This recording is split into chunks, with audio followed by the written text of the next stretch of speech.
Ladies and gentlemen, we are now witnessing the arrival of the chief guest and guest of honor and other dignitaries to the proceedings. May I request the gathering to please rise for their arrival.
very good morning to you, ladies and gentlemen.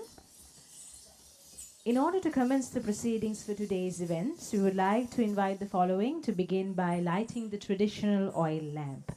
May I call upon the chief guest, Mr. Sujiva Rajpaksha, guest of honor, architect Professor Chitra Wedikara, the president of the SLI, architect Russell Dandeniya, the immediate past president of SLI, architect Veranchan Kurukulasurya, vice president of the SLI, architect Dilumini Dimel, honorary secretary of the SLI, architect Upendra Randeniya, and the inauguration committee chairman, architect Salinda Ratugama, to please make your way to light the traditional oil lamp.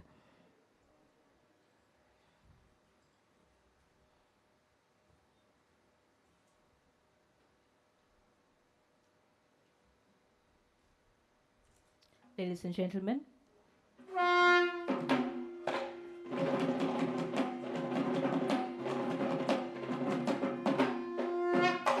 I would also like to invite the Senior Vice President of SLI, Architect Rohana Bandarahera, to make his way to light the traditional oil lamp.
Thank you to all the dignitaries for lighting the oil lamp, and may I please request the gathering to please remain standing, as we'll be now playing the national anthem.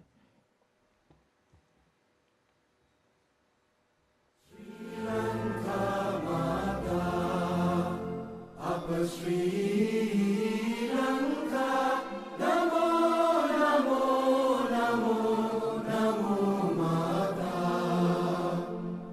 Sundara Sri Varini, Surani Abhisoba Lanka, Vanyalanaya Nekamal Palaturu Piri Jaya Bhumiya Ramya,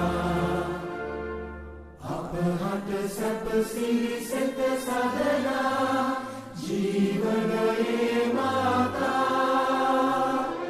Piliganu Mene Apavakti Puja, Namo Namo Mata, Upper Sri Lanka, Namo Namo Namo Namo Mata, Ubave Aparindya, Ubavaya Apasatya,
And once again, a very good morning to all of you, ladies and gentlemen. And we warmly welcome you to the inauguration ceremony of the 40th annual sessions of the Sri Lanka Institute of Architects for the year 2022, with a special theme fitting for the current events, Architecture for the Well-Being, which you witnessed on screen in the video presentation just a short while ago. The act of dance you witnessed, the Eagle Act, was presented to you by the renowned Channapoli Dance Foundation. Let us please give another round of applause for their wonderful performance. Thank you, ladies and gentlemen. An announcement before we begin the proceedings. We kindly request the audience to adhere to the restrictions and guidelines implemented to prevent the spread of COVID-19. Please lend us your support by keeping your mask on at all times and whenever times possible. Thank you. So, without further ado, it is my pleasure to call upon the President of the SLI, Architect Russell Dandenia, to welcome you to today's proceedings.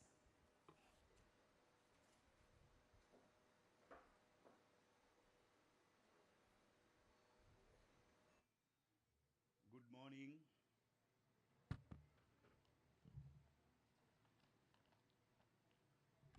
Dear teachers, Chief Guest, Mr. Sujiva Rajapaksha, the Chairman of People's Bank, Guest of Honor, Architect Professor Chitra Vedikkara, immediate past President, Architect Viranjan Kurkulasuriya, galaxy of past presidents, Senior Vice President, Architect Rohana Bandara Herath, Vice President, Architect Dilumini Dimel, Honorary Secretary Upendra Randenia and members in Council, all invited dignitaries, Mr. Ranjit Page, Deputy Chairman and Group CEO, Cargill's Group of Companies, Engineer Major Ranjit Gunatilaka, Chairman, Chamber of Construction Industry, Engineer Professor Ranjit Disanayaka, Chairman, Green Building Council of Sri Lanka, Dr. L.S.R. Pereira, Head of School, City School of Architecture, Special Award recipients, Design Award recipients, my dear members, lucky parents, newly elected members, our future architects, ladies and gentlemen. It's a great pleasure for me to warmly welcome you all to the SLI annual sessions inauguration today. A very simple yet elegant event in this lovely morning in hybrid mode. It's a fact that we have to simplify the event in the number of physical participation because of persisting health guidelines and its requirements. But we as smart group of professionals, we somehow have to perform even during these challenging times under any circumstances. At today's inauguration, we will be conferring a past president with honorary fellow status, and will also be providing a special award for one of the greatest teachers for his valuable service for architecture education in Sri Lanka.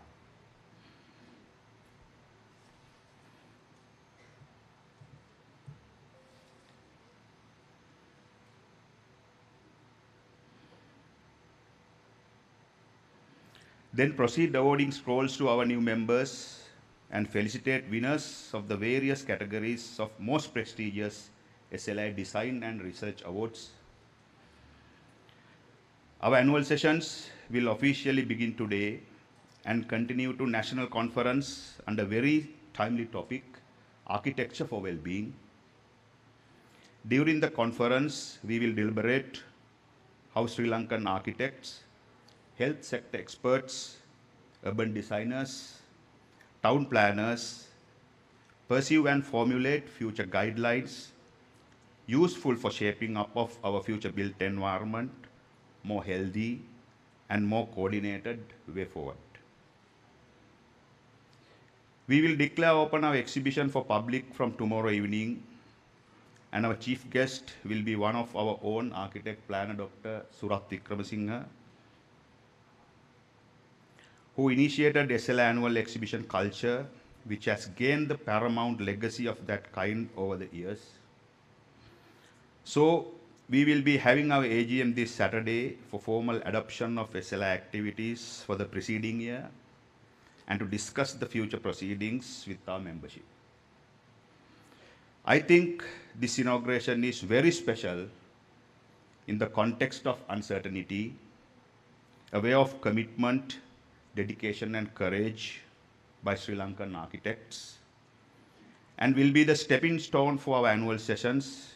And it's great pleasure to see you all in the audience throughout respectively.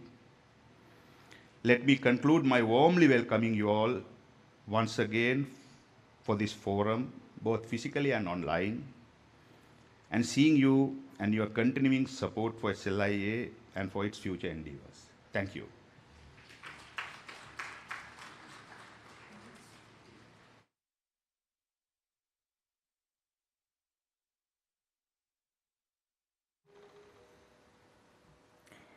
Thank you to the President of SLI, Architect Russell Dandini, for his heartiest welcome address.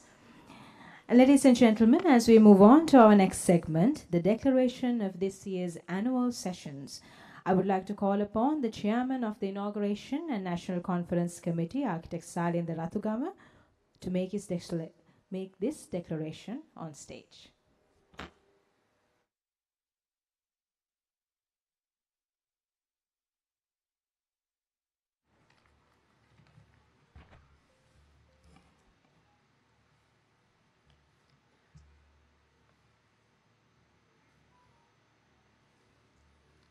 Honorable guests, distinguished delegates and speakers, the President and the Council members, fellow and associate members, parents and invitees, ladies and gentlemen, good morning to you. I am deeply grateful for all your presence today, making a considerable investment of time and talent to be a part of this occasion. And I am humbled to speak to you here as the chairman of the Inauguration and the National Conference Committee of year 2022. This session, which gracefully stands before you, is a joint effort of a successful team behind me. And I would like to make this an opportunity to remark their great effort. Architecture is a quest of holistic living space, and the Sri Lanka Institute of Architects carries the weight of responsibility in strengthening the path of that quest. Here, we are witnessing the beginning of such an attempt to reinforce the links which bind us together as a whole and evoke the innovative and explorative spirits in ourselves. The annual session of the Sri Lanka Institute of Architects, along with the trade exhibition, brings us architects and all members going hand in hand with the construction industry and architecture together. The annual session provides the platform to welcome our new members and award the associate and fellow members scrolls and host SLIA annual awards and student awards presentations. Bearing such great annual session of the Sri Lanka Institute of Architects and subsequently the annual conference and the trade exhibition. This year's session is exceptionally important, as President mentioned, as we are moving forward within a period of a pandemic. In support of that today, we have broadened our beloved audience through digital integration, live streaming via social media. So I view this occasion as a strong initiation to step into the post-pandemic reset of the industry. Like the previous years, the conference echoed a theme, and this year it is architecture for well-being. In my perspective, this theme represents one of the most practical and essential concepts in architecture. How so? As we are designing for humans, every decision during the process sums up to achieve wellness, and wellness conceive a far greater meaning, rooting to what is right for every aspect that comes in contact with architecture. No doubt that this will be a thriving opportunity for the fraternity of architects and their close companions to be together and celebrate some great movements and achievements and educate themselves. Finally, I would like to thank all of you once again for joining hands with us to celebrate this much look forward event. Thank you very much.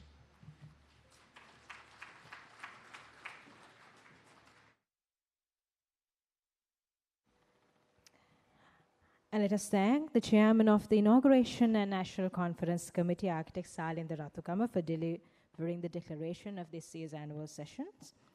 Moving forward, ladies and gentlemen, I would now like to invite our chief guest, Mr. Sujiva Rajapaksha, Chairman of the Board of Directors of People's Bank, to address the gathering.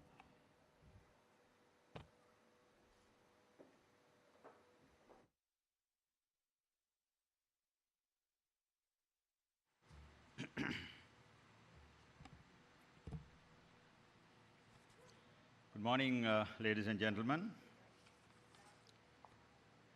President of the Sri Lanka Institute of Architects, Architect Russell Dandenia, Chairman of the Organizing Committee, Architect Salinda Rathugama, council members, and there are quite a lot of past presidents. Sorry, I'm unable to tell by their names, but all the past presidents, and the architects, of course, guest of honor, my good friend, lady who have been, probably I knew her for a long time, and all ladies and gentlemen, whether physically here or getting connected through Zoom or meeting. So, when Professor Vedikkara asked me whether I would like to be the chief guest, I said yes spontaneously, because when ladies request something, generally as men, I don't think that we refuse. Thank you very much for having me here. Thank you also very much for the wonderful reception. Especially I like these colors, the garland. This is something very unusual. Generally you can see only pink colors. Of course, I have been given only 5 minutes. I have to finish my speech also within 5 minutes. And I can see there's something different. That is what I believe, architects, ladies and gentlemen, that you create. That is architect for well-being. So I am very happy. Happiness is absolutely important. So I'm a chartered accountant by profession. You are a chartered architect. We both have a lot of similarities. My institute, your institute, I think enacted by Act of Parliament. We have been given the word chartered. I think that's very important. Each one of us need to know about what chartered means. I can see today, I heard that there are about 80 new chartered architects coming into your fraternity, your family. I think they also need to understand what the meaning of chartered. And I don't think that every one of us, every people who are walking on the road can get this, which is very important. But there, we need to understand, especially the professionally qualified architects, you need to make sure that your professionalism, your objectivity, and your integrity, and there are so many things, I believe those are also in probably your ethics, because I being a chartered accountant, we are also governed by certain important ethics. And we cannot compromise those. So we both have a lot of similarities. I think you are building structures and many more things, and your infrastructure, whereas we are building balance sheets and profit and loss accounts and many more things. And also we are looking at the health of those balance sheets and we comment and, there are so many things. And we also look at the long-term sustainability of balance sheets and the corporates and many more. So likewise, you're also looking at long-term sustainability. I am not here to speak anything about economy, although I am a chartered accountant and holding a position as a chairman of a bank, one of the largest bank, but I'm here to discuss certain other things. People's Bank, yes, since I'm here as a chairman of the People's Bank, I would like to spend a little more about People's Bank, one of the largest, and out of 22.5 million, we do have about 14.5 million people with us. And from the infant to a person who is going to be 6 feet under the ground, all are with us, about 14. It's massive. The time that I took over, 5th of January 2020, and just two months later, so COVID hit. From that time onwards today, because you can see even I have lost a lot of my hair also. So you can imagine the amount of stress that I have been having, and especially balancing many more people especially. But of course, being a chartered accountant, I know how to balance the balance sheet as a result, so I know how to balance many things. But in the meantime, we have been able to, People's Bank, bank of the, the pride of the nation, we have been able to provide lot of things to our customers, especially state-owned enterprises, especially the vaccination what you have got, probably third jab as well, was basically financed by People's Bank. Of course, the government sponsored, but we found, the foreign currency, which is a buzzword again today's context. And even the petrol or maybe your electricity, your water, everything has been basically routed through these two banks, especially through People's Bank, I must tell you. And today's context, we are going through the worst, the most adverse economic stress. This is the most adverse economic stress in the, in living memory. Probably all of us will never have this kind of thing. But crisis always, ladies and gentlemen, brings certain innovations.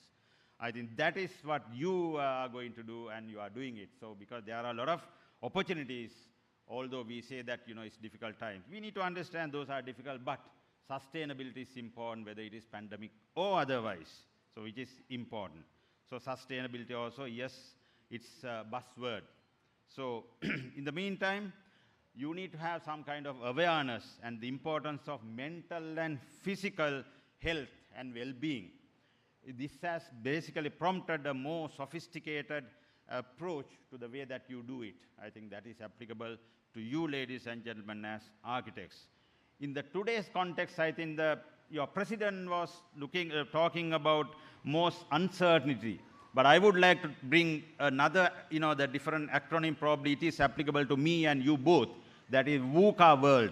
I think we are now sitting in a VUCA world, whether we like it or not. What does it mean? That is volatility, uncertainty, complexity, and ambiguity. All four, the words are applicable to each one of us. That is the worst thing as a chartered accountant, I probably hate to see, those words are there around us, because whatever we do, we are going to, the approved balance sheets, sign off balance sheets, I don't want to have those kind of uncertainties, ambiguity, volatility, and complexity. But you are facing it, I understand.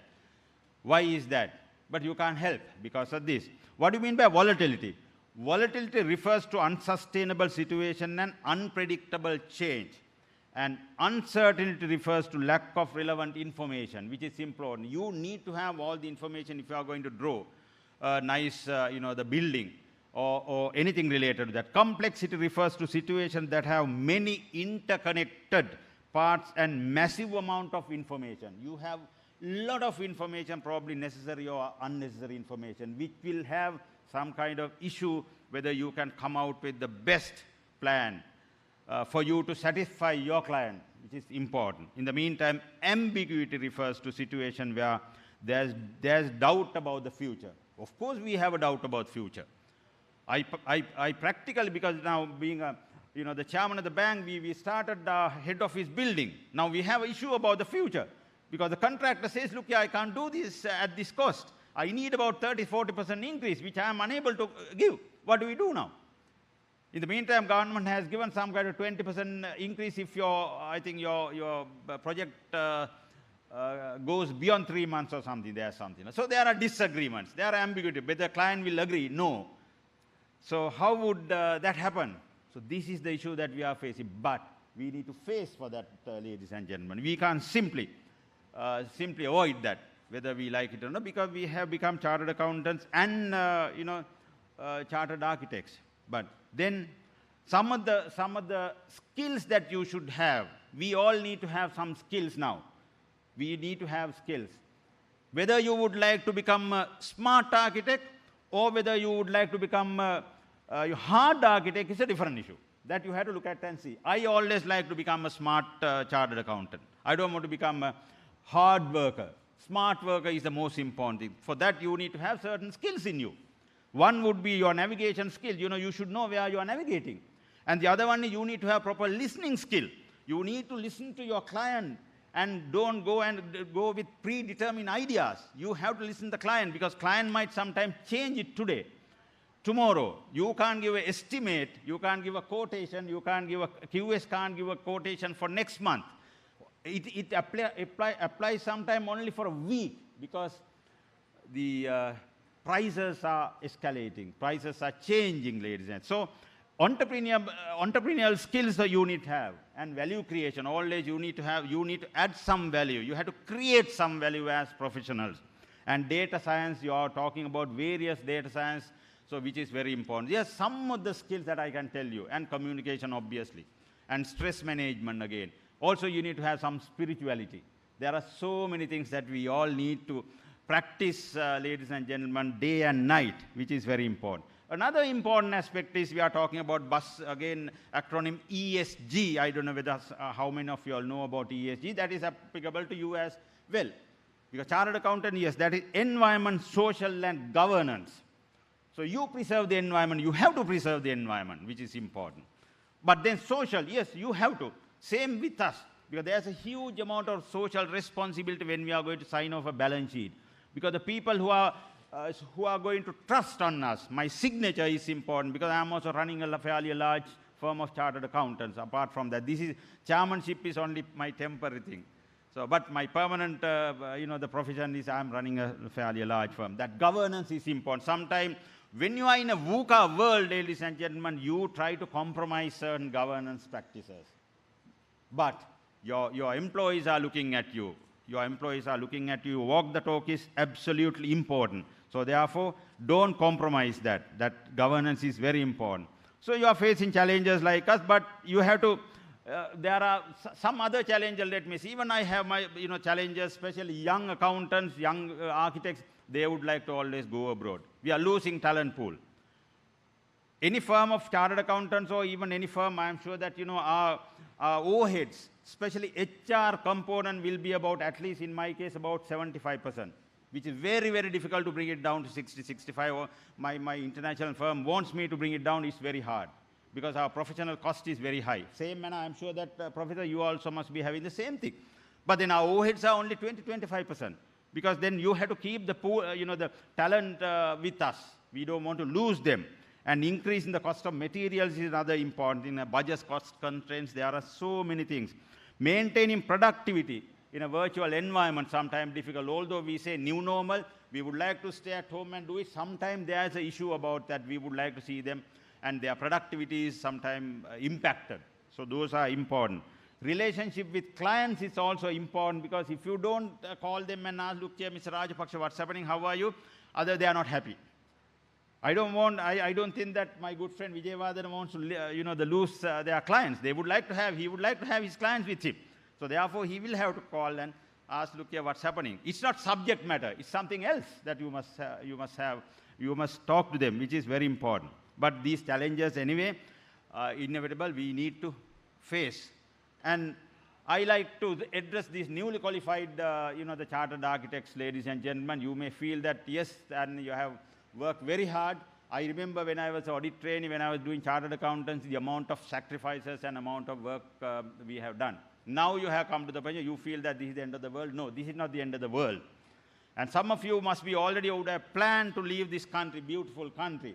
But I can tell you 10 reasons, ladies and gentlemen, why you should not leave this country. But unfortunately, my time is limited. 10 reasons I can tell you. Especially you have been provided quite a lot of things under, by the, whatever the government, I'm not talking about this government, and by your country through this, always there are, the cost is very minimized. Your transport maybe, your health maybe, your water, all those are all given, not the actual cost, but all are reduced costs that we have given. So please make sure that you get something back. Even if you go abroad, make sure that you remit this, your dollars earning to Sri Lanka, because we are expecting those money. In the meantime, I can tell you another thing, your poor parents. Look after your parents, because your presence, so present is important, is something that you have to look at. Because parents will never want you to leave. I can't tell you the other 8 reasons because of the time. And we as, the professionals, make sure you get up around 4:30, which I do, and have at least 3-4 kilometers run, which I do, and have little bits of exercises and flesh your muscles and make sure stiff your muscles and get ready for the day. Even today morning I did it. Now that has been my practice every day. So your psychological, your physiological, your biological, your spiritual, all those must be intact these days if you want to face that VUCA world, which is very important. So I have everything in me. I don't know about you. I am sure that, chartered architects will not be second to chartered accountants. And once again, thank you very much for the opportunity given. And I took little more than 5 minutes, but I like to speak a lot, but since everything is limited. Once again, good team. Thank you very much for selecting the team. And I always spend my time on Saturday or Sunday to go and look at your BMICH exhibition just to get some ideas. Not that I'm going to practice, but I like to have those ideas. Anyway, end of the day, have a wonderful day. Have a successful seminar ahead. Thank you very much.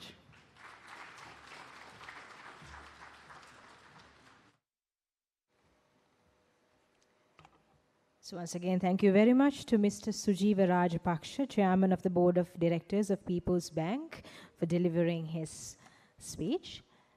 Ladies and gentlemen, it is now my pleasure to invite our guest of honor, past President of the SLIA, Architect Professor Chitra Vedikara, to address you all.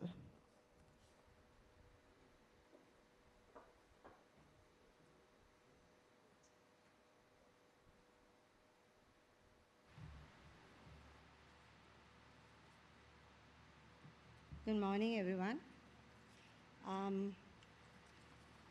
Please bear with me on this little note that I have done. I'm not sure, as Sujiva says, whether I can do it within 5 minutes, but please bear with me. Thank you, Mr. Rajapaksha, for that wonderful advice to all the architects and all the young ones, that's very important. Now, what I'm going to talk is a little bit more different, so I hope, since I'm an architect and an academic, so I thought I'll do a little bit on our topic today. Okay. Chief guest, Mr. Sujiva Rajapaksha, Chairman of People's Bank, Architect Russell Dandani, President of the Sri Lanka Institute of Architects, Senior Vice President, Architect Rohana Bandara, Vice President, Architect Dilmini Dimel, Secretary, Architect Upendra Randania, our immediate past President, Architect, Viranjan Kulkurasuri, I think I'm getting a bit dementia, and the Council of the SLIA, Architect Salinda Rathgama, Chairman of the Inauguration and National Council Conference, our past presidents, our dearly beloved past presidents, dear fellow architects, invited guests, young architects to be, sponsors, ladies and gentlemen.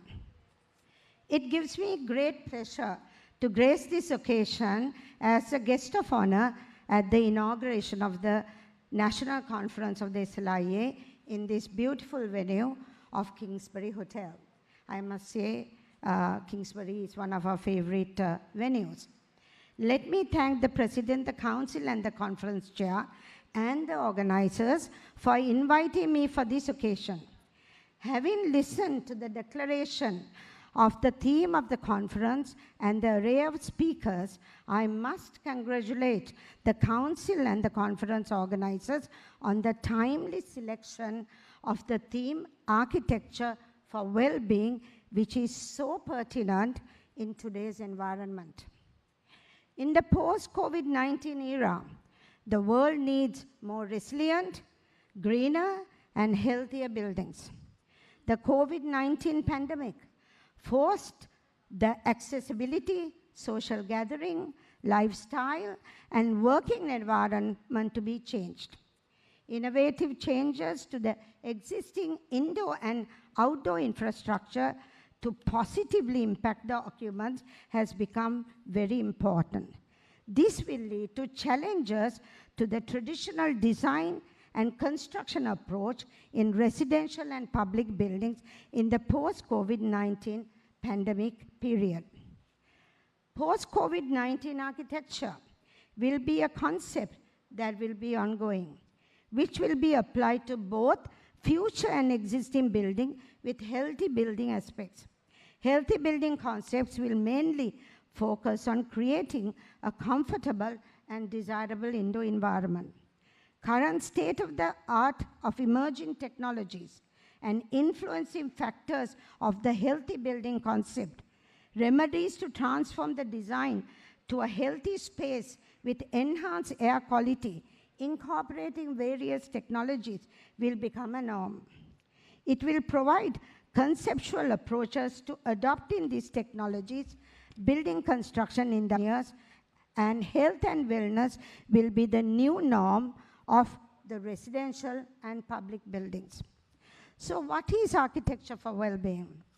According to Wikipedia, I quote, "It is a practice that relies on the art and science of designing built environment in a socially conscious approach to promote a harmonious balance among spirit, human, and nature, and it is fundamental to this approach in using design strategies rooted in sustainable and regenerative design practices while enhancing the human experience and the potential," end quote. It will also promote designing of built environment, socially conscious systems and materials to promote the harmonious balance between physical, emotional, cognitive, and spiritual well-being while regenerating the natural environment. Therefore, the wellness architecture and design initiatives aim to promote design strategies that elevate and amplify every dimension of wellness, which is physical, mental, social, financial, occupational, environmental, emotional, and spiritual, in order for our built environment to enhance well-being and inspire positive impact on the environment. To someone who does not know us as architects and view architects only as persons pertaining to designing houses, buildings, and nothing more, but while this is how many people may perceive it, there's actually more to this field than one realizes. Architecture is one of those fields that come with a range of specialization options. The type of work architects handle ranges from designing a small room inside a house to an entire city. In fact, they develop and design and supervise several types of projects. Their design skills, knowledge, and artistic sense allow them to approach other parts like product design, graphic design, and also, in my opinion, game design. Therefore, as architects, we can be residential architects, commercial architects, restoration architects, landscape architects, green design architects, and now as healthcare architects or wellness architects. Therefore, architecture for well-being is the future in the industry. Why? Wellness architecture is the principle of designing buildings with focus on the impact they have on the well-being of the people that live with them. So there are many ways This can be achieved, and factors range from seemingly small and insignificant to grandiose ideas. As architects, we become increasingly aware of the impact of built environment have on our planet. There is a growing interest in how these environments impact us and, most significantly, our well-being. Wellness architecture isn't a new phrase, but as a technology and research develop, our understanding deepens, will architects become the flag bearers for global wellness revolution. In the recent years, wellness have become a household term.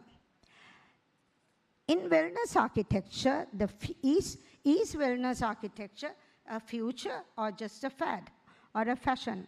Well, wellness design trends, the experts say, are here to stay.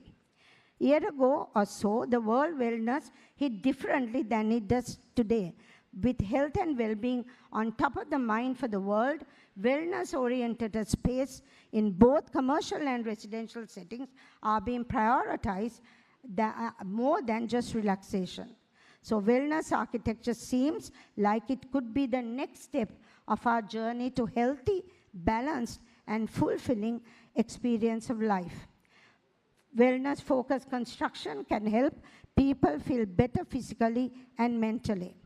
The key is to incorporate design aspects that promote comfort, happiness, and productivity while decreasing stress. Those working in architecture and design are always striving to find new ways to innovate, improve, and develop designs and technologies to make the world a better place. Moving forward, and acting as a market accelerator, COVID-19 did bring significant impact in pushing the industry forward to healthier building with public health and well-being design. I am happy to say that we as architects are in the forefront in such innovations and like to congratulate the Council of Sri Lanka Institute of Architects and the conference organizers for choosing this theme. Wellness architecture, as this which will be another niche market for our architects and our young chartered architects who are going to be conferred today, being our contribution to the well-being of our people. Finally, I quote from Veronica Smith, who is also the chair of the Global Wellness Institution for Wellness Architecture Initiative. She emphasizes the importance of rich textures and colors and patterns that express the natural world. But she says variety in design is what makes our experience of different places so rich. So this can and should be widely interpreted. She also points to Japanese philosophy of wabi-sabi, in which the acceptance of the imperfect is being embraced, both in oneself and in the objects that surrounds us, close quote. So ladies and gentlemen, my dear architects, my dear students, this topic of wellness in architecture is one of the most important themes for us, and I hope that as SLIA, we will take this forward as a niche market for our future generation. Thank you for inviting me.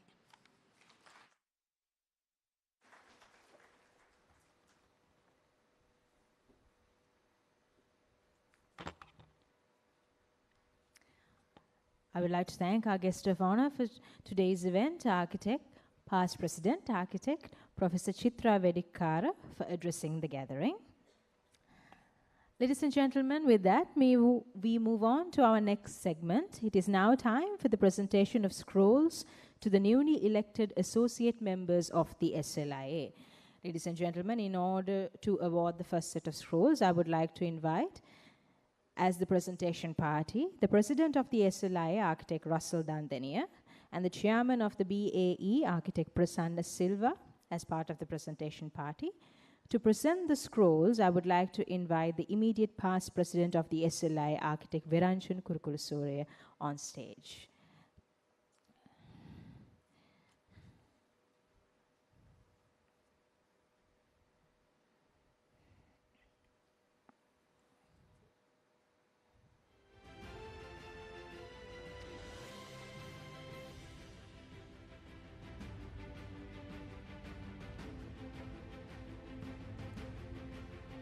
මැදවලගේ Dona Rebecca Himasha Abeyratne.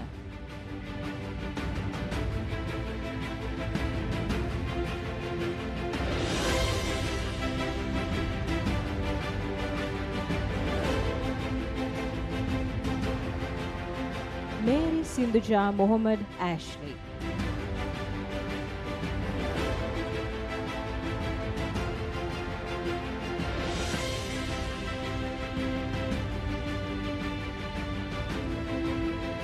Balasuriya Arachchilage Uthpala Sandaruwan Balasuriya.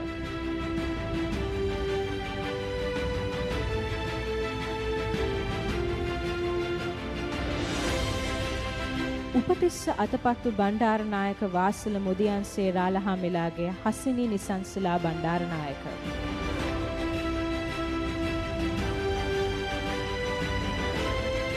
තමිස් Merasiya බොහොරන්.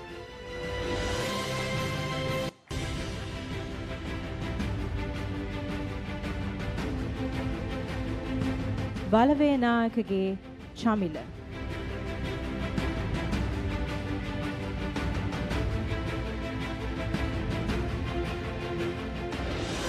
නවිනි Theerna දළුවත්ත.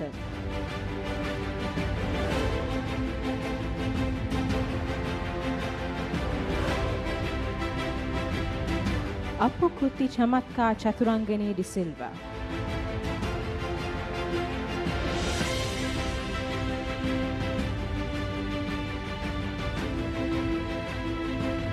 කුසුමිතා Jinanjali Gamage.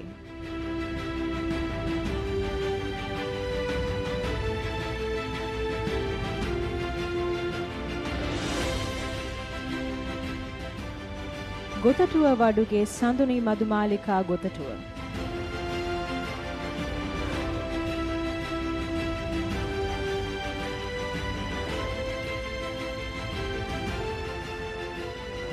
Dissanayake Mudiyanselage Lanka Rasadi Gunathilaka.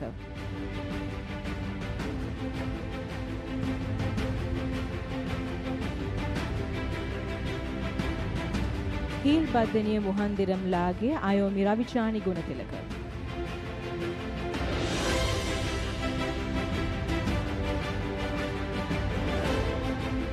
Namila Selaka Gunathilaka.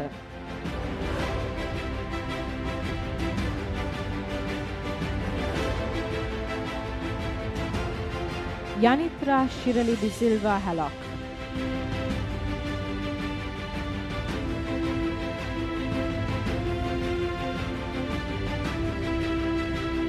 මේධාවි Darshika හෙන්ඩ Witharana.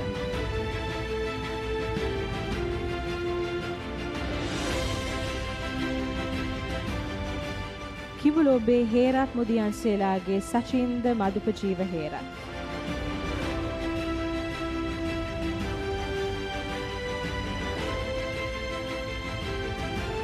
හරිගම්පිටගේ Vatsala කල්පනී Jayathilaka.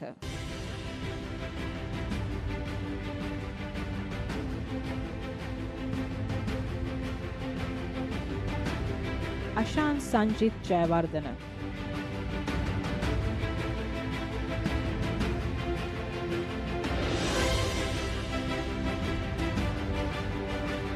හෙන්නක් ගෙදර රාලලාගේ ලක්ෂාන් උපේක්ෂ බණ්ඩාර කළුගල්ල.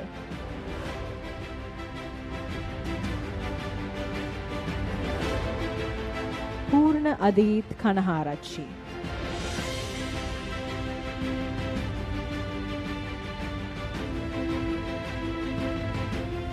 කඳනාරච්චිගේ පස්සිඳු කඳනාරච්චි.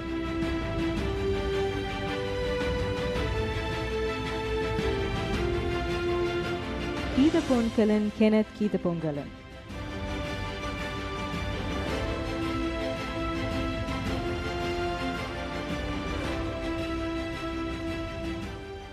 බෙල්ලනගේ කවිඳු සුලක්ෂණ කුලරත්න.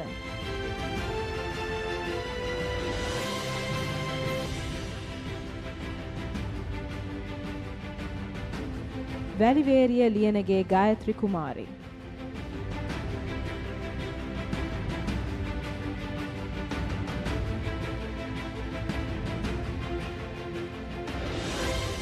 කොටිකාර කරුණප්පුලි කංකානම්ගේ දිලූෂාන් රජිත මදුරංග.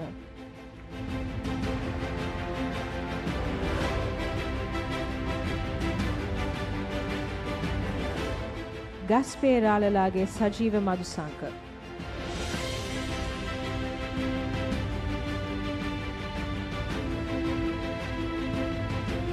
සේනානායක දසිලිගේ මුදිත මදුරංග.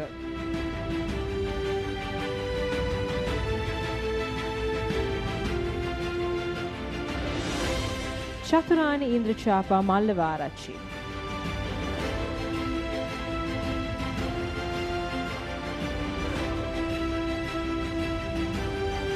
කට්ටිරිගේ දනංජිත් නදීෂාන්.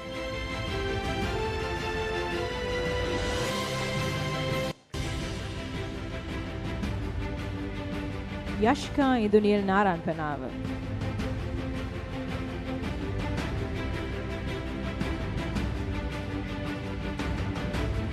ජයරත්නම් නිරුපන්.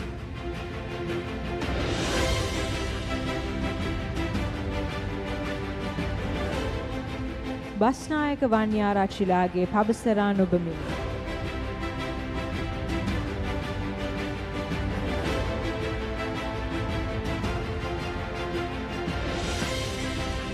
කෝනාර මුදියන්සේලාගේ නවෝද්‍යා මහේෂිනී කුමාරි පමුණුව.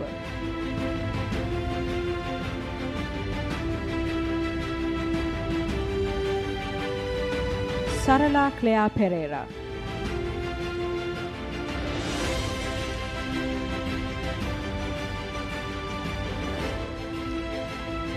තම්මිටගේ ධරීතා කසුනි පෙරේරා.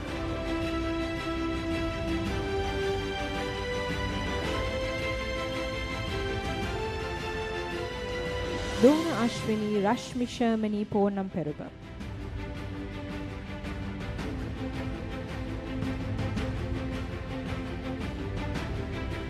ඒෂ්නා රකී රාජරත්නම්.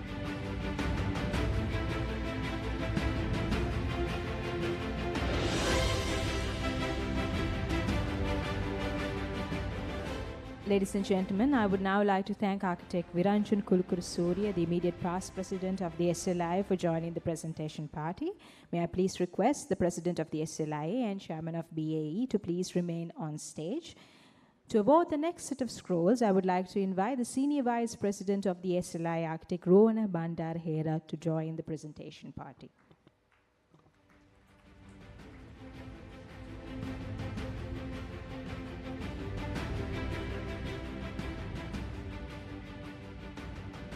රත්නායක මුදියන්සේලාගේ දිල්නි සාගරිකා රත්නායක.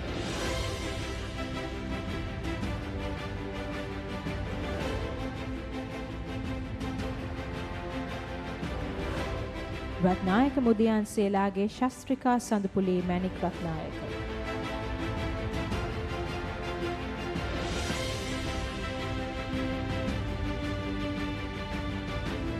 අතුකෝරලලාගේ තරංගිකා රුවන්වැලි.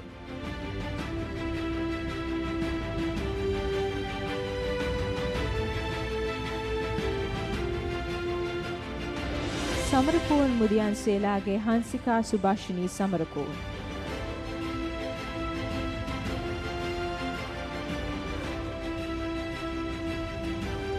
හක්මන ආරච්චිගේ කලනි සඳමාලි.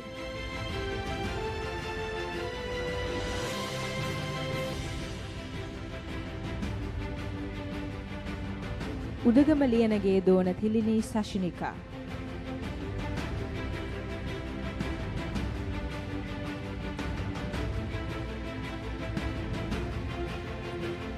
සමරසේකරගේ චරිත් සෙනවිරත්න.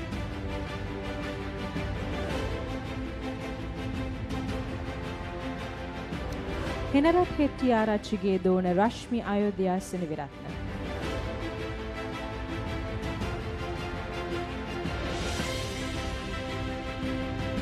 බෂීර් අමීර් ශිරාජ්.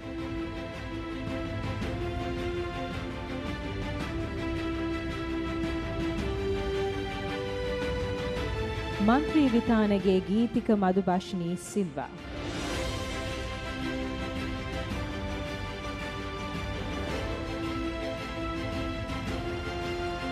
රුක්සලා ඉෂානී සිරිවංශ.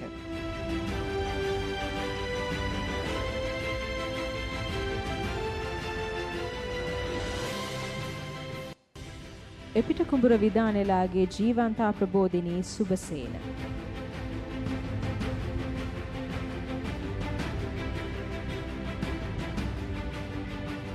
සුරවීර ආරච්චිලාගේ දිනුෂිකා මහේෂි සුරවීර.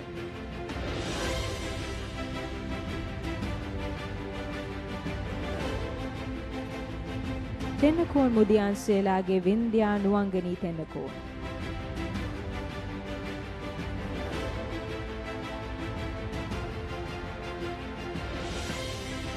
උදේශිකා රොසානා තෙඹුවන.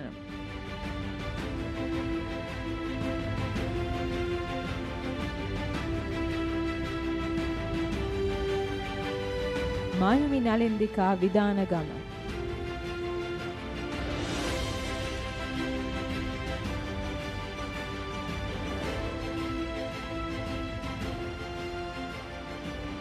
ඉබ්‍රහීම් මොහොමඩ් වසීල්.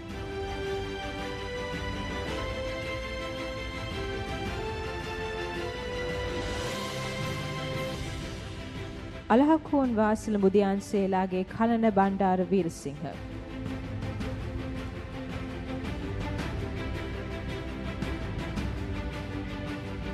චරිත් අරවින්ද විජේසුන්දර.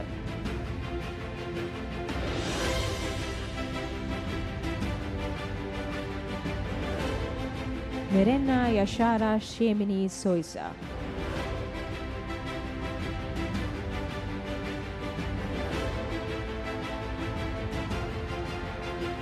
දස්නායක අපුහාමිලාගේ කෞශාල් ගායත්‍රි දස්නායක.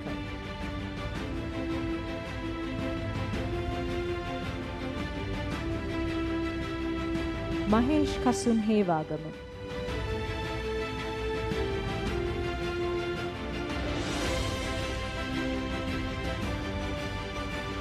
කාර්යවසම් කටුකුහිල ගමගේ රන්මල් ලසන්ත.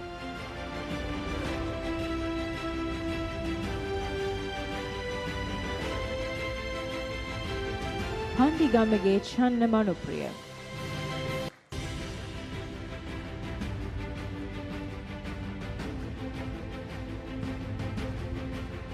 ගිගුම් මඩුව ගමගේ මනෝජ් ප්‍රියංකර නන්දන.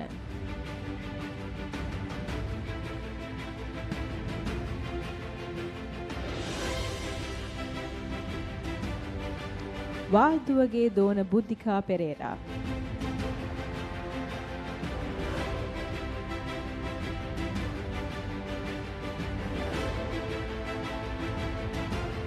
මත්තම අපුහාමිලාගේ නිකිලා බින්දනා අබේසිංහ.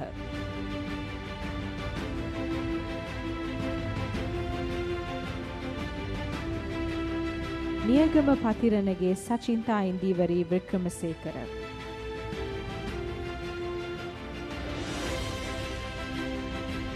කඳවිල ආරච්චිගේ ගවේෂා රුවන්මලී.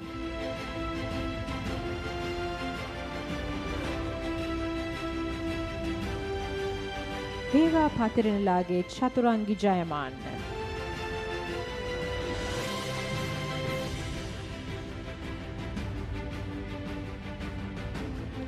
රංගනා නවෝදනී ජයසේකර කුලසිංහ ආරච්චි.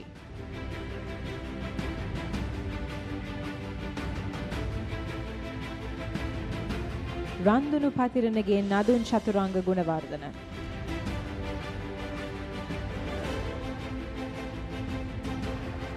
නවීන් දර්ශාන් ජයසිංහ.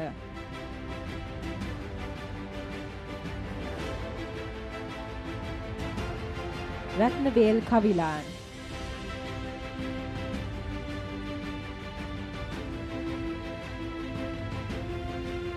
සමරතුංග රන්දුනු අපුහමිලාගේ යොහානි නයනතාරා මදුමන්ති.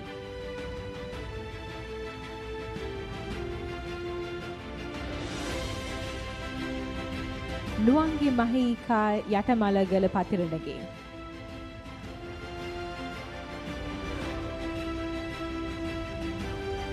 අබ්දුල් අමීන් ලුත්ෆුර් රහමාන්.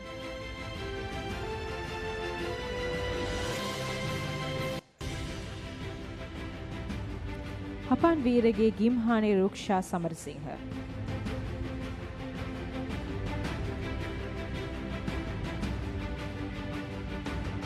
දළුවතු මුල්ලගමගේ චින්තා සුභාෂණී.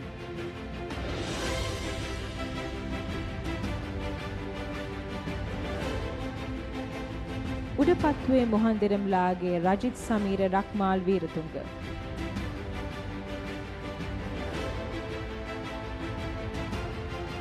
කවිතා කිත්මිනී Wijesekara.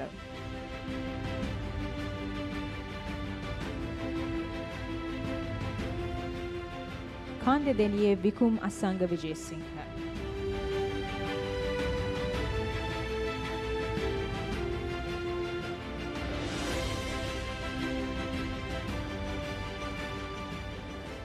And with that, ladies and gentlemen, I would like to thank the Senior Vice President of the SLI, Architect Rohan Bandara Herat, for joining with us.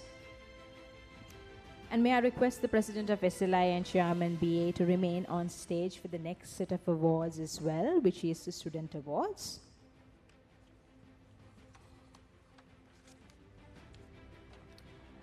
And for this award cycle, I would like to call upon the Vice President of the SLI, Architect Dilumini Devel, to give away the awards.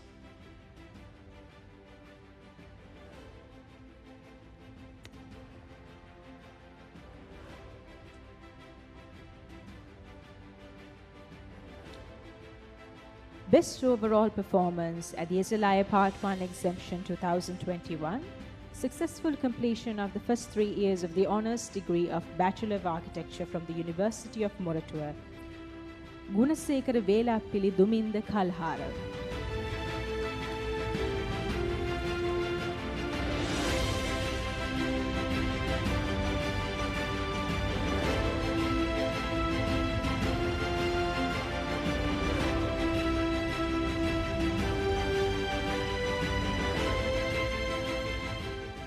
Best Overall Performance at the SLI Part 1 Exemption 2021.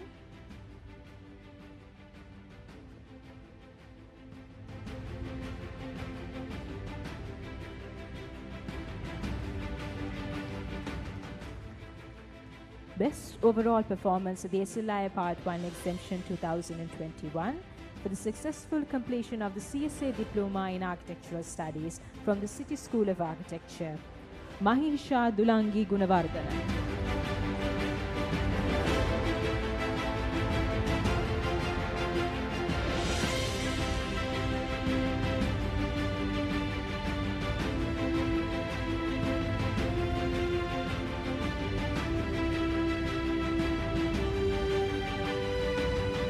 Best Overall Performance at the SLI Part 2 Exemption 2021 for the successful completion of the Honours degree of the Bachelor of Architecture from the University of Moratuwa. Netmi Nim Sarani Jayaratna.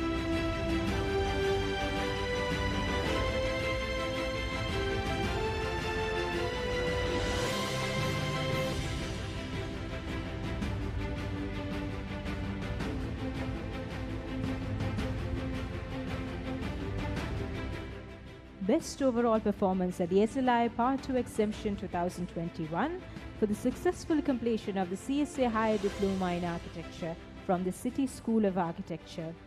Zeenat Nadia Firdaus.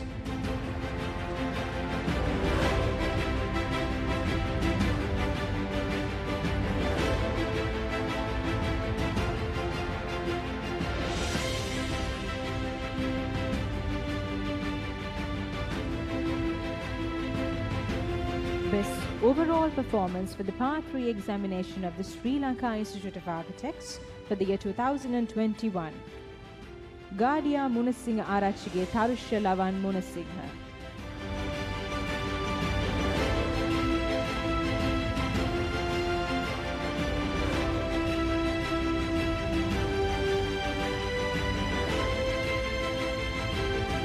Best Overall Performance at the Part 1 examination of the Sri Lanka Institute of Architects for the year 2021.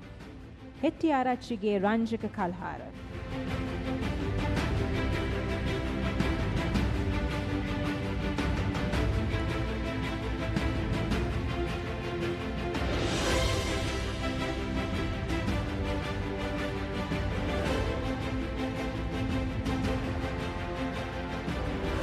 And now I would like to thank the Vice President of the SLIA, Architect Dilumini Demel, for joining the presentation of awards.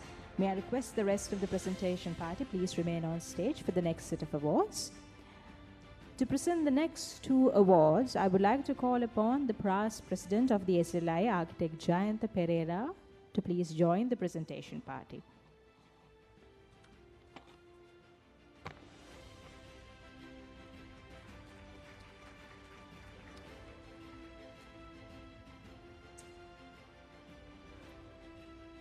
The Herbert E. Gonzalez Memorial Award. Highest marks for the comprehensive design project for honors degree of the Bachelor of Architecture of the University of Moratuwa for the year 2021. Jayasinghe Arachige Thelini Narmada Jayasinghe.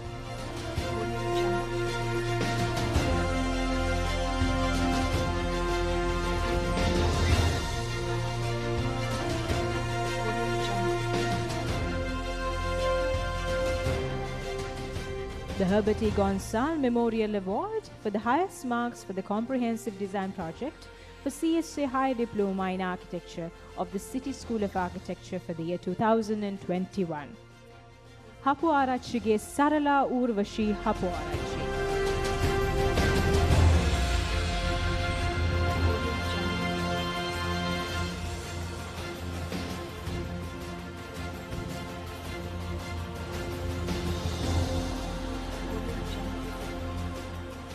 As the presentation party will remain on stage, I would like to thank the past president of the SLI, Architect Jayantha Pereira, and the chairman of the BAE, Architect Prasanna Silva, for joining the presentation. Thank you very much.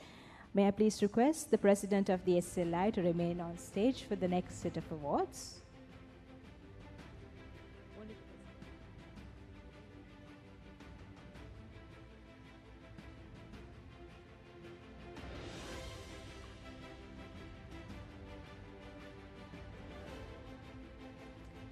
Our next segment, ladies and gentlemen, is the SLI Product Awards for the year 2021. And to present these awards, I would like to call upon the Senior Vice President of the SLI, Architect Rohana Bandarhera, to join the President of the SLI on stage.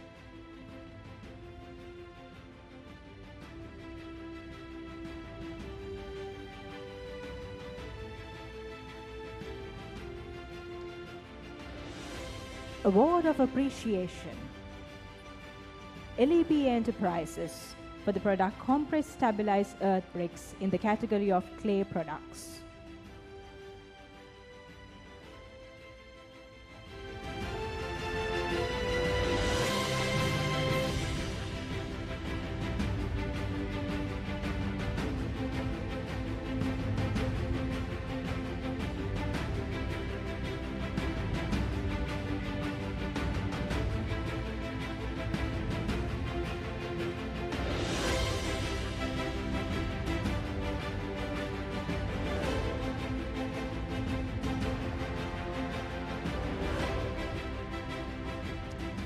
Award of Appreciation for Elon Private Limited Fiber Reinforced Precast Wall Panels. I'm sorry, ladies and gentlemen, Choir Fiber Reinforced Precast Wall Panels is the product in the category of Precast RCC Building Products.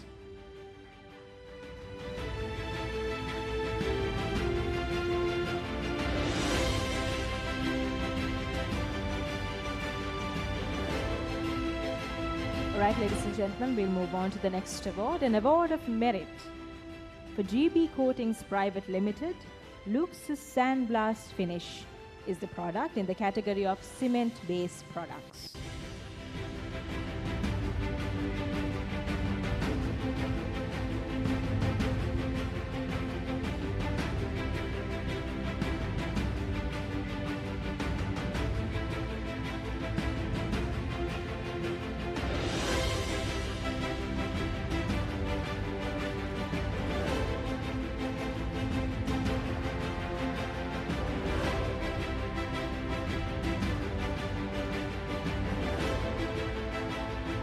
Award of Merit.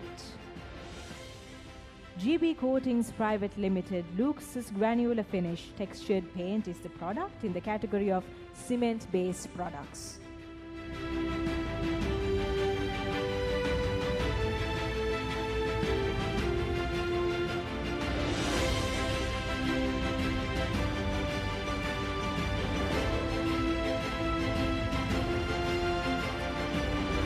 Award of Merit.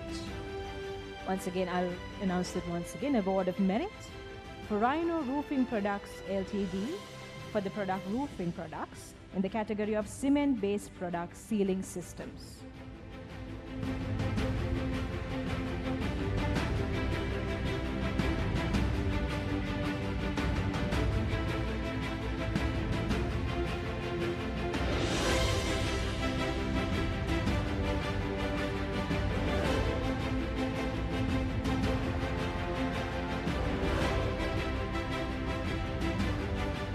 Award of Excellence. El Toro Roofing Products Private Limited for the product fiber cement flat sheets in the category of tiles.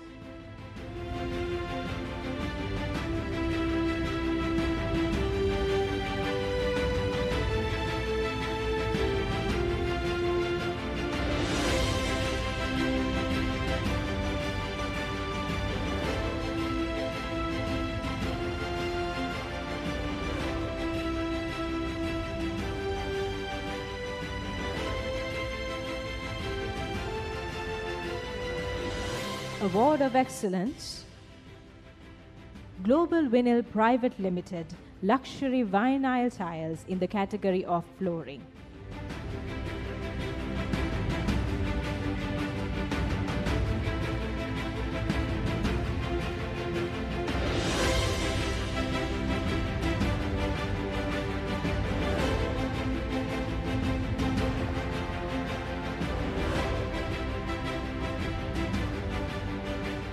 And now we move on to the SLI Product Awards for the year 2022.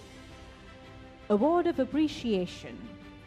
Tile Fortress Encaustic Cement Tiles is the product in the category of cement-based tiles.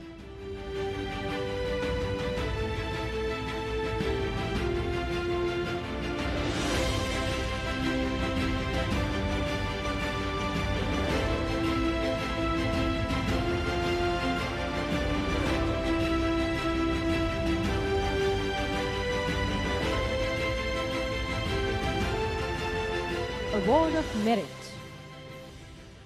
SMS Holdings Private Limited for the product rear paving blocks in the category of cement-based products.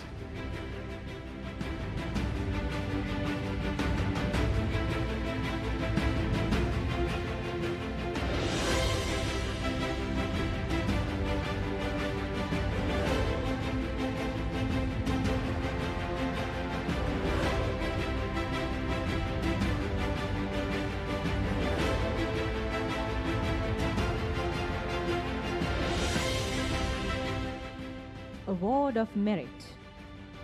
Skytech Engineering Private Limited for the product prefabricated vertical garden structures in the category of garden and outdoor products.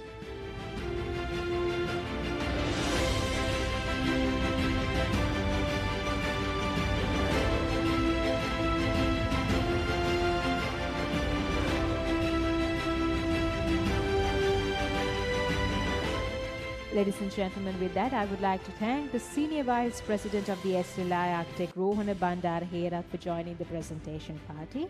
May I please request the President of the SLI to remain on stage to present the next set of awards.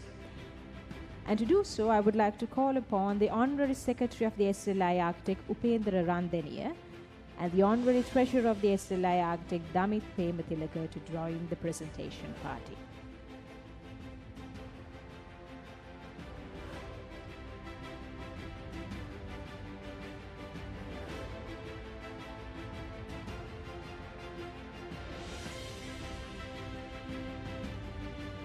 SLIA Design Competition, Entrance Gateways to Anuradhapura. Architect Isuruna Bulankulama.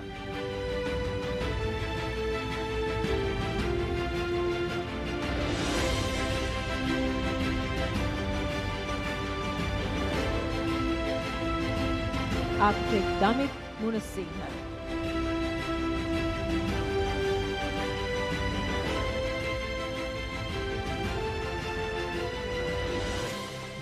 Architect USA Pereira.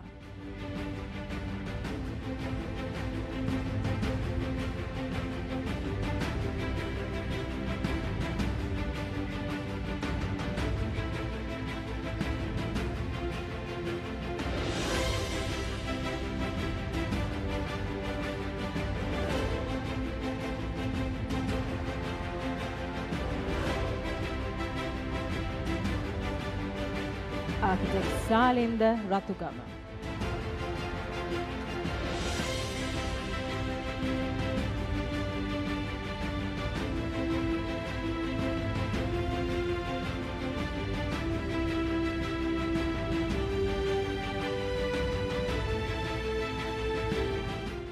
SLIA Design Competition, Locker Room Building at Nestle Lanka PLC, second runners-up. KWC Architects Private Limited, headed by Principal Architect Kosala Veerasekara.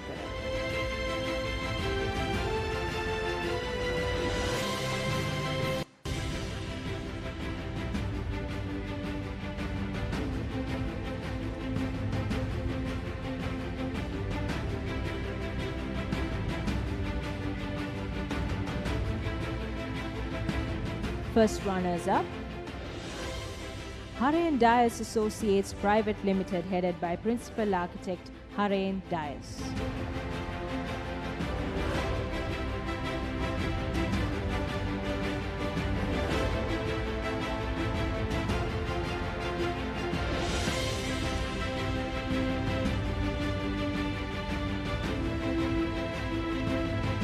And the winner of this design competition, Emerson Architects Private Limited, headed by Principal Architect Sham Nisamuddin.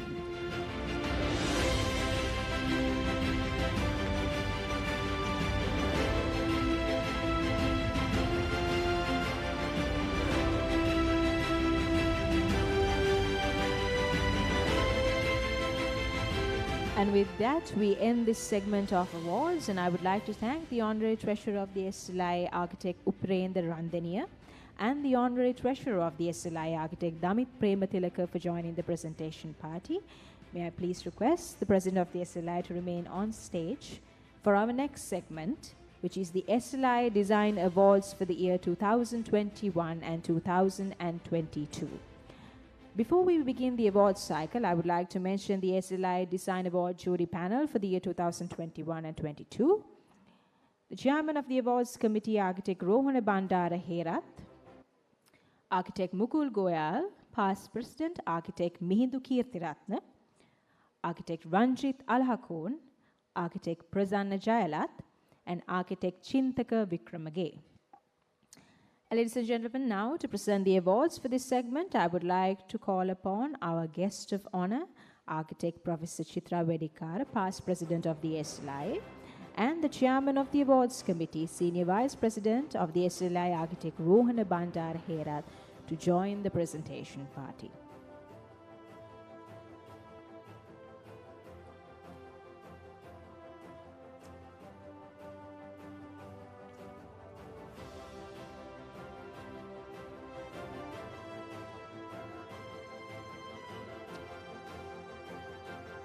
Design Awards. Honorable mention for the project The Vantage Villas at Glenrose Estate. Architect Palinda Kannagara.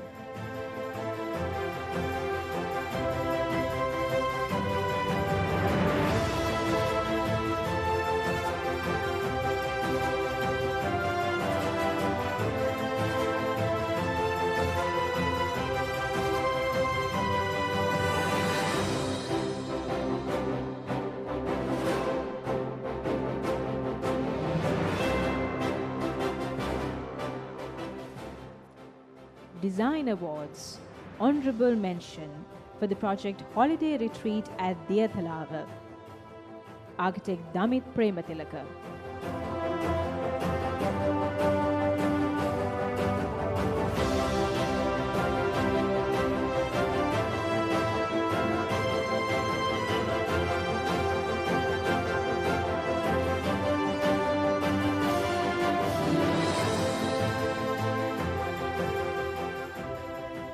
Design Awards Honorable Mention for the project Faculty of Medicine, University of Waimbur, Kuliyapitiya.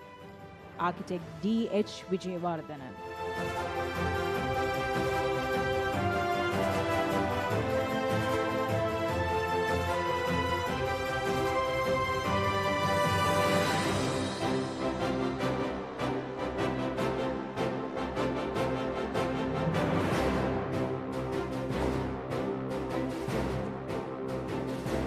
Design Awards, Award of Merit for the project Lake Life Bolgode at the Holiday Home at Panadura. Architect Sheila Latif.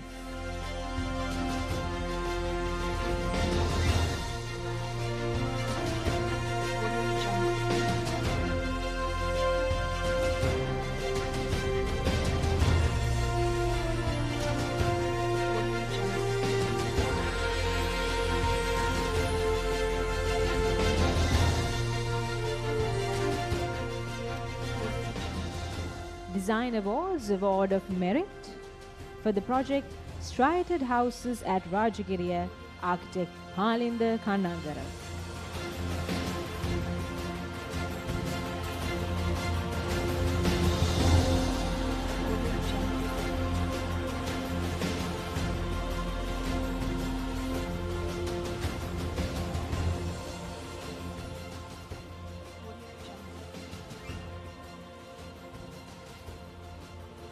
Design Award for the Award of Excellence for the project Residence at Talahena Malabe, Architect Gihan Mutugala.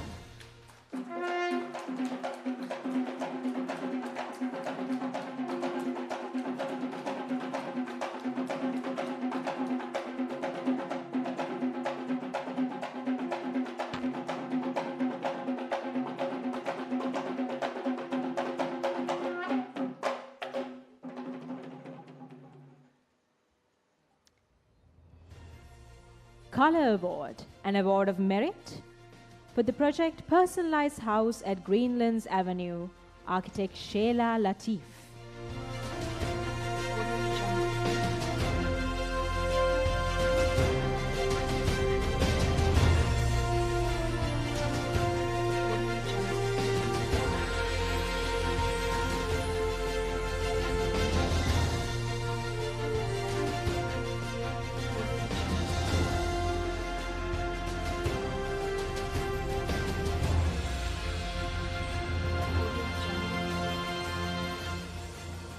Green and Sustainable Architecture Awards, Award of Excellence for the project The Quarry Site Nature Pavilion, Architect Gayan Herat.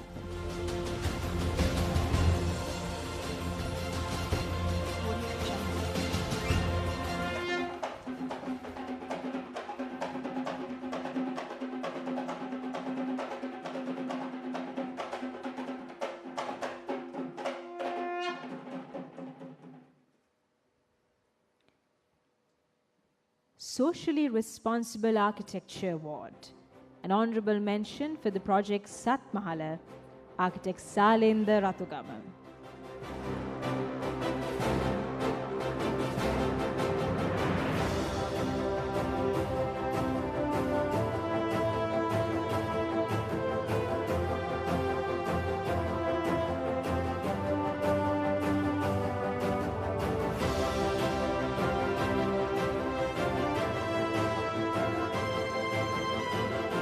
And next, ladies and gentlemen, we have the Research and Publication Awards. And before we present the relevant awards, I would like to mention the SLI Architectural Research and Architectural Publication Jury Panel for the year of 2021-22. Chairman of the Award Committee, Architect Rohana Bandara Hera, Architect Prasanna Silva, Architect Sagar Jayasinghe, Architect Dr. Gamini Vijay Surya, Architect Dr. Nilan Kure. Ladies and gentlemen, our first award in this segment, the SLI Research Award 2021. Architect Himashi Taranga Rupasinghe.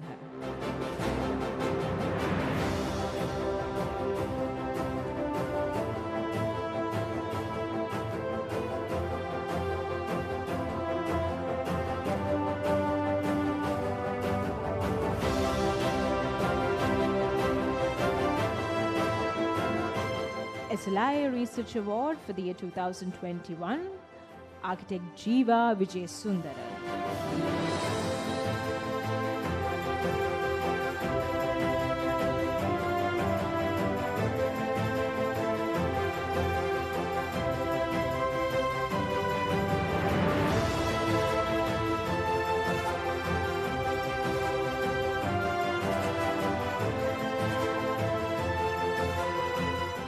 SLIA Publications Award for the year 2021, architect Himalshi Tharanga Rupasinghe.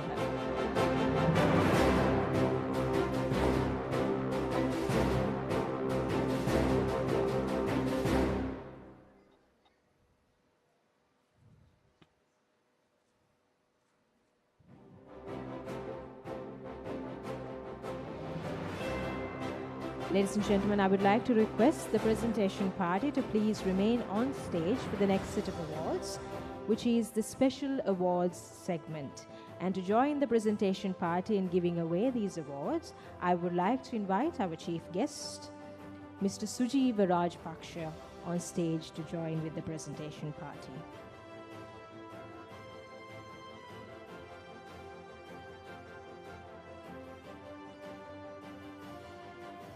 The Young Architect Award for the year 2022.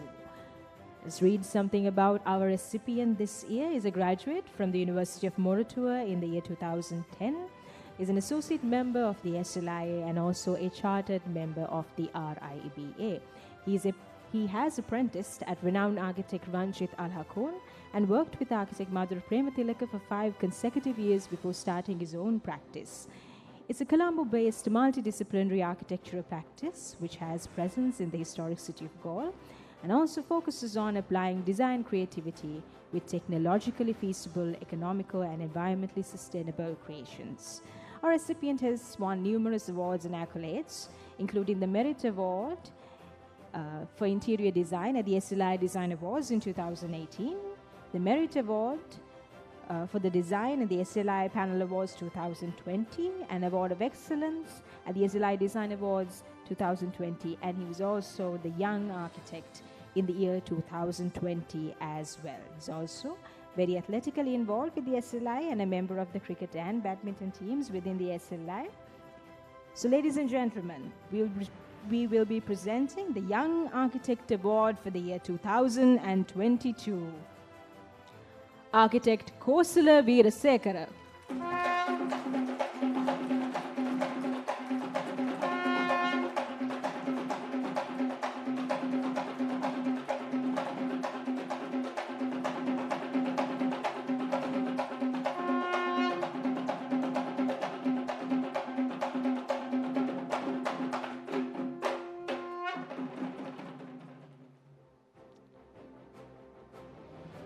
And next, ladies and gentlemen, we have the SLI Special Award. And in order to deliver the citation for this award, I would like to call upon the immediate past president of the SLI, architect Viranshan Kulukur Surya, on stage.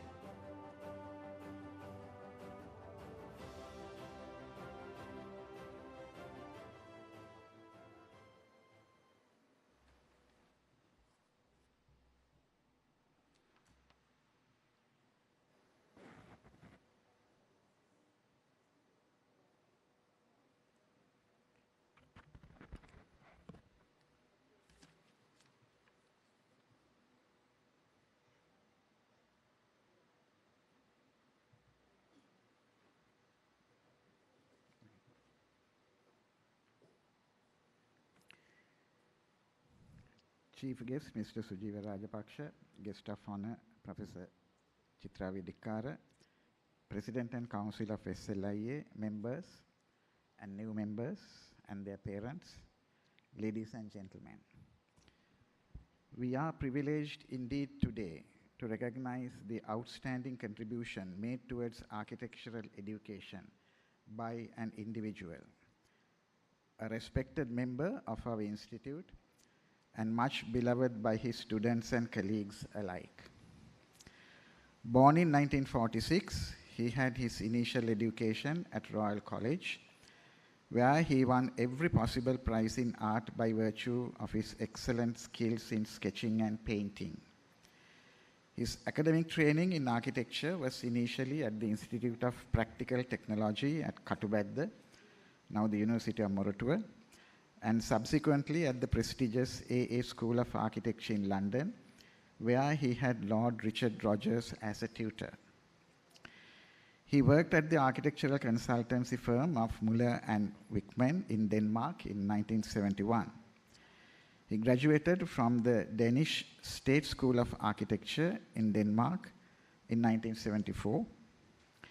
It was there that he met Professor Janos Politis, who had a profound influence on his approach to architecture, and he struck a lifelong friendship with the good professor. He, having completed the academic studies at AAA Denmark, became a member of the Academic Architects of Denmark in 1974. Back in Sri Lanka, he worked at Justin Samarasekar Associates and became an associate member of SLIA and a chartered architect in 1978.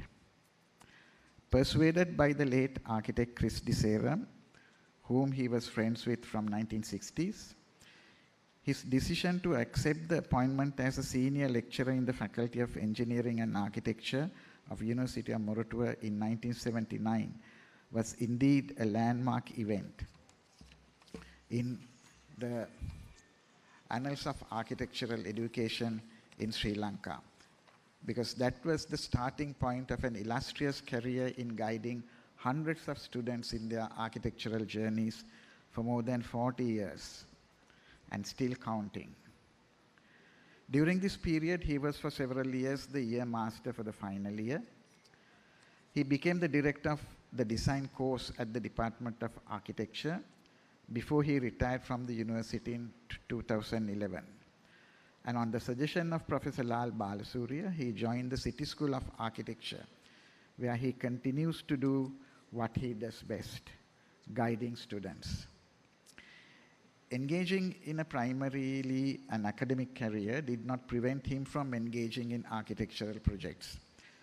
Some of his projects include personalized houses, but specifically interiors for Odell Fashion Outlets, Pereira and Sons Foods Outlets,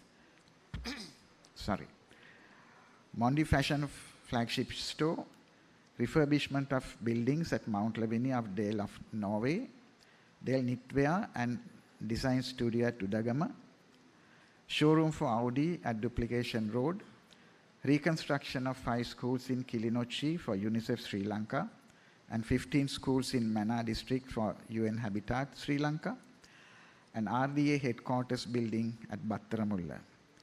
He was also the director of the project management consultancy services for the construction of Indira Gandhi Memorial Hospital, a 25-story building in Malé, Maldives. His professional work is characterized by the reduction of architecture to the minimum, expressed as simple forms in a context, keeping the intervention simple to create a striking impression.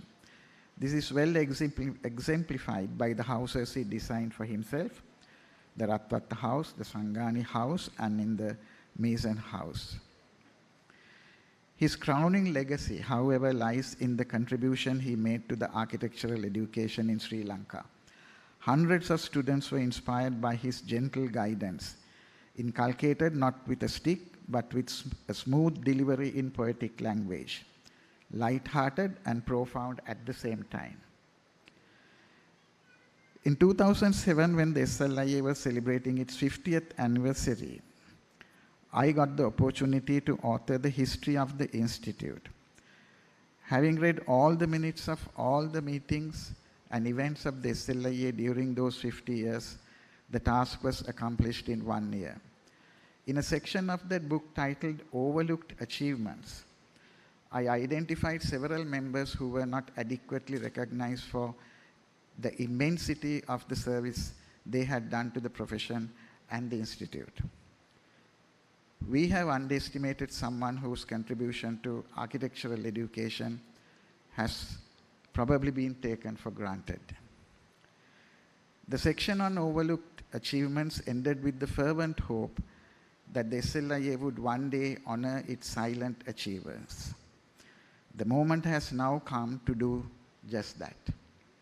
So it is with great pleasure that I announce that the Council of the Sri Lanka Institute of Architects, considering the exceptional, dedicated and tireless efforts of a very gentle man, spanning over a period of more than 4 decades, to enrich the architectural design standards of students, unanimously decided to bestow its special award for outstanding contribution to architectural education on architect Ranjit Talahakon.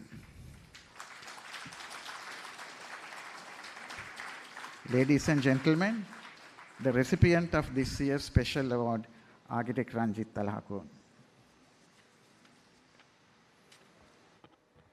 May I invite the presentation party on stage for this prestigious award, the President of the SLIA, Architect Russell Dandenia, the Senior Vice President of the SLIA, Architect Rohana Bandara Herat, and also our chief guest for this evening, Mr. Sujeeva Rajpaksha, and our guest of honor, Architect Professor Chitra Vedikkara.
And I would like to thank the presentation party, the President of the SLIA, Architect Russell Dandenia, the Senior Vice President of SLIA, Architect Rohana Bandara Herat, the Chief Guest for this evening, Mr. Sujeeva Rajpaksha, and our guest of honor, Architect Professor Chitra Vedikkara, past President of the SLIA. Ladies and gentlemen, our next award is also a very special award. It's the SLIA Honorary Fellow Member Award. To deliver the citation, I would like to call upon the President of the SLIA, Architect Russell Dandenia, on stage. Thank you.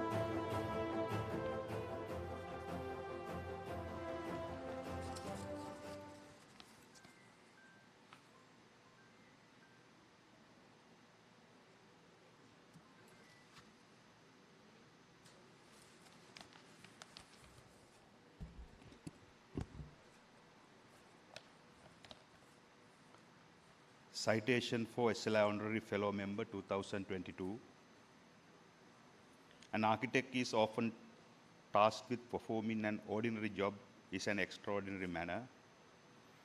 As Leonardo da Vinci once said, simplicity is utmost sophistication. This citation is for such a simple and humble architect who has made a tremendous contribution to both his country and the profession of architecture. For nearly 5 decades, he has placed his commitment for the profession of architecture above all else. Schooled at Ananda College between 1957 and 1972, he was a bright yet well-rounded student and represented the school in football and raga. Moreover, for self-defense, he mastered the martial art as well. Since leaving school, he has continued to support his alma mater by serving as a founder vice president of the All Anandians Architects Guild and a member of the advisory panel of the OBA. Entering to a university and becoming a graduate was one of his greatest life aspirations that he was determined to fulfill in order to get married to a very pretty girl with whom he had a long-standing affair from schooling days onwards. In 1972, he was admitted to the University of Mortua, Faculty of Architecture, as part of the first batch to enter the architecture faculty of the Katubedda campus of University of Ceylon, and completed his undergraduate and postgraduate studies.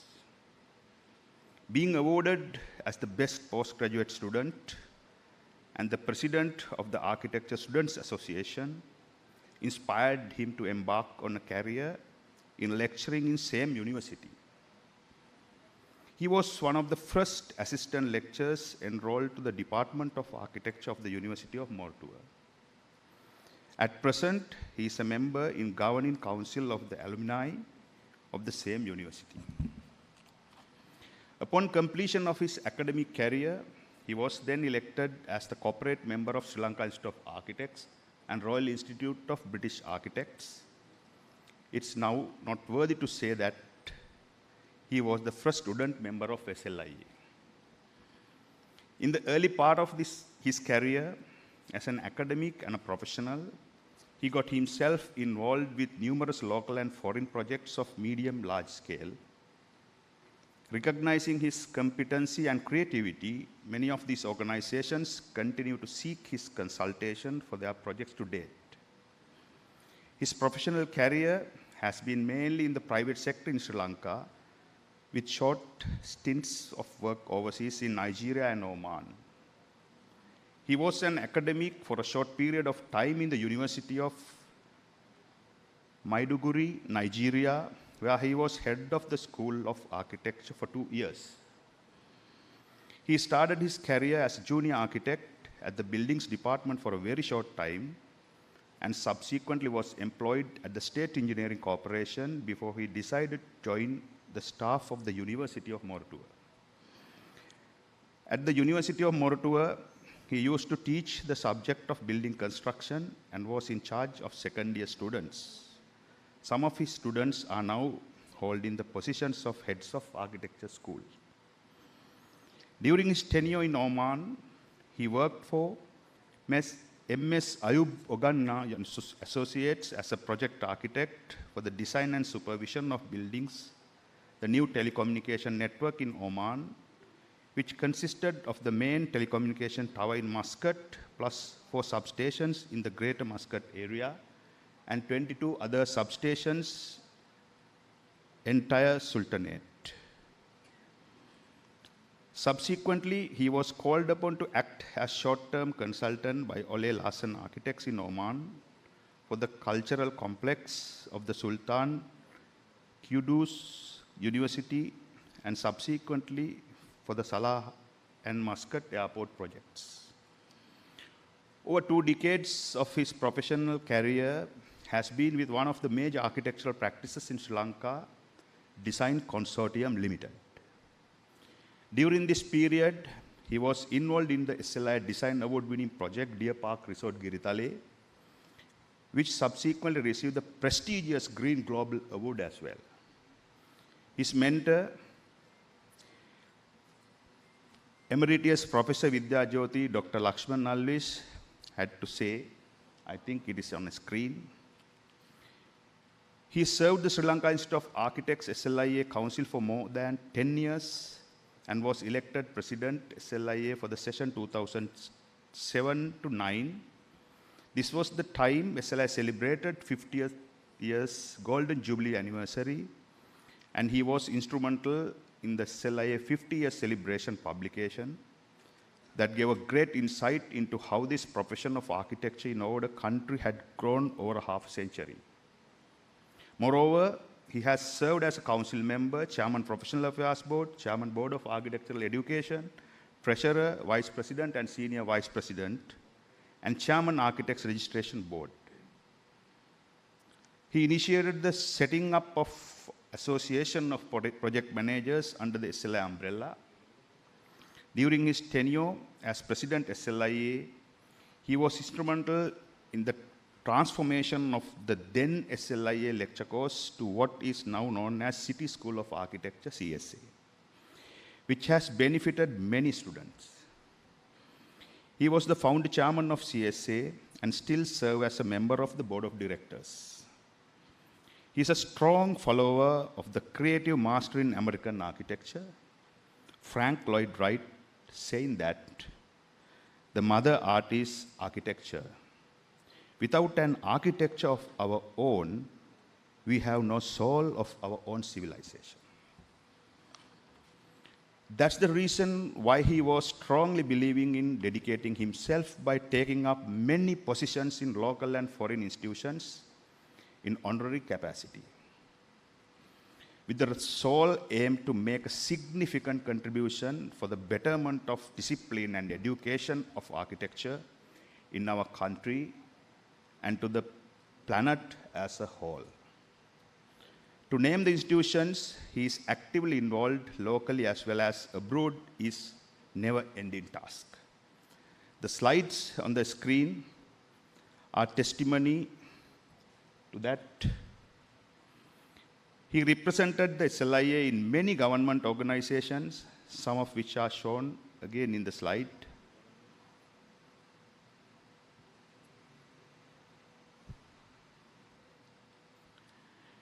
He also served as a jury member in many design competitions and awards. To name a few: JK's Asian Architects Award India, Jeffrey Bawa Award Sri Lanka, ACA's 4th International Design Competition 2016 in India, the Economic Times ET Edge Awards India, and SLI Design Awards. This is what Deshaman architect planner Dr. Surat Vikram Singh has to say about this architect on his involvement in the local and international institutions.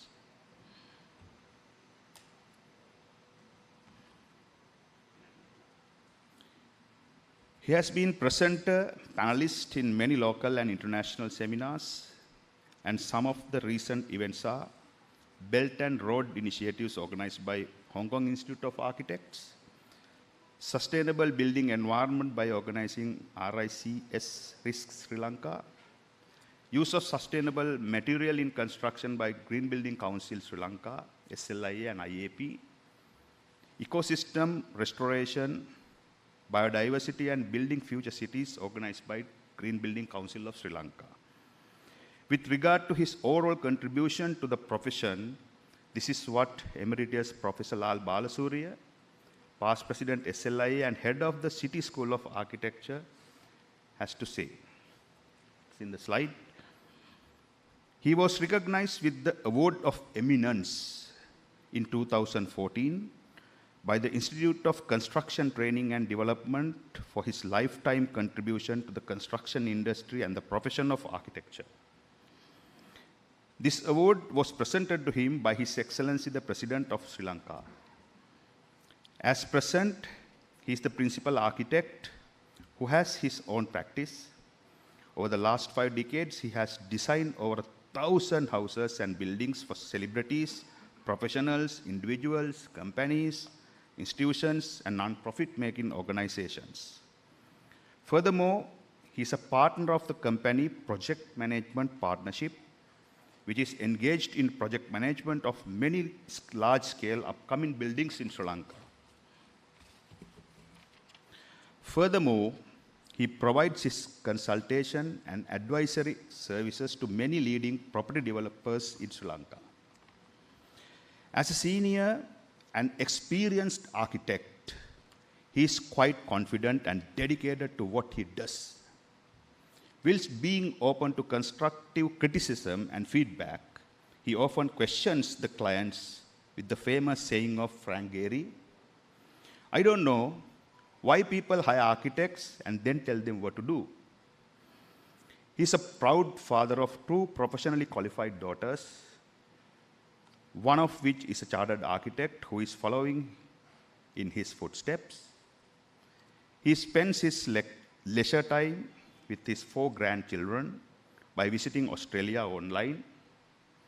Having listened to this citation, as I said at the beginning, one would wonder how a single person could make such a remarkable contribution for this profession.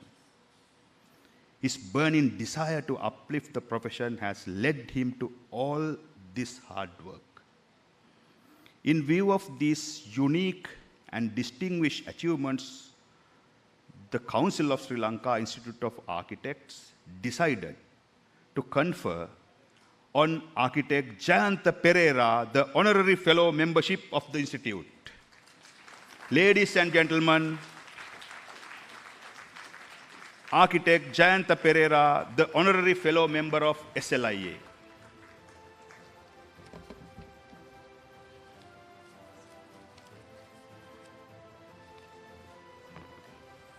To present this award, I would like to call upon the President of the SLIA, Architect Russell Dandania, the Senior Vice President of the SLIA, Architect Rohana Bandara Herath, and also to the Chief Guest, Mr. Sujeeva Rajapaksha, and our Guest of Honor, Architect Professor Chitra Vedikara, Past President of the SLIA.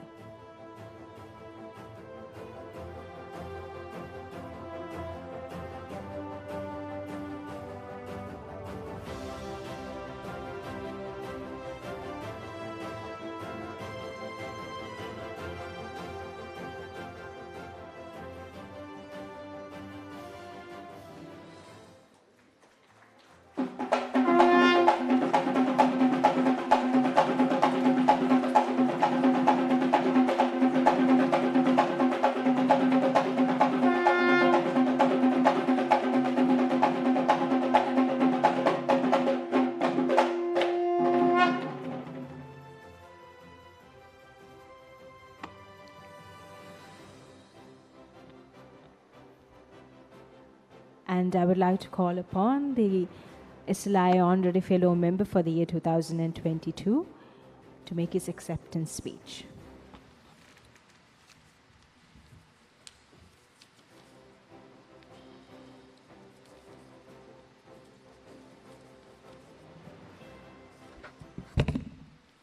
Good morning. Mr. Sujeeva Rajapaksa, our chief guest today. Our guest of honor, my colleague, Professor Chitra Vedikara, President and Council of SLIA, dear past presidents, members of the SLIA, including the new members who got their scrolls of membership today, students of architecture, honored guests, ladies and gentlemen. Today is one of the most happiest days in my life. That is to be honored by the professional body that I cherished during the last 5 decades of my life. Unfortunately, my family is not here today physically to share the happiness, although they are watching this online from Australia, including my 4 grandkids who would have been thrilled to see their hero being honored.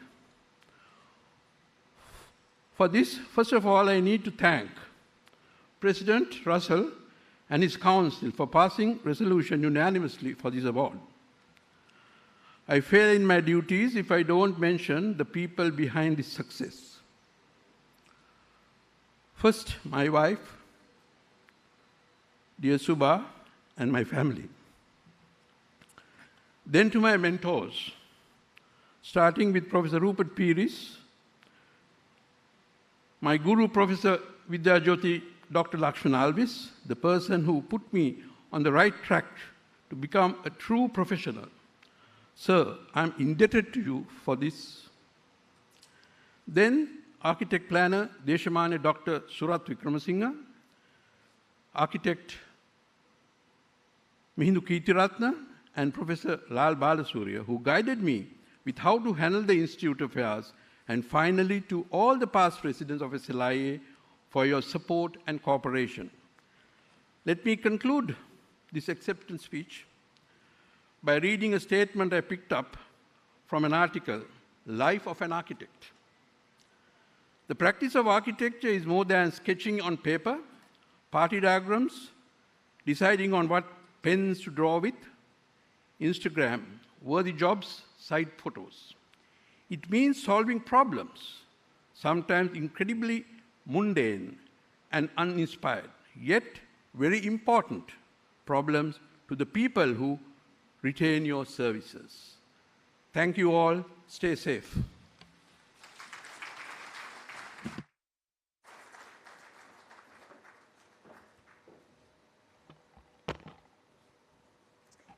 Thank you very much to the Honorary Fellow Member of the SLI for the year 2022, past President of SLI, Architect Jayanta Pereira, for his acceptance speech. Ladies and gentlemen, may I please request I would like to call upon the President of the SLI, Architect Russell Dantenia, and also to the Senior Vice President of SLI, Architect Rohana Bandara Herath, the Chief Guests, Mr. Sujiva Rajpaksha, and also to our guest of honor, Architect Professor Chitra Vedikkara, as our next session would be to give away tokens of appreciation to our chief guest of this evening and our guest of honor for this evening. So ladies and gentlemen, if you can please make your way on stage.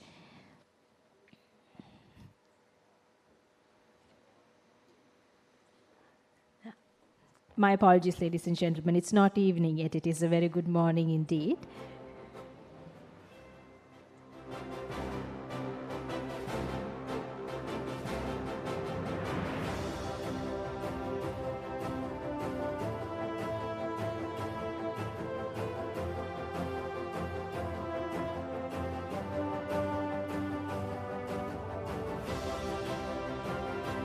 So our first token of appreciation will be presented to our chief guest, Mr. Sujiva Rajpaksha, Chairman of the Board of Directors of People's Bank.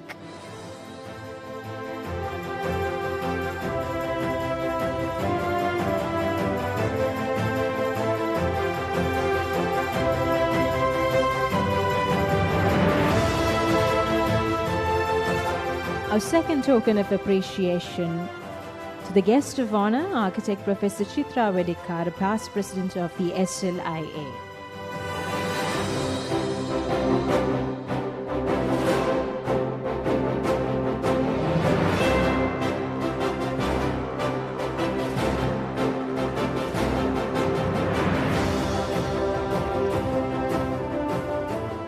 And ladies and gentlemen, once again, I would like to thank our chief guest, Mr. Sujiva Rajpaksha, our guest of honor, past President of SLI, Architect Professor Chitra Vedikkara, for joining in presenting all these awards and also gracing this event. I would also like to thank the Chairman of the Awards Committee of SLI, Senior Vice President, Architect Rohana Bandara Herath, and last but not least, the President of the SLI, Architect Russell Dantenia, for his participation throughout these awards cycles. And before we move on to our next segment, ladies and gentlemen, we must thank our sponsors, without whom this event will not be a success. And please enjoy this short video presentation they'll be bringing to you now.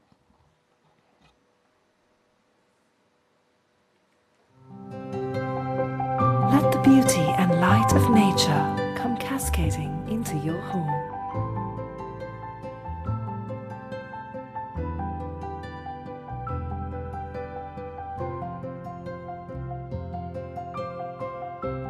With world-class aluminium profiles for all modern door and window designs. Introducing Lumin for doors and windows from Almex. Multifunction custom designs, quick and efficient installation, modern and elegant finish, long-lasting use. Lumin. Invite light. You should be proud of your country, where the richest offerings of nature are turned into a finer form through pure craftsmanship. And I'm not talking about the sapphire on my ring.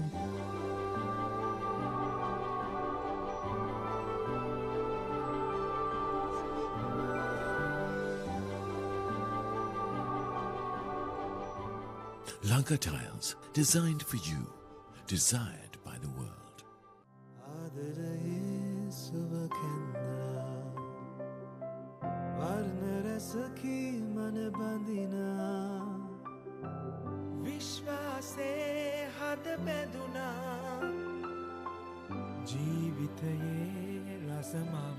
වසර 130ක විශ්වාසයෙන් දැන් ඕඩලස් තාක්ෂණයෙන් Nippon ඕඩලස් paints තත්වයෙන් උසස් හොඳම තේරීම. Nippon Paints. Live with colors.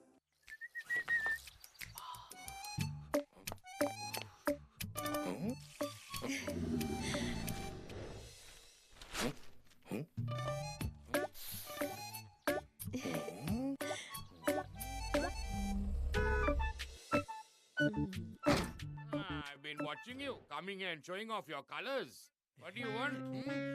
No, I was just admiring the colors. Really? Come inside below, I'll show you colors. A beautiful, long-lasting finish for your home from Rhino Color Up Roofing, now in a range of colorful patterns. I want to get colorful roofing sheets for our new house, just like these ones. Rhino Color Up Roofing and Ceilings. Show off your colors.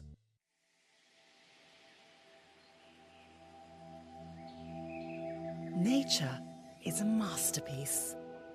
Preserve its beauty while surrounding yourself in the transcendent aesthetics of your dreams.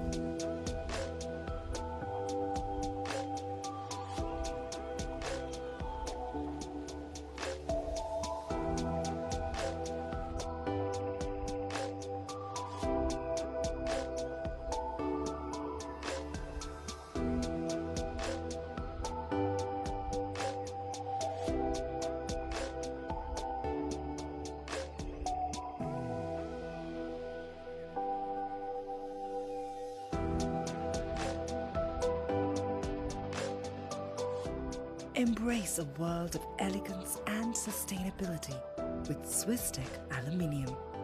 Swisstech Aluminium. Live in elegance.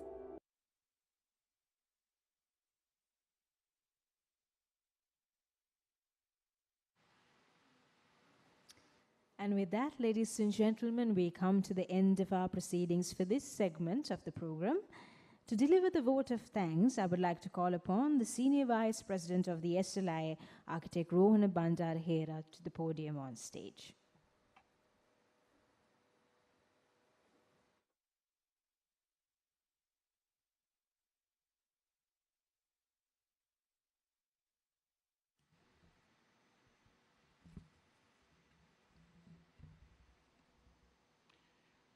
Mr. President, my dear council members, dear past president and distinguished guests, dear architects and newly elected members today, SLI staff, and ladies and gentlemen. I'm extremely happy and delighted to deliver this vote of thanks in this very important event, our inauguration ceremony in year 2022. There are a lot of activities and many hard work behind this particular event, and it is the duty of the Honorary Senior Vice President of SLIA to deliver vote of thanks, and it's a customary of SLIA. I would like to thank Mr. Sujiva Rajapaksha, our special chief guest today, and our guest of honor, our own member, past president, Professor Chitra Vedikkara. Both have left the floor a little while ago. For inviting, for coming here and grace this occasion. I would also like to thank our key award recipient today, namely my beloved teacher, architect Ranjit Alhakon. I must pay our sincere gratitude on behalf of the entire architectural fraternity for his valuable contribution to the education of architecture. Architect Jayanta Perera, past president, one of my mentors also. I'm very happy to state your name today as honorary member of SLIA. I'm also privileged to work with him and serve in his council, and also work with him in several committees at SEDA. I must thank both of you also. Then my sincere gratitude should go to our other award recipient. I don't want to mention their names since we are running short of time. But I must mention about product award recipient. In the difficult time, they have done their own research and found many new projects and introduced projects to our construction industry. We must not forget our members who received awards today. Thank you very much for your hard work, and also to come forward and showcase your work. So SLIA highly appreciate today your contribution. I must also thank our newly elected members today. So you are the future of our country and our profession. So today, you took the scores as chartered architects. I'm also would like to express my own happiness with you as a senior vice president and also as a teacher. I must not forget their parents. My dear parents, thank you very much for being with us today to color this beautiful event. I know you have had very tough time to educate your kids. Please remember, your children have chosen this noble profession. So we must thank our parents as well. Today, I must also thank our key player, our chairman of inauguration, Architect Salinda Ratugama and his able team, young architects. They were running here and there during past few days. I saw in the institute, shouting, telephoning. Thank you very much. And also, I must pay my sincere gratitude to our SLIS staff, so who played a lot of hard work behind the screen. I must also not forget our sponsors. So a little while ago, you enjoyed their presentations. So thank you very much, dear sponsors, for coming forward and help us to add some color to this event. So I don't want to take your time. So once again, thank you very much, all of you all, for coming here and add some value to this event. Thank you very much once again.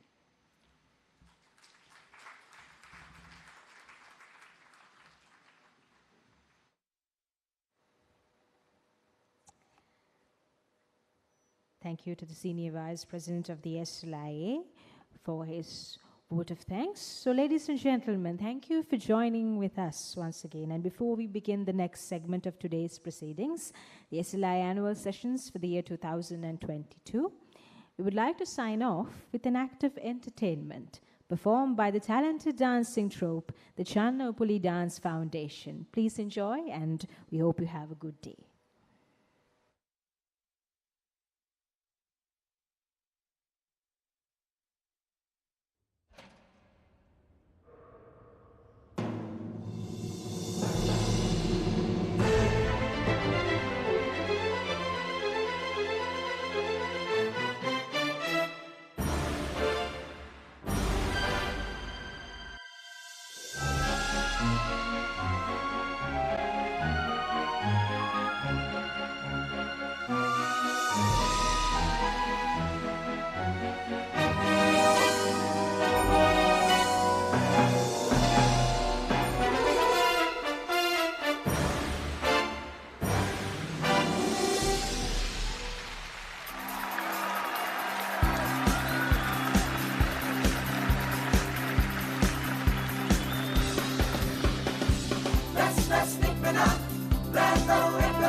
Monadarangkum paradis kia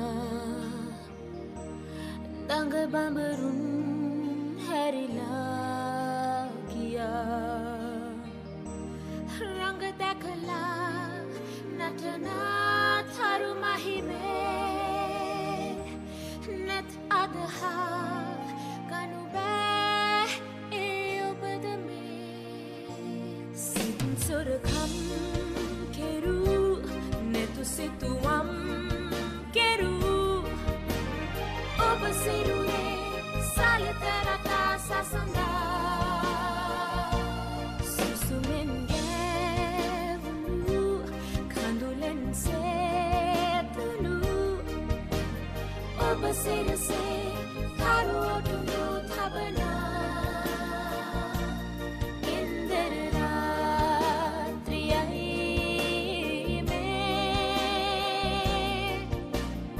Obasirune saletarata sasanda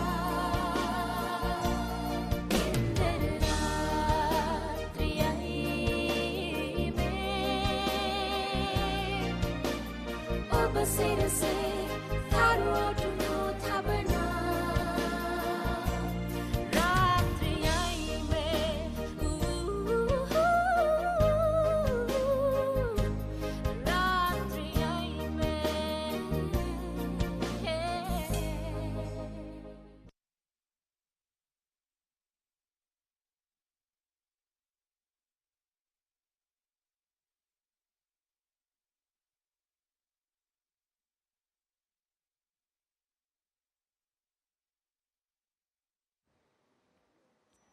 Ladies and gentlemen, let us give another round of applause to our dancers, performers rather. And before we begin the next sessions, the SLI Annual Sessions 2022, tea and refreshments will be served outside of this venue. And ladies and gentlemen, any of you who have been registered for the SLI Annual Sessions, you can please be back in this hall by 11:50 a.m. so that we can begin the proceedings on time. So thank you for joining with us, all of you, and I hope you have a good day. Thank you very much.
nature come cascading into your home.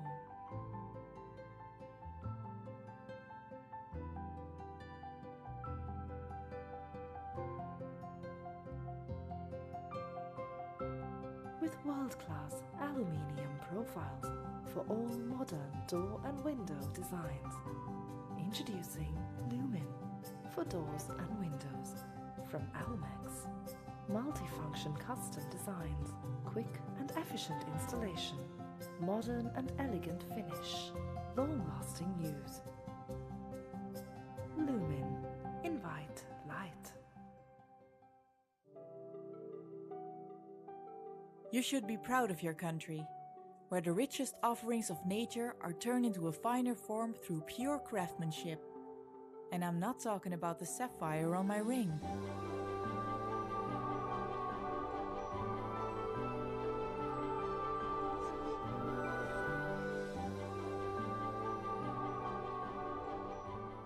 Lanka tiles, designed for you, desired by the world.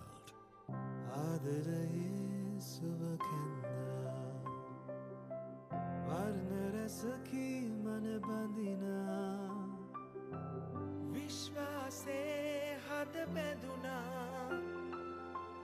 ජීවිතයේ රසමවනා වසර 130ක විශ්වාසයෙන් දැන් ඕඩලස් තාක්ෂණයෙන් Nippon Odorless Paints තත්වයෙන් උසස් හොඳම තේරීම Nippon Paints. Live with colors.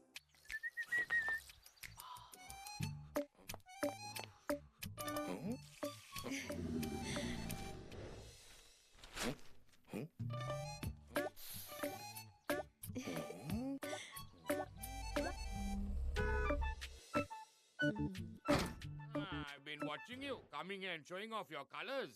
What do you want? No, I was just admiring the colors. Ah, really? Come inside below, I'll show you colors. A beautiful long-lasting finish for your home from Rhino Color Up Roofing, now in a range of colorful patterns. I want to get colorful roofing sheets for our new house, just like these ones. Rhino Color Up Roofing and Ceilings. Show off your colors.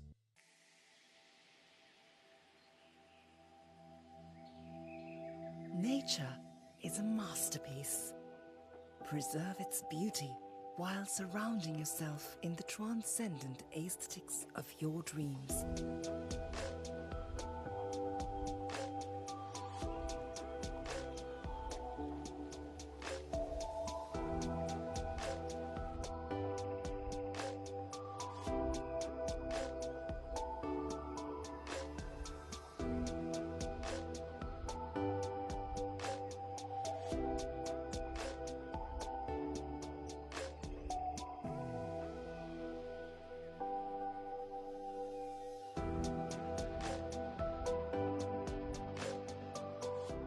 Embrace a world of elegance and sustainability with Swisstech Aluminium.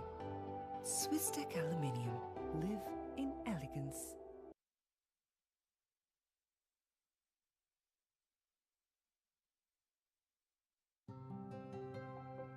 Let the beauty and light of nature come cascading into your home.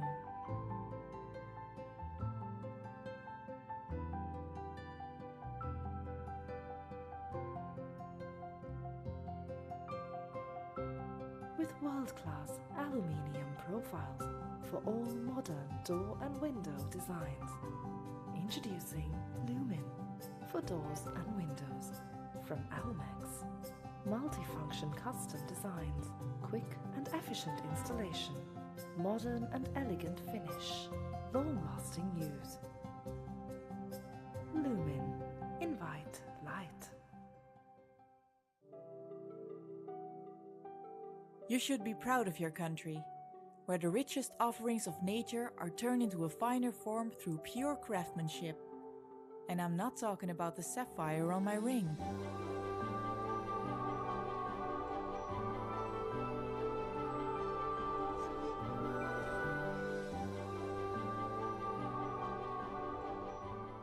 Lanka tiles, designed for you, desired by the world.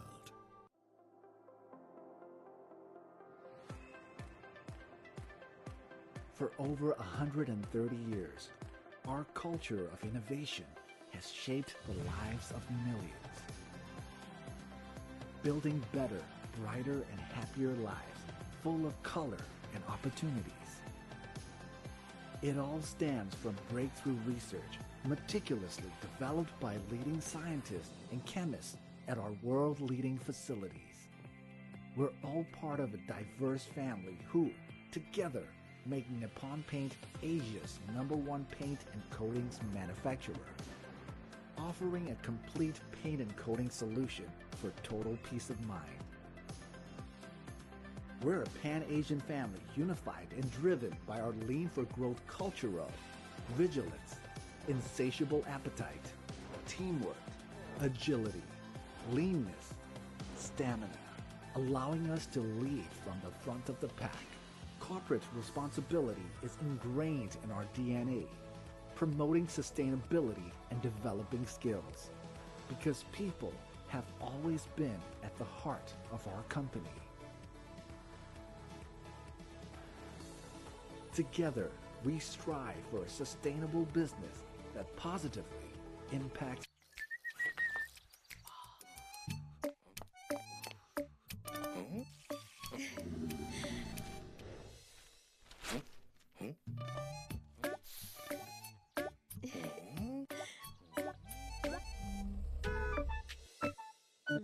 I've been watching you, coming and showing off your colors. What do you want? No, I was just admiring the colors. Ah, really? Come inside, Willow. I'll show you colors. A beautiful, long-lasting finish for your home from Rhino Color Up Roofing. Now in a range of colorful patterns. I want to get colorful roofing sheets for our new house, just like these ones. Rhino Color Up Roofing and Ceilings. Show off your colors.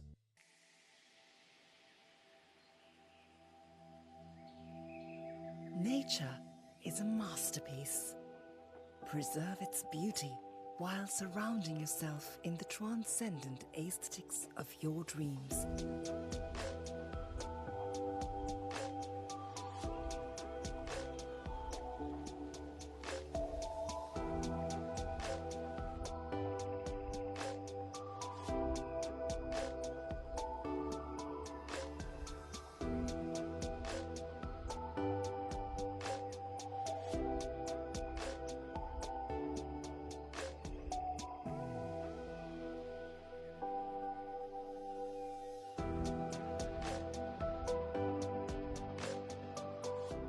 Embrace a world of elegance and sustainability with Swiss-Tech Aluminium. Swiss-Tech Aluminium. Live in elegance.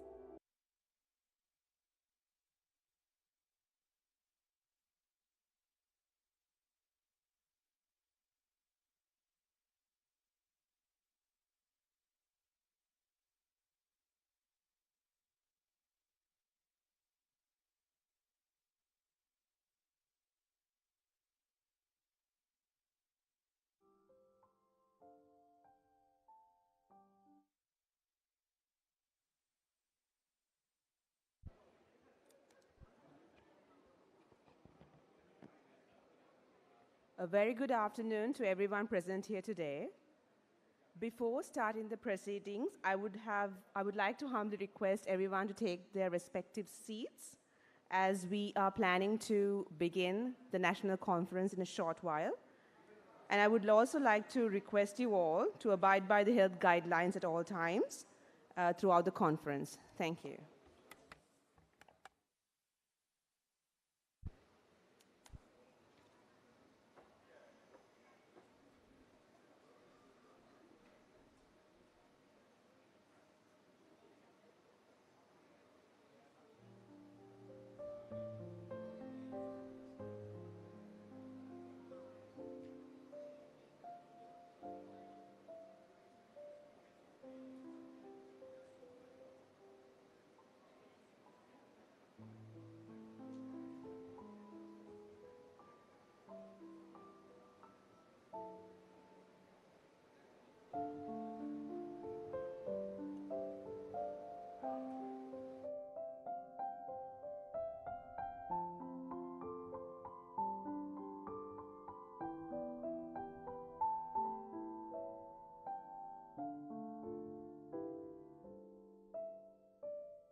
During the course of human history, as the human race advanced in civilization, building cities, interurban trade routes, and engaging in wars between metropolises, the resultant increase in human contact led inevitably to an increase in the chances for the rising and spreading of pandemics.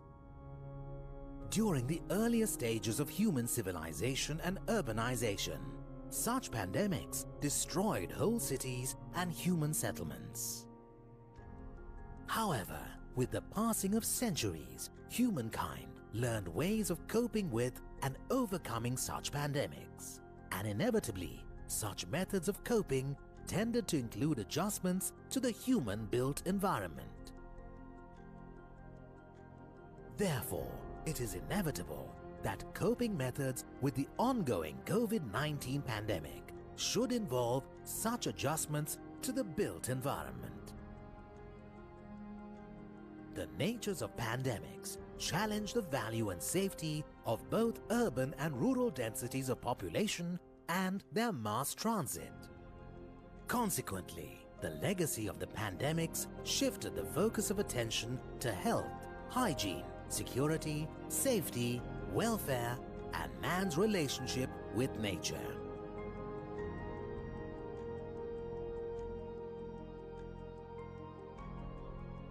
Architects are the prime movers in the field of the built environment. Their role in post-pandemic environment building is critical and requires early responses in creating pandemic-resilient architecture and livable, safe places.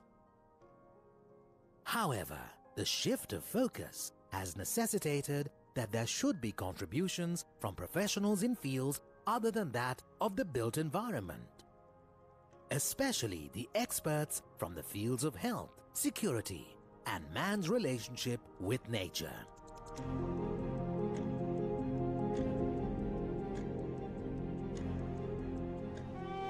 In this spirit, the Sri Lanka Institute of Architects presents the subject, The Architecture for Well-Being, as its theme for its inaugural virtual session for the year 2022. To understand and redefine the architect's role in these new normal circumstances and the future role of the built environment in creating human well-being through architecture.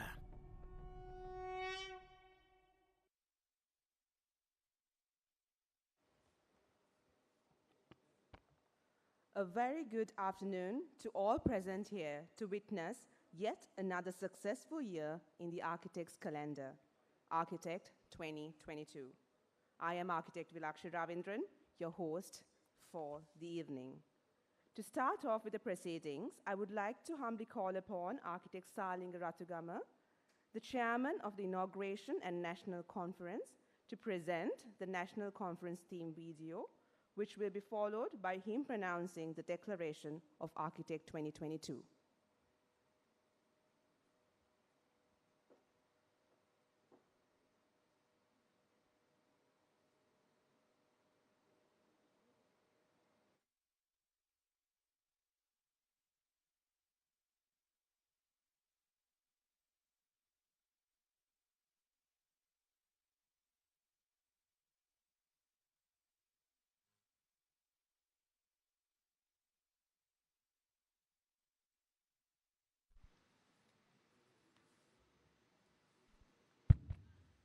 Okay.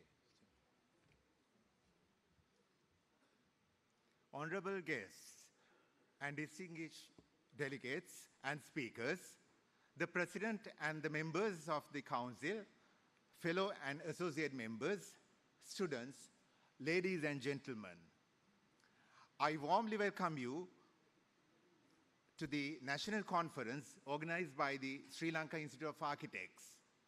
It's a great pleasure for me to declare open the National Conference 2022. And I invite everyone to join us and share this exciting experience. The annual conference of SLIA is a great platform bringing everyone in the architecture and construction industry together. Needless to say, it is a great opportunity to share knowledge and find out what is new in the industry. This is always a collective effort where all the leading companies, entrepreneurs, both locally and internationally, are actively involved and share perspectives, innovations, and good fellowships. So this year, we are holding the annual conference based on the theme, Architecture for Well-being. Well-being is considered a positive indicator in many sectors of society, as it tells us that people perceive their lives are going well. Simply, well-being can be defined as one's satisfaction with life circumstances. As the guardians of the built environment, we architects have a unique correspondence to this subject.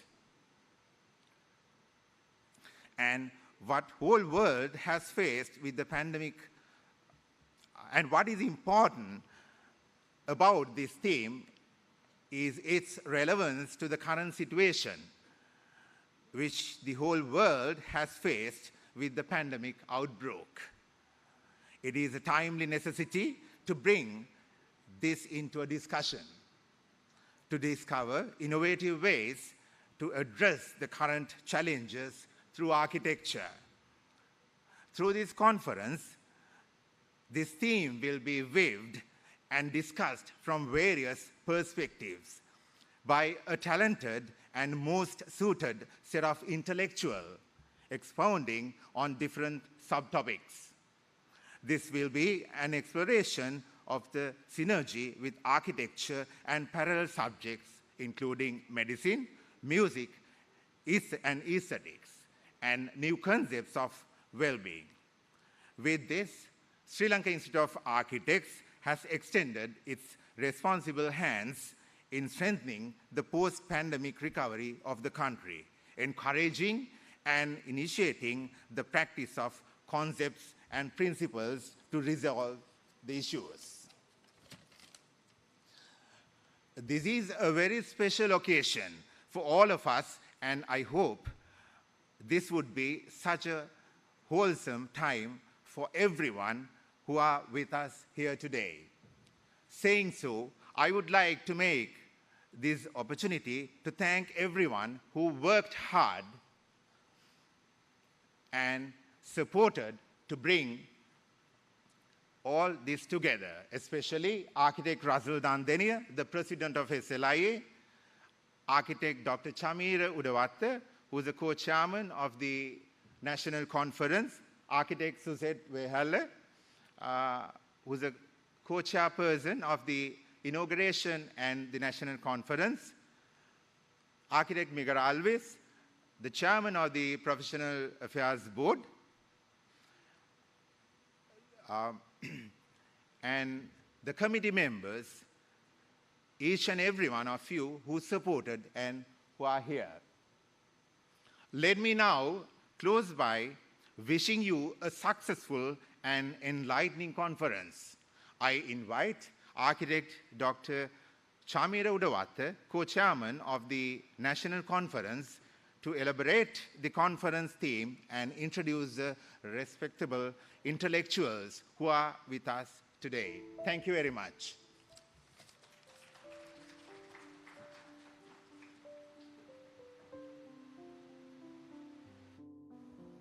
Thank you, Architect Salindra Ratugama.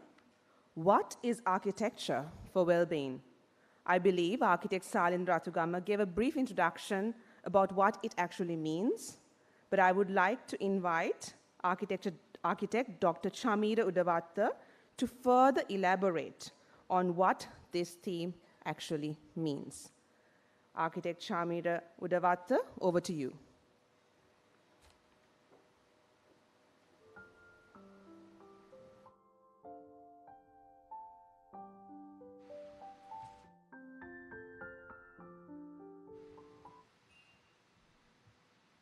First slide.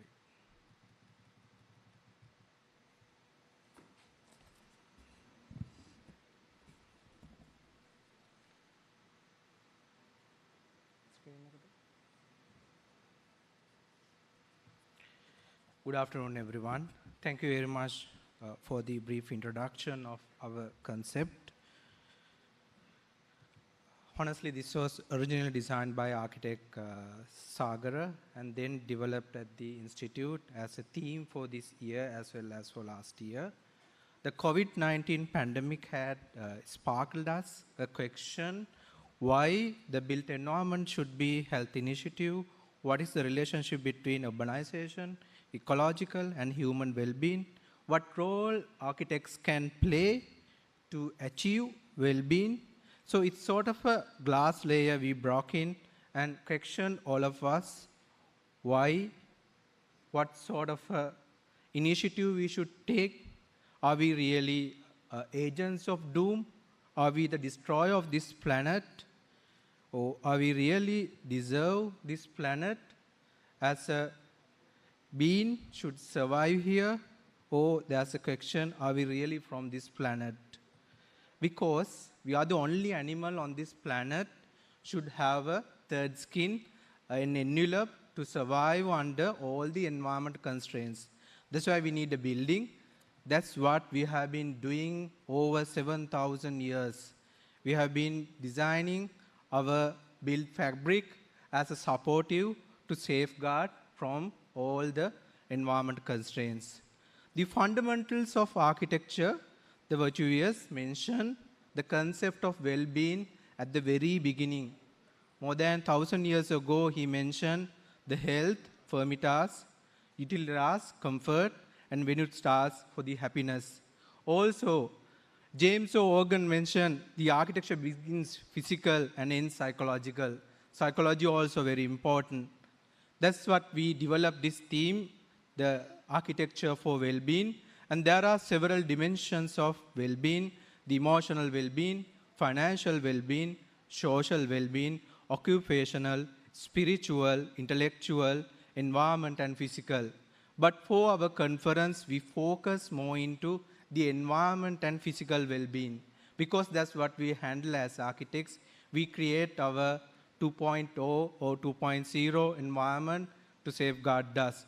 Then we develop our theme into several sections that the conference today we segregated to discuss physical well-being, urban well-being, environment well-being, nutrition, and psychological well-being. Based on this separation, we invited our intellectual speakers to discuss, create a platform where we can connect the academia as well as the industry together, create local and international discussion to make a policy implication for upcoming situation of the country as a responsible institute, as a responsible professional institute. So we divided, as I informed, physical well-being. We invited doctors, well-known medicinal practitioners from our country. To discuss urban well-being, we invited architect Kenneth Young, famous green practitioner, and also we invited architect Dr. Janaka Vijayasundar as well as Professor Vinayak Brand from USA to discuss how the urban well-being should be reshaped after the COVID pandemic. Also, we invited architect Dr. Narayan Pereira and architect Vinod Jayasinghe to discuss the environment well-being. And very interesting thing, we should discuss the nutrition as well because there is something that architect can play. We can create a space for nutrition or provide additional nutrition for domestic. This is so critical in a city because we had a situation few months back. We are running out of fuel for the society. We are running out of food. So what we can do, we can accommodate a new space within our dwelling. We can accommodate new space within the city to provide nutrition. So we have invited Dr. Tilini Pereira from University of Colombo, as well as planner Satya Meepagala. Both are working on several urban farming projects. They are trying to integrate urban farming into architecture, which is very important. There's a discussion happening outside of our paradigm. We can bring them in, have a link, and make space for our new designs. Also, the final discussion will be on psychological well-being, so which we thought of taking at the very beginning because psychological well-being is very important. That's what we architects do. I mentioned architects start with physical and end psychological. There was a discussion during the pandemic from both our guest speakers about how music can play a role for psychological well-being in the society. I would like to invite for them to do the same conversation, how architecture can create psychological well-being to society and make them happy during a pandemic as well as after the post-pandemic situation, how we as professions, architects, can play our best role. Thank you very much.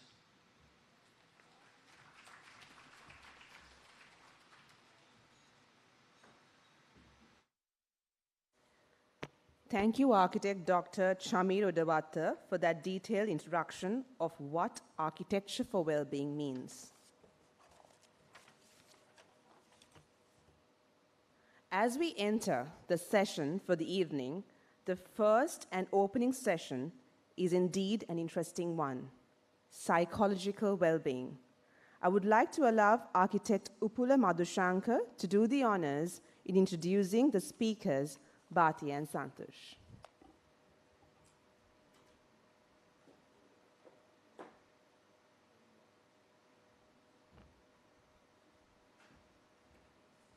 Bhati, I think we should come and sit down so that we start the conversation and the introductions will follow.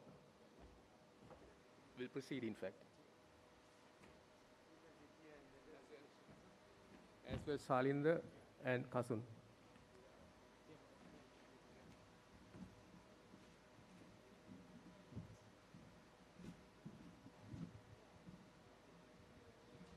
Check.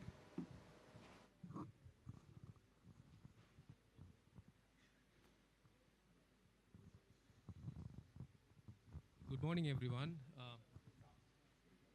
I'm sorry, it's afternoon. Good afternoon. Can you hear me? Oh.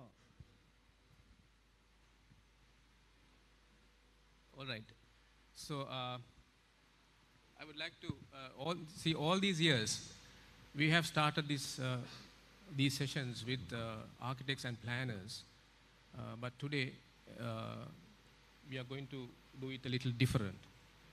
And because we are going to start the session with musicians. So that's going to be quite interesting, I think.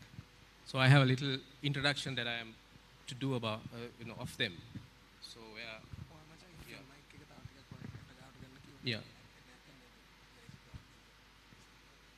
Just give me a second because there's a little turning issue here with the phone where I'm trying to read out a little.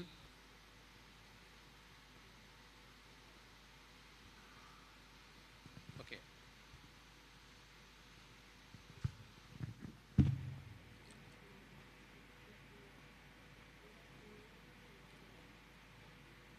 All right.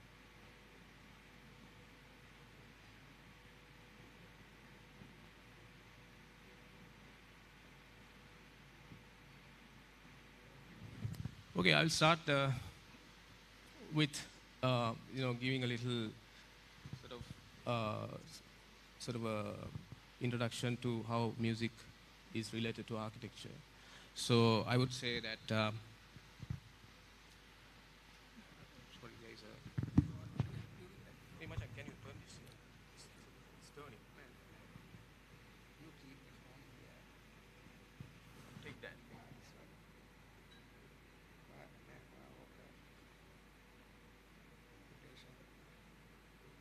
Yeah, that's right. Okay, I'm sorry about it. And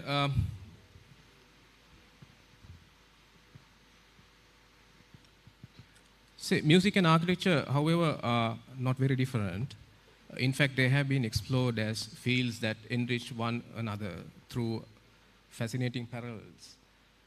So the upcoming talk and performance will add color and value to the architectural discussions that will follow. So rather taking all this time, I think I'd like to hand over the stage to you, Bhatia and Santosh. But before that, I am supposed to introduce you. So let me give a very quick introduction to you too. So Bhathia's father is late Major General Nihal Jayakodi, and the mother, Mohini Jayakodi, is a musician. It's said that his singing abilities come from his mother's side. His mother, a classically trained pianist and a piano tutor. Bhatia started classical piano music from the age of 7. After his secondary education at Ananda College, he completed his degree and obtained BSc Honours in Business from Manchester Metropolitan University of UK. Learning at the Mary and David School of Vocal Music shaped his musical skills. Santosh's mother also hails from a musical family, which influenced his entry to music from a young age. He studied at Royal College, Colombo, and completed his bachelor's degree with a double major in marketing and management. So both Bhatia and Santosh collaborated and formed BNS, and it has been a success story ever since. Today, they are here to give us some invaluable insight into music and how it affects psychological well-being. So I would like to hand over the mic to you, Bhatia. The stage is yours now. Yeah. Okay. Thank you so much for that very kind introduction. Very good afternoon to you. And I will start, because we have a very short time. I will straight away go into a core of what I was told by you. You said that, can you bring in what you do in terms of how it affects your psychological well-being? I'm going to explain to you a little bit of a story on how and why I chose what I do now. And that is directly related to a very deep psychological issue. So when I was small, I was a little bit under a lot of, I was under a lot of pressure, because in school I used to have this, as in, when I say things, when I talk, I have a stammer. With that stammer, I was under tremendous pressure, because if you take me as a person, when it came to my exams, when it came to schoolwork, all the extra activities I did, I was quite a good student. As in, up until about grade 8, 9, 10, I used to become first, second, third in the class. Then after that, of course, with all the extra activities coming in, then it went down to 4th, 5th, 6th in the class. But I was always on the top in terms of my education. And even after school, in my batch, in my, my higher education, I was quite good. But one thing that I realized at that point was that however much I am good, I know that the content, the person inside me can go and hit targets, hit goals and whatever. But the world out there had always a question mark. As in, from the school, like say any association I was in, say in the terms of achievement criteria, I used to have all the tick boxes. But I was not appointed to the topmost seat, because obviously, අපේ භාෂාවෙන් කිව්වොත් ඒගොල්ලන් හිතනවා දැන් මේ මිනිහට ගිහිල්ලා ඉවරලා ඉස්කනේ මේ association එකේ if he becomes the president, how can he go and make a speech? Big problem. And I can still remember I was in one association which I got chosen. No, they were going to select 2 people from Sri Lanka, that's from the Sri Lankan end, and every school was supposed to send 5 to 10 applicants for that interview. So from whole of Sri Lanka, there was about 1,300 applicants. And every school was supposed to send their top achieving people. And my name was not there in that list. But I ticked all the boxes when everybody else had at least one box short. So when I asked that particular master in charge, he told me, no, there was some problem. And I knew what the problem was, and I don't blame them. That's the world. Right?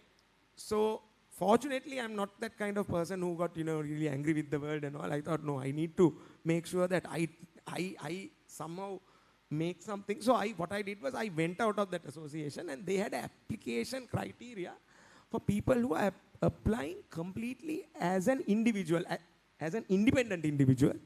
I applied. I didn't apply through school. I applied. I don't want to say the association because that's a very close knit society, and I'm very close to them right now even, but I'm explaining something which happened to me. I went as an independent applicant, and so they chose 2 from whole of Sri Lanka, and I was one of the 2 which got chosen to go abroad, because it was a full scholar. As in, it was like a fully paid thing to go. So with these kind of experiences, even in school, in most of the associations and the societies I was in, I couldn't hit the top because of this problem. And I thought, no, someday I'm going to do something on my own. Because if I even go to an organization, I'll always end up the second. And I can't blame them. Sadharana.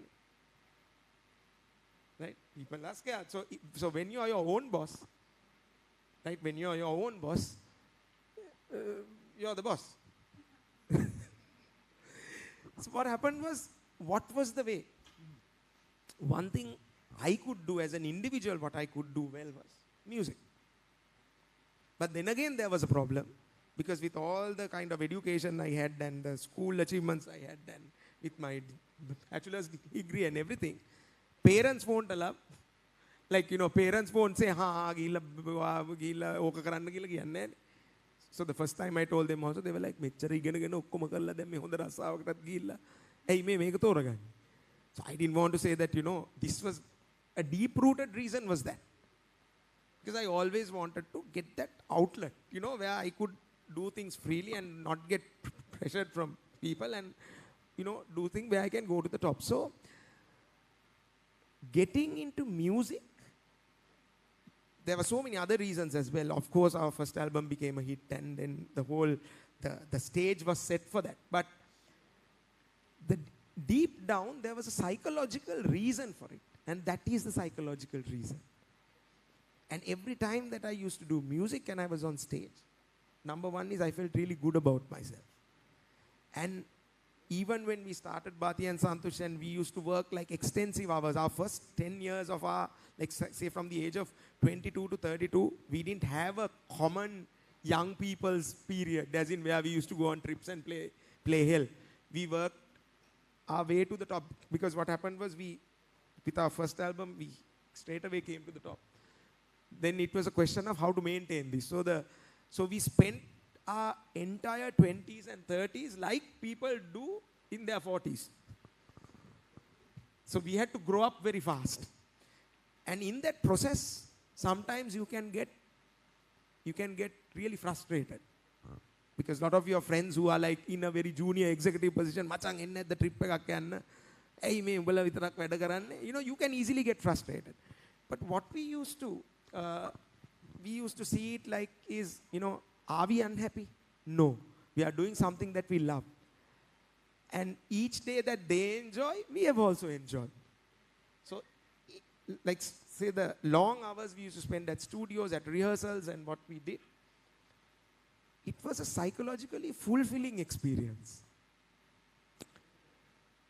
So I think that, like if I talk to you and if I talk to all the architects also, most of the architects, I'm sure, architecture is a fulfilling experience. Architecture is a fulfilling experience. And when you get involved in a design, I'm sure that's like, it's like you're on drugs. You're completely in it, and you go crazy with it. So this was the same thing for us. But then what happened was, now when we are on this role, now we are passing this down to the younger people. Right? So our brand, our product, we were passing it down. We were not just passing down a song to the people. We were trying to pass this trip that we were having to the people. That is where we succeeded. As in, Bhati and Santosh was never about a song. If you take us in 1998 when we came, it was a cultural revolution. We were teaching people how to think like us. And I think architects also do that. I can still remember when I was first going to make my house, I called Upula, my friend, and I said, "Machan, ලාභයට හදන ගයක් දෙන්න." මට ඇවිල්ලා කෙලින්ම පටන් ගත්තේ about 5-10 years ago. "මචං, ලාභයටම මම හැදුවා about 30 million and upwards වගේ යයි කිව්වා." මං කොහොමද මම එච්චර එකක් නෙමෙයි හොයන්නේ. I like small spaces. No, he didn't lose his job. I got that. So he was coming with so many things. But that meeting was a fulfilling meeting. That gave me a lot of inspiration. Then I told him, look here, your thing is too much because I don't like big spaces. I'm going to go for a small space. And I'm not going to go with that concept. But then I'm saying, how do we pass it down to people? How do I understand their psyche? And how do we get them to adopt to our psyche? That is another trip. Right? So what we did was when we came up, we identified certain problems in society, a frustration that people had mentally. The youth at that time, we had a problem. As in, we firmly feel that up till 1980s, the Sri Lankan society in terms of arts and culture, we had a well-balanced thing. If you take මේ පැත්තෙන් අපිට හිටියා කියන්නේ සිංහල සංගීතය කරපු ගොඩාක් depth එකට ගිහපු අය කියන්නේ WD අමරදේවයන්ගේ ඉඳන් වික්ටර් රත්නායක ඉඳන් ඒ පැත්ත තිබුණා. That vertical was there. Everything was checked. මේ පැත්තෙන් අපිට හිටියා CT ෆර්නැන්ඩෝලා ක්ලැරන්ස්ලා ඒ පැත්තත් check එකේ තිබුණේ. But after the 80s, maybe because of the change of the society, whatever, this vertical that I told you, the CT Fernando, after I think Rukanta Gunatilaka, that checkbox started slowly getting empty. We were not fulfilling that checkbox. We were trying to do it, but we were not rolling with the world. We were not rolling with that same speed. So as a result of that, the youth were getting highly inspired by things that were coming from India. That is during our time, the late 80s and the early 90s when we were in school. So what we did was we understood that problem because we had that problem too, and we tried to answer that problem for ourselves with what we did. We tried to find an answer for ourselves. We were not trying to do it for the entire society. But in the process we found, අපි මේ psychologically අපිට inject කරගන්න drug එක මම මේ drug එක කියලා කියන්නේ I'm not talking about taking drugs, right? I'm just saying, using that as a metaphor. So the drug that we were injecting ourselves to be happy and to get inspired, it was inspiring a lot of people. If you take until our first album came, the ad agencies were always thinking English, Sinhala, Tamil. There was no integration. But then people started talking. We started talking in English and Sinhala together, and we were throwing words. At least we used to do that when we just met our friends. But on stage, it became a norm. Wearing jeans and just walking on stage in Sri Lanka was not a norm at that time. Now globally, it's a norm now. But then even at that time, it was not. But then we started bringing it onto that. So this whole well-being wrapped around within our song and the entire presentation, we were passing down a very deep-rooted psychological message. So that really, we became well-established because of that.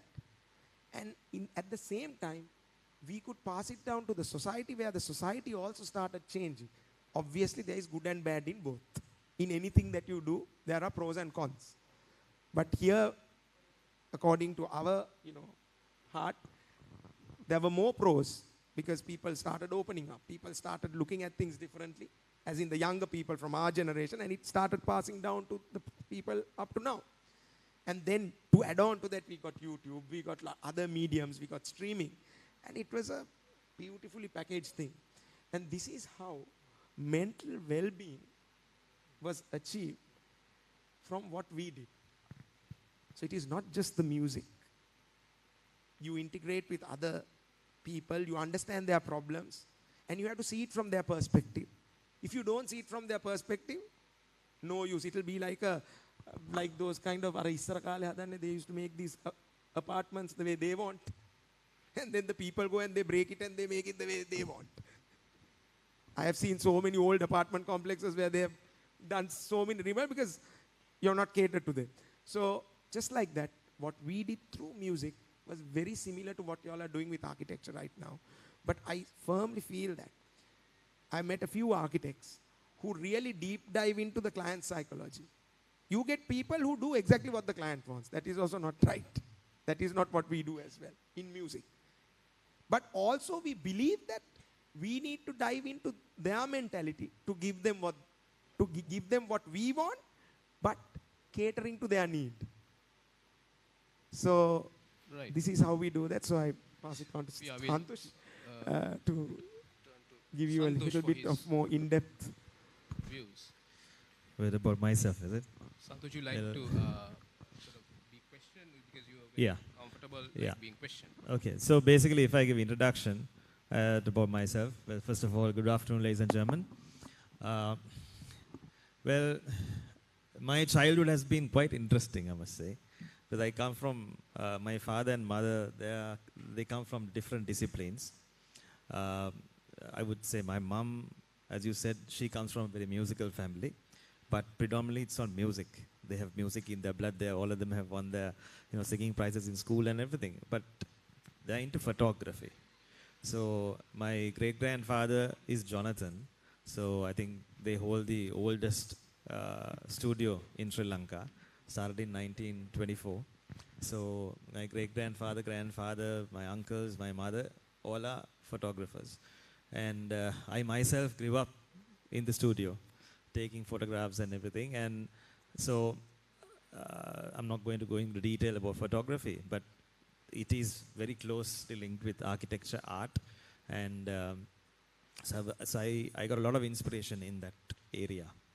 Then my father's side, my dad was the director of marketing for Chet Peris, so he was a marketeer. And he came from a very strong Buddhist background. My grandfather was the commissioner for cooperatives in Sri Lanka. He was a GA in Sri Lanka. And then during Jawaharlal Nehru's time, he was invited to India to structure the cooperative movement in India.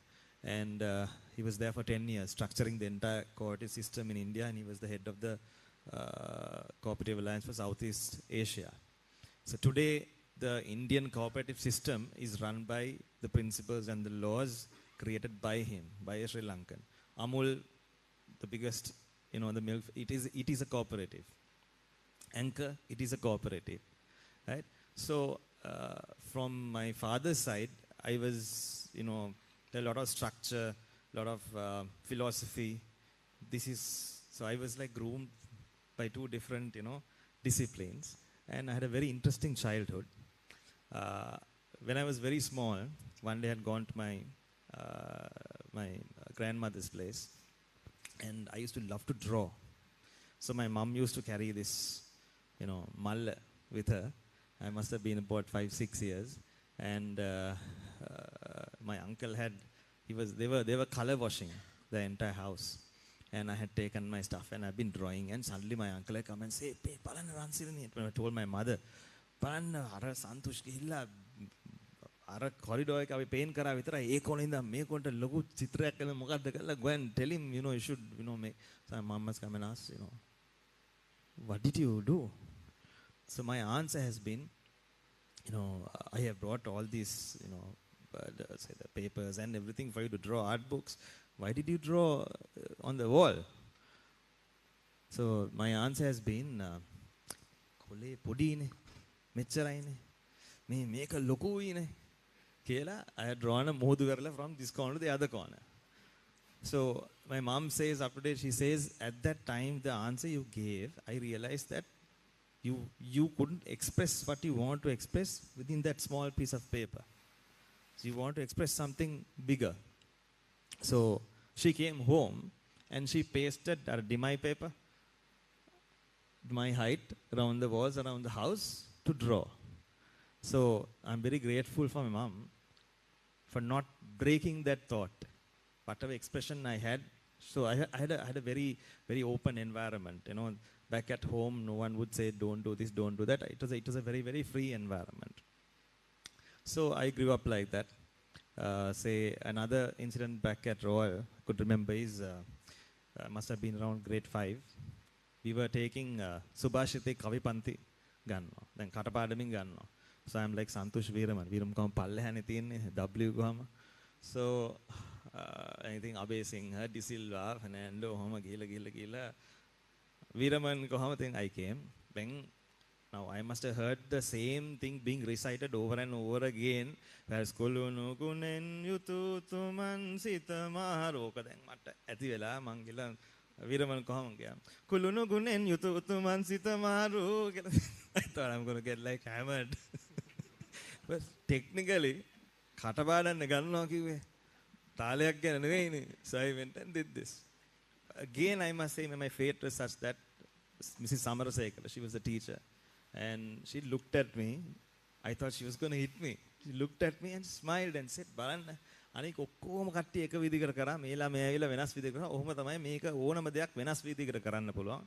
And she got the class to learn another tune, and we had to go to the Sahitya Sangame and perform the same thing in 3 different tunes. So I maybe in my childhood I learned that okay, we can think different, be different. That freedom is there to express. That expression was all about that. So when I was growing up at Royal, rugby was a very strong passion I had. I always wanted to play rugby for Royal, right? So, but with my body, it was not the best of the thing to play, right? But that was very passionate, and I realized, okay, you can't play in the back, maybe in the line. So now I played for under 15. Under 15, I got chosen the B team. We won the plate. Now in thinking long term, no.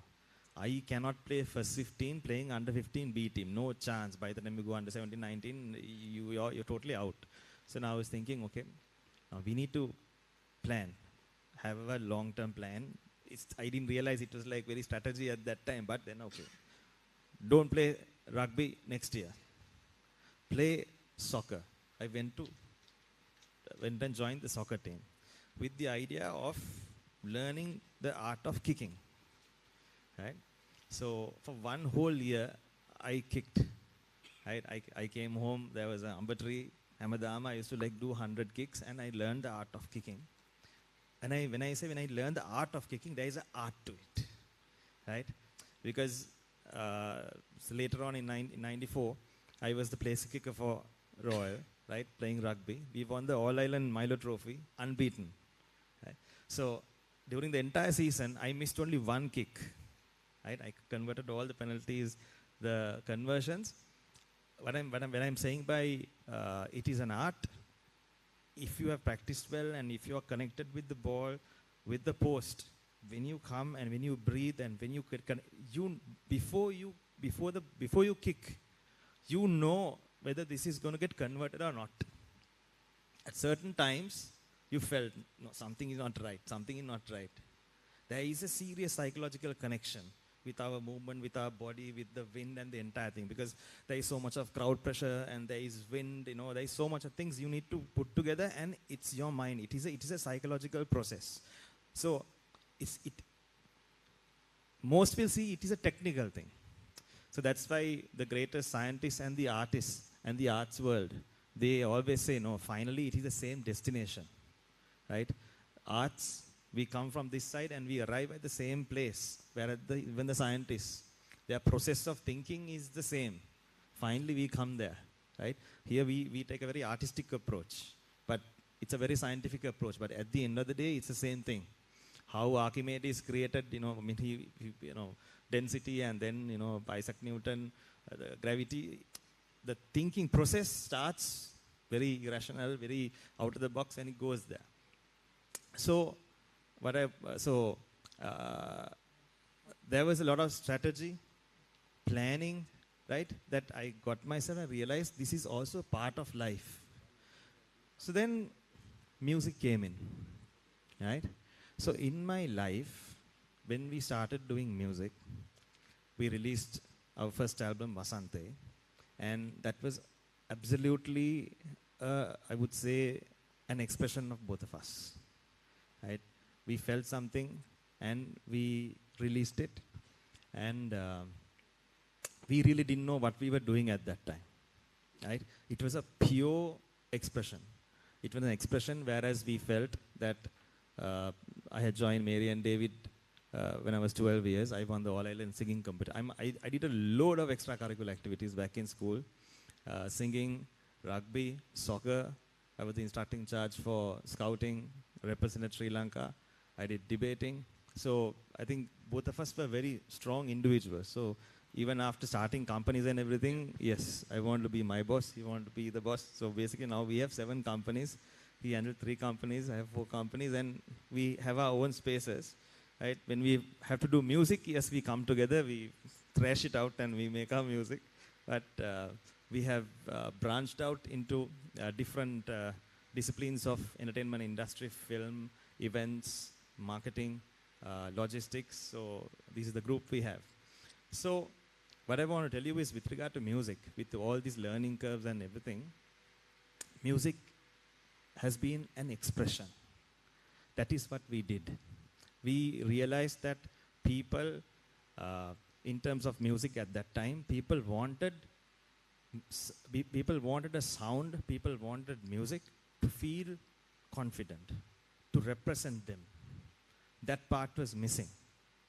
There was a, back at Mary and David, when we were learning opera, jazz and everything, what we got out of that music was a very Western influence. There was no Sri Lankan identity in it. But at the end of the day, we were Sri Lankans, we were learning Mozart, Bach, Beethoven, all those things. But there was nothing, there was no us in it. Then the other side, when you go to school, I mean, in the environment, you hear the Oriental side of the country. People, loving the Oriental side of Sri Lankan music. But then that did not have that youthful identity that we needed to be a part of the world. As youthful, as youth, that those didn't have the ingredients to express the Sri Lankan youthfulness to people. I mean, to the world. So there was no cool element. So the middle, I would say the segment in the middle. As youth, we either went behind Hindi music or we went behind anything. So this is the space we filled with music at the start. So through the learning curve as music, what I would feel is, music is a mere expression, and we make music to fulfill so many parts of our lives. Music is not about just relaxation, right? Music has so many other elements. It gives life to people, right? You can, say, mental well-being is not only about feeling happy, not only feeling, that yoga type of, sound and everything, meditation. No, that is not that is the thing that we say with music and relaxation. No. There is so much more. To feel proud, to feel confident, to feel who you are, right? Empowerment, then, connecting with your soul to be who you are, right? Your hopes, your dreams. This is very important to have a balance psychologically. I mean, psychologically, these things are very important. So, these have been areas that we have touched through music. Right? You can change a country through music. Right? So, it is because you touch the subliminal side of say of a person. Right? So, and then when you go to the subject of love, right, there is so much. So music is nothing but an expression, just like any other art form. But what is important is you need to understand where your expression is going to touch, from where is your expression coming? Is it from your soul? What is the expression that is stemming inside you to express? Then how does that expression relate? There can be a person who needs that confidence. He has broken down. There can be a person who feels, no, love is everything. Love can, conquer everything. There can be this person who feels, no, we need to believe in the country. There can be a person who feels, no, my mother is everything to me. Right? There can be a person who feels, we need to protect our children. So, yes, music can express all these things and give that life and give that strong psychological strength to a person to fulfill. So I guess it is same with architecture. My small days, I always liked, because of the photography side. But I guess it's the same thing. When you go to a place, you feel good, right? You feel hope, you feel dreams, you feel that certain place. When you go, you feel. So I guess it is the same thing. So my learning curve in music would be, I would say you apply the same thing to architecture, right? When you're creating something, first start with your soul, and then understand to whom you're going to express. yes, there is a strategy, there is the planning, there is the engineering part during that process. But just like you're creating a meal, you're creating some food culinary. Before you create that final thing, you know you need to start with your soul. You need to know, this is my final taste, this is the final expression, this is how the final person is going to feel like. So both things you need to know, the start and the end. So then it's a process. So this has been the learning curve for music, and it's been a great experience. Right, wonderful. Thanks. Bhati and Santosh, for sharing your experiences extensively, because traveled and faced many instances of stress and anxieties on stage, with all those experiences, and sharing all your childhood experiences as well. How you related it to your sort of psychological sort of the balance, keeping the balance and all experience. And thanks for the insight, both of you. So basically, any direct related sort of questions maybe we could to the sort of theme could be raised by our panelists. And we have architect Kasun and Salinda. So Salinda, do you want to take on first? Yes. First of all, thank you very much, Bhatia. It's been a school friend. We were very close friends at one stage, and it's wonderful to have you here. Thank you very much for accepting the invitation, both Bhatia and Santosh. So I would like, I think, give my opportunity to the audience. Now, surely all have 101 questions for them. So since we have very little time, let's give the chance to the audience. And, no issue. I mean, anybody, because we have about 5 minutes. Yes. Because we have also planned. Can we get a FM mic to that gentleman, please? On the request of the committee. Wow, FM mic again. Then we have to end this session with a song, so we have to really make it fast.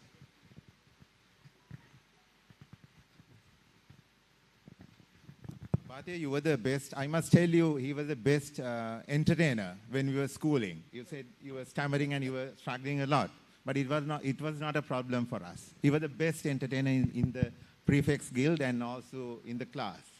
He was a live wire. Yeah. Right. You want to raise a question? Yeah. I have a very simple question from Santosh. Sorry? A very simple question from you. Yes. You are inclined to art and creativity from the young age. So why didn't you select to do architecture and switch on to music? Can I be very honest? If you all my year 10 and year 11 books, right, during the free periods, I would antima page the last page, and I would draw. It's all architectural plans and whatever, right? But I mean, I love architecture. When we go, I always, when I go to London or wherever, we always, go for exhibitions, and he knows. Yeah, he will go into an exhibition where they have architectural, models and stuff. And when you go to UK and all, you can see in those spaces. And he will spend hours and hours, and I will have to call him and say, look, we have a rehearsal now at the hall. Can you please come? Otherwise, he can stare at a piece, like architectural piece or some like sort a of art painting, for like hours and hours. Yeah. I mean, I love art, and it's not only architects. I mean, go to an art gallery. I mean, love it. I suppose it's fate or music, but music has been my first love. So right. I had to settle with my first love. I think it's a fate of the Sri Lankan architects, because if you, with all that talent and the creativity, if you join the architecture fraternity, I think we would have had a superb architect in our profession. I have been an expensive architect as well, like Upula. Doesn't matter. Just one from Bhatia, being an Anandian, I'm an old Anandian, right? Yes, sir. Just one small thing, I don't know.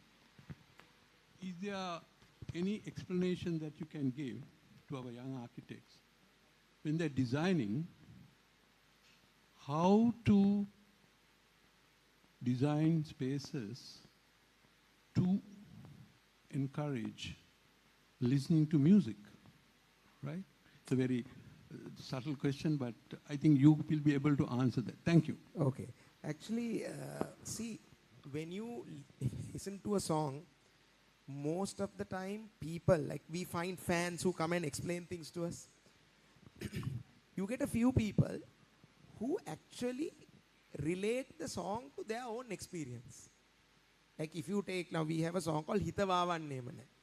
Very directly that song is about this person who has gone away from your life. So most of the people would relate, mage kella mawa dala gihilla. But we have got fans relating to it. So ඒ කියන්නේ හිත වාවන්නේම නැහැ. ඔබ ආයෙත් එන්නේ නැහැ. මම තාම දන්නේ මා ඔබේ කියා. ඔබ තාම I've got this one girl as in a grown up now, I'm sure. So she came and told, you know, this song is very special to me because when this song came out, my father was in hospital and he was dying. Right? There was another experience I got saying that this young boy has lost his dog. Right? There was another very different experience related by a person who had failed at something that he or she wanted to do. I can't remember, this is a girl or boy. It was, as in it was an exam or whatever, she had failed to pass. So just think. For her, Hita Vavanne Mena, that dream has slipped away. For that other person, the father has died. The other person, completely the dog that he or she was with. So, when you listen to music, absorb the feeling that you relate to and then express it through architecture. But I would like to take this opportunity to make an appeal to some of the architects as well, because I have had many different experiences with architects. And something that I have realized is most of them, like when we do songs, why we are tremendously successful at what we do. We are not successful at everything. In our vertical, why we are successful is with the inspiration. As he said, we know the starting and the ending destination. But also we don't forget the process in between. Most of the experiences I have had, like 50% or 60% of the architects, very creative. But when the client goes to live in that, if I could use this word, that damn place, practically you have so many issues. You can't clean some places are inaccessible, some places start leaking water, but it's beautiful. So this is how we separated ourselves. Now, even if you take art forms, you will see that there are some people who are tremendously expressive. Shall we throw another question? So no, so I'm just going to end that. So at the end, take like whatever, if you're talking about the song, just take your interpretation of it. But also, at the same time, like what he said, know your end destination, but don't forget the process as well. The process has to be, it has to be a process you can implement.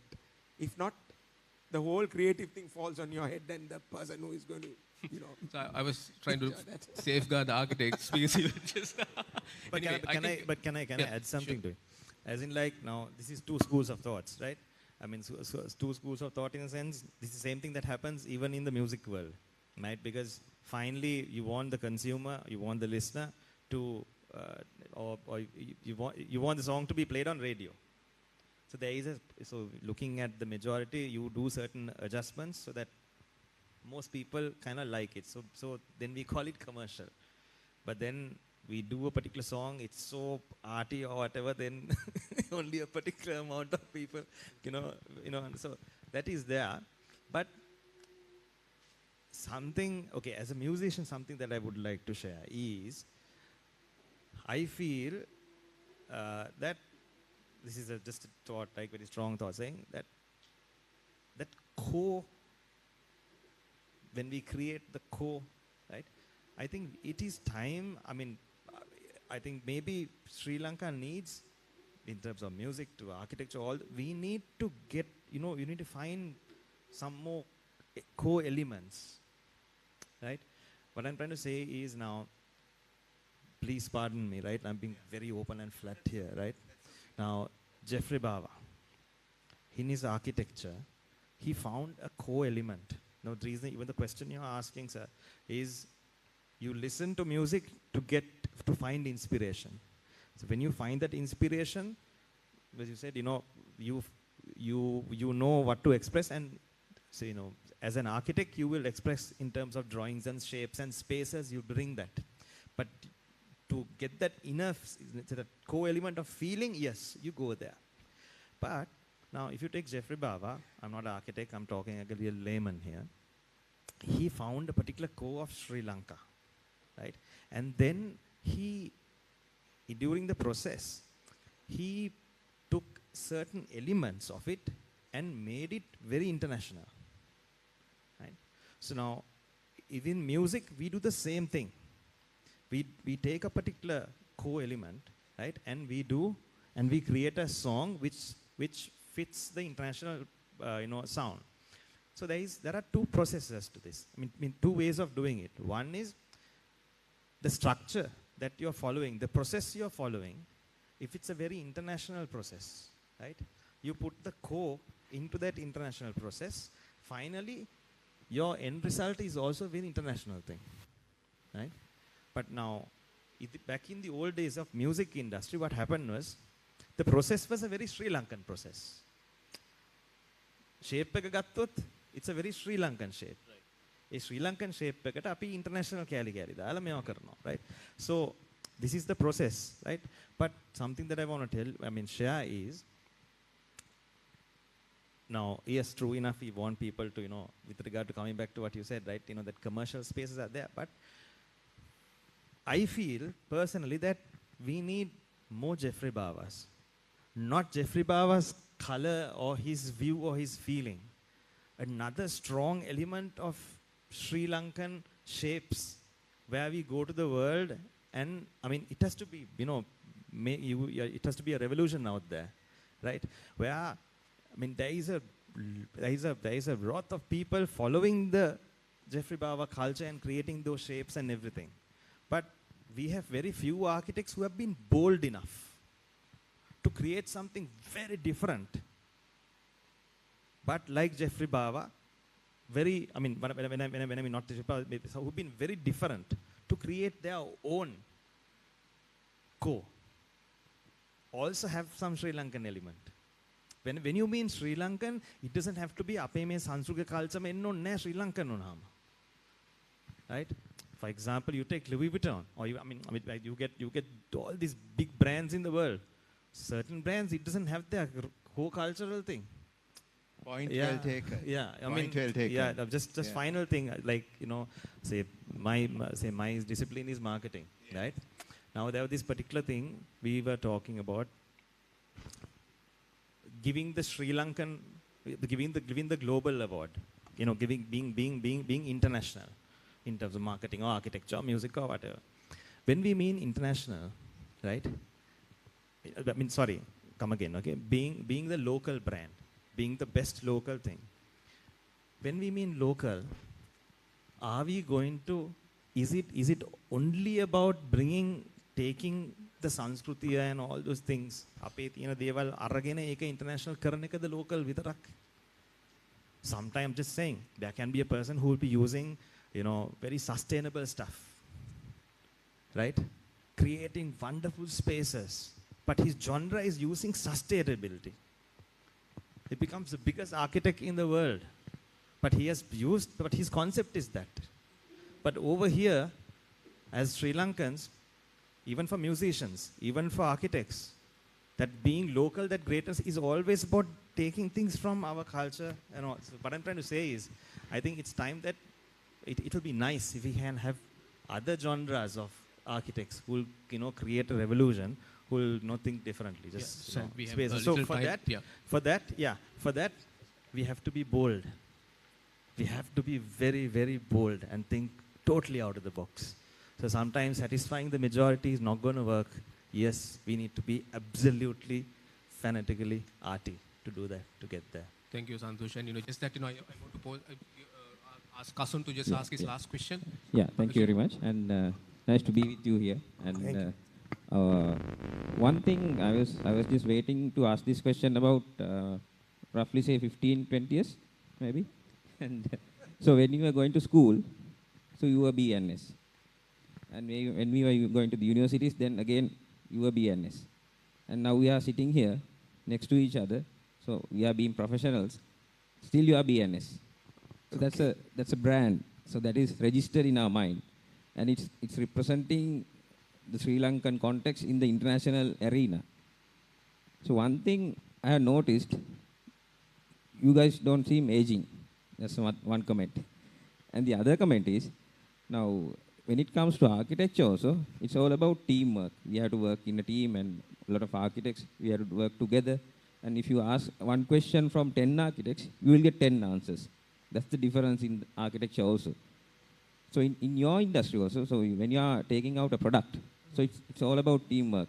So you two working together, another team. So what you can suggest or maybe advise our young budding professionals, working as a team and respecting each other. So how do you tackle this? And then when you take it out, so it has to be one product. It's not individual product. I'll give you a very quick answer for that. Please make it very brief because every one of us has to have an on-off switch. Most of us don't know that we have on-off switch. As in, when we work as a team, one thing is and especially when you are people who are very creative, that comes from your heart. That's a very emotional thing. Then when it comes to where you want to go and land at the end of the day as a team, that is a very objective thing, where you want to end up. Most of us, what happens is, we go to think, so in the creative camp, when the two of us work, we are complete opposites. You can see the way we talk also. We are completely opposite personalities. If he says black, I will see it, I'll say no, it's white. But in that creative process, we do argue. But at one point, both of us know exactly when to switch off that emotional thing and completely take it into the stage where we get into the process and make it objective. This is the key to our partnership. Most of the time what happens is, when you don't find that switch, that emotional thing can take you to places you don't want to go. It's like a roller coaster. And you start arguing, saying, "Me ඊයේත් ඕක කිව්වා, පෙරේදත් ඕක කිව්වා, පෙරේද කීප එක වැඩක් නැහැ. අපිට හෙට යන්න තියෙන තැන තමයි වැදගත්." So this switch is something that architects or musicians or whoever who's into creative process, and also in a which has a strong operational process, just like yours. It's like, there is a starting point, an ending point, and a road to go. People who are working in that space have to find that switch. And you need to know exactly when to switch off and switch on, because if you don't do that, your product won't come out well. You are not focused at that. You will be completely in that space trying to do what you want to do. And finally, the people who will suffer is the your customer, your consumer, and you yourself. You will be a frustrated architect or a musician for the rest of your life, blaming the whole world. So find that switch. That is the only way to have long-term partnerships. All right, thank you. Thank you so much. I think we have to conclude this. Just adding one more to it. As in, apart from doing the same process, if 2 people or 5 people are working together, another important thing is, you need to make the other person understand, right? And now when you make it the same way you understand, if you just go to just say that final thing, other person is not going to understand it, right? Before you express, you need to understand, okay, how is he going to understand? Is he a very emotional, is he asking this question very emotionally? Is he asking this question in a very rational way? How should I make him understand? Okay. And give him a very rational answer or emotional answer that he understands it very well. Then, yes. For example, you all are making this house and you want to make this floor using recyclable plastics. No one's done it. And you want to, create all floors with cycle. So your fellow architects, everyone will have, but you have to make them understand this is the rationale to it. This is how your total. So that is important, that the communication is important. As creative people, most often we know, and you just go ahead, right? So you have to sit down and rationally break it down. Yes, everything. Then you get the best of your team to give what you want. Right, thank you, Bhati and Santosh. I think as per the order of events that we are supposed to conduct here. Now we have to end the session with a song on the request of the SLI committee. So, and even myself, I'm going to wear the architect/musician hat and accompany them on guitar. So nothing was rehearsed, but just that they are so busy you can't. They just came at the last minute and asked what they have we had to speak of. And also I must say, Uppula was the bassist, right? Uppula used to go on tour with us as well. Yeah, on bass. tour with us. He was utmost. And bassist, he's a fantastic bassist in the country, right? And and I must say we have had some interesting conversations up at tours Gehama. So it's a pleasure. And he's the only architect who can wear like a beanie, then his grey hair goes inside that, and you can see 13, 14-year-old girls coming and saying, listen, don't share too much Daughter is details. older than those girls, but then we always make fun of him. Not to talk too much about what you've been doing. I think, thank you, the panelists. Thank you so much. And if you could kindly let them, just do the last set. Yeah, thanks. Thank you so much. Thank you. Thank you, the audience. Thank you so much, the audience. You will.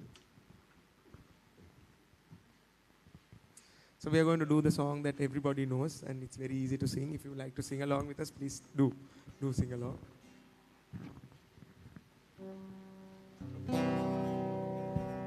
Na na na na na na na na na na na na na na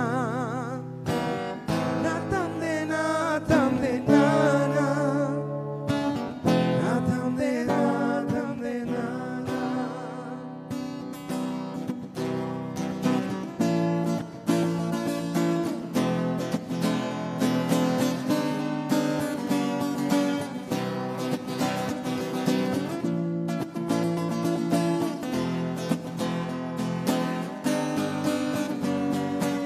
Rakurahan malasema supipuno bevata boma dakagaman sita selena preminu beata ona dakagaman sita selena preminu beata ona malvasuran di asena gamane mamana bandina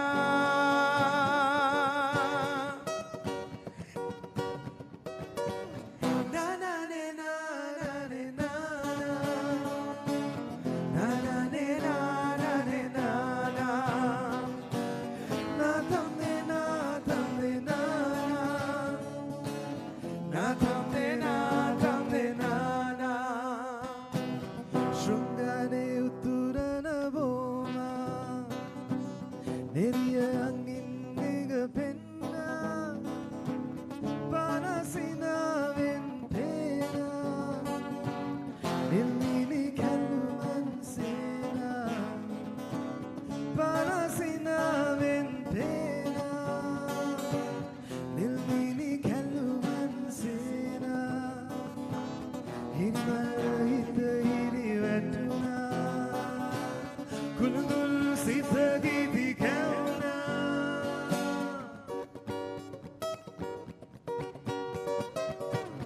Na na ne na na ne na na Na na ne na na ne na na Na tam de na tam de na na Na tam de na tam de na na Na na ne na na ne na na Na na ne na na ne na na Na tam de na tam de na na Na tam de na tam de na na Thank you. Thank you, ladies and gentlemen. Thank you very much Thank for you having so us. much. on It's an this honor to esteemed be with panel. you all. Thank you so much. Thanks.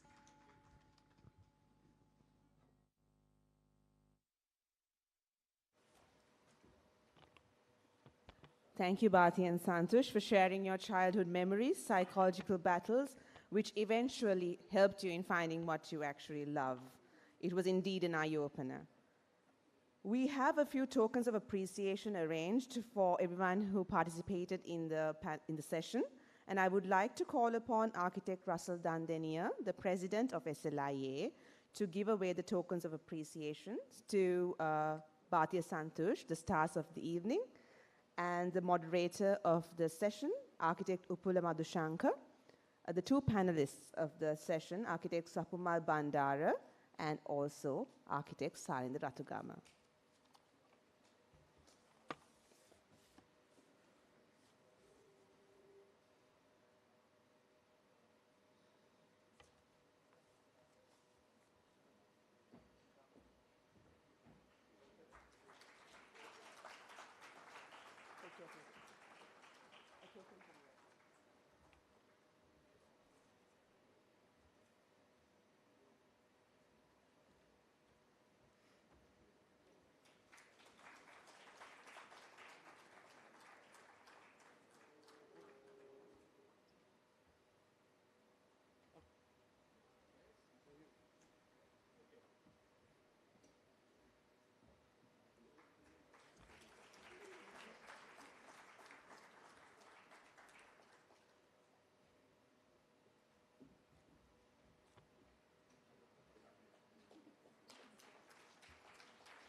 Thank you, Architect Russell Dandenier.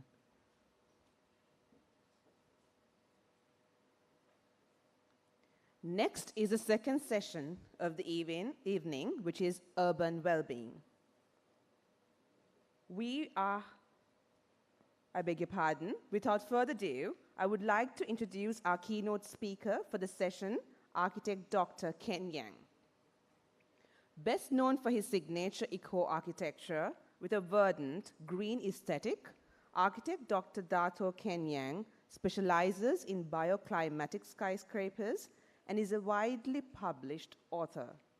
His publications includes widely read and studied books and articles, namely Design with Nature, The Skyscraper Bioclimatically Considered, and The Green Skyscraper, The Basis of Designing Ecological Sustainable Buildings, which pioneered vertical green urbanism and passive low-energy skyscrapers.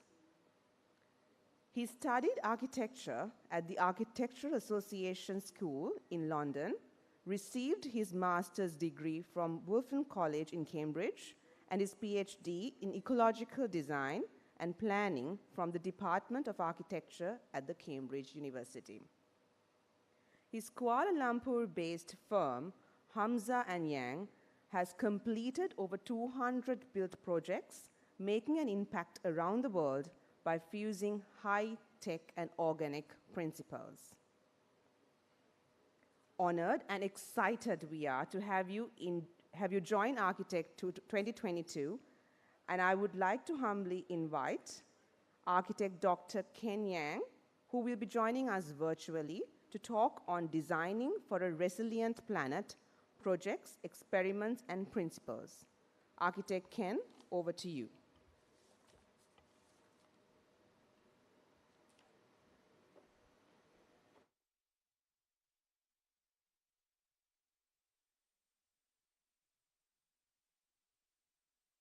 Right.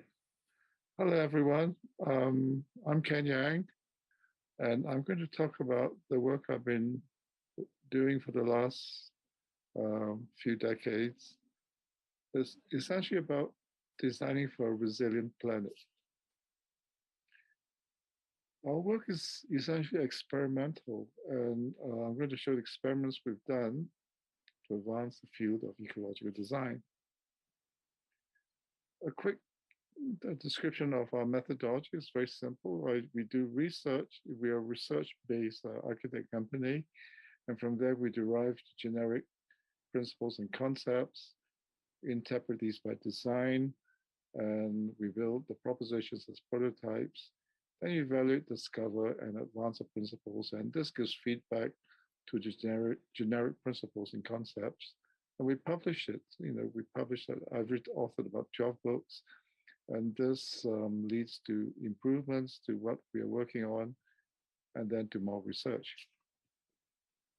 So now we see ecological design as a set of infrastructures. There are 5 infrastructures: nature, people, the built environment, energy systems, hydrology. Built environment is a term we use to refer to everything that human beings make. It includes technology, artifacts, food, and anything that humans make. And so nature is ecosystems and the biogeochemical cycles in the biosphere. People is our social, economic, political, institutional systems. The built environment consists of the artifacts, structures, the infrastructures, technology, food products, energy systems, renewable. We try to achieve zero emissions and low embodied energy content, and hydrology, which is essentially water management and conservation. Now, represented graphically, these are the 5 key factors: nature, human beings, the built environment, energy, and hydrology. And these are the objectives of each one of these. In nature, we try and achieve net positive ecological impact. For human society, we try and enhance the net well-being and create a happy society if we can. For water, we try and have net zero water with conservation, and with structures and infrastructure, we try and have net zero waste and emissions. And for energy systems, we try and achieve net zero carbon. So now, design is essentially how we integrate all these into a whole. Now, this is easier said than done, but this is then the challenge of ecological design.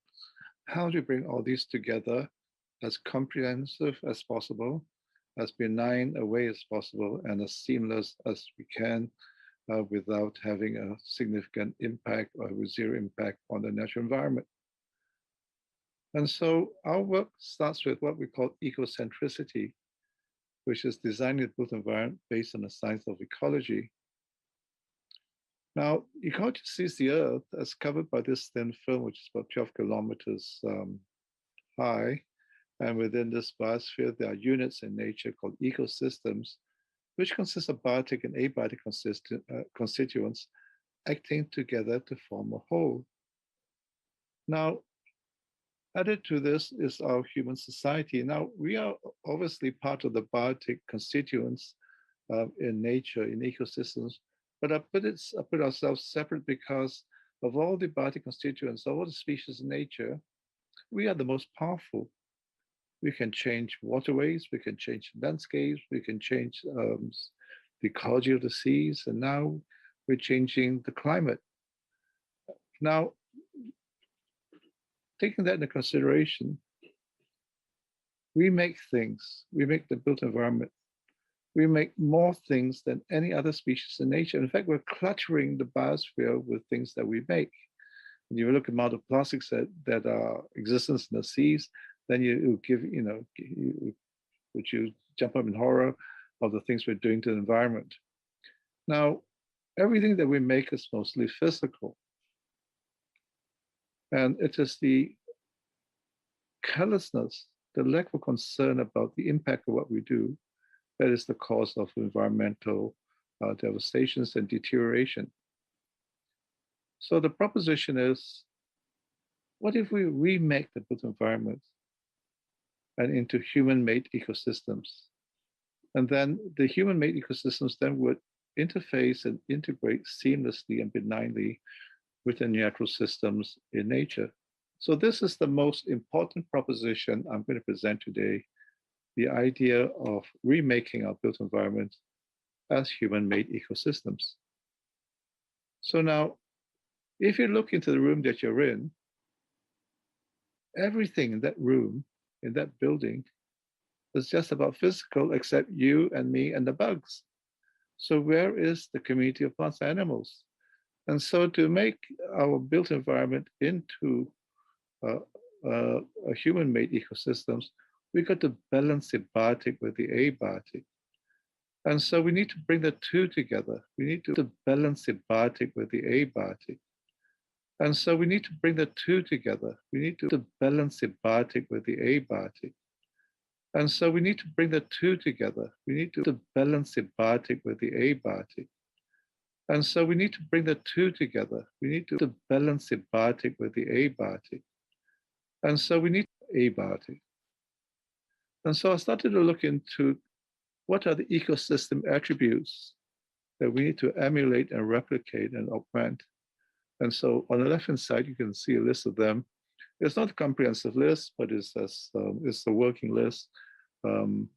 Ecosystems have biological structure, it's biodiverse, it is all connected, it provides ecosystem services, it are integrated as in a natural environment, and the response to climate, you can see that different ecosystems at different climatic zones respond to the climate locality.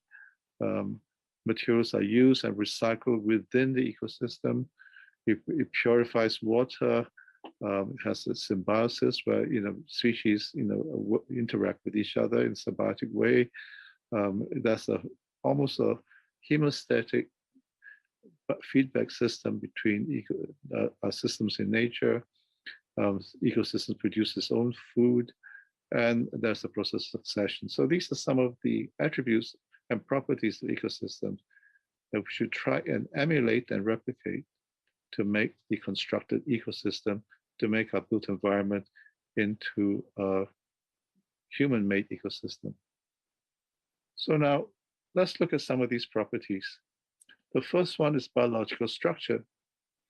And it is quite evident that we need to balance the abiotic with the biotic in the built environment.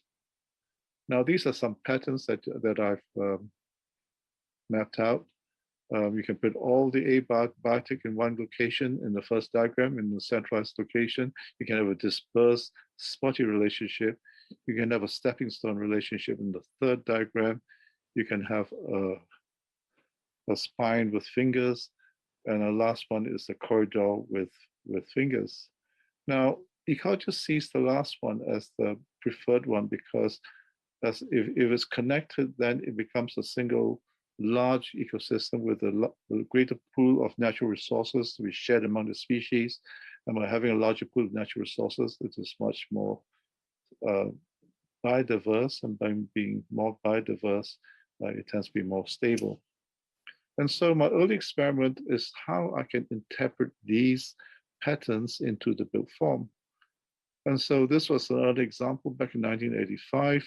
I started to put vegetation in buildings, and this is a tile that I did where we put vegetation on the periphery of the buildings. You can see the sky courts, you can see the vegetation on the side. But obviously this is not a preferred pattern, but this was a first experiment that we did in putting vegetation in buildings. Now, what happens is that we as human beings, we fragment ecosystems. We cut up the environment, we chop it up with roads, with drains, with impervious surfaces, and design needs to restore the fragmented ecosystems. And so we need to design for what are called ecological nexus or connectivity. Connectivity not just at the ground plane, but connectivity from the ground plane up to the buildings. And so this is the last pattern that I mentioned, and we started to look at how we can design buildings which are connected. This was a competition scheme that we did in Singapore back in 2002. Competition schemes are for us experimental schemes and research. We didn't win the competition. I think we got second place. And the idea was to have a ramp of vegetation that circulates around the periphery of the building that goes from the ground going all the way up to the top of the building. And so the idea was to have a building which is densely vegetated on the outside. Now this is back in 2002, and so these were early days for us. And the idea was that this building then becomes a catalyst, a device in which you green the cities, so that whenever the vegetation reaches the level of the roof of the adjoining building, then we just bridge across and we green the roof, and so this becomes a device for greening the city. Of course, it's just an idea, and I'm not sure anybody has implemented it. And so designing for ecological nexus is a crucial part of our ecological design, to repair the fragmented habitats and ecosystems that we as human beings have chopped up. We tend to be very destructive ecosystems. It's like turning a cow into a burger. We fragment the landscape, we chop it up. And so to try and repair this, this is to show that ecosystems are actually very connected. We cannot see this because they're invisible. They cannot actually see it with our eyes, but you can see the different components are connected. And we should be very careful about how we cut up, the ecology of the land. And so with this idea, we continued with the ramp system that we developed back in the 2002. And here is a concept drawing we did. So this time we put a walkway next to the vegetation so that you can service the vegetation without going through the internal usable spaces. And so this was eventually built. It took us about 8 years from 2002 to 2010 to finally get this built. And you can see this is a building that we did in Singapore called the Solaris. You can see the walkway, you can see the vegetation, the sun shading, and the glazing at the back. And the idea was that we would climb a floor with every facade. So in this way, we bring the vegetation all the way up to the top of the building. And that here it is. If you stretch it out, we call this the linear park. It is about 1.3 kilometers long, probably the longest vertical linear park in the world. But it's an incredibly boring space. So what we try to do is to create plazas at the corners. And so this is one of the plazas we cut in the corner of the building. And so that people, as they go up this linear path, if you like, they can interact with people on the inside, and you can have tables to have your breakfast or your meal or a cup of coffee, and that these are the plazas that we cut into the corners of the building. The building is actually two blocks which are linked by this facade, and is on a master plan which was actually originally designed by Zaha Hadid. And the two blocks are linked by bridges, and in between the bridges is this atrium in between. And above the atrium, I have an operable glass roof, so that this atrium is mixed mode. It is not fully air conditioned, and you just have cold air being blown into it. And that on a normal day, it opens, and if it rains, the sensors automatically shuts these glass louvers, and you can see it's sealed to keep out the inclement weather. Now, we have a number of experiments in this building. One of the experiments is what we call the diagonal light shaft, which is a shaft we cut across the floor so that from the bottom of the street, we can look up and you can see the upper parts of the building. And on the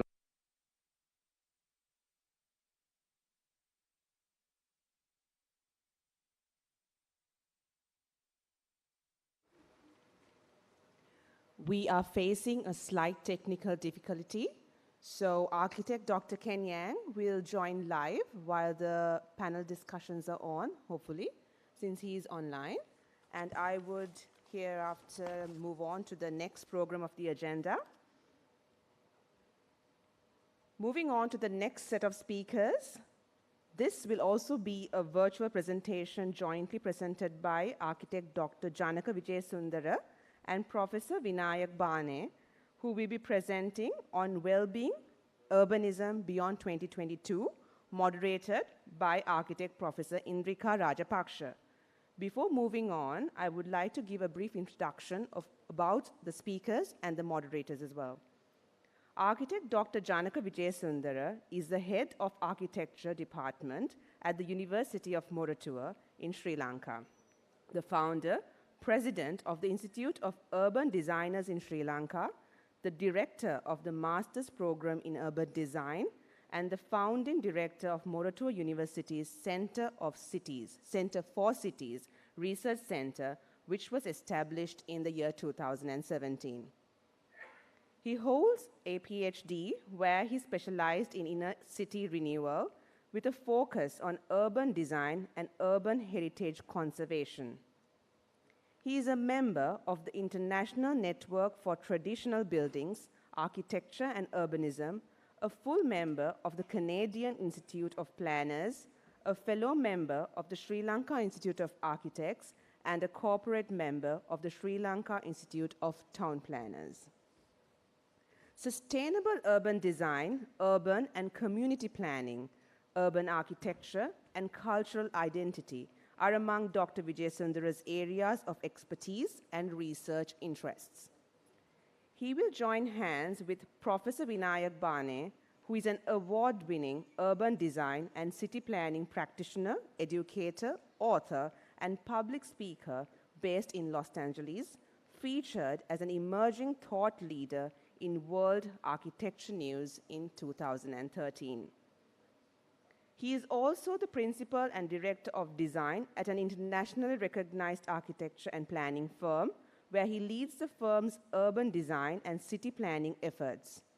His projects have received numerous local and national awards related to sustainability.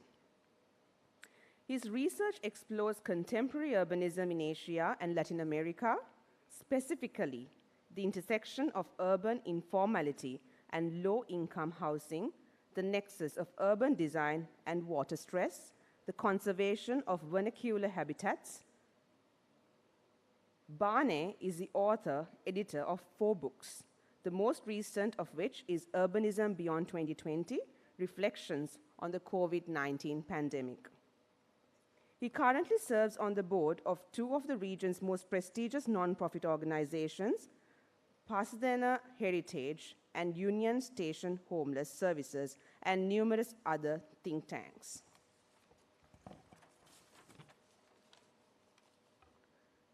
Our moderator for this session would be architect Professor Indrika Rajapaksha. She is not an unknown character to all of us. She is an accomplished chartered architect, researcher, and an academic specializing in environmentally sustainable building and urban designs with added research experience on the environmental impact of human development, who possesses research experience at international universities. I would like to humbly invite architect Professor Indrika Rajapaksha and architect Dr. Janaka Vijayasundara to join me on stage while Professor Vinayak Bane will join us online.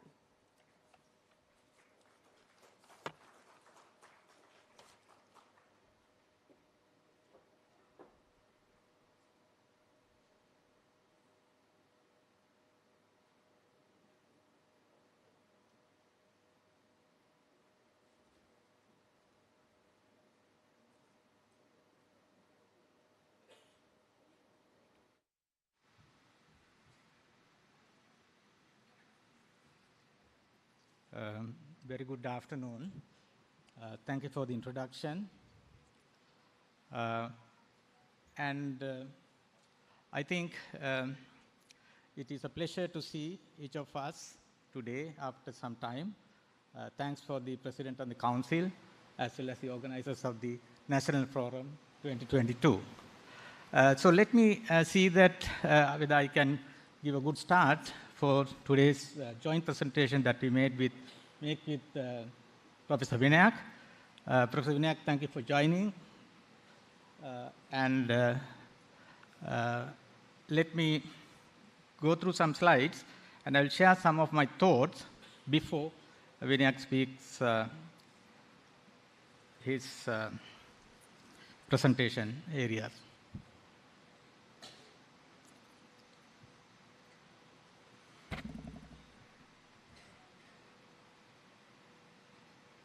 Can you see I can move the slides?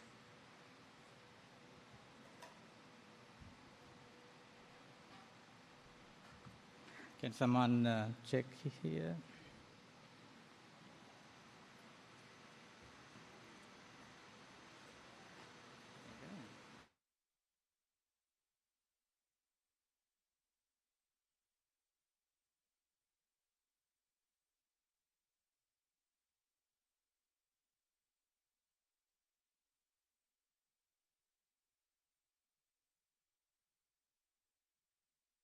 Thank you. Basically, this is something that I'd like to share with you is some of the experience that I had while working in the Canadian urban planning and municipal planning area, because I'm just trying to sort of give you some thoughts on the urbanism as well as the more macro environmental and macro approaches to the cities where we live. So starting with the story of cities that we know, Jane was talking about what is existing to be preserved. Against to her idea, Moses talked about redevelopment, complete refurbishing and the demolishing of the existing areas of most of the parts of the New York. That is, both of them fought for the, I think, well-being of the future. So why 2020 is important for our topic is that we know that it is a year that posed us to many things, and we were unable to sort of do our usual works, and we in fact started thinking of how to deal with the new life without meeting people, without getting out of our home places, and so on. Basically, these are the areas that I would like to share with you, the density and the proximity and urban equity, human scale living. And finally, I would like to present a few slides of the works that the university research team we are doing with the subject area of public space and well-being.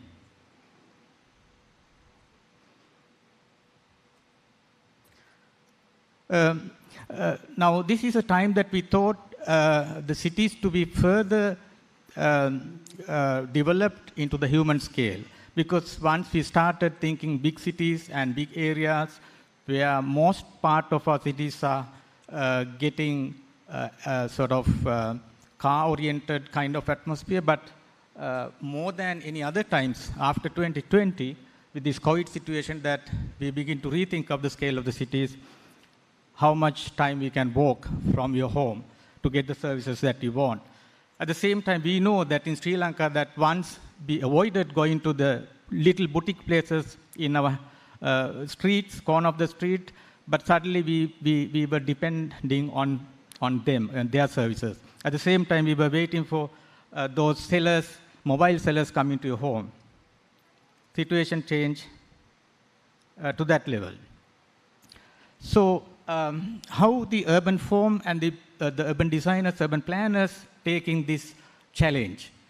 Can we think this COVID as a new era of changing our life, looking at different options? So this is one good example where Barcelona, you know that it is a city with a lot of streets as well as it's more kind of very confined city places.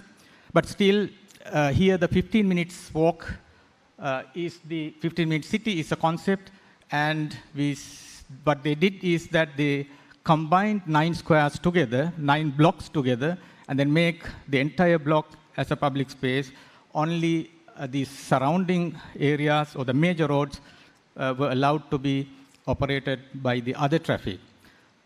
So you can see the photos here that how previously these were roads, intersections, very busy intersections, that has been converted into public spaces, children parks, amusement areas, relaxing areas, and so on.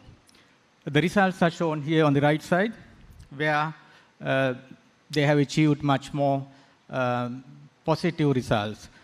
At the same time, you can see that different cities started following this model, and so many parts of the world that they initiated this program to deal with the living with the pandemic situation. At the same time, you can see here in Toronto, where I had some experience at the Department of Urban Design and Urban Planning, where it is always important, like this as an example I have to bring here, that to look at, go down to the streets and look at the urban blocks with their specific patterns, specific needs of the people. So this is something that will help for us to think how to reorganize, how to reshape, how to reorganize our public as well as the living quarters. Looking at the Canadian urbanism, urban sprawl is happening heavily. It's one of the countries, or here you can see the province of North, this is the Ontario, where the Toronto city, surrounding the city, that you get huge expanded area of settlements.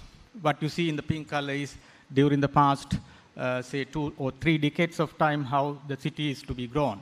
Because of the fact that the city itself doesn't have much space to build unless you go for some innovative type of urban interventions like you see here down in 2 photos in the middle. Those are some thoughts, ideas, but at the same time certain densification is happening, but nothing much. So therefore, various acts were brought here, like Greenbelt Act as well as the Growth Plan Act. These are planning interventions, but these are very important in terms of dealing with the urban sprawl. What you see here in the other diagrams is that how concentrated things about, say, it's almost about the entire Colombo district population, I think little more than that. They have 2.93 million of population within the Toronto city area. So Toronto city is, the GTA, Greater Toronto Area, is built up with several other municipalities and local scale towns, but it is a task now, these towns also, to be developed as fully cities, because the sprawl is something that we don't bring any good results. Too much of traveling, time consuming, energy, waste.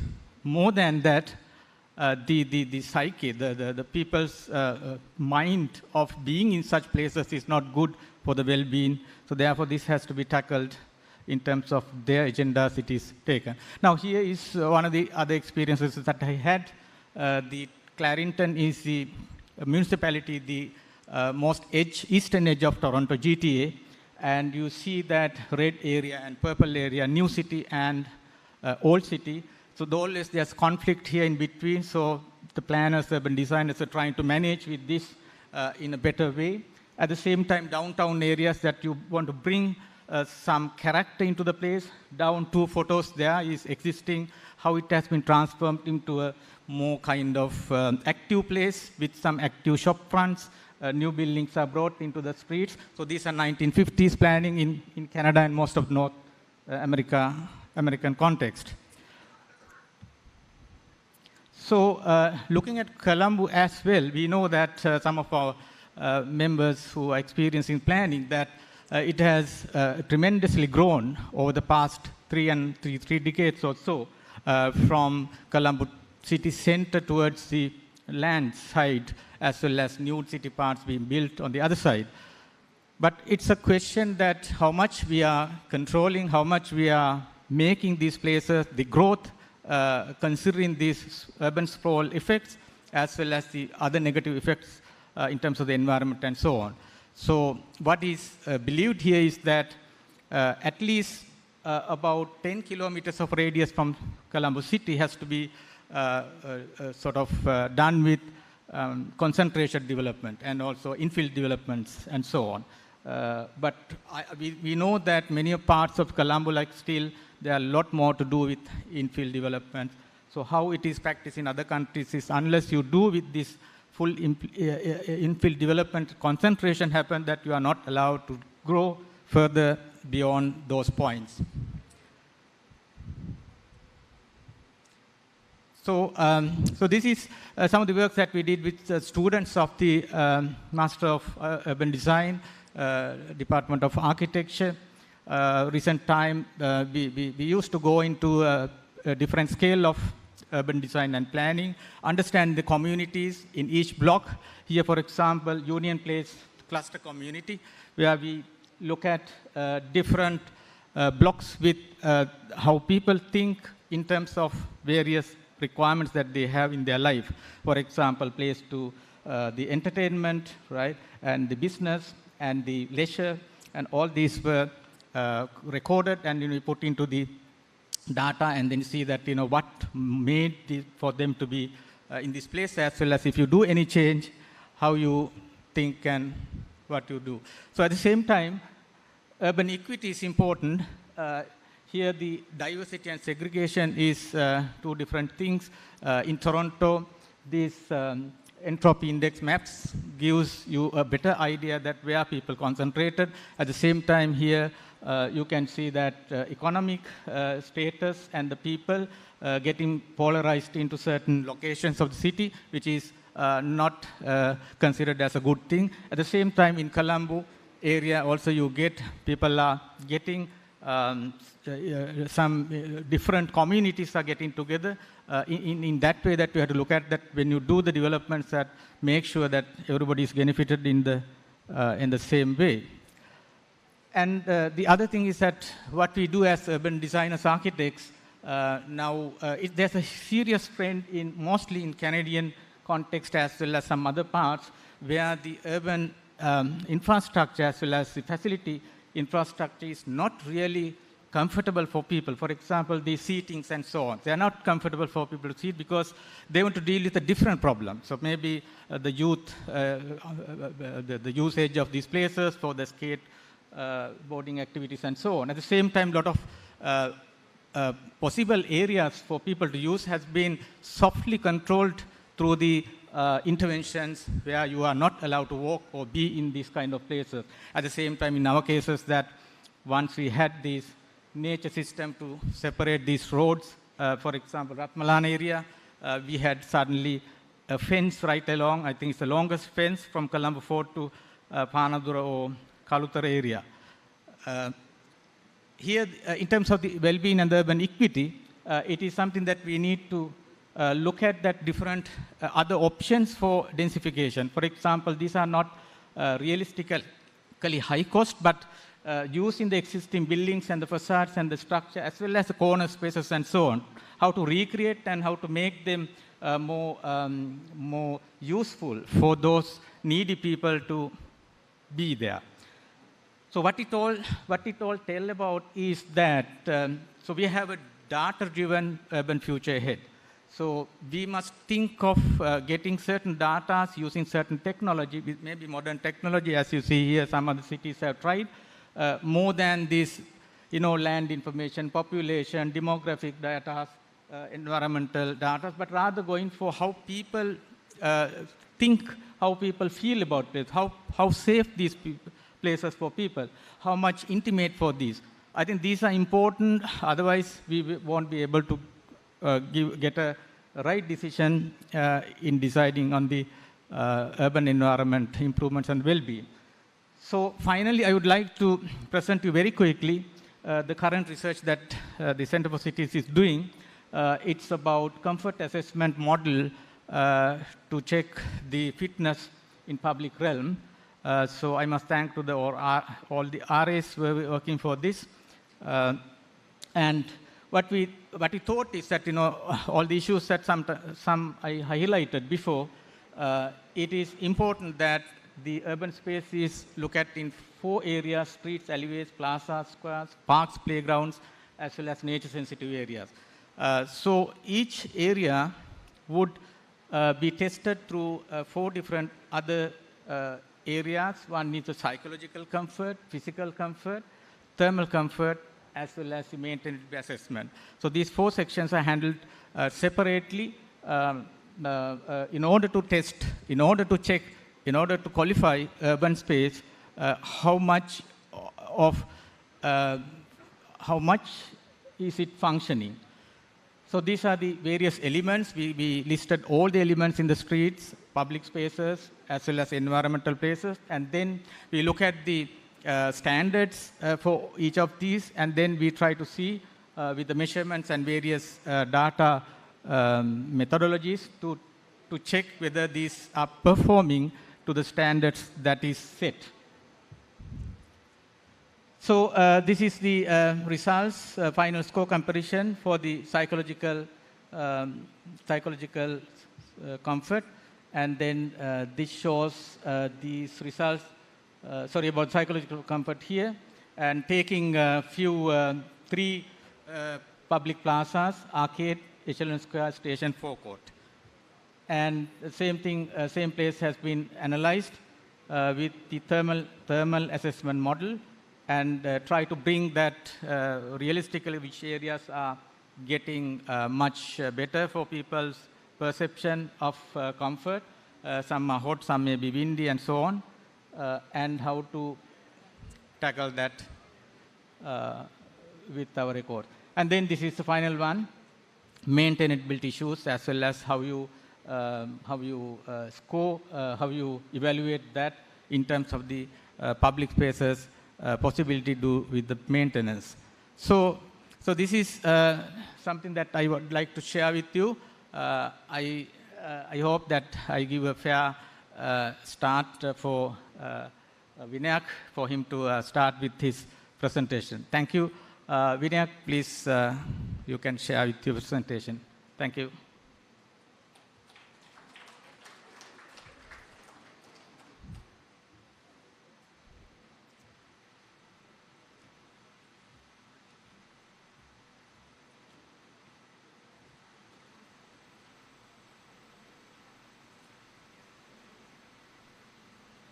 Can you all hear me? Can I start?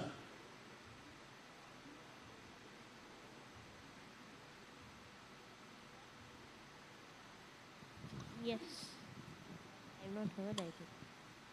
All right. Well, good day to all of you. And it's a real pleasure to be here. Thank you for inviting me.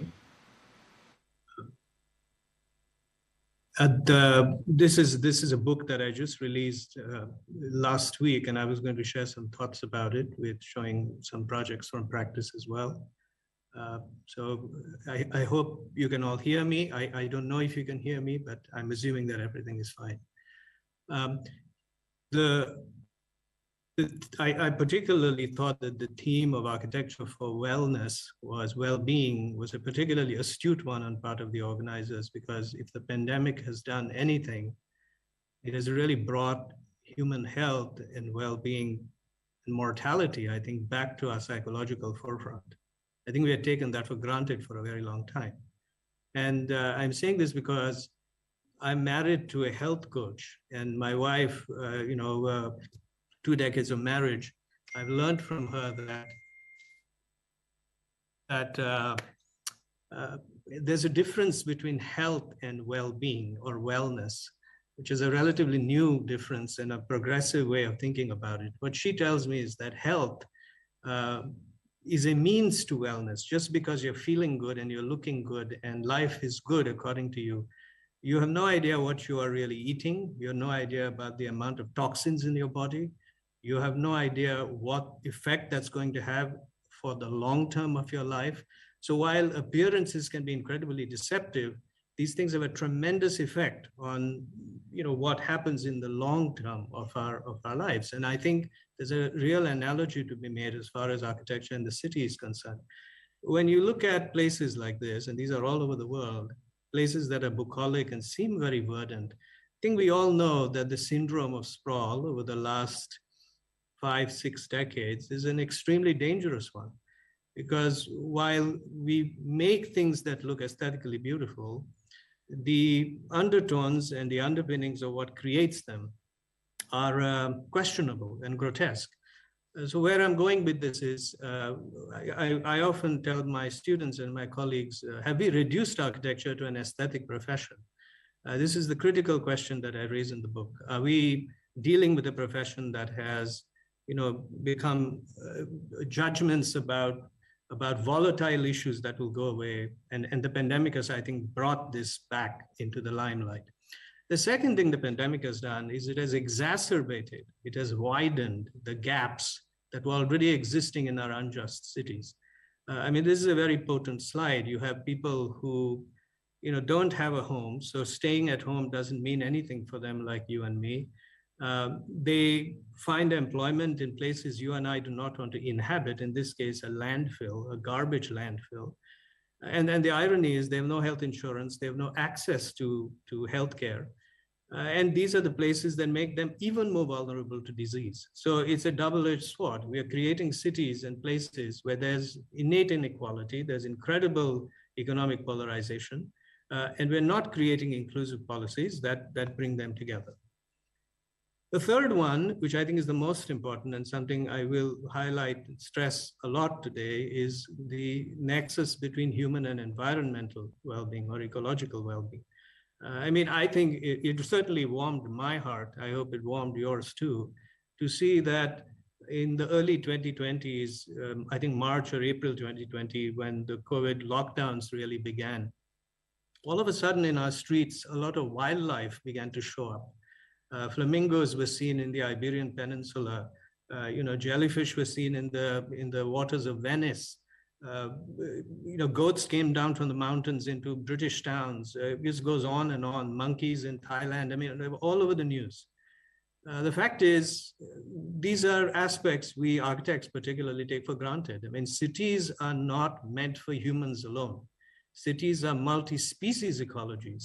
We share our cities with numerous denizens.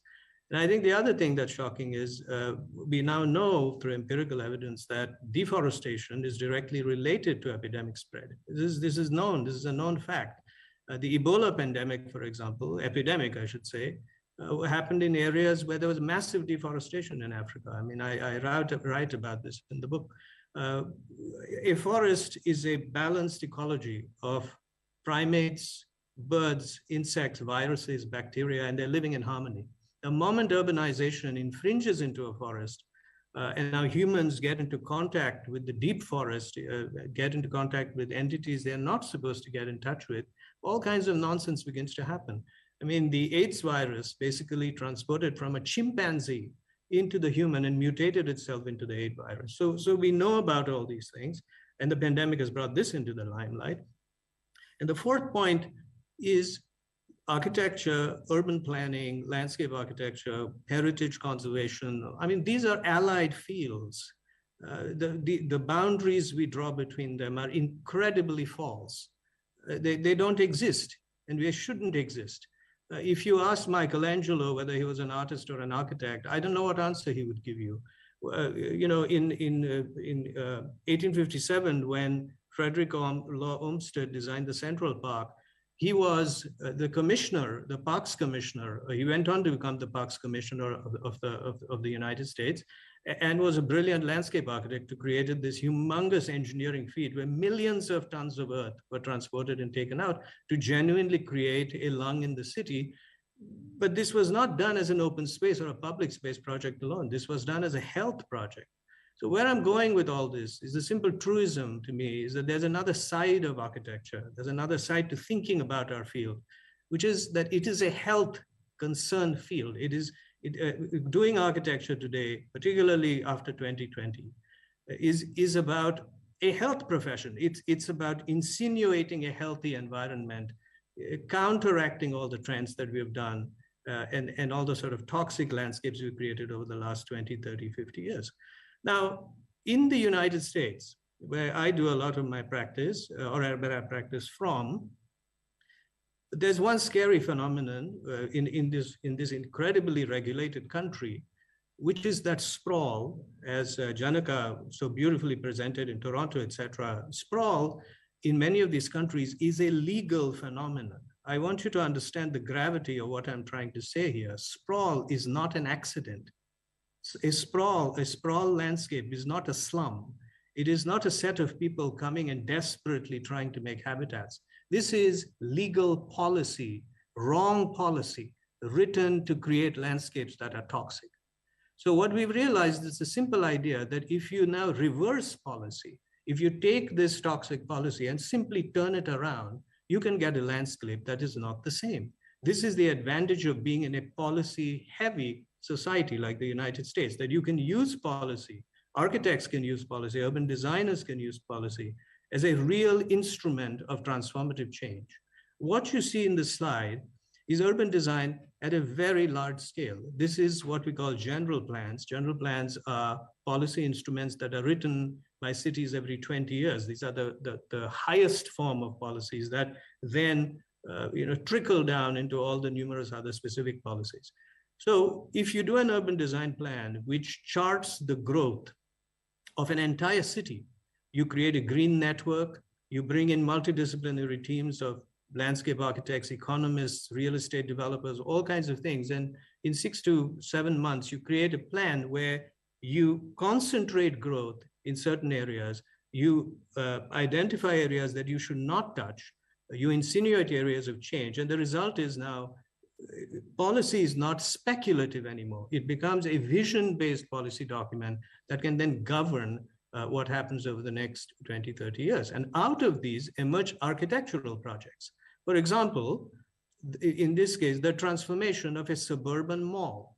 This city that I just showed you the slide ago, a minute ago, is a post-war sprawl suburb, which means that it was built from scratch after World War II, when Euclidean planning had come in, when mixed uses were being thrown away, where land use, single-use planning came in, where architects thought that the only thing that matters was wearing round glasses and wearing black clothes and doing avant-garde architecture without caring about anything else. I mean, this was a syndrome that has destroyed our cities again and again.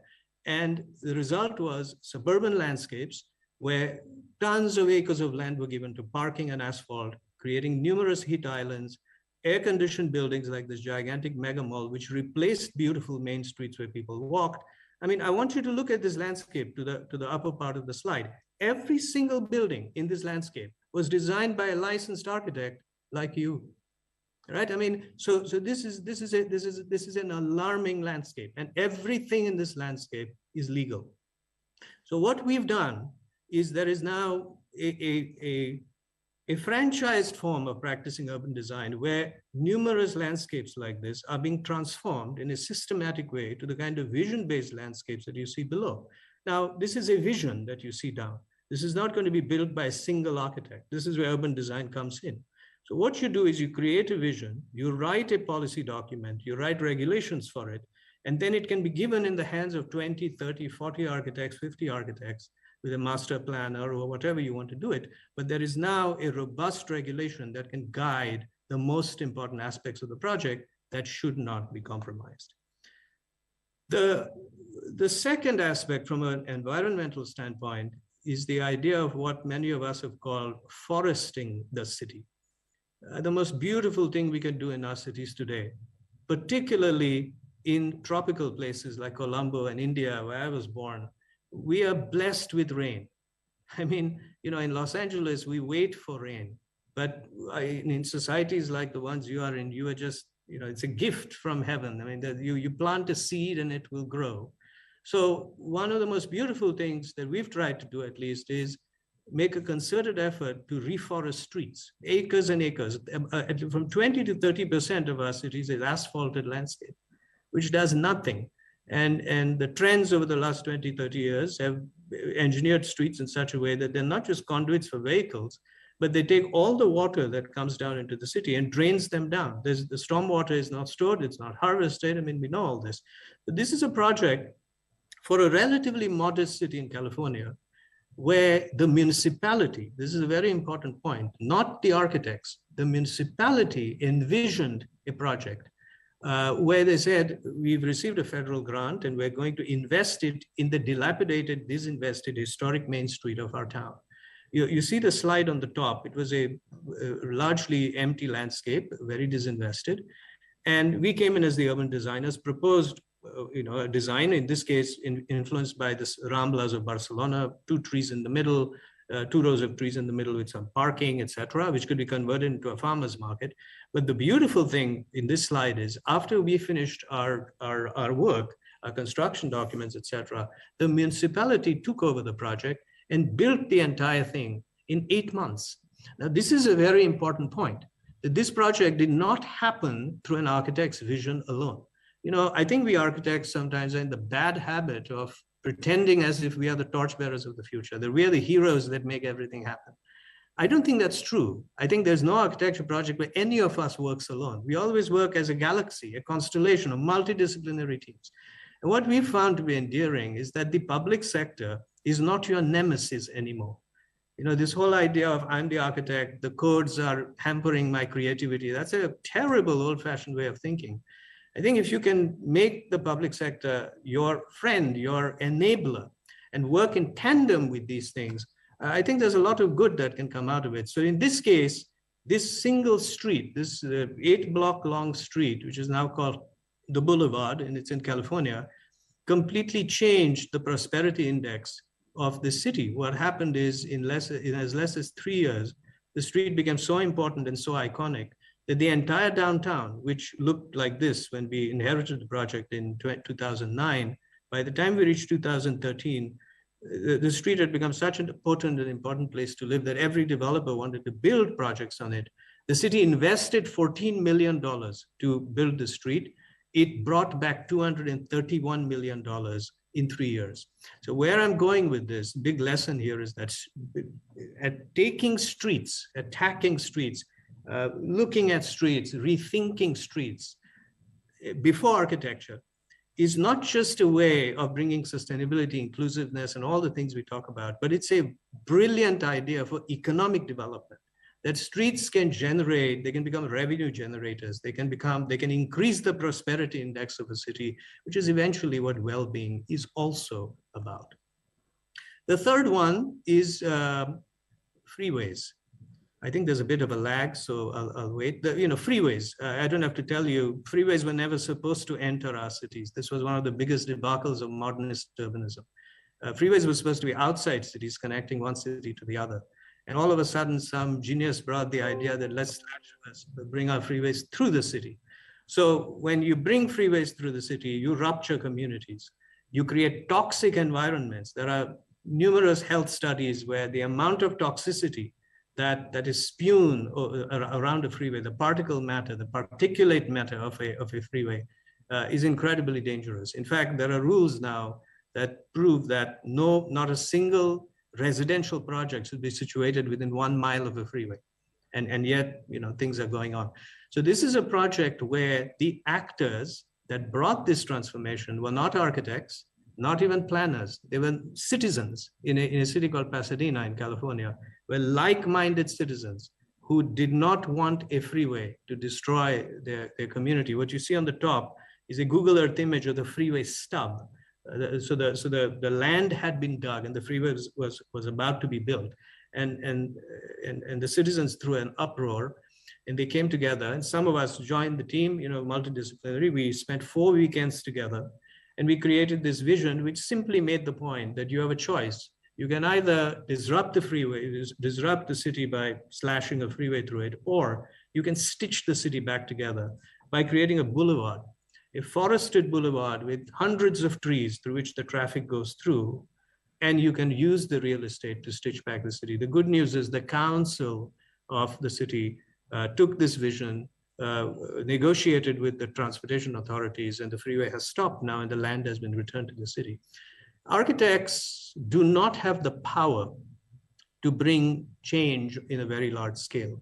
I often call architects, we are pawns, tiny pawns on the chess game of city making. But a pawn has a place on the chessboard. If a pawn behaves like a king, I think all hell will break loose. But if a pawn learns to negotiate and play strategically with the other players on the chessboard, you can create a brilliant checkmate. I've always felt that architects work best when we create alliances with all allied fields, politicians, landscape architects, ecologists, market consultants, economists. I mean, we are one part of a much larger puzzle that we actually call the city. The fourth one is about conservation and the relationship of not building and scrapping. I mean, we've gotten to the bad habit that newness means you demolish the old and you build anew. And in the process, we do all kinds of so-called creative stuff. I'm telling you, at least in the neighborhoods I live in, every time a new building comes in, beautiful old homes are destroyed, and all the materiality, which we cannot even come close to matching in our profession today, is thrown away. It's junk.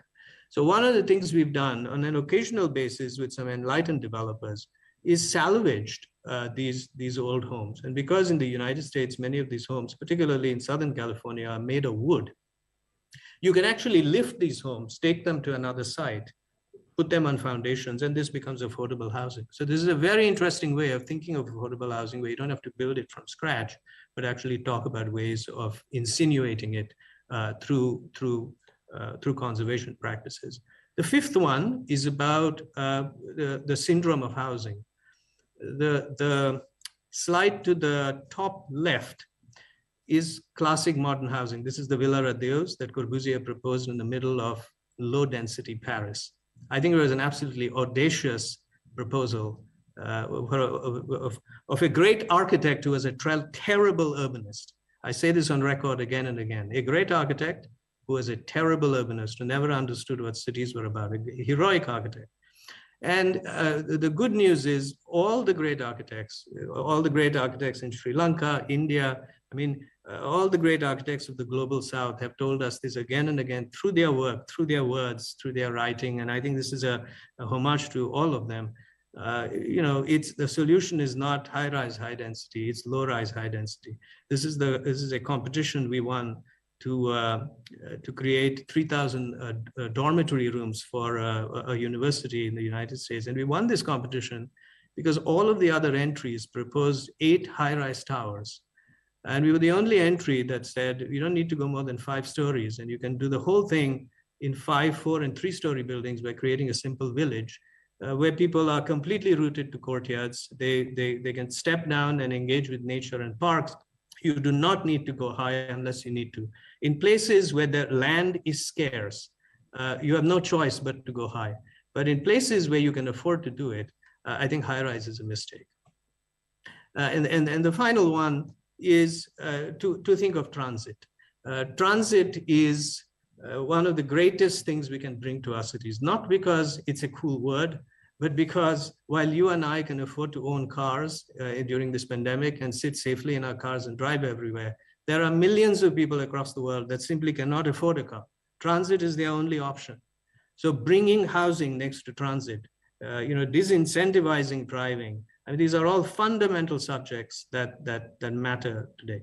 This is a project we also won as a competition, 345 units of housing, some affordable, right on a train track. You can see the train track slashes sort of right in the middle of it.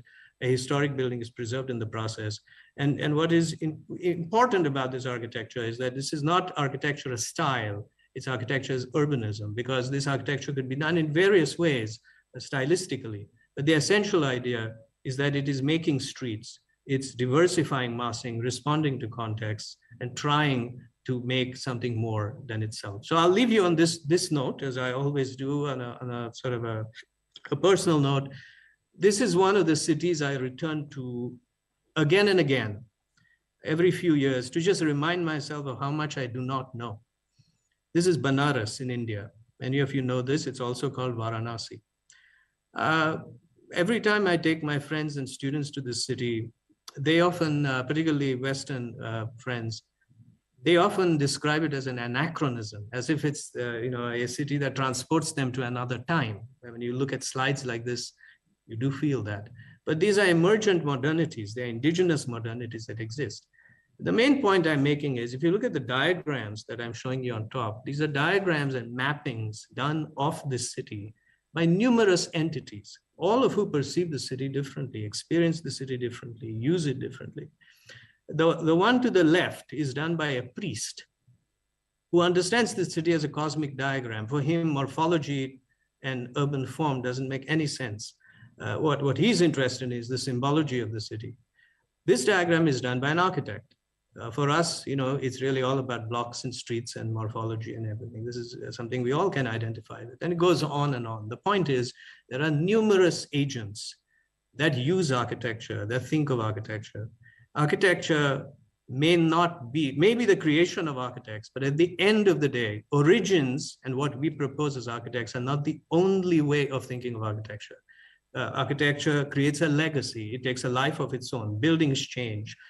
They never stay the same. Histories change, times change. The only thing that remains is to what degree you were able to conserve nature in the process of doing it, and to what degree you have negotiated the making of a city. Thank you for inviting me, and I hope there's some time for some questions. Thank you.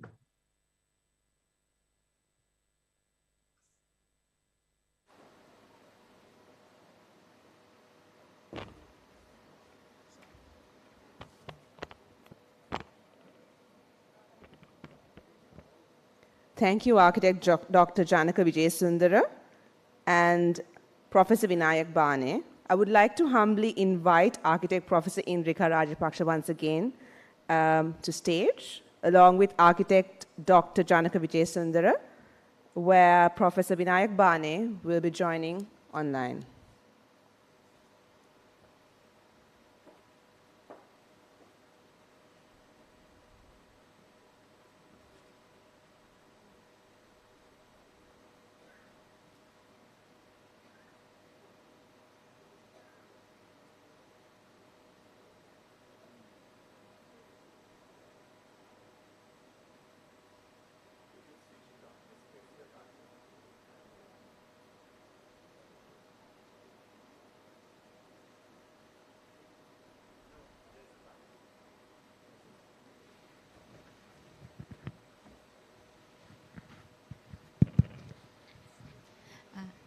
Thank you, Dr. Janaka Vijayasundara and Professor Vinayak Bane joining us virtually for the inspiring and stimulating joint presentation on well-being urbanism beyond 2020.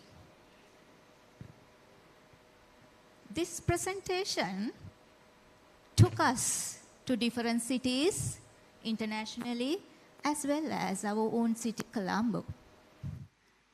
As we all know, cities are for people.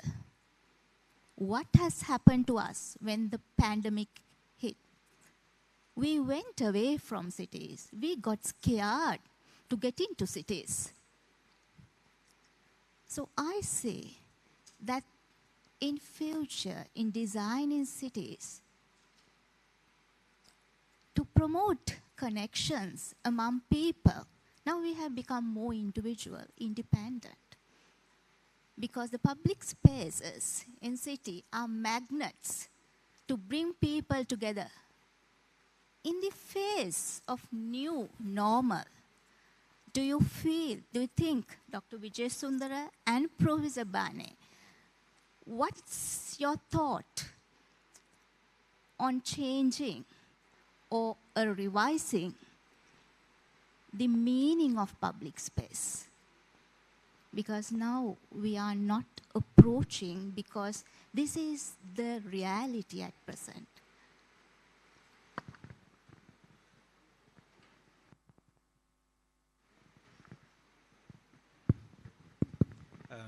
Thank you, Professor Indrika. Let me first respond to that question. So do we have realistically, by definition, called public space? The question is that we have streets, but streets for all of these, right? But not for people mostly. What I showed with some of the slides, maybe it's not very much highlighted, but there's a new trend now. All the streets are now,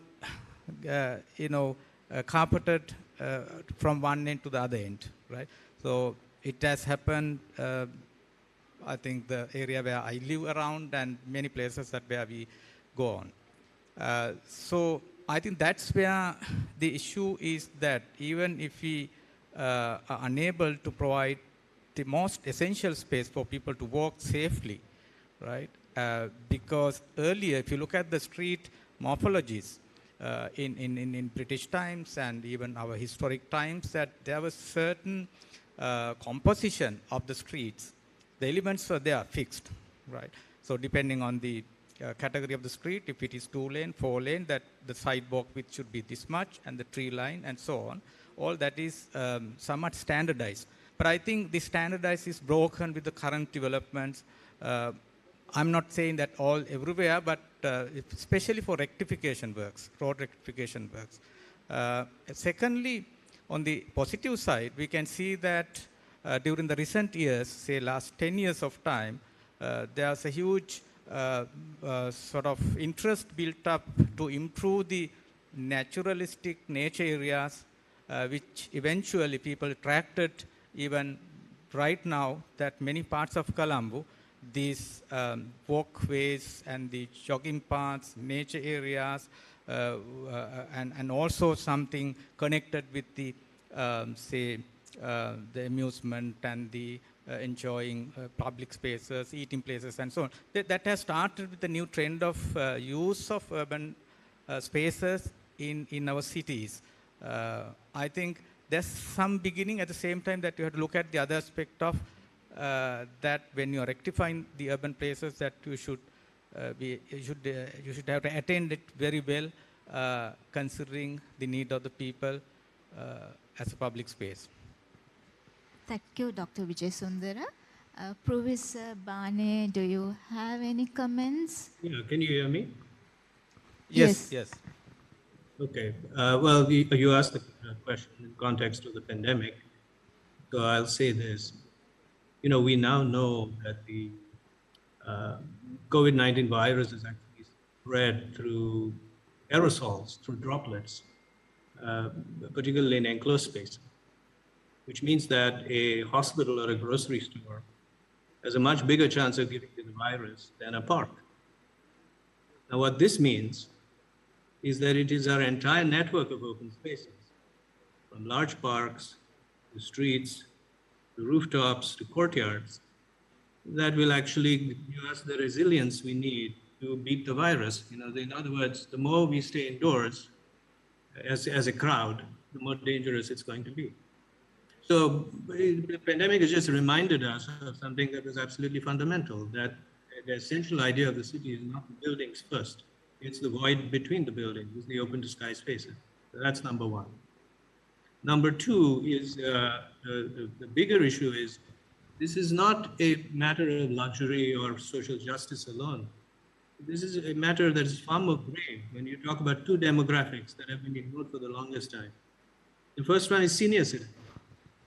If you think of their plight in the pandemic, I mean, this is ridiculous, right? I mean, they think of 80-year-olds, 90-year-olds, think of your parents' generation. What are they going to do in this pandemic? So the idea of creating open spaces, changes zoning, bringing open space into neighborhoods, etc., is crucial in this. The second issue relates to children. Another demographic that we have not addressed in our cities. Streets are not made for children. Parks are not necessarily made for children.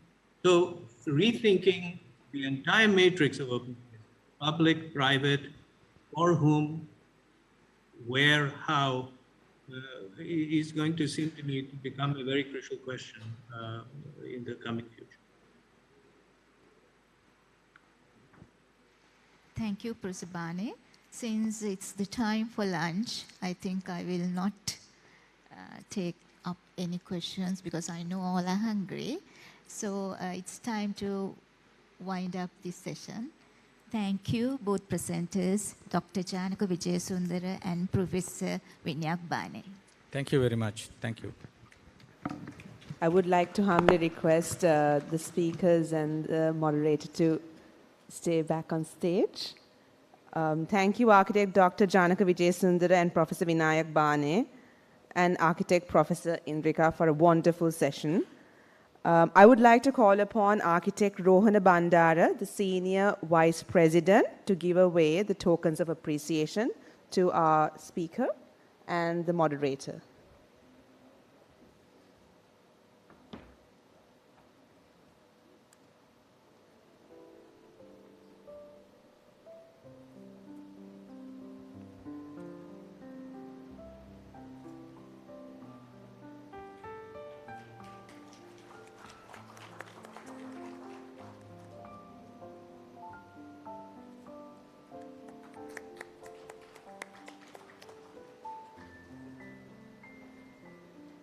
Thank you, Architect Rohana Bandara. So that would be a wrap for session 2. We would take a short break. And as Professor Indrika said, I'm sure you all are very hungry. Please enjoy the lunch prepared for you and hope to see you all at your respective seats at 3:30 p.m. Thank you.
That was a breathtaking performance by the talented Tushari Jayawardena on the violin and Nuwan Amit on the guitar. Thank you so much for that lovely performance.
A very good afternoon to all of you present once again, and I would like to humbly request all participants to be seated at your respective places so that we can start with our proceedings.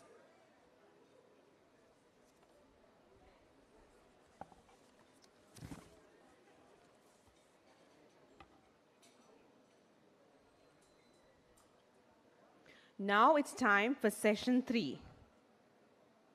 The topic for session 3 is physical well-being, and we've got 3 very interesting speakers lined up, and that would be namely architect Upendra Randeniya, Honorary Secretary SLIA, who would be speaking about post-pandemic vision for well-being, architecture, and medicine. Joining with Dr. Amal Harsha de Silva, who would be talking on post-pandemic vision for healthcare economics and policy in Sri Lanka 2030. Also, Dr. Kitsiri Edirisinghe on post-pandemic vision for healthcare-related development and education in Sri Lanka. Before going ahead with the proceedings, I would like to do the honors by introducing the 3 speakers for this session. Architect Upendra Randeniya has over 30 years of experience as a distinguished architect. From 2003 to the present, he has served as a council member of the Sri Lanka Institute of Architects, as well as a secretary to the Board of Architecture Education for 4 years. He has also served as a chairman of the Professional Affairs Board and the chairman of the Management Board. Next, Dr. Amal Harsha de Silva is a medical specialist with more than 24 years of experience in the health and health administration service. He holds an honors MBBS from the University of Peradeniya, a master's degree in health economics from the London School of Economics and Political Science, and a PhD in medical administration. He is currently the Secretary of the Ministry of Backward Rural Development, Domestic Animal Husbandry, and Minor Economic Crop Promotion, and has served as a Secretary of the State Ministry of Primary Health Services, Pandemics, and COVID-19 Prevention.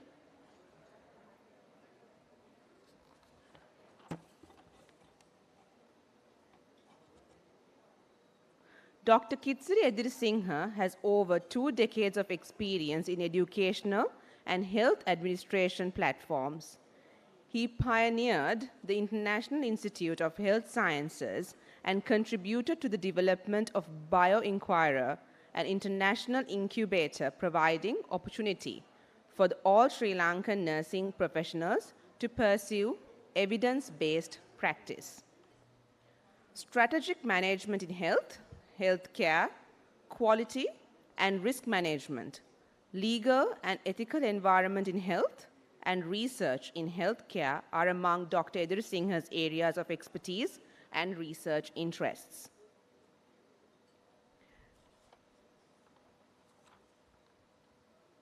Now I would like to call upon architect Upendra Randania to please join me on stage and do the honors.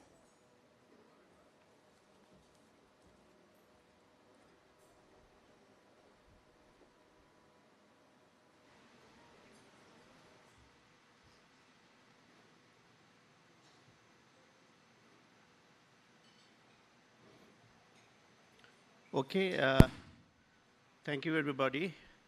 I'm going to do a quick presentation to get the two doctors to comment on this and then see how we can relate architecture, healthcare, and healthcare education.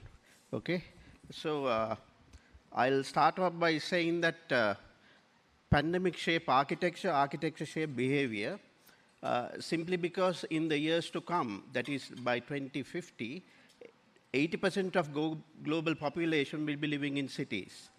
9.8 will be increased to 2.4 billion by 2050, and Sri Lanka we will be having 24 million living in cities. So what is the next lifestyle? We need resilient communities as well as walkable neighborhoods if we are to bring about well-being. So let me just start by saying that no city is planned or unplanned, it's always evolving. So is healthcare and well-being. There is no real measure for healthcare well-being. It's either positive well-being or negative well-being. Throughout history, pandemics have shaped architecture and architecture have shaped behavior. One thing is for sure, cities have evolved throughout history from early stages of civilization. People have moved into cities as well as evolution has taken place, and we being Asians, wellness, Ayurveda, helped by Buddhism and Hinduism, is now a big global business. Next, nearly 10,000 years ago, something very significant happened to humans. That is, we have developed community living. Nearly 10,000 years ago, that's not very long. And there's a link between architecture, healthcare, and education if you look into this. In 1980s, there was a research done in Parma in Italy where they found there is a mirror neuron in humans, and that was developed around 10,000 years ago, which makes humans somewhat different to rest of the animals. That is what brought about this so-called community living. And this relates to humans reacting to others' needs, which is basically known as empathy today.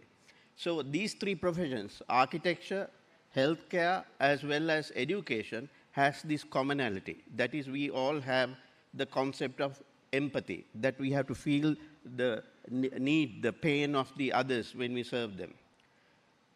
This wasn't quite there when we had the pandemic. Early days of the pandemic, we all looked at the TV. We saw everybody's trying to get into quick fix. Basically, we missed the forest for the trees. Everybody was arguing over who was right, who's wrong.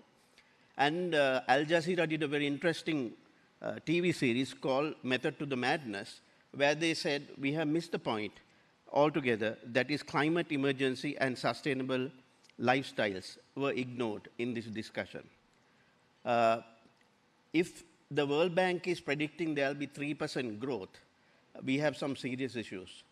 Because if the whole world grows by 3%, very soon we'll be basically moving into unbuilt deforestation and city growth, as well as have and the have-nots will be clashing with each other. And for your information, most of the zoonotic diseases were originated in Asia, and that's where the maximum amount of population growth is happening at the moment. Then Lancet magazine also indicate that we are simply running out of resources, pollution is on the increase, and the lifestyle that needs a lot of food, biomass, is on the increase. So therefore, climate depletion, agricultural land and forest is a critical issue. Climate emergency is real. Wildlife trade is real. If it's bad to have people fighting over toilet paper, there is a possibility our bread baskets could become dust bowls very soon. It's very interesting to see, unlike any other professions, how the designers and planners reacted to pandemics in the past. This is how planners, architects, people who design physical spaces reacted to cholera, 1984. The response was modern sanitation, civic boulevards, and underground transport. So we bounced back very fast, bold. Same thing happened in New York when the clean environment got disturbed with overcrowding. Response was modern architects with building regulations and open parks. Similarly, when the Spanish flu came about in 1918, we reacted by creating new hospitals, quarantine, sort of things that you and I are now familiar with, wearing masks, distancing, all that happened in 1918. Another interesting thing happened in 1934 in Finland, the east of Western Europe. Alvar Aalto started designing, as a result to tuberculosis, sanatoriums with clean sanitary architecture, bringing light, water, ventilation into the building, and design sinks in each room, which is now a common practice. So these were done in 1934. Another interesting thing happened, which not many people know about, that there was a big horse manure crisis in 1913, where London had over 100,000 over horses, double in New York, and there was horse dung, horse poo piling up, and horses were dying, and the average age of a horse was only 3 years when they should be 36 years. So these dead bodies, as well as this so-called horse dung, created the first ever town planning architects, planners conference in New York, which was to be for 2 weeks, but it lasted only 3 days because of the stench. And as a result, what happened was, within 30 years, horses were taken out, and we had, for the first time, cars invading our cities. Now, there's a saying, be careful what you wish for. What has happened now is that cars have invaded us big time. Cities are built around car parks, car paths, and the urban sprawl, which the other speakers spoke about, came about, and this is a typical city in America, where you get the cookie cutter type housing schemes coming up, and suburbia was created for the first time. Now we are all aspiring to get here. There is a very interesting argument put forward by economists saying that unlike any other profession, built environment has a cause and effect relationship with neo-capitalism. Neo-capitalism is what governs our cities. With the 3 pandemics, there were 3 lifestyles that were created. Urban Victorian living was all to do with handcrafted industries. Cotton was made in the periphery, sent to London, Manchester, cotton was made, and they became very rich. So the character you see on the right-hand corner there is basically the Victorian lifestyle. So the cities had factories built around them supplying this material. Then came the age of steel and heavy engineering, what we call cosmopolitan living. In that, people became heavily industrialized, globalization took place, and after the World War II, the third option is what we all aspire for, suburban family living. Basically, it's automobiles, oil, petrochemicals, mass production. So, as this famous economists argue, Carlotta says that there have been 6 industrial revolutions. 1971 was the last one, which is telecommunication. I can remember in Finland, they were talking about the first ever mobile phone in 1980s, and subsequently now we have enjoyed it. Now 2020 and above, maybe this pandemic could create the new golden age. So what is this new golden age? Age of biotechnology, nanotechnology, bioelectronics, and any other new material. So we await this new revolution of new epoch, that new beginning and a new lifestyle, because Sir Winston Churchill said, we shape our buildings, thereafter they shape us. So we have to learn from what we have achieved best. And I'm familiar with healthcare design. It's one of the building types which actually have accelerated the quality of space that we need to create.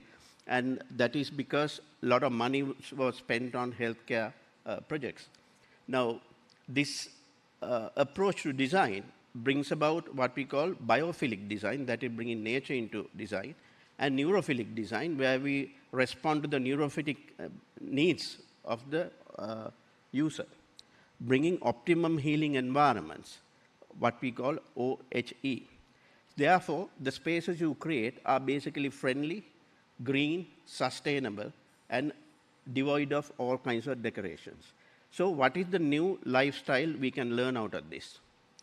Now, what we are looking for is basically a revised urban approach to recreate our cities that are already grown organically, cluster them into sustainable units of neighborhood. And I think architects should take part in that. To create 15-minute walkable cities, which then add up to larger items like this, neighborhoods, townships, and cities, and designing these semi-public, semi-private areas to create well-being and, most of all, resilience neighborhoods and communities.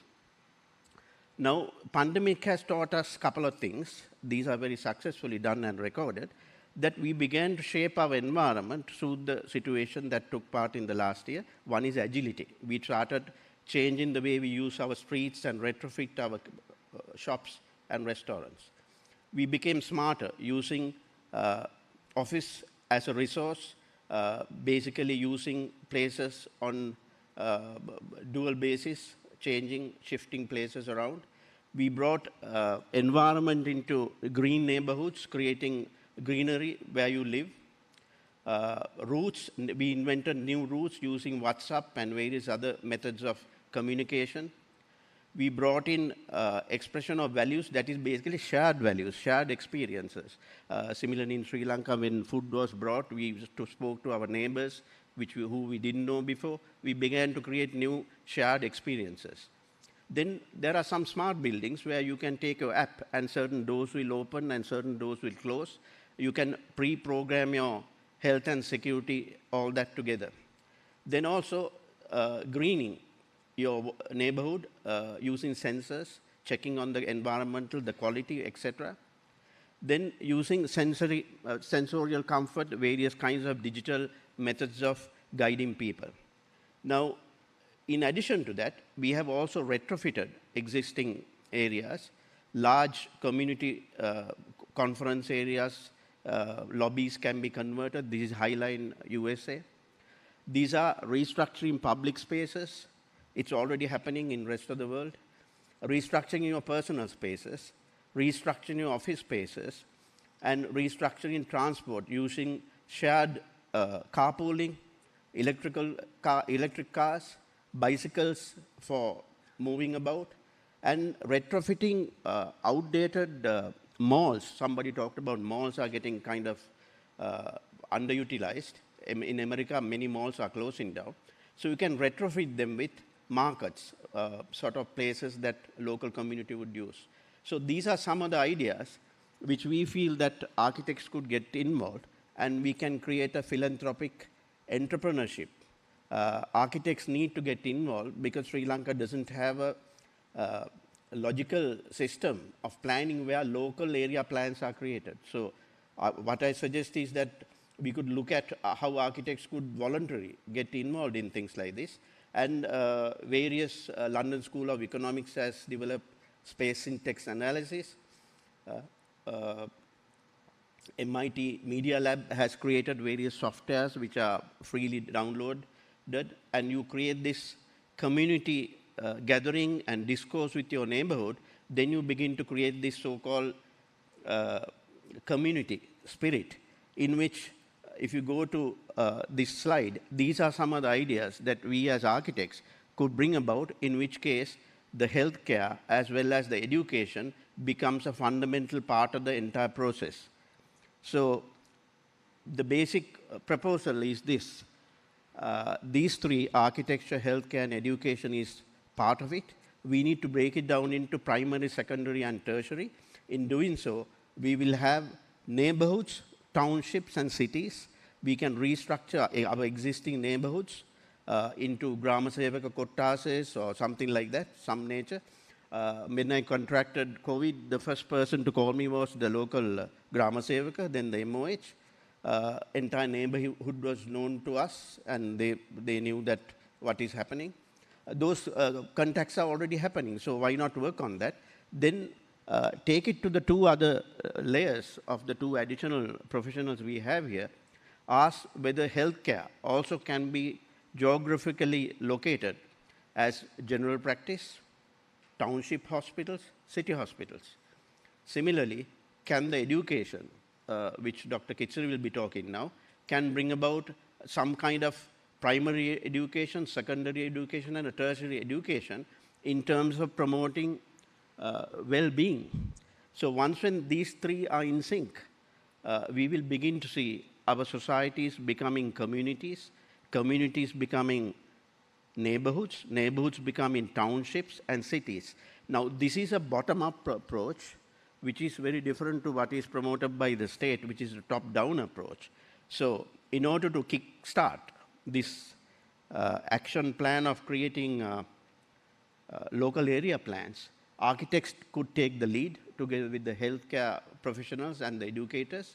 And what is important to state is that well-being is not a thing that you can achieve alone. As Nelson Mandela put it in Zulu, it says Ubuntu. Ubuntu means I am because we are. We need both local and global response to this crisis, and architects to lead the way. Thank you. Now I would invite Dr. Amal Harsha and Dr. Kitsari to come here. And Dr. Amal Harsha, if you can address this concept of primary, secondary, and tertiary, as well as you being a healthcare professional as well as a economist, how do you see this falling into your sphere of activity? Thank you. Dr. Kitsari, you also can come.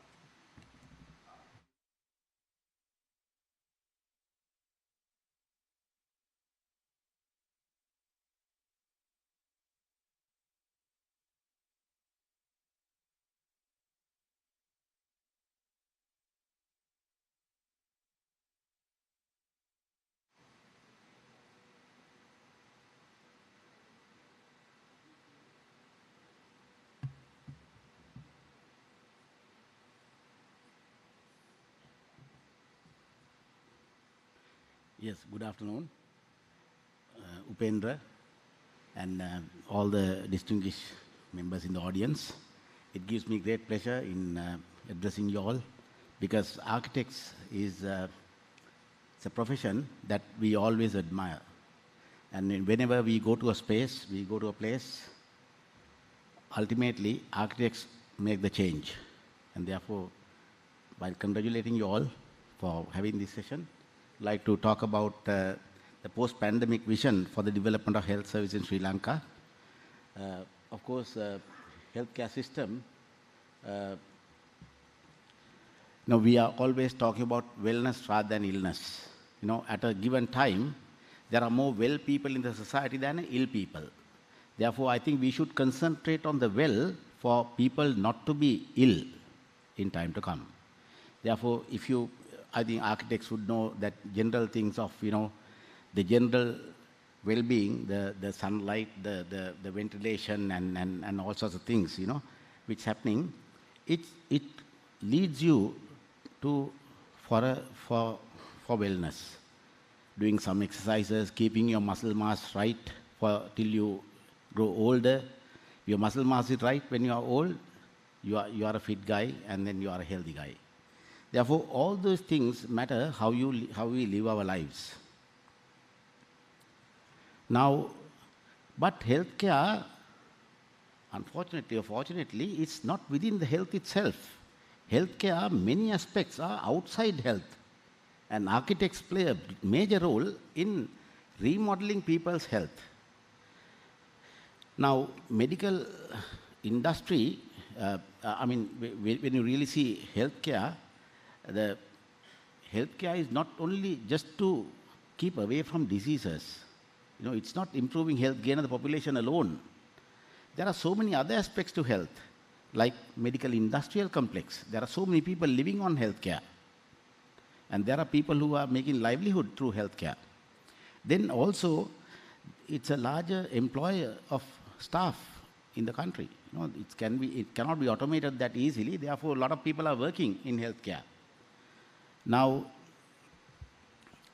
also healthcare will have to reduce the social tensions. If healthcare is not accessible for majority of the people, people will take up arms, not against anything else, but in accessing healthcare. If your mother is sick, if your child is sick, and if you are unable to access healthcare for various reasons, they might take up arms and then try to have a social revolt. Therefore, keeping the social tensions down is also our contention in a pandemic situation. Then also healthcare can improve the country's image. Before you go to a country, you always ask, how is the health of this country, for me to be there, living. It's very important. And therefore, these are other things that crosses our mind in looking at healthcare. Now, healthcare also can bring a lot of revenue. When it comes to the pandemic, we have our experts. We could send our experts outside. Not only the top medical experts, but also some people like caregivers. Now, what Kitsiri is doing at the moment. Train our younger generations to give care for an elderly person, for a sick person, and then value add to their lives rather than sending them as housemaids and truck drivers. Let them go as caregivers to affluent countries. Whereas we can bring down a lot of foreign exchange that way, and that would be the best solution for our foreign exchange crisis right now in the country. Now, the other thing is that interaction among health systems. As we know, when the pandemic came, we also did not know what to do initially, and then there were a lot of ideas coming from various systems of medicine.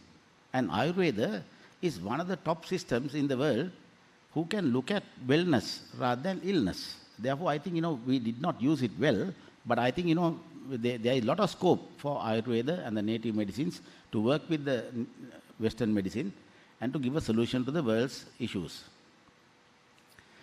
Then medical tourism. A lot of people can come to Sri Lanka for medical care in time to come. And right now also there are some Maldivians coming and some Israelis coming for kidney transplants and all that. But I think this can be widened, provided that, we join hands together after the pandemic. Then traditional health systems, as I told earlier, and the hospital architecture. Now, hospitals, whenever health systems talk to each other, what we do is we do sister hospitals between Japanese hospital and a Sri Lankan hospital or things like that. Therefore, you can always learn from each other and then make the world a better place to live in. Now, these are the normal styles some time ago, and then these are the new styles which has come in. And therefore, we all wear masks and all that, but some countries are doing away with masks. And, these are the changes that the pandemic has brought us to. Now, pandemic has affected our country. You know the numbers. A big number of people have died. Nearly 50. Deaths are a lot of deaths have happened in the world. And the healthcare, it was challenged in no uncertain way. Management of the pandemic, management of the money, and all that. Initially, what happened was we took all the patients and the contacts taken away from the society, put in buses, taken to various places, and keep them for 10-15 days, given them Wi-Fi, given them food, and ultimately bringing them back home. We spent nearly 80 billion public funds to do that, where no other country has done it. Whether we should look at back and see whether we have done the right thing or the wrong thing. Therefore, there are many things that we did, and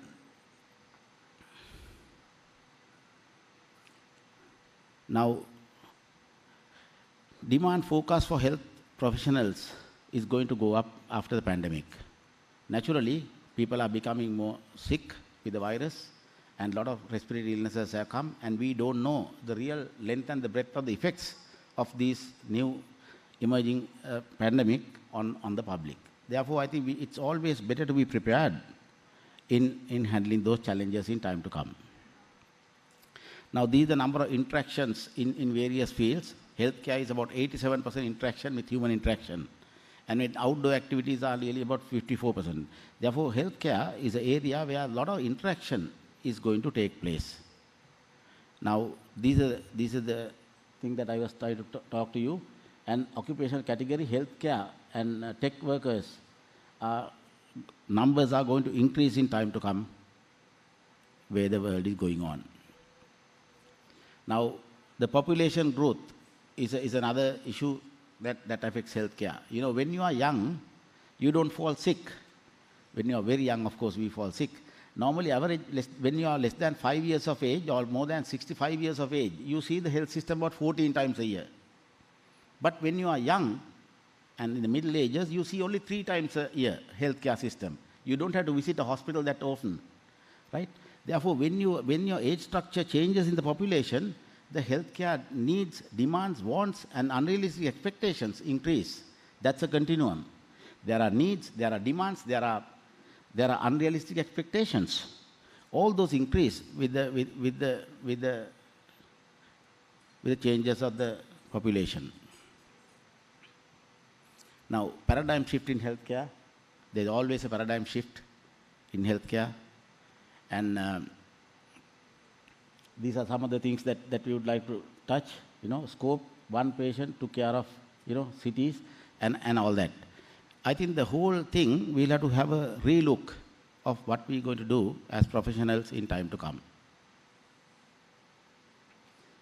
Now, the paradigm shift in healthcare is clinical decisions from personal preferences to guidelines and evidence-based. Now we don't want to go with only personal preferences, but the whole world comes to one guideline in managing situations. Therefore, we got to recognize what's happening elsewhere in the world.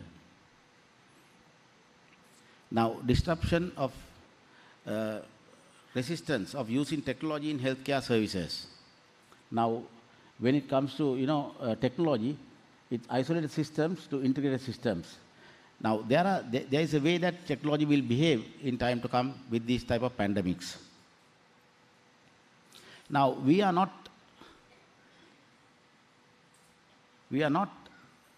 far behind when it comes to architecture and of course healthcare in the whole world. We had the first ever hospital to treat patients in this country. These are things that I think you must be studying in your own ways. But we can learn a lot and share with our experience as to how we could, because this type of things are coming back again, as you all know. Cross ventilation, common lighting, individual rooms, open corridors. All those are very, very important to prevent the spread of certain diseases. And I think whenever we plan hospitals and plan healthcare, we have to be very mindful of how the germs are going to behave and how the germs are going to change in time to come, and how lifestyle diseases are going to change the way people live our lives. Now, government health services, of course, as you know, it's from central down approach, though there are, these provincial councils. We have the tertiary care institutions, secondary care institutions, and primary health care institutions. But of course, though we separate, as Upendra showed, though we separate these things as different layers, they always overlap among each others. And therefore, that's the government health services is divided that way. And then along with that, there's a private health system in the country, which is also looking after about 50% of the ambulatory care in the country. when the pandemic came, initially we never allowed the private sector to treat patients. And therefore, we further aggravated the problem initially. But then later, gradually, we gave the private sector as well. Now, return of investment when it comes to healthcare, I think we have done a good investment for us to get a good return. Human Development Index, I think comparatively, we are at a very, very good level in the whole world. Now, after the COVID, there are a lot of opportunities to create cost-effective, inclusive, and sustainable health systems for others to emulate in Sri Lanka. I think we have a lot of top professionals in the country. We can work together, as in this conference, and then make sure that others also learn from Sri Lankan experience in time to come. Now, the opportunities are there in the pandemic, such as using of ICT in healthcare. We know that everybody now don't see a doctor. They used to take a telephone conversation, information systems and all that. There are a lot of WhatsApp and everything. You name it, we have it. Therefore, I think, whether we can use those aspects in time to come into routine healthcare in time to come. Now, whether with this type of pandemic, whether we should go from residential care to mobile health clinics. These are happening in the country. And some of these things are very, very positive. Mobile doctors, mobile pharmacies, all that is taking place today. Now, caring nurses, as I told, high-tech nurses, all these things will come in time to come. Now, whether there's an opportunity of fusion of the East and Western healthcare systems to counter the pandemic is a question that we'll have to all answer together in time to come. Now, the safety net creating, because always in healthcare planning, healthcare workings, we must look at the downtrodden and the most vulnerable. Unless you do that, no healthcare system is going to survive. Therefore, we would like to have a safety net while able and willing people to take money out of the private sector. We must have a safety net where no one is going to ask the question as to can you afford to have a heart attack at this time. Therefore, that's another area that we have to be thinking about. Now, our biggest issues today is the maintaining of this public health system. We are spending about 230 billion a year of public funds to maintain public health system. Public health system. And overcrowding of institutions is another area. Referral system issues is another one. Private sector participation and what's the correct mix of these things is another burning issue. And therefore, there are many issues that we'll have to solve together with going together. And the other thing is that, we all talk about sustainability, and the sustainability is very, very important. And I think I will ask Dr. Kitsiri Edisinghe to take over from here and then keep on going the rest of the slides. Thank you very much.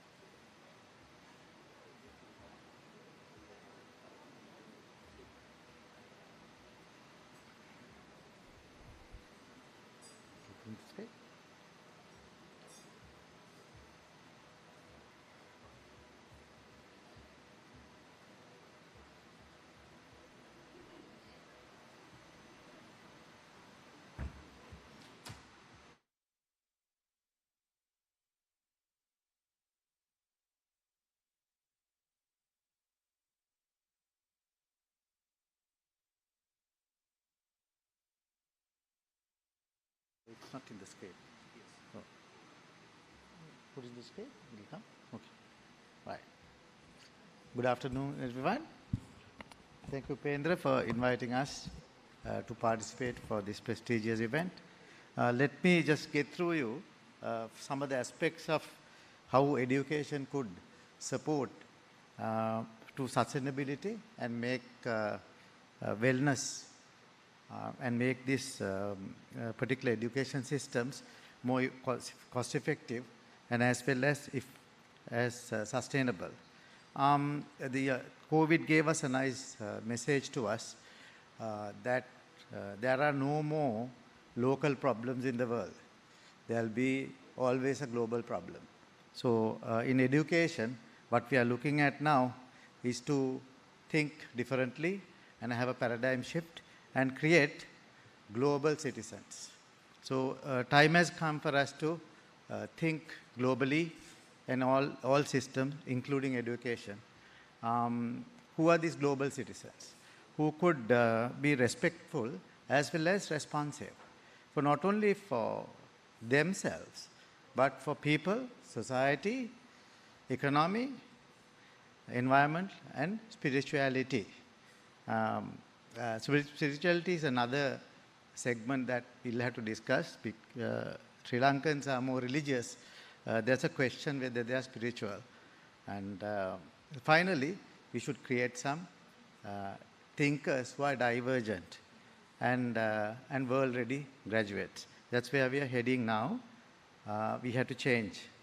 So going back to what Upendra's concept of looking at different segments in healthcare and education, if you look at the primary education, current systems in Sri Lanka and South Asia, we create more fragile kids than agile kids. So I'll let you know, I'll just explain you a little bit on what is this difference. So let's go back to our brain. So our brain has about 100 billion brain cells when we are born. And by 2 years, these kids would get a brain size of 80% of the adult size. And the brain consists of neurons, small cells, and they're interconnected to each other. There are 3 things happening in typical brain growth in a kid. So first thing is the proliferation. These brain cells get together and start connecting each other. And second thing is, it needs an insulation. It's an electrical impulse that is going. So there is a myelin or the lipid sheet coming in. And most important things, the pruning or the compartmentalization. So brain, as you can see here, this is infant kid's brain, and this is adult brain. So as it grows, it has to prune himself to create different compartments to do specific tests. So typically, by about year 7, by the age of 7, brain is fully functional. That kid could do anything if you train them properly. So what happens is, end of the day, our education is our purpose is to replace an empty mind with an open one, not a filled mind. So what we do is, currently, our environment, this pruning happens when you give more activities, more environmental encounters. So our whole idea of getting this agile kids is that when the kid moves around and interact with the environment, your cognitive development as well as the physical development happens. So therefore, I think creating space for these primary or the early childhood area is we should give them more support where they could run around, they will interact with the environment, interact with the people, and make it more happier and more interactive kids. So, and also it's very important to stimulate the right brain also, because then they would start thinking, they become conceptual and more abstract, and they create thinkers rather than the learners itself. When you look at the secondary education, but one of the problems that we have at this part of the world, that we teach 21st century kids with a 19th century curriculum. So we do have a factory mindset that we think that kids could be built in batches and treat them as, age has a measure of education. So therefore, there are a lot of things happening. But by the time they reach secondary education, their hormone levels goes up, their personality develops, and then must create a divergent thinking pattern for them, for them to be good learners. Professor Ken Rutherford, he always talk about this divergent thinking. This is what is happening now. These 21st century kids are disturbed by many e-devices and whole board TVs, Netflix, etc., etc. And you have this teacher sitting in front of a whiteboard or a blackboard trying to teach them, which is a very boring activity. What we do is we push them and we get them to tuition or give more and more. It's called, we shut down their senses, we call it as an anesthetic experience, and try to push more into their brains. So typically, when you give anesthesia, when you wake up, you don't learn anything, you can remember anything. So what we should do is to wake them up and then give them a thing called more of a aesthetic experience. If you give an aesthetic experience, it's the typical way that men would will have an aesthetic experience when you watch a cricket match, as well as the ladies, obviously a teledrama or the Netflix. So you put all your senses up and then you absorb everything. So how can you create an aesthetic environment? And then once you create an aesthetic environment, they start thinking and they have multiple answers to a question. Otherwise, if you try to anesthetize them and try to teach them, you have one answer to a question. So they are rather than being convergent to a problem, you start thinking divergently.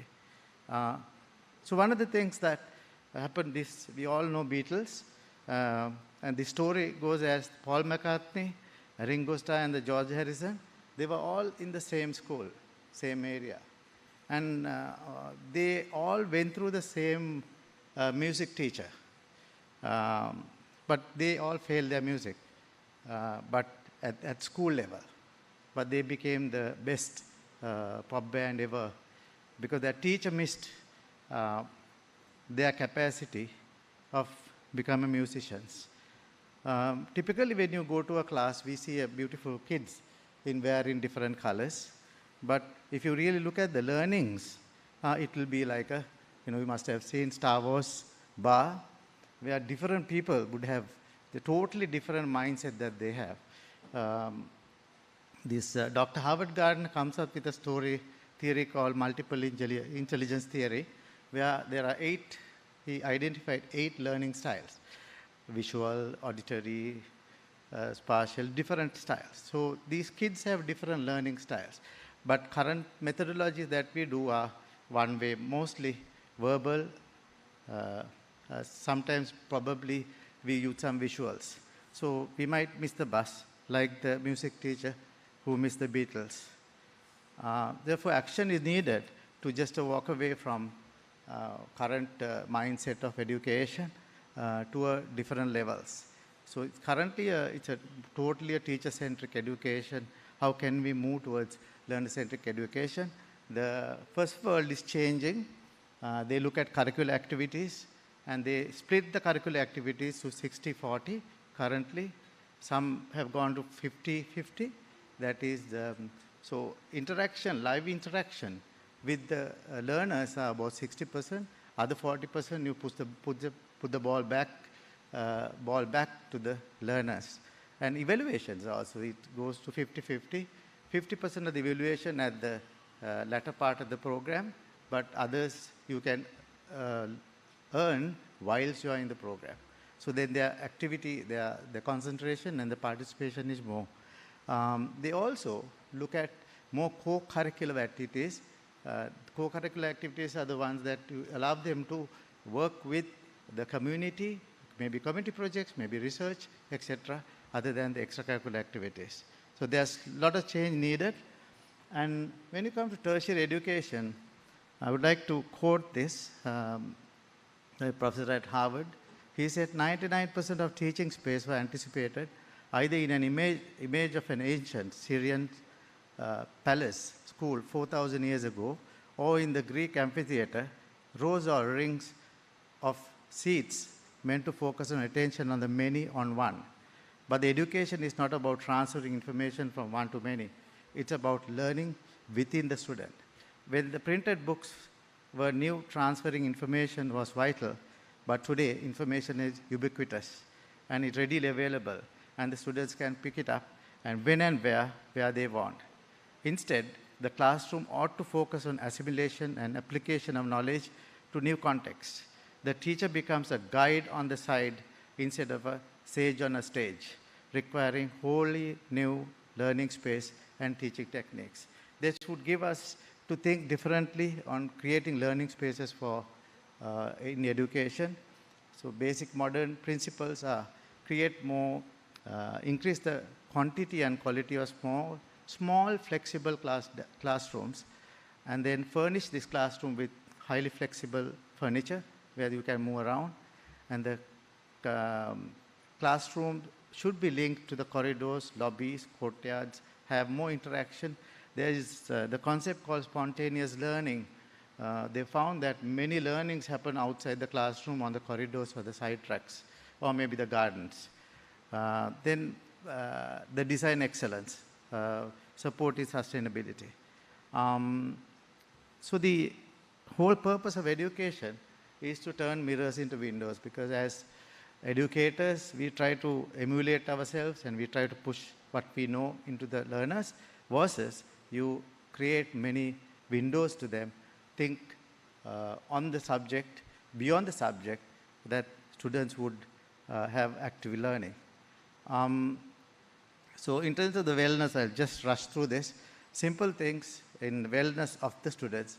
So drink, eat, run and sleep, because water is very important. Brain cells will get shrunk if you don't have water, because the average 2 to 4 liters, they recommended 2 liters for average student, and a more active student 4 liters. And brain uses 22 times energy as the muscle tissue. The muscle tissue to walk and all that, if you compare with the muscle tissue, brain uses 22 times. So therefore it's and highly refined sugar, fatty acids would create more neurotoxins, and versus the stable diet, fruits and stuff, we all know, could give you better energy and create a healthy brain. Exercise, it's very important to exercise, because there is a protein called BDNF that would grow the nerve endings so together, so that creates growth of the brain and keep the brain healthy. And also oxygen. So if you brain uses almost 20% of the 20% of the body oxygen consumption goes to the brain. So therefore, when you do exercise, that would support the brain growth. And sleep. Most of the kids are not sleeping today, so they would request to sleep at least 8 hours, minimum 8 hours, simply because when you sleep, the brain also creates a lot of waste, and there's a system called lymphatic system that would drain these all the waste during our sleep. If you don't do that, so there are the neurotoxins and the other proteins will get deposited in the brain, such as amyloid in Alzheimer's disease, and you get dementia. So these 4 things is important to push them towards this, and how we could inculcate in our systems is an important area. Just to Upendra asked me to talk about a bit on Study Sri Lanka, where people talk about getting international students to this country is a low-hanging fruit, that you can get dollars into the country. It's true, because our location, within 4 hours, you can reach about 150 million higher education candidates around us, who are around us. Few things in this. What we have to look at is to getting, how can we attract globally international students to Sri Lanka. We have to, yeah, thank you. We have to look at getting international programs to attract.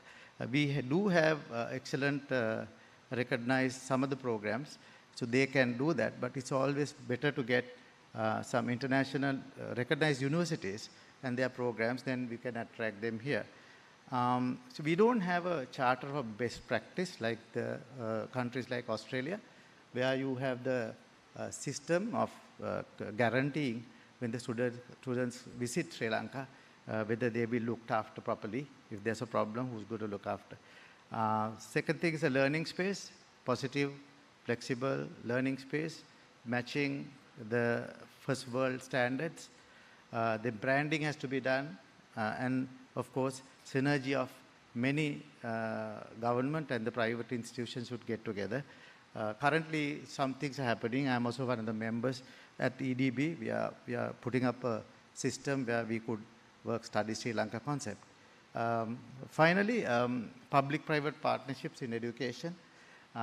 Typically, in education and health, private sector is doing a lot of work, but unfortunately, because of the regulators, is the same person who's giving us, who's your competitor in education. If you take, there is a mixture of confusion amongst the delivering education programs.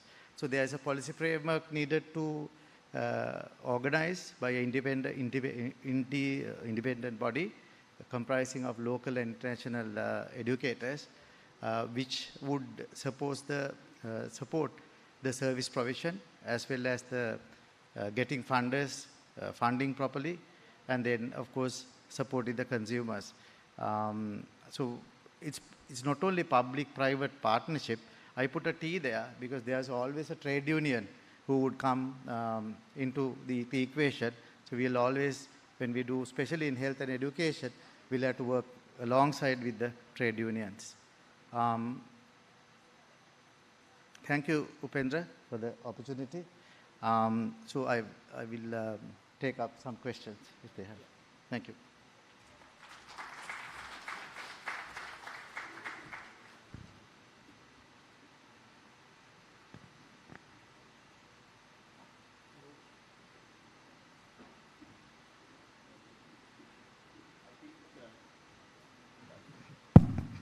I think we are running out of time. We can just take one question.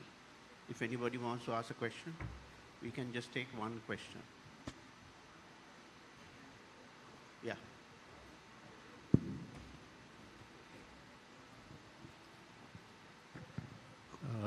Thank you. Now, actually, this COVID has learned, as we saw, a lot of lessons, which need certain changes in design aspects, especially the hospitals. So I think you all represent the state sector. My question is, I also understand that a lot of hospitals are being built now. Somebody told me 12 hospitals are coming. Have the government incorporated the changes that you envisage in a situation that we experience? Have you incorporated such design changes from the client side to the new hospital designs?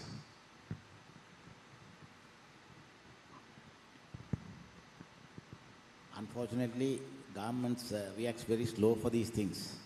But basically, I think, I mean, just off the cuff, if we were to say that, there are certain now in hospital designing, there are, say, paints which are there. I saw Nippon paint here, zinc impregnated paints, that type of thing can, nano zinc can kill, nano silver can kill a lot of germs. And therefore, there are a lot of new things which are coming up. I think what you should do is we should get together and formulate certain principles on new structures being developed in the country, and then the government can take up it as regulations. It's actually we are a little slow to make rules, regulations in that respect. Unless the professional bodies get together and then decide, whether roof is there, whether you can remove the roof at a certain time to get the sunlight in. I mean, these are things that, you'll have to decide. Because, basically, the main thing about this type of diseases is that sunlight is a major killer for all these viruses, bacteria and all that. That's one. Then the other thing is that there are a lot of new surfaces which are coming up, which are killing germs. And then uniflow arrangement of patient care. That means, your patients come from one end, get out from the other end, rather than crisscrossing in the buildings, uniflow arrangements. Then cross ventilation, air handling units. These are air conditioning systems. These are extremely important in time to come. And therefore, I think that will play a major role in our building designs, and the designs will have to change accordingly in time to come. Kitsiri? Totally agree with you. I think we have to go back to our ancient times. So natural ventilation, natural light, one way, and then also supporting the spirituality and the rest of the mindfulness. All that should come in, and that was there long years ago. It's we created these monstrous hospitals, covering it up, and then put air conditions and stagnating patients. And on top of that, we should go into we should go back to where the patient lives rather than stagnating, getting them into major public hospitals. Now, currently, all our public hospitals, tertiary and secondary care is overutilized. There are flow patients, but if you look at the primary health care, the occupancy rate is about 40%. So we have to reverse the trend in terms of systems as well. Thank you. Yeah, referral systems, the thing is this now, Sri Lankan health system works on free for all. That means you are free to move anywhere. And it's free at the point of delivery also. Therefore, you do triple bypass and come to a major hospital.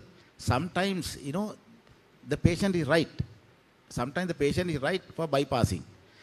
Many times the patient is not right. But therefore, there is a freedom of movement of patients. Therefore, people don't like to be restricted, especially when you are physically down, mentally down. When the government says, no, you got to go to the next hospital, people don't like restrictions. That's an issue. But I think what we can do is that, develop the primary healthcare institutions in such a way that you get equal care of National Hospital OPD there. But I think a lot of places have the care. And they have the impression that this hospital can give better care than the rural hospitals. And therefore, it's a education gap which is there. And we'll have to teach the public as to, what the resources available at their grassroots level places.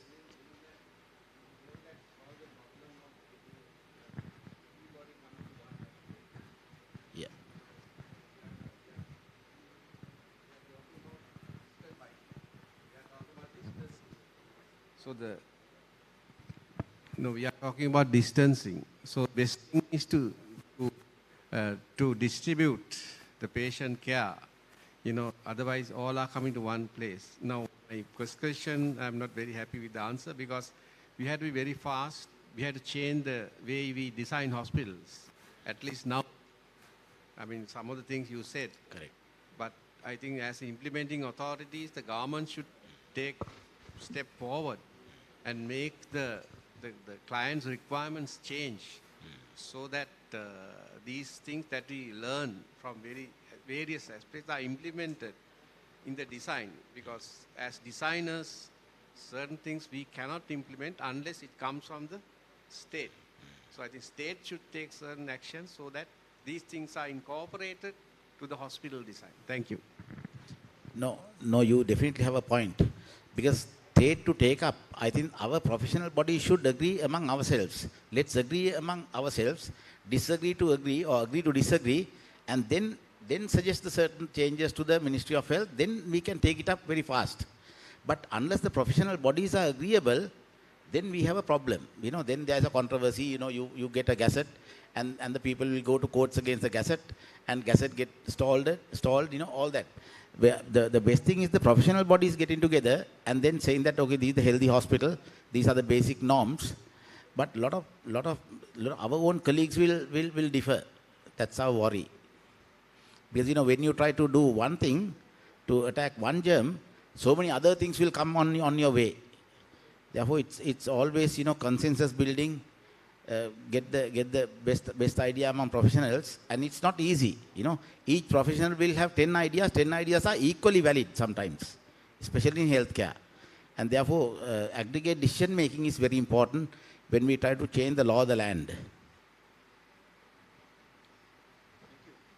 Thank you, DH. Point taken, and I was also thinking on the same lines, whereas some countries have a referral system.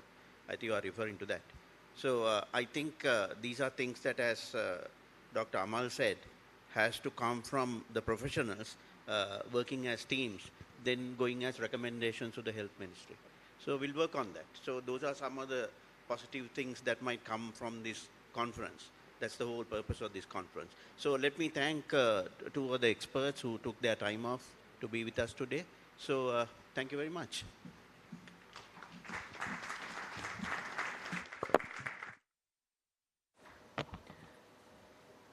Thank you, Architect Upendra Randhaniya, Dr. Amal Harsh De Silva, and Dr. Kitsiri Edirasinghe for a very intellectual and descriptive session on physical well-being.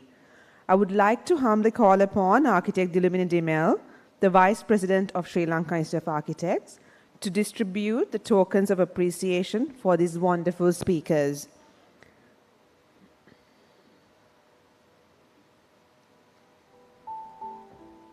Please take these tokens as a gesture of how honored we are to have you a part of Architect 2022.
Next, it's yet another interesting session, session 4, which is environmental well-being.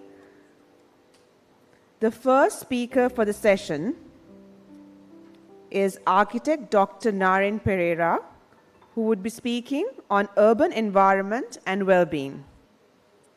I would be giving a very brief introduction on the speaker. Architect Dr. Naren Pereira, a senior lecturer at the Department of Architecture, University of Moratuwa, with a teaching and research focus on climate-sensitive design at both building and urban scales, for which he holds a PhD, strives to apply lessons learned in his practice. The degree of innovation and the holistic applicability of its architectural solutions are critical concerns in his design approach. He received the Architecture Asia Award for Emerging Architects as part of the Asian Congress of Architects sessions in Malaysia and the Energy and Hot Climates Prize of the Green Building Solutions Award in the year 2016 for the international platform. Dr. Pereira's research interests are primarily in urban scale studies in tropical climates. Now I would like to welcome architect Dr. Naren Pereira to do the honors.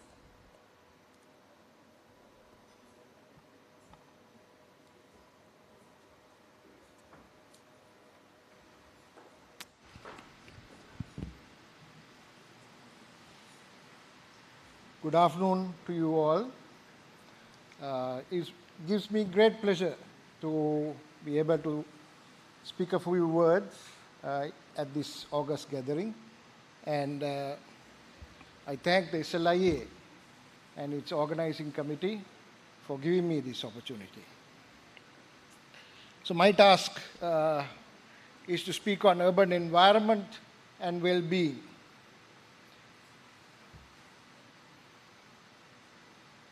A lot has been said during our sessions this day, and true to this statement, urban living is about a set of interconnected activities that develop incrementally. So as to say that everything cannot be taken part by part, right? It has been stressed over and over again when we think about our living environments, the urban context. Things cannot be piecemeal. Decisions cannot be taken individually. We should take these on collectively. And focusing on the environment part of it, so when we take individual decisions, they don't fit together as well as it would if we take it collectively. Therefore, these decisions have little positive bearing on overall directions, especially for urban growth or its microclimate. We live in the equatorial tropics. We live in a special zone of the world. Therefore, where we live is also different. And most of the time, our living happens in the outdoors. Therefore, most of the time, because of other pressures like economic development or because we are in the developing world, we forget how to deal with this speciality of living in the tropics. The approach then should be an attempt to make the equatorial urban outdoors comfortable, thereby environmental well-being to be inculcated. So with this basis, I define environmental well-being as, I quote, the ultimate goal of sustainability is to maintain environmental well-being. And in doing so, we sustain human well-being indefinitely. Right? So we have taken for granted that the world is ours. It is not. Right? It's part of a larger system. And we must not forget what is bad for the planet is ultimately bad for us, the people.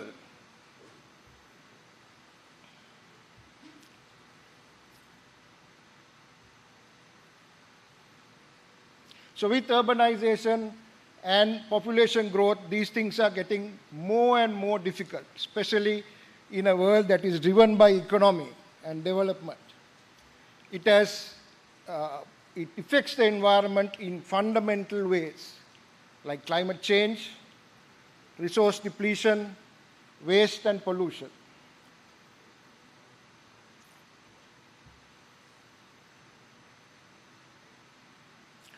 For the well-being of humans and the environment, we need to reduce our ecological footprint.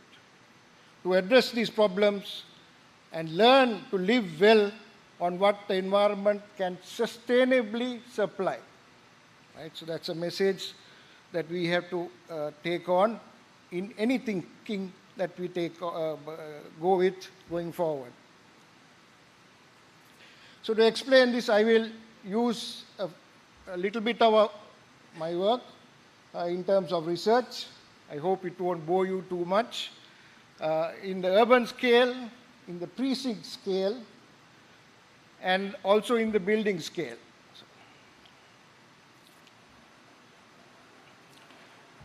To speak about the urban scale, I take the example of Port City. Right? So this is not to throw shade on it or etc. Just in terms of academic exercise, we took on the Port City to understand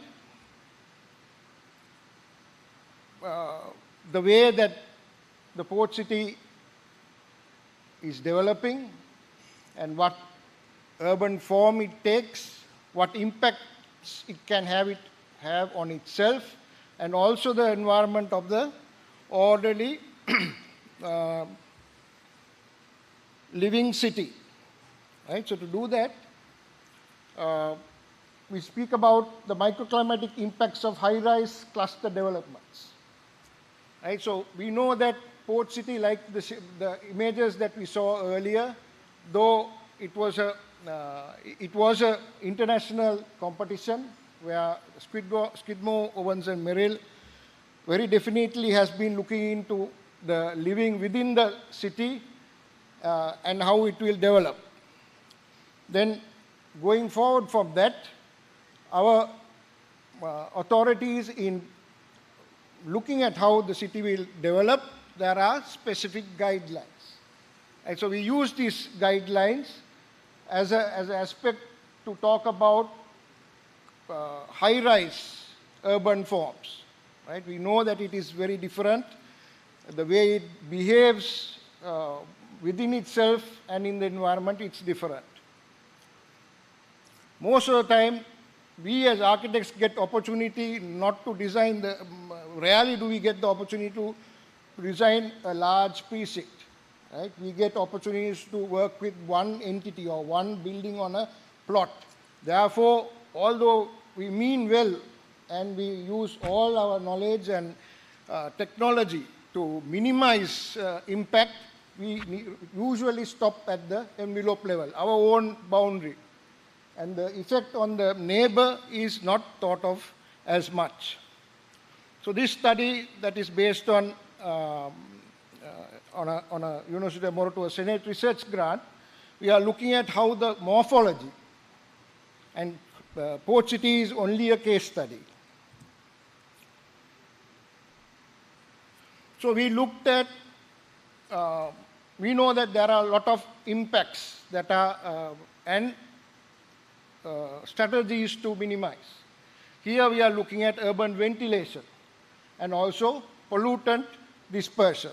Right? So urban ventilation studies are very difficult with resources and technology available, things like wind tunnel testing, etc. is not available.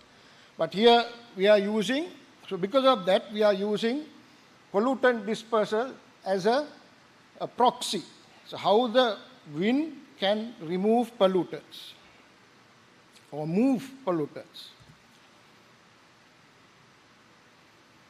So to do that, we use the guidelines already given, that is an FAR-based guideline, and look how these towers would be shaped. And then in terms of a simulation matrix, we know that the towers can change form.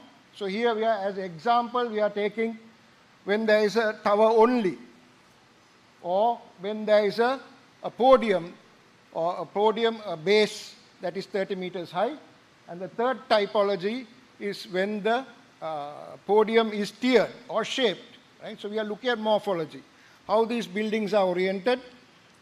Does it have a big base? Does it have, how does it impact the street, etc.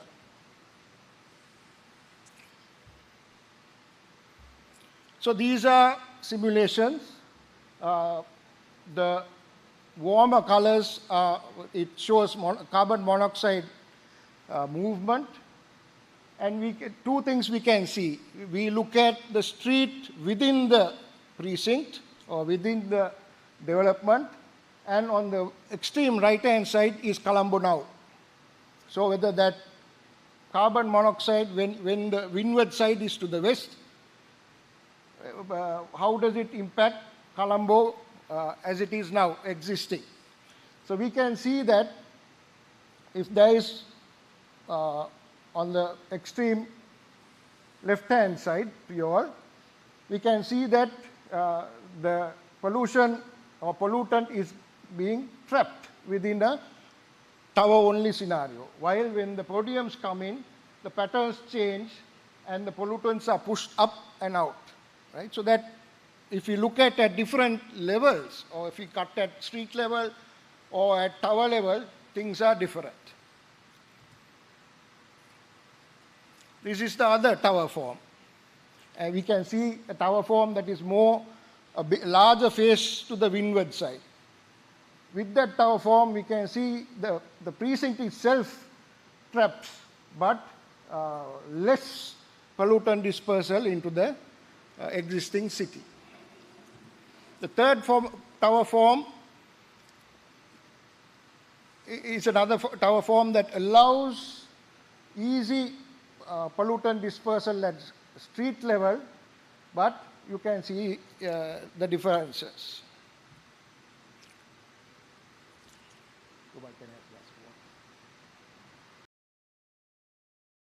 So we can see that we cannot see a pattern that one pattern fits all.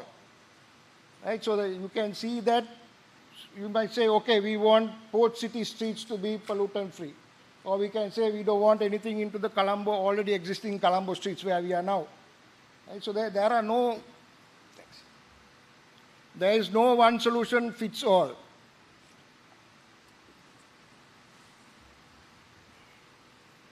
And we can see that extensive data needs. So therefore, if one solution doesn't fit all, we need to take it in a collective manner. And then we need resources for that. But in terms of opportunity, we can look into done, because if you know Hong Kong, right, any building you do must go of SARS. You know, when SARS and it generated this kind of. We need to understand and apply carefully.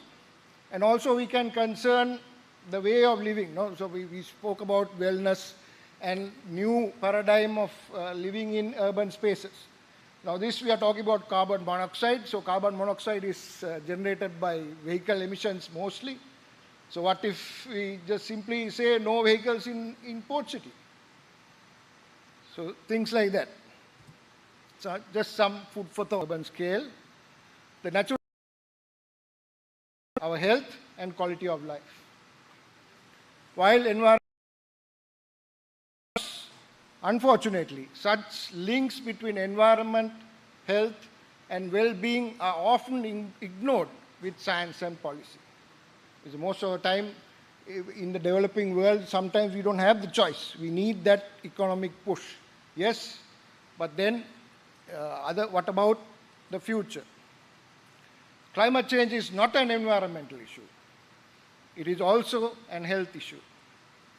Therefore, environment, health, and well-being together rather than separately, because these issues interact in complex ways and a range of costs and benefits to society. My second example in the precinct scale, I take Havelock City with kind permission of my good buddy Dr. Senaka Dhanmatilaka. So it's a very definite, this is one of the first and important factors of using underused urban land. This was Vellavatta spinning and weaving mills in my childhood days, being from Vellavatta. And we can see that all efforts have been made to make this a living-friendly, people-friendly development. So it has, I think it is the largest roof garden in South Asia or Asia. And then very definitely, we use this as an example for how vegetation can help minimize. Unfortunately, we know that the high-rise the building high-rise typology is a driver for urban heat island. Right? My other study or studies from the world would highlight that. Here, it's an attempt to minimize that. So we use studies that I mentioned here, source material at the bottom, to reduce urban heat stress and increase. So therefore, environmental well-being also in the urban environment, we use vegetation cover. Right? So vegetation cover includes roof gardens, open spaces, facades, all of that. So another term can be green infrastructure. Again, as a case study, we looked at what would happen on two scales, that is on the microclimatic scale and also in terms of indoor thermal comfort and cooling. Right, so we used two types of simulations that look at the outside and the inside. So this is the cases or the simulation matrix. A key factor that you would see is this in terms of a percentage of vegetation that is used. Right? So the total vegetation cover from 0 to 100 and in between.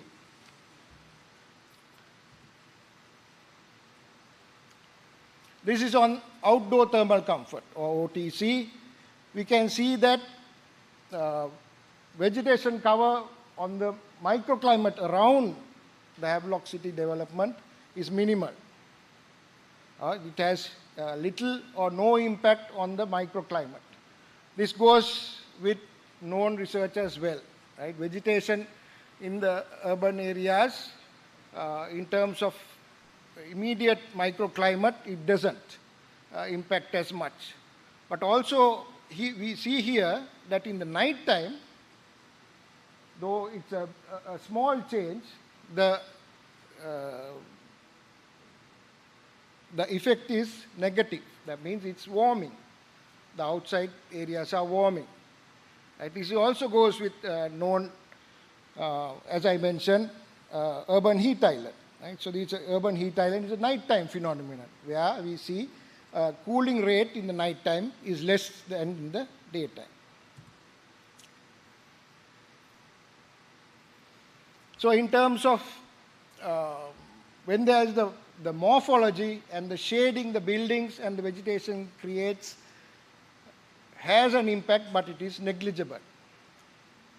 And then we can see that in terms of, this is in terms of thermal comfort or predicted mean vote, we can see that it is above threshold values, which can be expected in a tropical country, warm, humid tropical country. So it is nothing to do, so it's to do with the building morphology and the building itself, but also in terms of the climate, our base climate. Here the wind movement is critical, where the wind movement at the night time, because it has wind shades with the built morphology, with the direction, and therefore losing heat in the night time was seen to diminish. But here we see a completely different picture when we look at the internal heat gains and cooling potential. We can see that the images on the left-hand side, we can see how the surface temperature or the surface temperature of the building facades reduce drastically. And on the graph on the right-hand side, we can see how the cooling load. So if we are not put this into money, but we know that how much energy costs, especially now. And then if we can reduce 1 degree of air conditioning load, it's a huge economical plus. So we can see increased vegetation cover, there is a significant reduction. Right? So we know that vegetation cover can shade the building envelope, influence radiative and non-radiative processes, and enhance evaporative cooling potential. And also in terms of environmental well-being, the presence of vegetation completely changes the landscape, what we see outside and what we experience when we are moving from building to building. So in terms of summarizing this factor, reducing environmental impact and enhancing well-being, environmental well-being is about leading a lifestyle that values relationships between ourselves and our community, and also the planet. It is on all of us to live in harmony with the earth.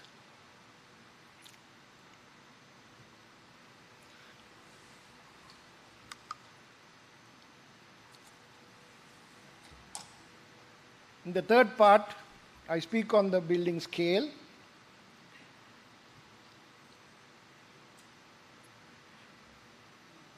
Now, we ask these questions. The overwhelming questions that confront the architect is how can we connect to the outside with sites deeply embedded in the urbanized and rapidly urbanized context? Can we integrate daylight without heat and glare? Can we ventilate without dust and vehicle emissions? Can we create vistas and access the outdoors without compromising safety and privacy? These questions are at the core of building sustainably, especially in tropical Asian cities, especially in the purview of inculcating environmental well-being. I suggest an approach of spaces that can overcome the negativities of building, especially in the tropics, is something that can be done in layers. Layers that look to distance and isolate. So that means distance yourself from the vagaries of your microclimate. Layers that filter and insulate. Filter so that you can enjoy your spaces, look outside, etc. Layers that protect and create freedom. That means you can enjoy environmental well-being and while feel protected and have the freedom to express yourselves with freedom. To explain this, I will use some of my work. To look at these, I won't, though I have categorized them in terms of projects that look at these particular layers, I cannot compartmentalize further. Right? So because it's, as I mentioned at the very inset, it cannot be single decisions. It cannot be decisions that are taken to fulfill one aspect of well-being and environmental well-being. So therefore, these might fit into different aspects, and the scale of it is building scale, and therefore some examples. I won't speak, I'll let the images speak.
Thank you.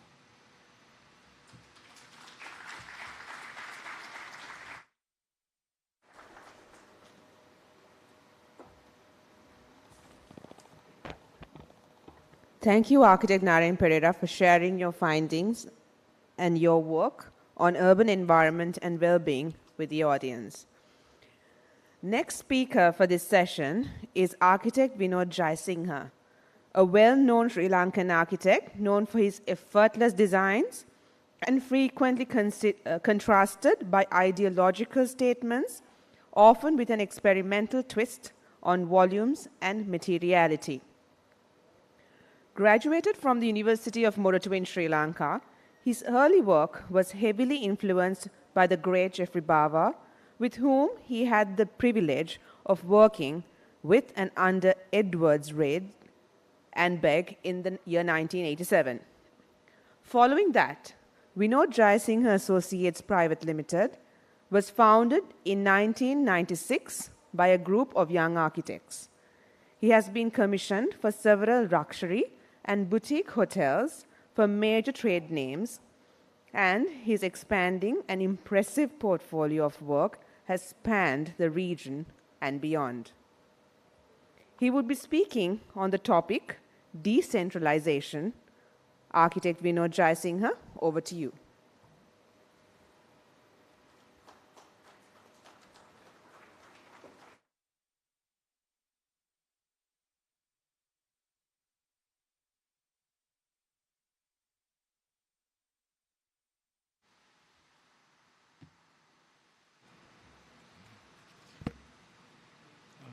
Thank you very much, everyone, for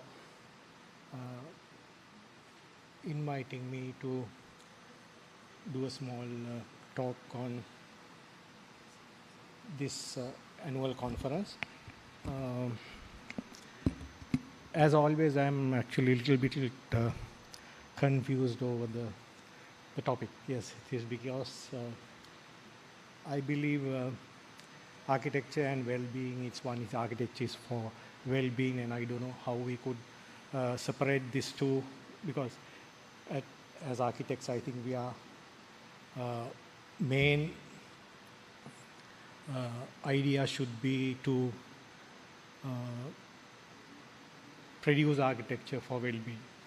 So, and also maybe in the introduction, it said I'm going to talk about decentralization. I don't know.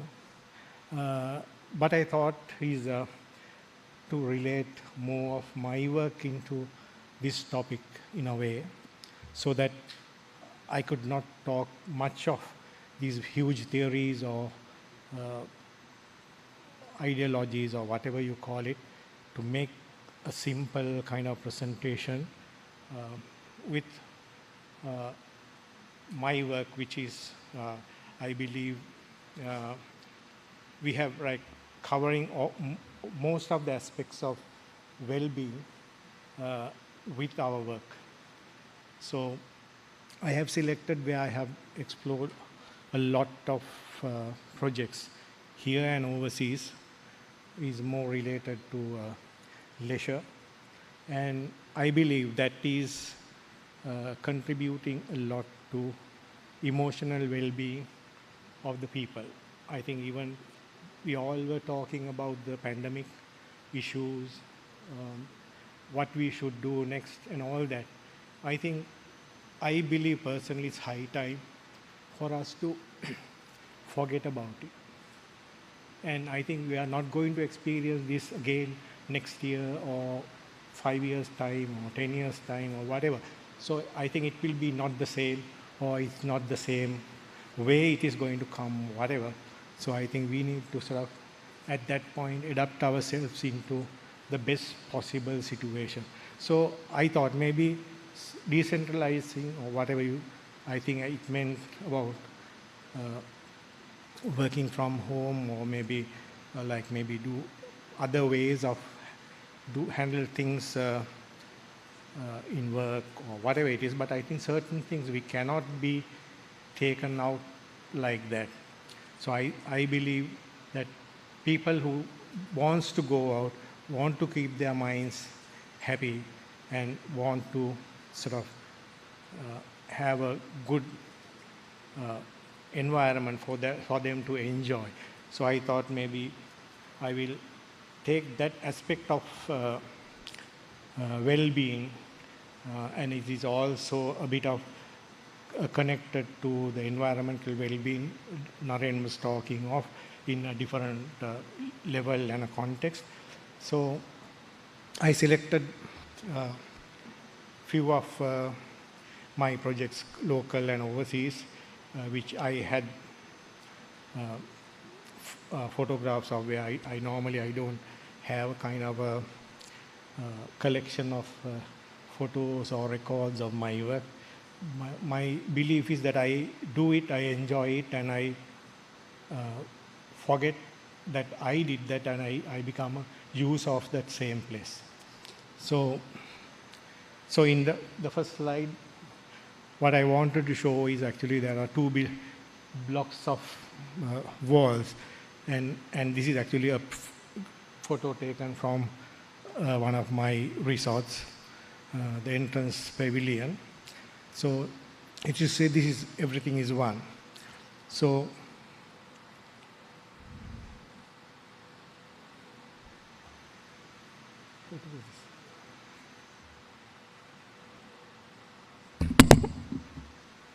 this side.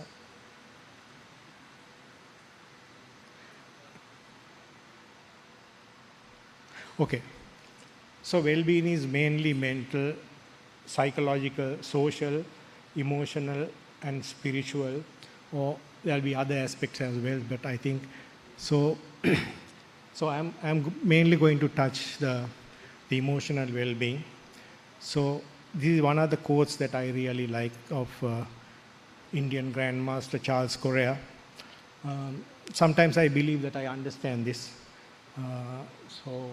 And also I feel it has a great depth in it, and sometimes I think I don't really understand that, but I think there is, if you read this, I think there's something very, very deep, and this is what I think we are looking for in architecture. So I just want to just mention about well-being, then about the architecture, and I'm going into this topic, leisure for emotional well-being.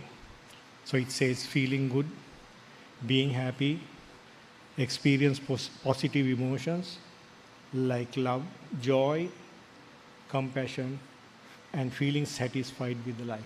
So I think when it comes to leisure, so I think people will go looking for this. So I thought maybe I will show some of my work. I think maybe seen this physically or also seen in my previous presentations. So these are, I took 4 examples of like Jeffrey Bauer properties, which I was lucky to be involved in transforming this into new properties. First is the Neptune Hotel, which was built in 1970s, I think when we were small kids. And later I've been asked to convert this into a Ayurvedic wellness resort. So next is, you all know the Madurai Club in Madurai, India, which again we developed later into a destination hotel building around Mr. Baba's clubhouse building. The next is, it was called Royal Oceanic Hotel in Negombo. I wonder whether everyone noticed this hotel before the transformation, and now it's called the Jetwing Beach. And the fourth is supposed to be Mr. Baba's first resort, which is called the Blue Lagoon at those days, and now it's called the Jetwing Lagoon. So actually, when I was working for Mr. Baba, as a young graduate. My first visit with him to a site was this Blue Lagoon, which was Mr. Baba's first resort. That time they were trying to convert the into a hotel school. Okay, now this is Neptune Beach Hotel, which is now Heritage Ayurveda Mahagedara, and it's a very successful wellness resort.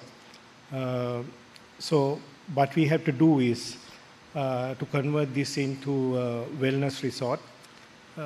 Firstly, that they wanted the number of rooms to be reduced and include many facilities to house this Ayurvedic resort.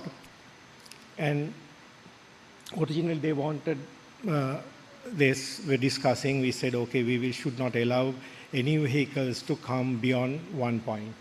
So actually, then we created this pavilion, where all the guests needs to come here and drop themselves and take golf cart to the main hotel. So then we created this landscape here for the car park and for the golf carts to park here to pick up the guests.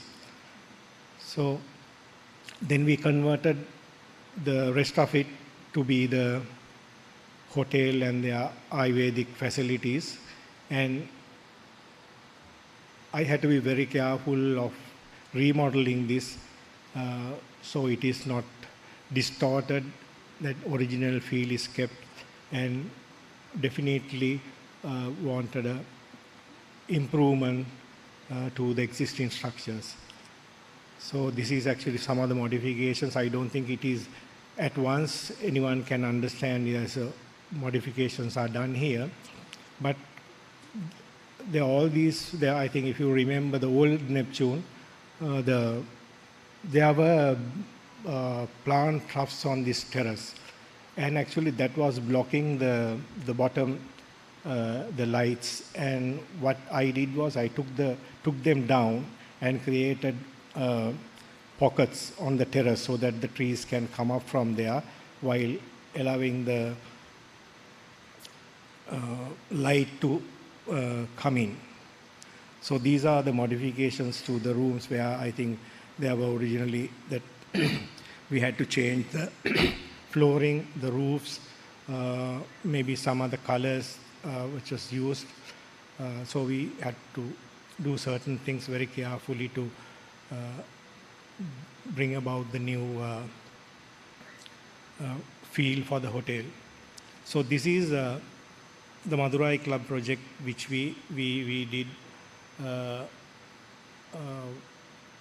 So this is just before, this is the entrance created to the club, to the new hotel.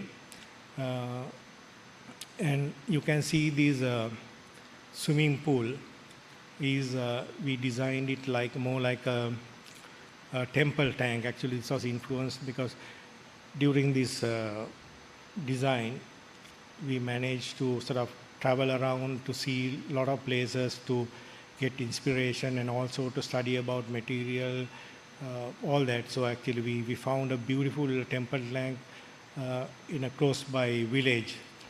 So they were just restoring that. So actually that idea allowed me to sort of think about like maybe doing something similar on similar lines for the swimming pool. So, and we connected with the old clubhouse, the new entrances, and created a kind of a veranda right around this temple tank. So this is the reception of that. So you can see I have just followed the same language of Mr. Baba's stonework, roofing details, and we managed to match the scales and connect this with the older buildings. So this is the temple tank again. So these are the walkways. So this is the detail of the swimming pool area. Next is Royal Oceanic Hotel, which was, actually I was the project architect, then I was working for Mr. Bava. So then I got this opportunity to transform this into a new hotel. So these some of the old structures and maybe added roofs, added floors into the old building. So this is the new look of the lobbies and swimming pool areas. So this is again, the swimming pool was there originally with a bridge right around, so which I removed and maybe created more free space around the swimming pool, and introduced some planting, and the pool was extended beyond this point. Okay, this is Blue Lagoon Hotel. It's now called the Jetwing Lagoon. So this is actually good. 90% of the buildings are new though, but it is still, I think, called a Jeffrey Bauer property. But we managed to keep most of the villas, but it's modified completely though. So we kept the shell as it is. This is the spa building, which I really wanted to incorporate a modern design within the other structures, which is like the center of the hotel.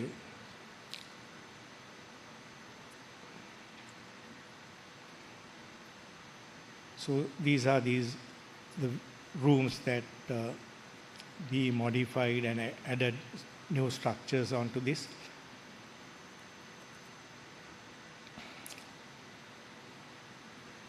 Okay, then I will show some other overseas work I did. Actually, unfortunately, whatever the photos I had to compile this. The first one is the Barefoot Resort in Andaman Islands. So this is actually, it's a very, very unique opportunity I got actually. I never knew where Andaman Islands was. So then I was asked to come to India to see these two properties. One is the Madurai Club and also these Andaman Islands, which is, you have to take a flight from Chennai to Port Blair, and from there to the island by a ferry. So I think at that trip, one of the young architects was working with me, Akila, I think he's in the audience, so I think he came with me to see these two properties. I think that was a great experience for both of us. So we experienced the journey and also seeing these places, because it's a very, very, very, you don't know, normally you don't visit, or you will get a chance to visit this island unless there's something like, unless you really want to go, or maybe this actually we got that opportunity, and we did the public area buildings and maybe started doing some villas. Then these villas, actually we actually visited one of the museums in Port Blair, and there was this Nicobar cottage, that the tribal housing that which we adapted in designing this villa. So next one is another project in Laos. Again, a place called Luang Prabang. I don't know, wonder whether anyone has seen any of the pictures of Luang Prabang. So when we were doing some projects in Vietnam, the owner of those projects actually invited us to do this project. This is actually facing the Mekong River, and I think about 1 acre land, and they had like two of the royal family residences was on this property. So they wanted to build the hotel around these two properties. And also this is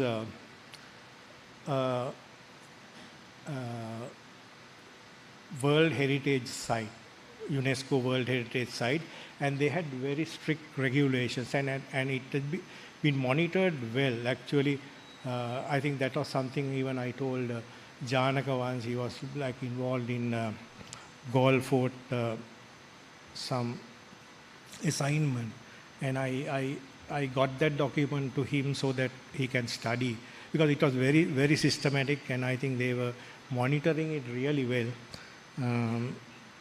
So then we had to follow Lao colonial architecture, very strictly controlled exteriors. And I can remember once, I think the contractor made a mistake on the roof. Roof was about a foot higher than what is recommended. So I think the neighbors complained, and we had to sort of remove and redo the roof to go with the regulations. So this was another interesting experience for us to work in a country like Laos, where the language, and also to tell them, okay, what to do and how we want things done. But luckily we had a Vietnamese contractor. I think though the language was a barrier, they managed to read our drawings and get things working for us. So actually this big Aralia tree as existing tree, we actually managed to get where the entrance is. So behind that is the restaurant and the bar of the hotel. To see this Luang Prabang name is coming from, like, maybe it's a Buddhist village, city with 35 old temples around. And to see this Luang Prabang, that Buddha statue, the 18-inch tall Buddha statue out of gold, been gifted by Sri Lanka. So, but we were not given visas. So we were one of the nations blacklisted during that time. So we had to use various methods to get our visas. So anyway, it was a very interesting and enjoyable project for us to sort of go and work in maybe different like countries that we normally don't visit. So these are some of the pictures.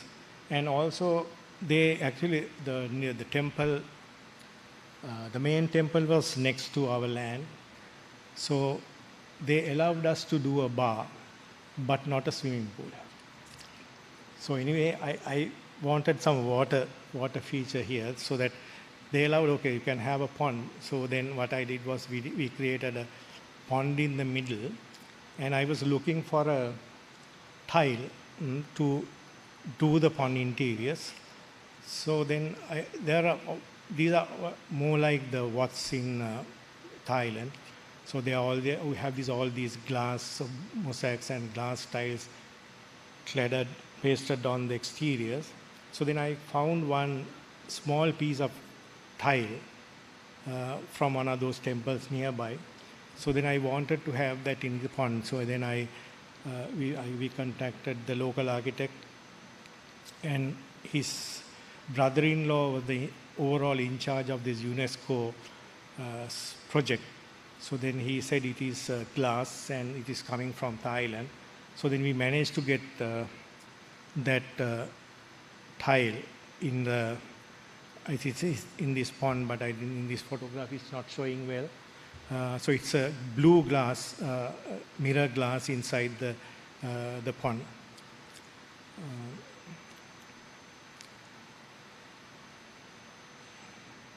So this one. So, and also that we had to follow maybe I think the village around is always with the brick paved roads, steps and all that. So we followed that same village feel within the hotel as well. So next is again another project in Cochin in Kerala. Unfortunately, it is on hold at the moment. So it is again another experience where we developed floating ferrocement platforms for the villas. So actually, one of the shareholders of the project, he had the patent of like doing these floats for the Indian Navy. So actually, we use that technology to build this floating houses on the backwaters. So we got this one made, the mock-ups. This was designed by us and maybe got the Indonesian craftsmen to do this for us, and they came and fixed it on the platform. So this is still there, but the project is not moving at the moment. So basically, this what our experience on these leisure-related projects. I think we have experimented in several areas, several different situations, so that it can give you that whatever the happiness and emotional well-being it's people are looking for.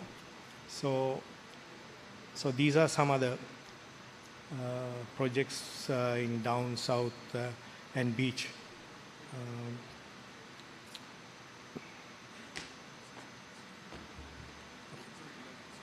No, thank you. So I'll quickly go through, there's only 5 minutes.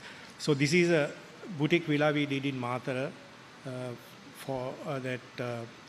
It got 4 rooms, and I think it is right from the Gaul Road you enter into this, and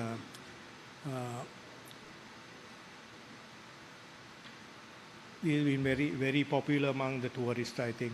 So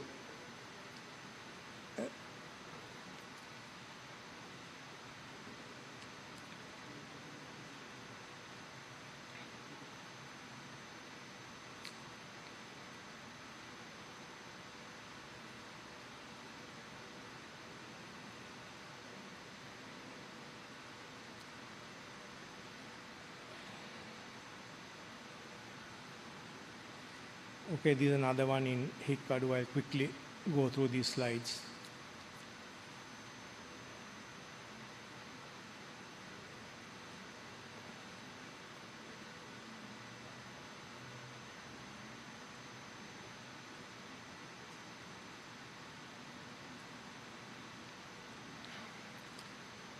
This was done long time back, but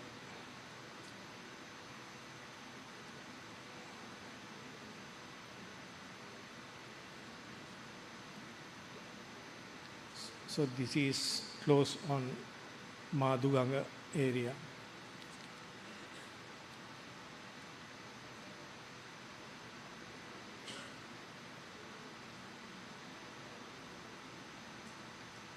These are 2 projects in cultural triangle.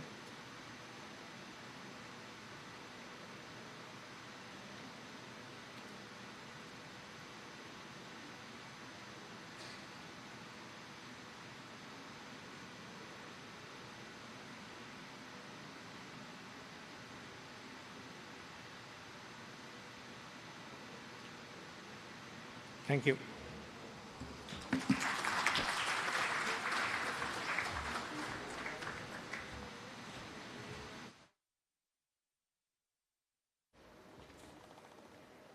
Thank you, Architect Vinod Jaisinghe. Next in the agenda will be panel discussions. And for that, the moderator would be Architect D.B. Navaratna, and the panel will comprise of Architect Dr. Senaka Dharmatilaka and Architect Dr. Upendra Rajapaksha. I would like to kindly invite them on stage, and I would also request humbly I would like to call upon Architect Dr. Naren Pereira and Architect Vinod Jaisinghe also to join them on stage. Before entering the panel discussion, I would like to speak a few words about our moderator for this session, architect D.B. Navaratna.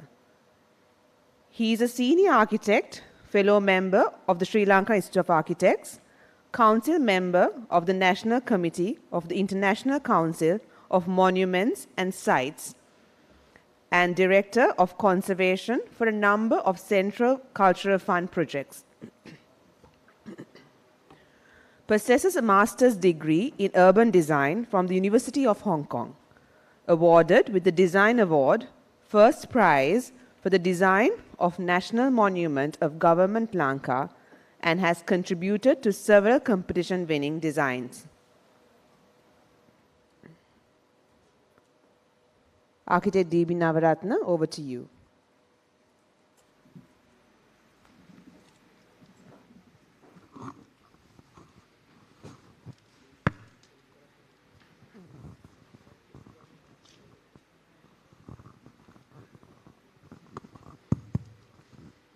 Thank you very much for that kind introduction.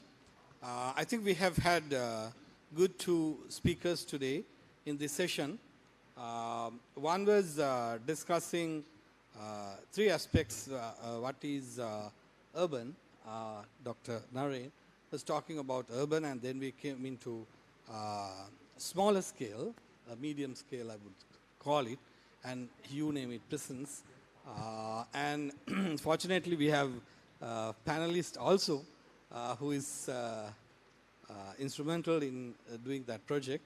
So I think we could have a greater discussion on that. And then the third one, what you were talking of the exterior envelope of the buildings to make it a well-being architectural product. So, so basically, on those three, Dr. Naren was trying to tell us is that when it comes to the urban question, it is not a single answer.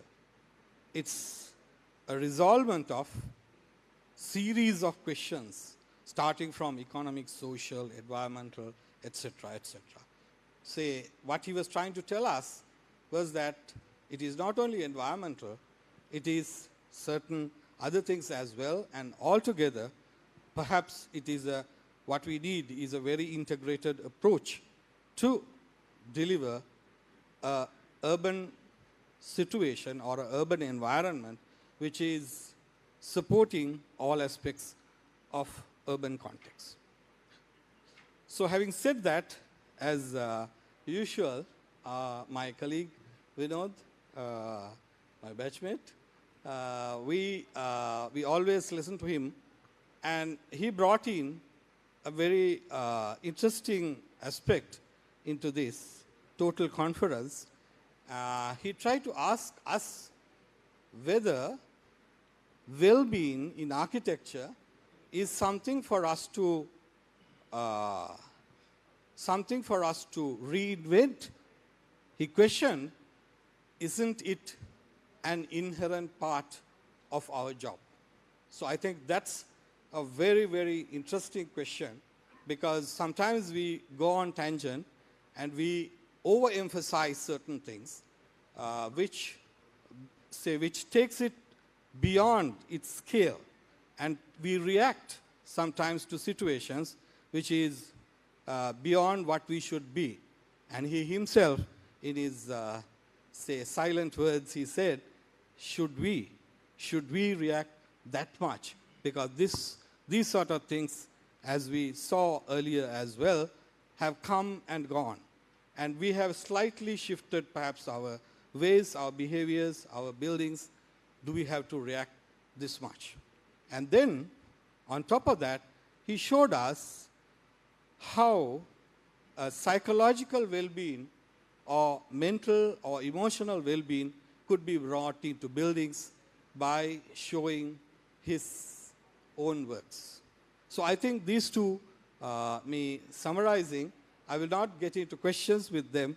I will leave it with the panelists to ask the questions. So with that framework, we can start our discussion, and I will leave this over to Dr. Upendra Rajapaksa to have his questions and comments. All right. Thank you. Thank you very much, Architect D.B. Navaranta. And I'm glad to hear the presentation by Dr. Naren Perra and Architect Vinod Jayasinghe. So I have my question. Before I put forward my question, I would like to spend a few minutes, just 2-3 minutes, to justify the basis for that. And my question is not only about COVID-19 or post-COVID-19 situation, but it's about a future pandemic or future disaster. And as you all know, I mean, if you just work out this building, you will experience the heat stress. And heat stress, is also like another pandemic to come very soon because of climate change, right? And because of human activities. So, I mean, if we discuss this issue, right, at urban scale, right, and this question is, I will raise this question, just common question, and open to both presenters, but more relevant to Dr. Naren. And if time permits, and Vinod can respond to that. And I would like to put forward that question to SLI as well, but that means all the members and even SLI. And SLI doesn't need to respond immediately, but think about that. So this heat stress, I mean, you simply cannot walk on our roads, right? I mean, heat stress is going to be on increase in side every day, every year, right? And that is mainly because of this toxic urban design. And if you take the building design, right?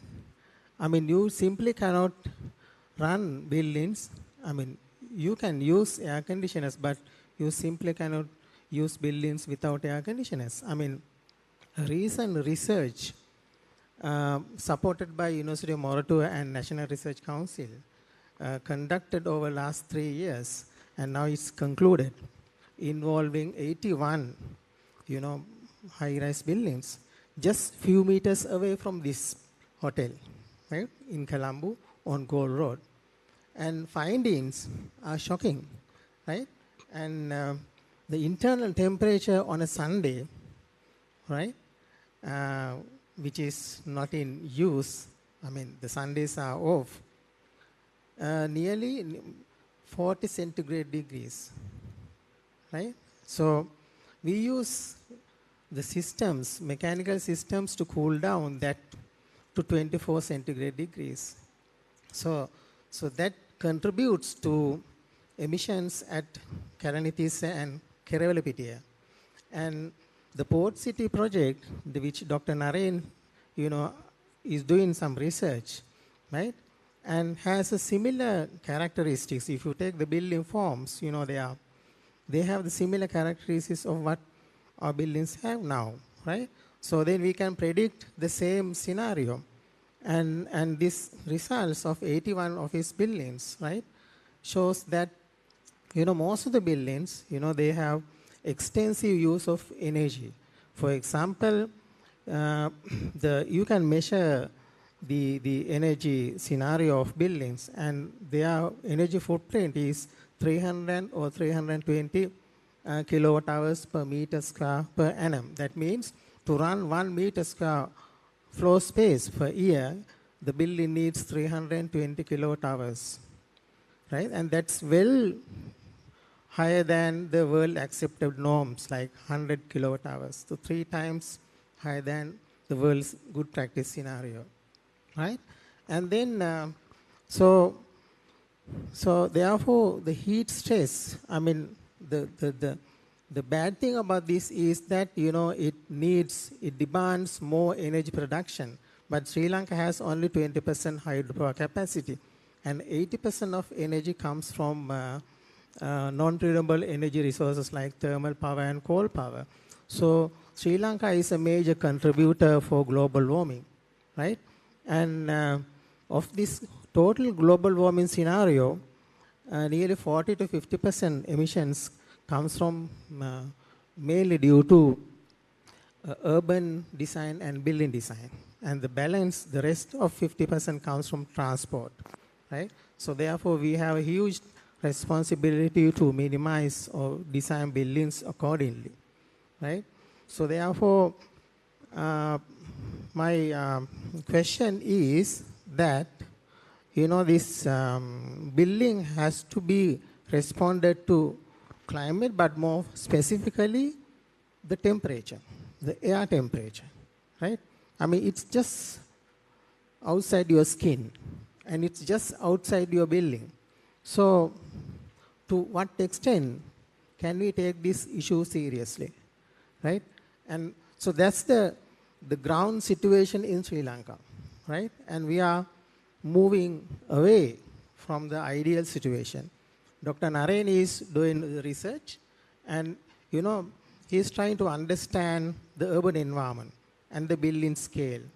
So that's the ideal situation. So now we have the ideal situation. So there are professionals who can do research and who can practice research in this respect.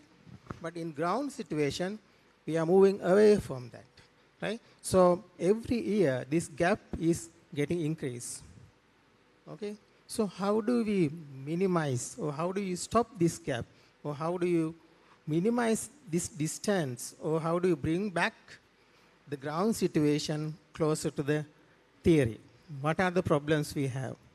And I think even the SLIA has a major role to do this.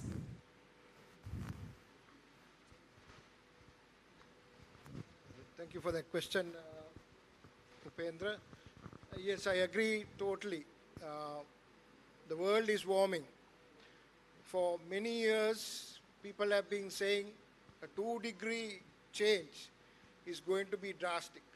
No longer, right? So now from the last the climate conference that we had a couple of months ago in Glasgow, Scotland, the COP26, the bottom line is 1.5. Right? That is all the world can tolerate as a whole. So almost we are there at that threshold. So as pointed out, the world cannot get warmer or keep getting warmer. The consequences will be very drastic.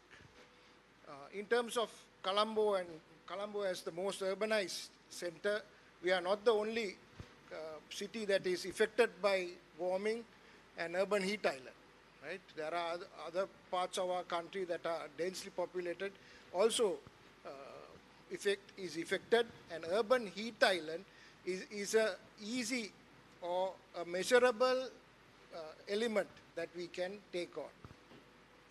Having said that, Colombo, or our regulations, planning and building regulations, UDA, that we have been having for many, many years, are far ahead of any regulations or planning guidelines we see in the region. Our guidelines and our building regulations are built on habitability, critical. It is not energy, it is not thermal comfort, etc. It is based on habitability. So I would say, keep that. I say anything that is we are thinking of in the future, changes in regulation, changes in planning, zoning, etc. Keep habitability. Why? Cities are for us, right? And for us, if we build for us and our subsistence, our sustainability, everything else also will fall into place. Right, so don't forget that our building regulations built for natural ventilation, natural light, etc., but habitability. Right? So we don't say window to wall ratio, etc. No, for some example, we say percentage, window percentage of the flow area.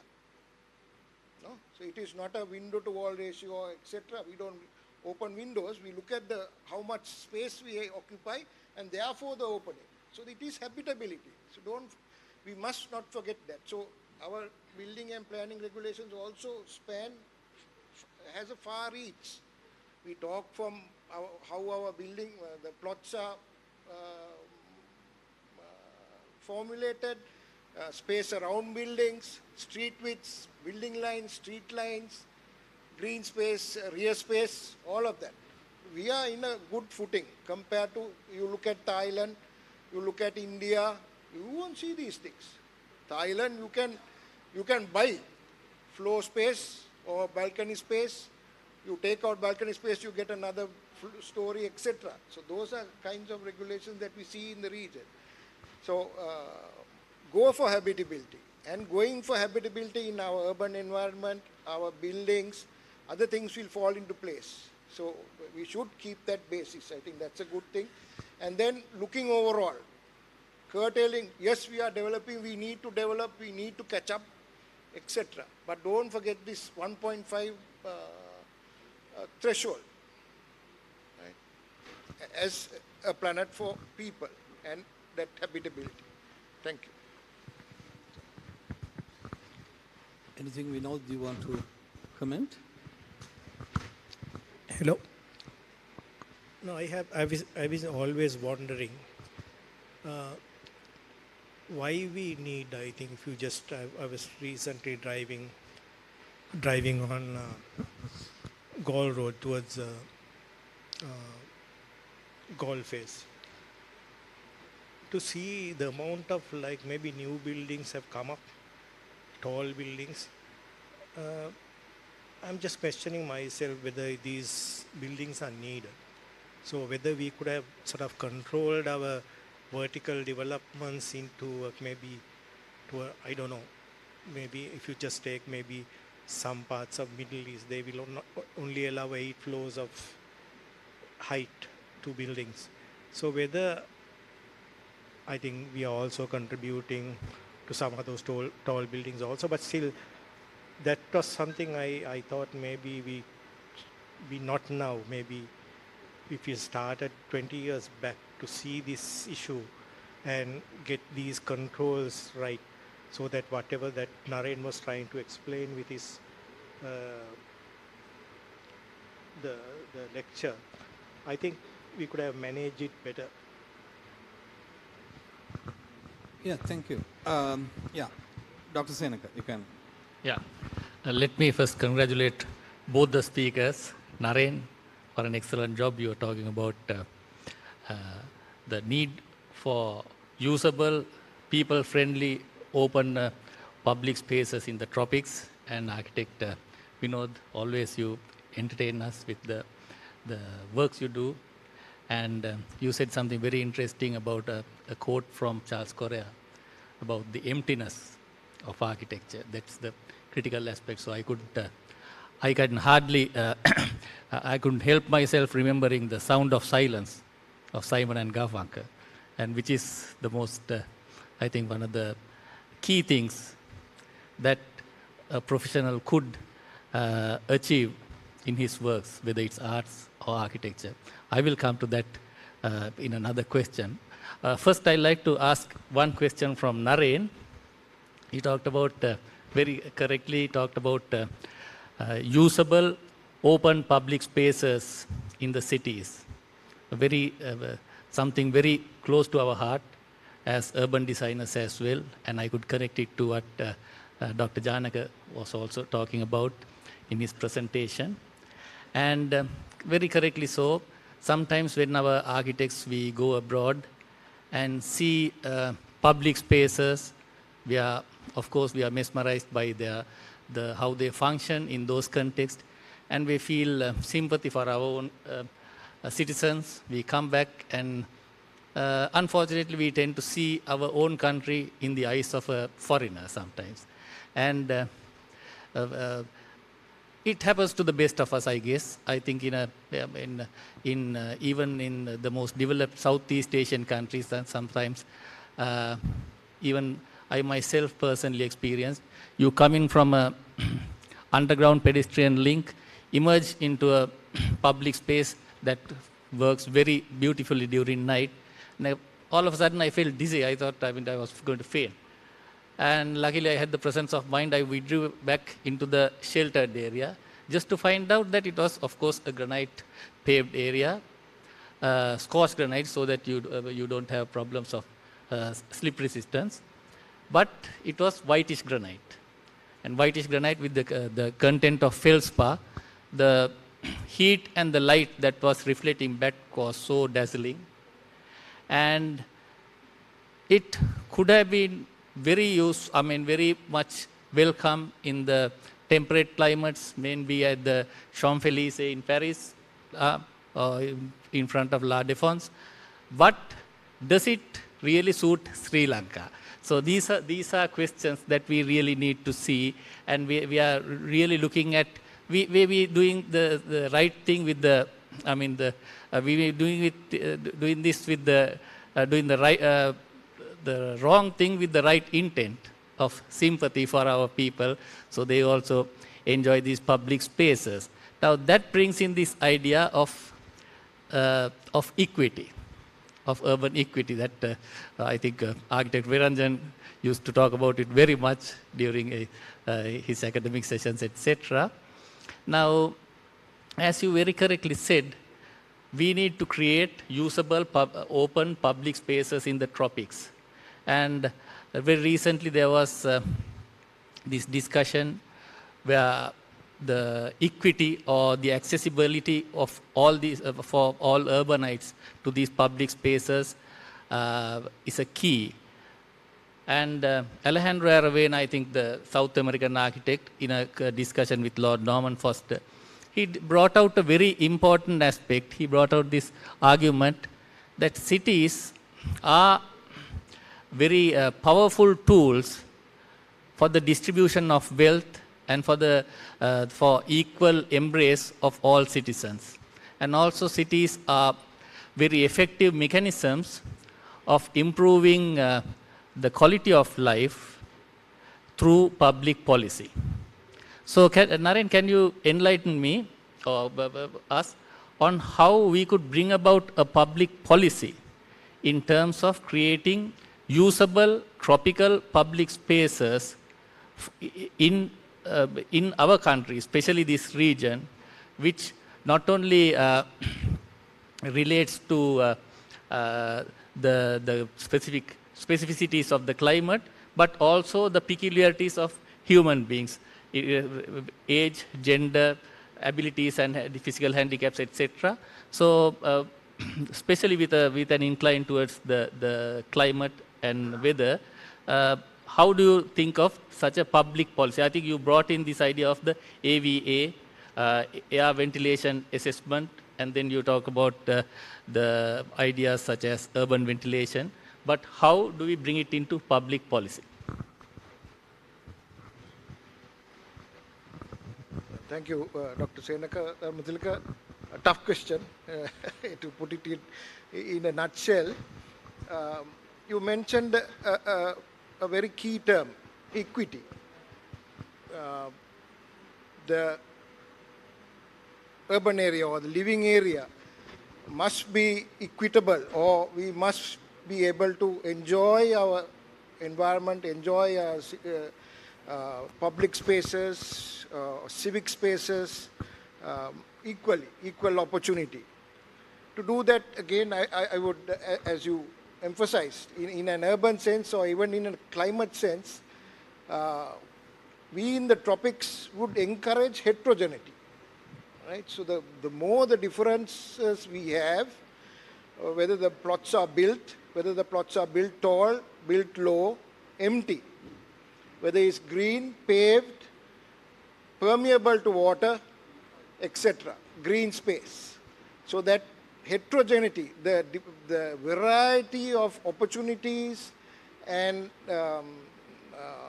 places that different people can enjoy in different ways, right? So I think one of the other speakers also highlighted where no one person is the same, right? So we interact. Similarly, it goes into, so if I say a wind movement through a city precinct or a city, if there are little pockets of green, whether it in different scales, the wind movement can replenish, it can catch pollutants, etc. And if there is heterogeneity in building, then the wind movement also with AVA, etc., encouraged, where even buildings, they encourage even perforations through buildings. So all this comes about in that sense. So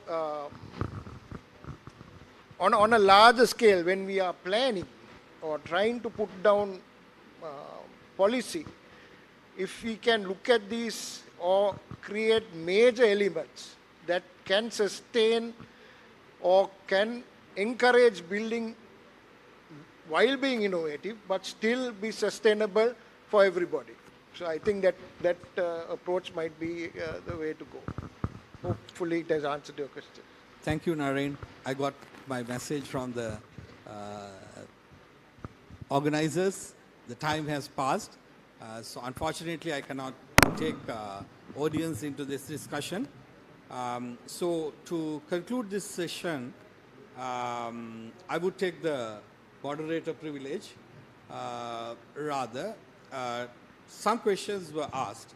So I think very interesting question which Upendra said, what are we going to do to this increase of heat islands? As institutes, as professionals, how do we tackle this? I think in Sri Lankan context, then the answer perhaps certain policies as Senaka pointed out and you answered. So we need these policies, and this was discussed earlier as well in a different session. So policies has to come in. But with our experience in Sri Lankan context, policies won't come that quickly and that easily unless there is pressure from public or from professional bodies, etc. So I think it is time, as the ball passed on to SLIA, was that say for example, now we are doing research into urban environment, urban comfort. We saw Dr. Janaka talking about that. And then we see that, say, 3 professionals working on environmental health, safety, Indrika Rajapaksa, Upendra Rajapaksa, all of them. So I think it is time for us to have these groups, and not only that, the pressure groups, as doctors discussed here, that we have certain groups of pressure, and we will have to approach it in strategically in different ways. We will have to write into papers, make public aware of these things, so that it takes by the political entities as serious issues that they have to raise, and which will give them positive sort of impact on their political visions. So we have to put this into the society and then take it back from them as a policy. So I think that should be the strategy, and we should start these discussions further and going beyond this point, taking this further into the into making effort to making them into policy levels, or to turn it into regulatory levels, if at all. So having said that, I will conclude the session, and thank you very much for again the 2 speakers and sharing us with your fantastic research that you are doing. And Vinod, thank you for giving a certain psychological pleasure, looking pleasing environments, and what an architect could do to your mind by creating this healing environment. Thank you.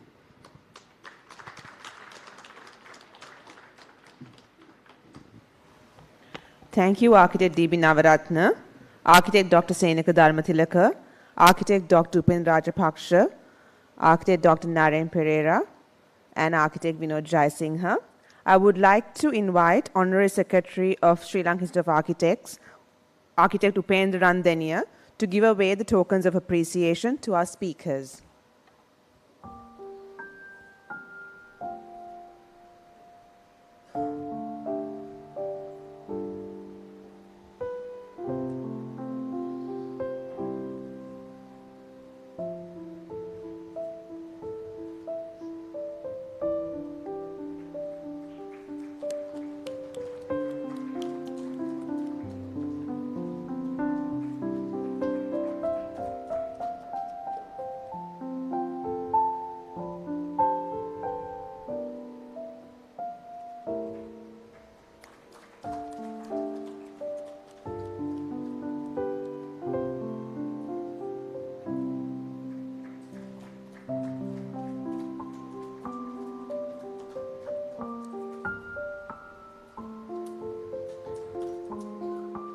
As we wrap up the fourth session, we will be stepping into yet another interesting one on nutrition, but sounds like everyone needs a break right now.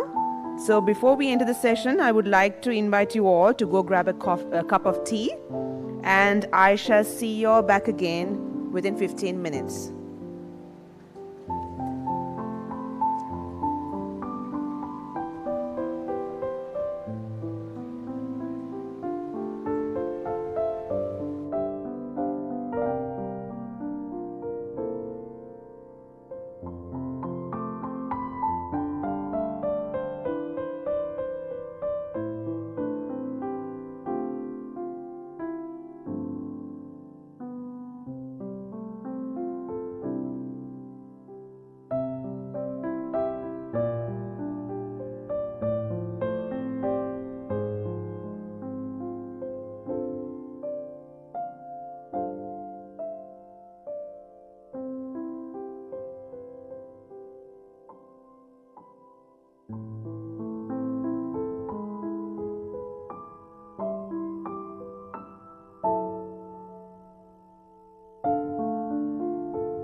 Let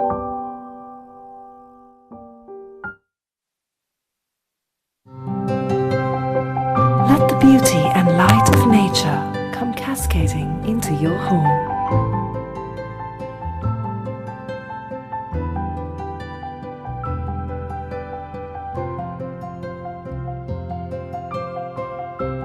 With world-class aluminium profiles for all modern door and window designs. Introducing Lumin for doors and windows from Almex. Multifunction custom designs, quick and efficient installation, modern and elegant finish, long-lasting use. Lumin. Invite light. You should be proud of your country, where the richest offerings of nature are turned into a finer form through pure craftsmanship. And I'm not talking about the sapphire on my ring.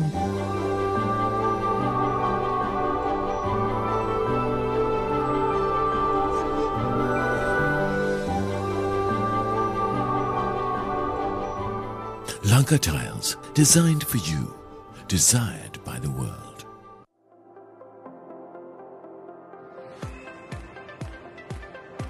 For over 130 years, our culture of innovation has shaped the lives of millions.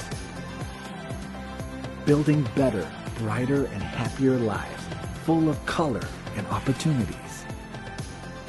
It all stems from breakthrough research, meticulously developed by leading scientists and chemists at our world-leading facilities. We're all part of a diverse family who, together, make Nippon Paint Asia's #1 paint and coatings manufacturer, offering a complete paint and coating solution for total peace of mind. We're a Pan-Asian family unified and driven by our lean for growth culture of vigilance, insatiable appetite, teamwork, agility, leanness, stamina, allowing us to lead from the front of the pack. Corporate responsibility is ingrained in our DNA, promoting sustainability and developing skills, because people have always been at the heart of our company. Together, we strive for a sustainable business that positively impacts.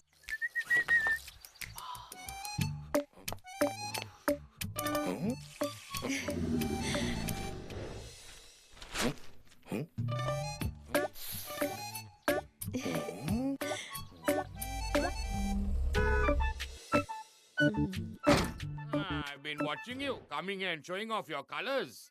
What do you want? No, I was just admiring the colors. Ah, really? Come inside, Willow, I'll show you colors. A beautiful, long-lasting finish for your home from Rhino Color Up Roofing, now in a range of colorful patterns. I want to get colorful roofing sheets for our new house, just like these ones. Rhino Color Up Roofing and Ceilings. Show off your colors.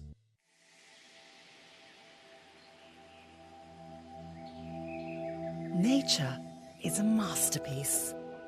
Preserve its beauty while surrounding yourself in the transcendent aesthetics of your dreams.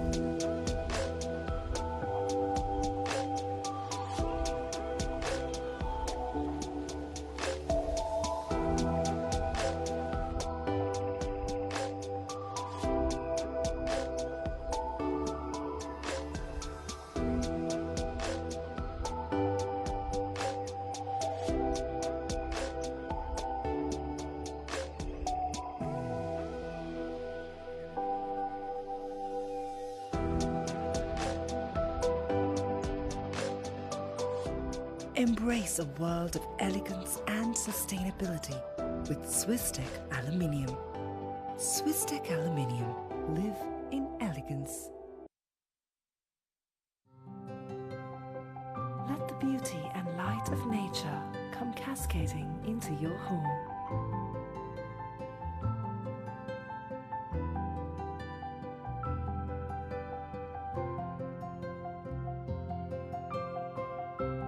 With world-class aluminium profiles for all modern door and window designs. Introducing Lumen for doors and windows from Almax. Multifunction custom designs, quick and efficient installation, modern and elegant finish, long-lasting use. Lumen. Invite light.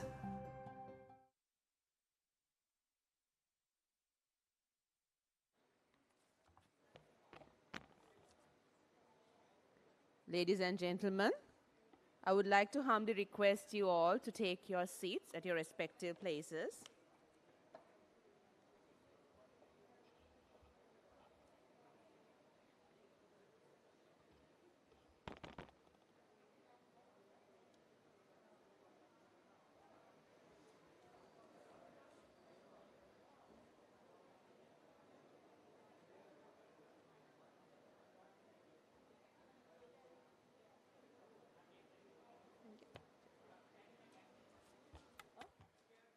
Sorry?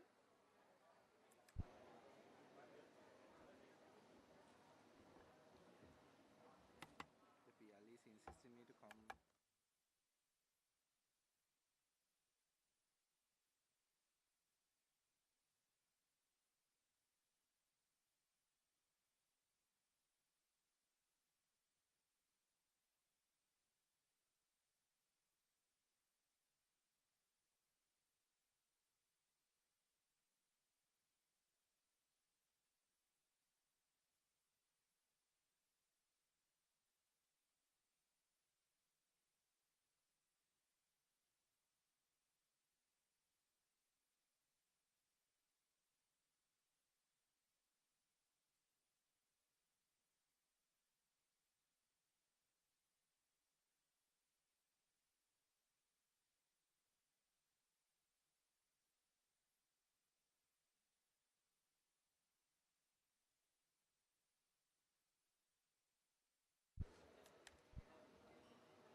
Attention, please. I would like to humbly request everyone to take their seats in the premises as soon as possible.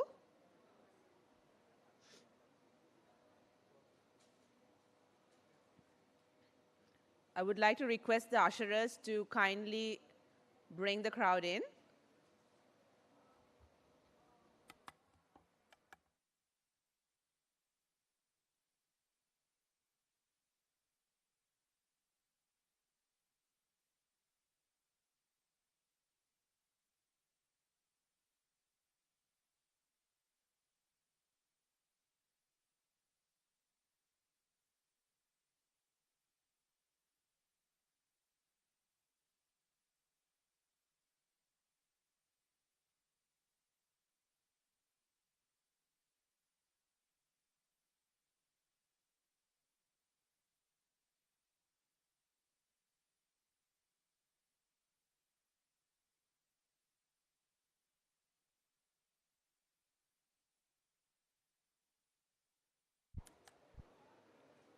As we are already behind schedule, I would like to go ahead with session 5.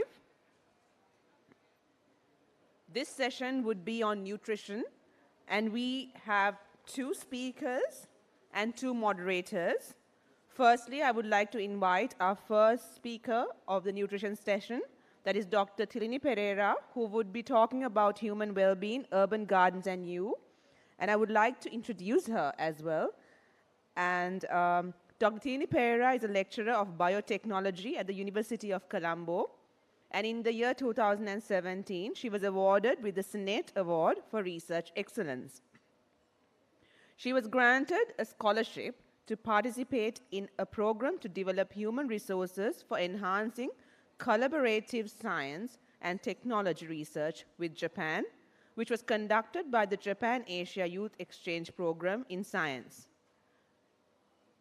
Dr. Tilini Pereira, the mic is yours.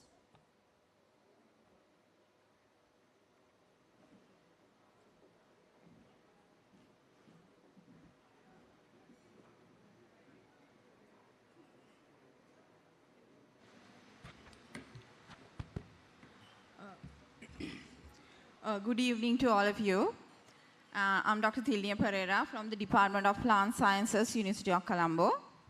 And my topic for today is human well-being, urban gardens, and you. By you, I mean the architect in you.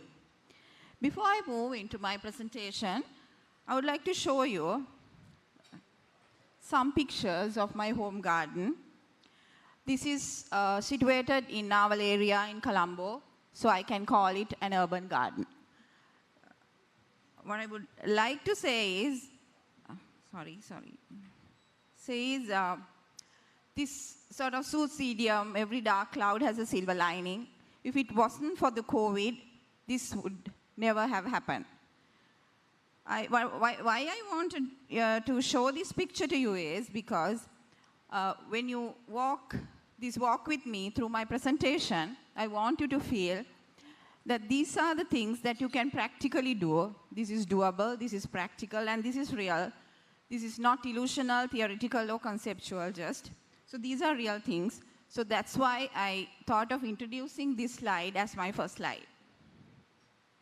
If you move onto the content of my presentation, first I would like to briefly introduce you to human well-being, then the importance of urban gardens and the challenges that you will feel when you come up with an urban garden, and some facts about plants and techniques that will come in handy to you, and some examples, conclusions, and my references. Now, this is the textbook meaning of human well-being. I know you all must have been hearing this term from the morning, so I'm not going to go into details about this. Then your well-being will be at stake. So just going to go through the textbook definition of well-being is a state of being with the others and the environment which arises when human needs are met, when individuals and communities can act meaningfully to pursue their goals, and when individuals and communities enjoy a satisfactory quality of life.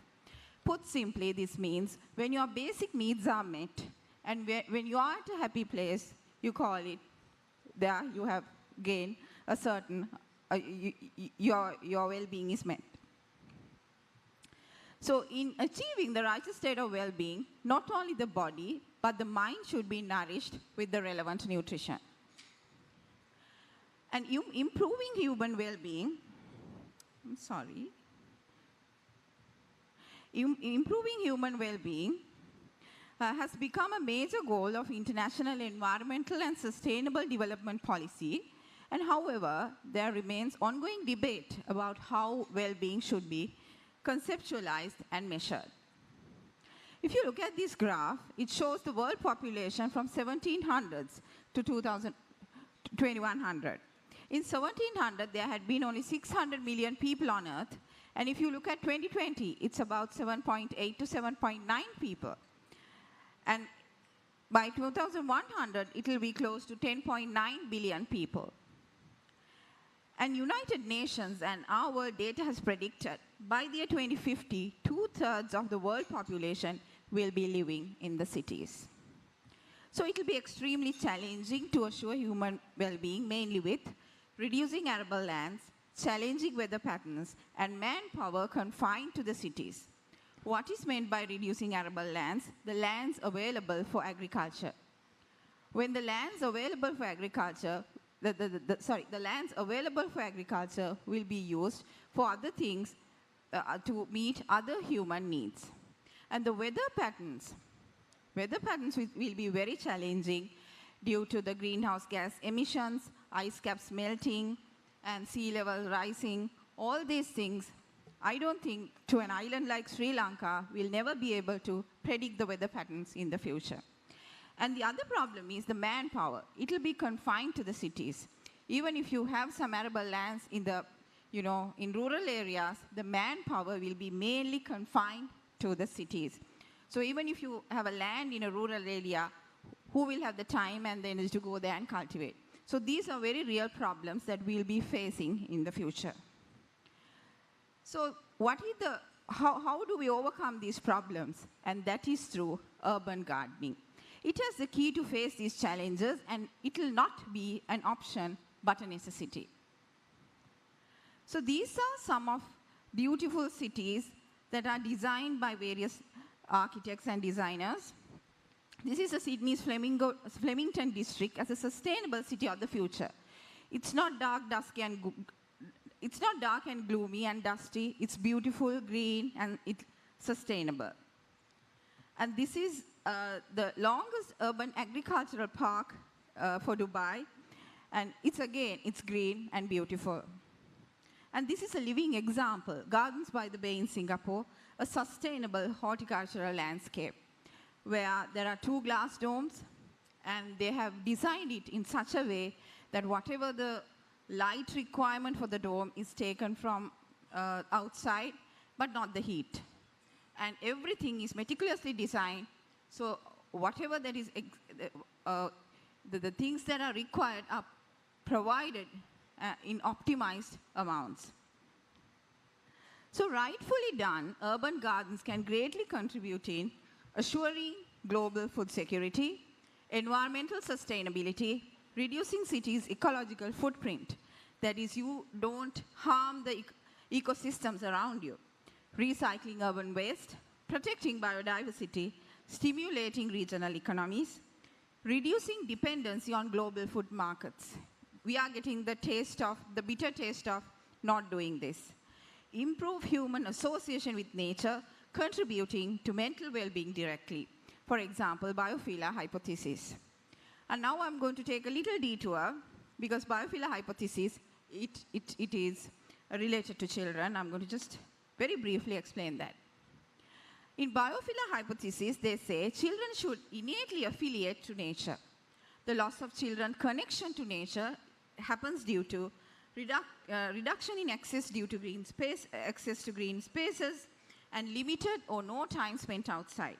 And this has detrimental impacts on children's health, and they have found that it has links to increased obesity. And also, reduced ability to solve problems, evaluate risks, and it negatively affects mental well-being of children. And this lack of early connection to nature might result in loss of motivation to protect nature. Now, this is a very important thing that we should inculcate in our children for their survival and the survival of all the other species. If you don't teach your children to love the nature now, the earth would not survive for too long. However, now getting back to the presentation, now the D2 is over. Now, I told you there are a lot of benefits in urban gardening if you do it right. But however, designing and maintaining an urban garden has its own challenges and risk factors, like limited space, resources, expertise, suitable environment, and cost. But a basic understanding of the following will come in handy when designing these highly productive urban landscape. This is basically, I'm telling you, basic understanding of this to an architect will come in handy when you design these things. Plants, basic understanding about plants and crop cultivations, soil, greenhouses, latest concepts of crop cultivation such as soilless plant culture, hydroponic, aeroponics, and fogoponics, organic farming, vertical gardening, indoor farming systems, and the new technologies that are associated. Now, all these beautiful green cities that we saw, which are not dark, dusty, and ugly, whatever that was, their prominent thing was the trees. Now, I know everyone knows a lot about trees, but let me explain why the trees are like this and what are the benefits of each and every part of a tree to the tree. Now, if you look at the root system, the basic requirement, the basic importance of a root system to a plant is to absorb nutrients and water. And through these beautiful root systems, they absorb nutrients and water. And through this stem, these nutrients are conducted to the leaves through these branches. And in the branches, the magic happens. The photosynthesis, the energy of the sun is entrapped in these leaves. And this energy is later on slowly transferred to the fruits where we eat. And by consuming these fruits, energy of the sun, we gain the energy of the sun. And the plant makes sure that the seeds are shed and dispersed, and its progeny, it continues. Now, there are basic needs if you want to grow a crop plant. First thing, it should have sunlight, then the water, then 16 essential nutrients, soil, suitable climate, ability to survive from pests and diseases. Right. Now, if you look at this picture, soil is what holds the plant and provides nutrients to the plant. I'm a soil expert. I can talk for 30, 40 hours about soil, but basically, healthy soil will lead to healthy plants, and it will lead to healthy people and animals. In a nutshell, this is what I want to talk about soil, tell about soil. And the other thing that we cannot forget, and this will be a necessity in the future, and that is greenhouses. How to survive these bad weather patterns, how to survive these space problems, how to survive all this. The key lies in the greenhouses, because we take charge. In a greenhouse, we can control everything, from water to soil to the relative humidity to light, whatever. You have the key. So the productivity you can increase to unimaginable levels. And this, on the other hand, the first picture and the second picture is a house that is situated in a temperate area, and there you can see a greenhouse is attached to it, and they can grow plants. Unlike us, they don't have sunlight throughout the year. They have to make maximum use of the sunlight and the heat available. And now these are some of the basic pictures of balconies and terraces converted into greenhouses. There you can see, like there are boxes, there are insect netting and all that. But I would like to tell you, a tip for you, when you design, make sure that there's plenty of sunlight. Other things we can somehow manage, but sunlight is very, very important. But now, I've told soil is very important, sunlight is extremely important, but do you see sunlight or soil in this picture? You don't. With artificial lighting and something called hydroponic cultivation, you can manipulate the systems for to grow plants. And this hydroponic cultivation is a method, it's a technology used for growing plants in nutrient solutions, and is the most intensive method of crop production in today's agriculture. It's to allow the plant roots to come directly in contact with the nutrient solution while also having access to oxygen. This mainly happens, this hydroponic cultivation mainly happens in the greenhouses. I'm pretty sure you all must have heard this term as well. So I'm going to show you how a basic hydroponic system looks like. There are plenty of different methods that you can grow plants using hydroponics, but this is what happens basically. You have a basket or something like this with the nutrient solution, and you have some net pots. Then you grow your plants and make sure that the roots of your plant touches the nutrient solution. And the nutrients are absorbed to the roots and given to the plants. It doesn't matter to the plant whether the nutrient is coming through organic matter, through soil, or through water. As long as it's provided to the plant is happy. So this is a basic thing that happens in hydroponic systems.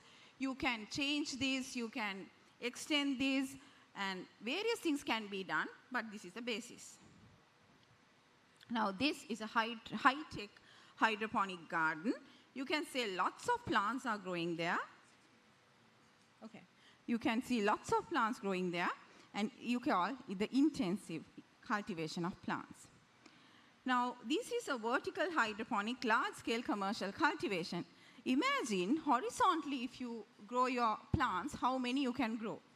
In just, let's say, where there's one bucket, you can grow maybe 2.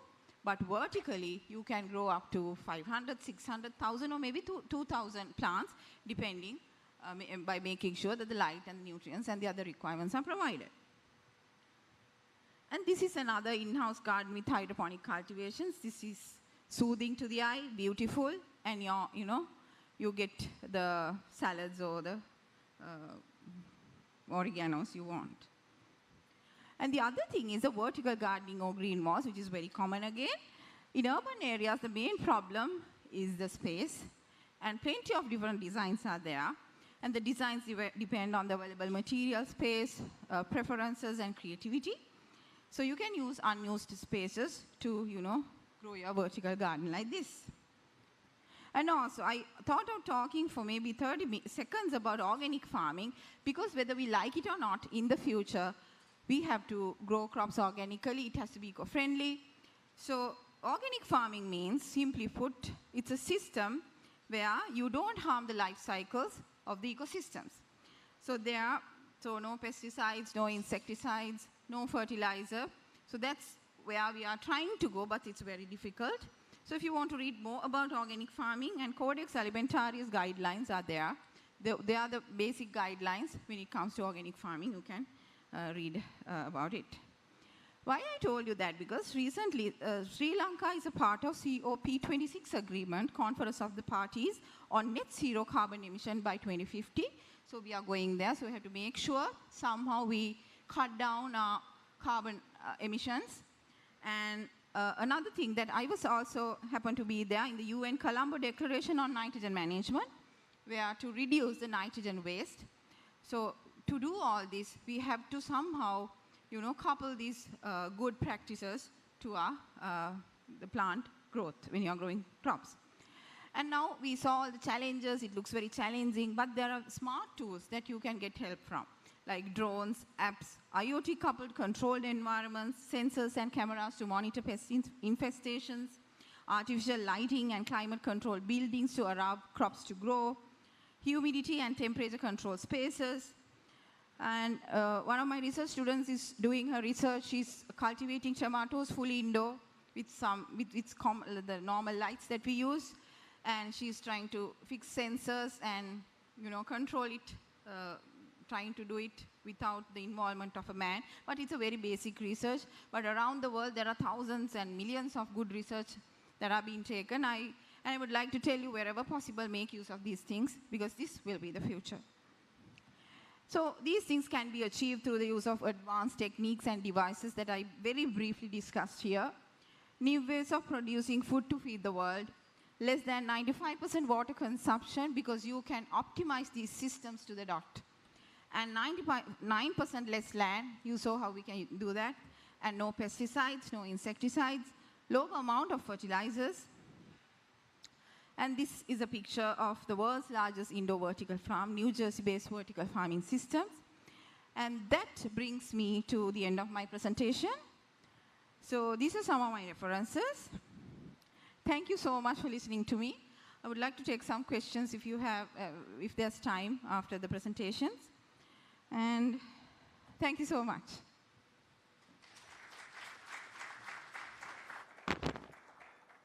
Thank you, Dr. Teni Pereira, for sharing your personal experiences, the future of hydroponics, and for showing us ways of achieving a state of well-being, if that is one's goal. Next will be another joint presentation by planner Satya Meepagala and planner Sukhita Ranasinghe. I would first introduce planner Satya Meepagala, who is a Moratuwa University graduate with a first-class honors degree in town and country planning, and is currently pursuing her master's degree in real estate management and valuation. She has contributed as a consultant on several major planning initiatives, including the development of Sri Lanka's national security policy, the development of the capital city plan, and the development of the tourism master plan. She is the founder of the Healthy City webinar series conducted by the Urban Development Authority and has actively participated as a researcher at the Urban Development Authority in the study field. And planner DA Sukhita Ranasinghe is a town planner at the Urban Development Authority of Sri Lanka and previously served as a town planner for the Western Region Megapolis project, overseen by the Ministry of Megapolis and Western Region Development in Sri Lanka. Her most recent contribution to planning work includes the Capital City Development Plan as part of the Greater Galle Development Plan, as well as GIS analysis of tourist development master plans for 7 designated tourism zones. Her research interests are mostly focused on providing practical solutions to urban issues in Sri Lanka. Planner Satya Meepagala and Planner Sukita Ranasinghe, the stage is yours to address the gathering on urban farming and well-being.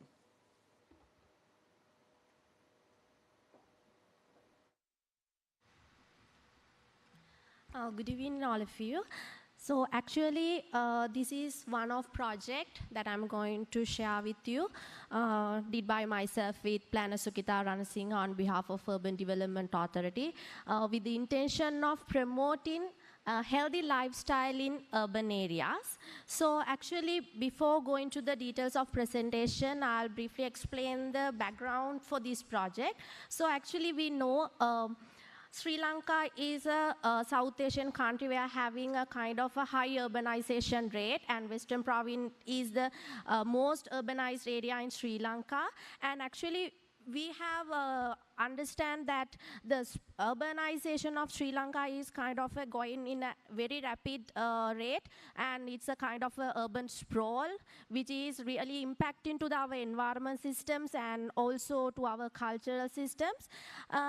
And also, very important thing is, we have, through these World Bank reports, we identified by next 50-year period, the elderly population of Sri Lanka is going to increase, and Sri Lanka will be the eldest populated country in South Asian context, or where we want to consider more, where we want to pay more attention of this health sector.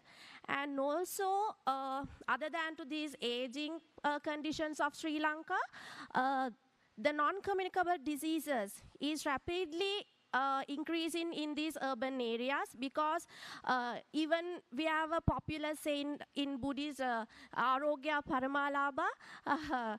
Actually, within this system, it is really difficult to, we are very busy by earning money, and without money we cannot do anything. So people are very busy with these things. So actually, even though we have millions and billions, we don't have access to pure air, pure water, and noise pollution. We don't have environment, so nothing. So because of that, so the people in urban areas face into these diabetics, very huge non-communicable diseases like overweight, diabetic, high pressure, and physical inactiveness. So because of these things, we as a planners, we pay our attention to this health sector of urban areas. So this is one of major development plan did by Urban Development Authority, this administrative capital city development plan. In this plan, we have identified, we have gave a very priority for this environment sustainability. So in this plan, actually, this is a plan we did after 30 years to address the issues in administrative capital of Sri Lanka, which is Sri Jayawardenepura. Otherwise, we always gave our attention to Colombo Commercial. So this is a significant plan did by UDA. So in this plan, we have identified co-area for administrative city, and in there, we try to conserve all the wetlands within this area. So by using the strategy of converting them to parks with different themes like urban agriculture park, city wetland park, transition park, sport parks, tourism park, and sanctuary wetland parks. So actually, the project that I'm going to talk is about this urban agriculture park identified by this capital city development plan. So the project is located in Maharagama Local Authority in Madiwala. So total project is 6.5 acre land, and this is having a very good connection with Battaramulla, Maharagama, Kotte, and Mirihana, Kimulawala. We are covering population around 2 lakhs. So the success, there is enough threshold population for the project. So the existing situation of this project is actually it is a wetland, and there are the dark green color area shows it is a paddy field area, other one is abundant area. So our intervention is going for this abundant paddy field area. We are going to convert into a food garden. So this Madivalla Wetland Urban Agriculture Park, actually the intention of this project is to promote healthy urban life in urban areas. So we consider physical fitness as well as healthy food in this project. So basically this project covers main 3 areas. In this project, we grow items like vegetables, leaf, yams, spices, and flowers to promote this flower tea in urban areas. And we try to promote, through this project, we try to teach people about vertical farming, fertilizer lab, and other technology we can use in urban agriculture. And also, after this project, we expect people to grow vegetables and food items for their day-to-day usage. So we are in this project, we are having a separate marketplace also. We incorporate marketplace, so we can sell the harvest that we are taking from the project, as well as we are making okay. And also the people now, through this project, we try to promote urban agriculture in residential level. So people who have excess foods can bring to this market. So that is our main overall concept of this project. So actually this project have several gardens, which means it has already paddy field area. We incorporate that part, and we have leaf garden and vegetable garden and flower garden, yam garden, fruit garden, and also a spice garden. So actually we know leaf is very important for our health, because as I said, these urban area people having lots of non-communicable diseases. So these leafy foods will reduce the risk of obesity, heart diseases, high blood pressure, and also this mental decline. So it is very important. Because of that, we introduced this leaf garden with these items. So I'm not going to deeply explain. And the intention of this project, I told that we try to promote this urban agriculture. So we are promoting this rack system, trellis system, tube system in this project, so people can understand what are the different techniques they can use when they are doing their gardening at home. So because in these urban areas, people don't have very large spaces, only very minimum spaces, limited spaces they have. So they have to go for this vertical farming. That is why we are introducing this type of techniques. And the next one is the vegetable garden that we proposed. So eating vegetables also very important to reduce the risk of heart diseases and some type of cancers, and also low risk of eye and all these non-communicable diseases. So this vegetable garden we did with collaborative with agriculture department. So these are the items they have given us. So actually in their plan, they were not talk about this horizontal gardening. They were talk about this horizontal gardening, but we introduce this greenhouse gardening, square foot gardening, and trellis gardening. So people can use these techniques, not only the vertical gardening, but they can use square foot gardening where they can grow their items nicely. So they can have nice home gardens at their premises. So then other one is yam garden. So yams also very important. So normally urban people are eating potato, not much of yams. So but yams are also very important for our body function.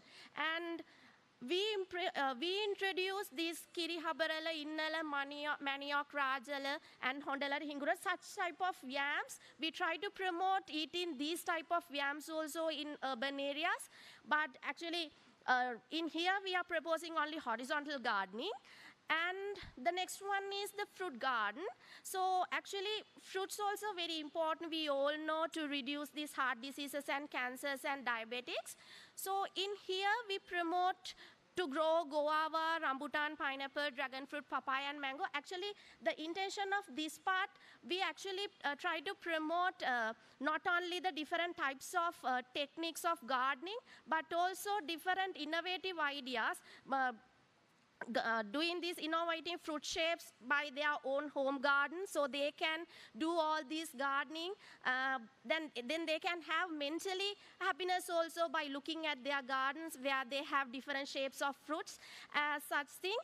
And the next thing is spice garden. We know Sri Lanka is very popular for usage of these spices, and these are the some items that we propose: cinnamon, pepper, cloves, turmeric, cardamom, and sera. So for this, we don't need a very large space for day-to-day usage. We just need a pot of sera or something like that, so or pot of ginger. So such thing we can encourage for urban people to do.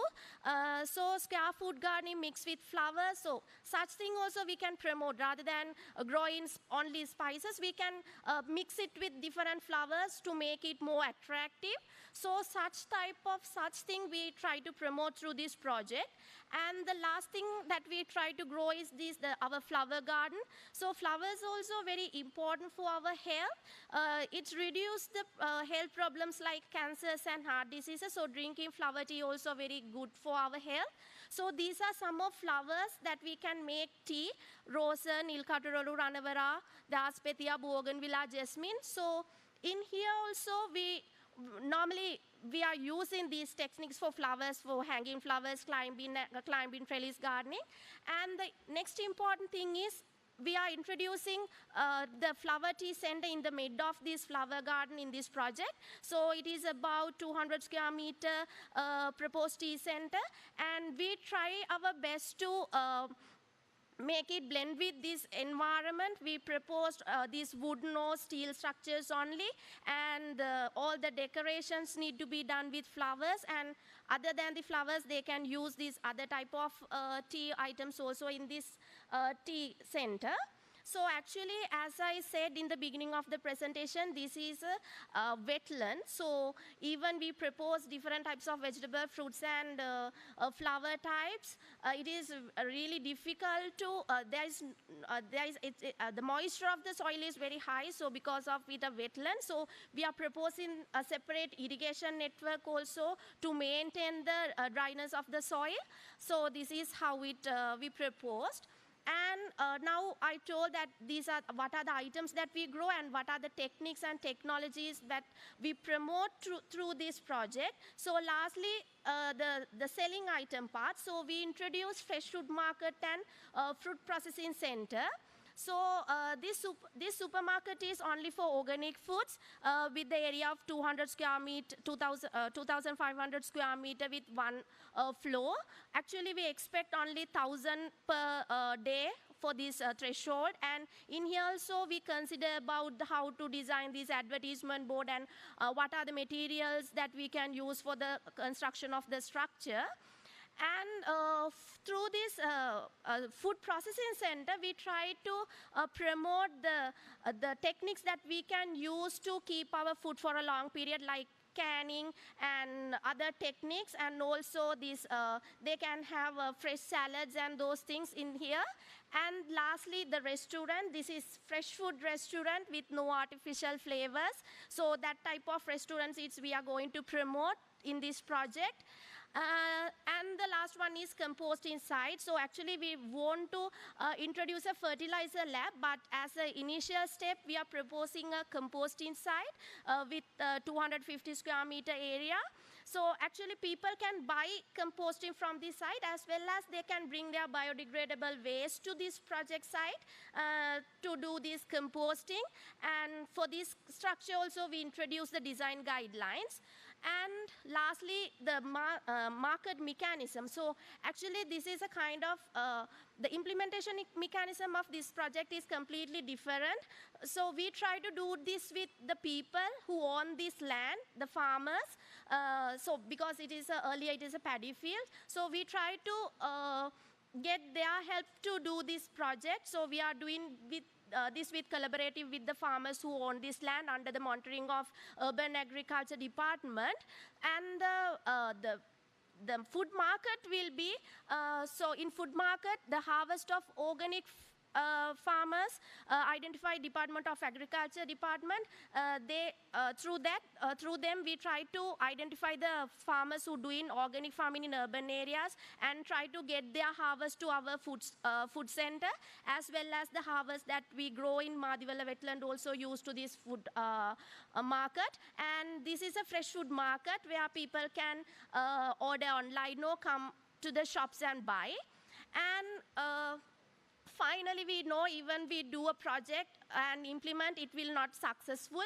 So we try to do a kind of a promotional campaign also for this Madiwala Wetland Agriculture Park by maintaining a calendar, harvesting competition, as well as local organic promotional events and other type of cultural events in this project area to bring it to the urban residence area. So actually, as a planners, we can do only such projects, but as architects, you can bring this concept of growing, making urban agriculture concept to the residence or apartment hotel premises by your architectural design. So thank you very much for the hearing.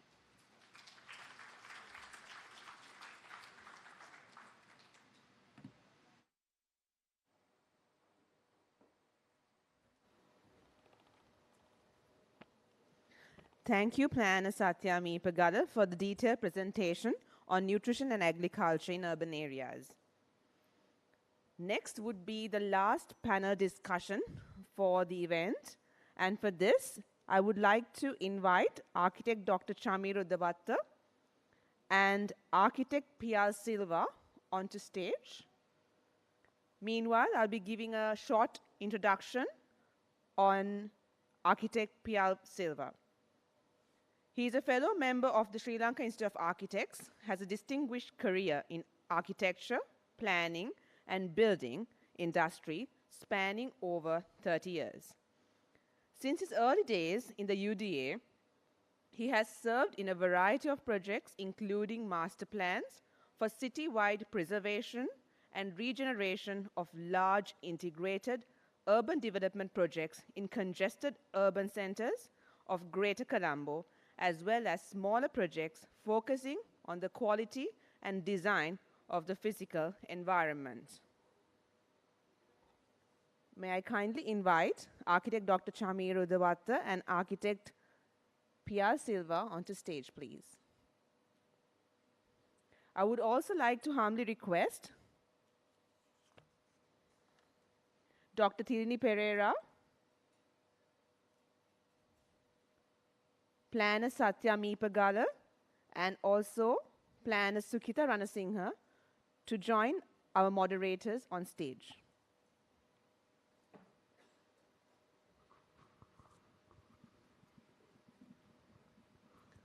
Over to the moderators.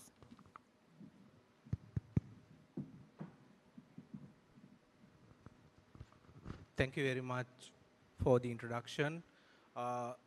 Honestly, before the moderation session, I should tell you that we as a committee, when we designed this conference, we actually analyzed the entire lockdown period of COVID-19 as well as the scenario for post-pandemic. And then we had a decision as a committee. We should discuss nutrition, urban farming, because there's a huge gap we should address. And we architects don't think this area is a vulnerable area, and we should think that we have to allocate some space for urban farming. It's a coming trend rather than eco and green architecture. And thank you, President, as well as past President, for accommodating, bringing us the speakers to the floor to have the further discussion. To moderate, I would like to raise my first question from Dr. Thirini. We architects usually get very limited space. If I say my practice or even most of the Colombo area practice, residential 6 perch, 7 perch, 8 perch. And the client, they want to have minimum 3,000 square feet house. And the rear space you get like 10 feet to 20 feet, 30 feet, very minimum space. And they have certain activities to do. We'll say they have to wash their clothes. I'm saying practical scenario. What are the things that architects can do to accommodate such spaces to grow foods? Because we had the situation, even now we have a food crisis in our country. How can we address this issue? Thank you, Chamira, for the question. I think it's a very good question. 6 to 7 perch is a small area, but if you plan properly, you have to make sure that the certain areas get sort of plenty of sunlight, and you have to encourage the client to go for vertical farming. And you can say in Sri Lanka, we are blessed with a lot of sunlight. Throughout the year, we get sunlight. We have to make use of this. And through vertical farming, and sometimes you can turn a balcony into a greenhouse. So the benefits will be immense. You can grow your own crops, pesticide, insecticide-free crops with a simple net and a roof. So you can encourage these things. Basically, I think most of them, they don't know even they want to grow. They think it's difficult to grow mainly because of the pest infestations. When you start growing, and a little while when there's a pest infestation, you don't have the time or the energy and you lose interest. So the other thing that I want to encourage is to have a small greenhouse, insect net and a roof, and vertical gardening. Did I answer your question? Dr. Dilli, what are the techniques that we can incorporate? Like, now let's say we are designing a building or a house. We'll say we are designing a commercial property. So what are the techniques, I mean, structurally, or any other space allocation which we should do to have adequate amount of food for the production of the house? I would say a rooftop, and a large balcony for them to relax and to grow their crops. So these things are the things that I can think of. But as architects, there may be spaces when you design that I don't really know that you can make use of this. So like as a normal person, I would say a rooftop can do a lot. Thank you very much. Dr. P, over to you.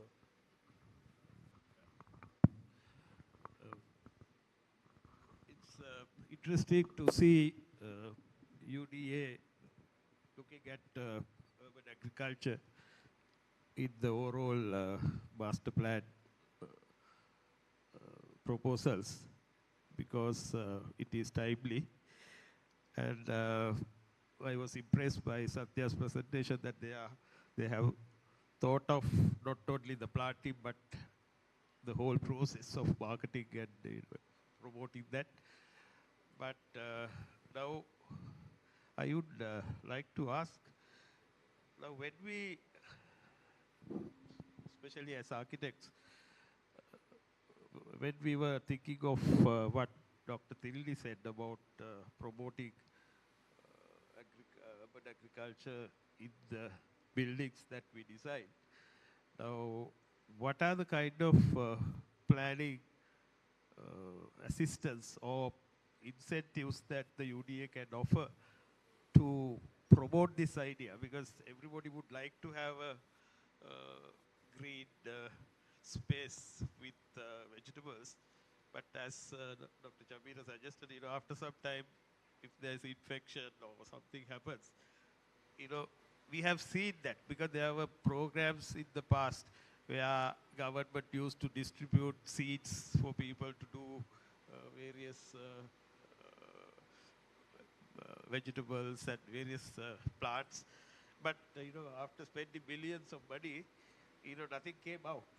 So I think when the policy comes down, it has to be followed through until the produce is, give correct advice, then maintaining this kind of continually, and then give some incentives. If you have a roof garden, you have some planning incentive, maybe additional space to build, whatever. I mean, is there any thinking in the UDA that this kind of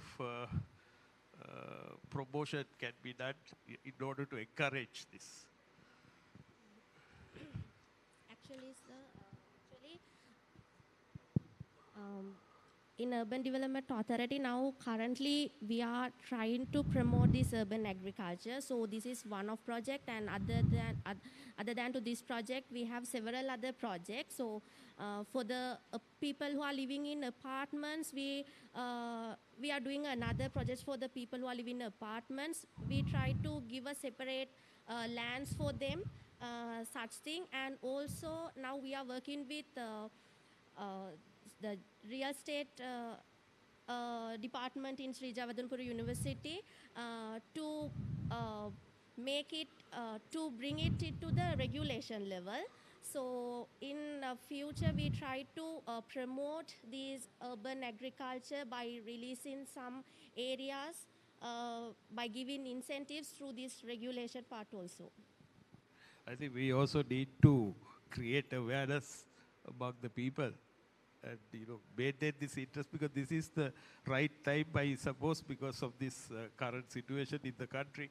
Everybody would like to have their own plants grown within their premises. So if I think UDA can take a lead in this case, especially because when people come for development plan approvals or whatever, if you can give some sort of incentive or help to encourage this, I think that will be a good start.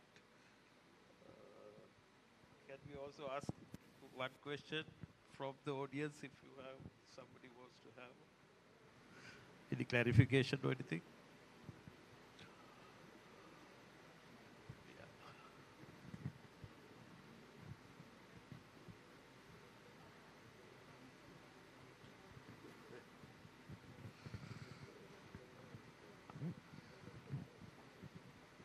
Anyone?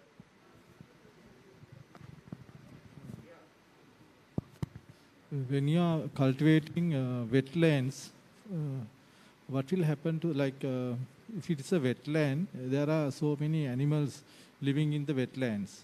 So do we have a proportion in, cultivating and leaving space for the animals? Or are you cultivating abandoned paddy fields? In this project, we are doing within the abandoned paddy field area. So actually, the drainage plan is doing by Sri Lankan Land Development Corporation.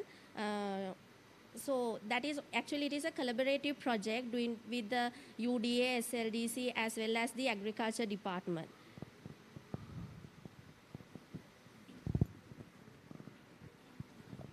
Okay, I thank all the presenters for ending this session with a great concept, which was lively. And since we are running out of time, I think we need to close this session. We are already about 2 hours behind schedule. So thank you all for patiently waiting for all this time to hear all these presentations. Thank you.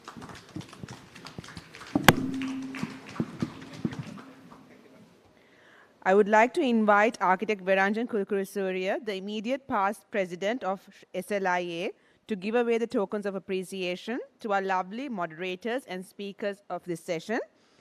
Thank you, Architect Dr. Chamirudawatta, Architect P.R. Silva, Dr. Tini Pereira, Planner Satya Meepagala, and Planner Sukita Ranasinghe for making this session a very interesting and a comprehensive one.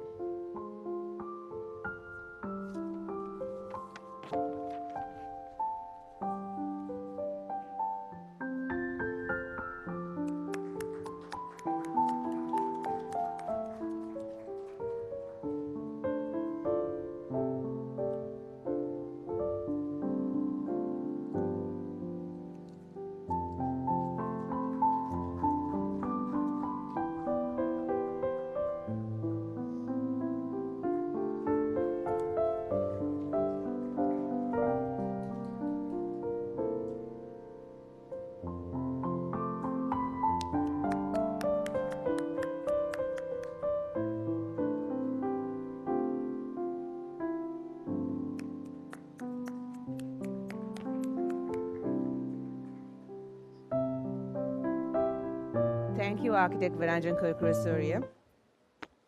All good things, sadly, has to come to an end. But before we conclude, I would like to call upon past President Architect Rukshan Vidyalankara and Architect Dr. Shamiru Devatta to sum up all sessions. And before doing so, I would like to give a brief introduction on both individuals. You can take a seat for a second. Okay? You sure? I'll give a brief one. It's okay? Since Architect Rukshan Vidyalankara requested not to go ahead with his introduction, I would hand the mic over to him.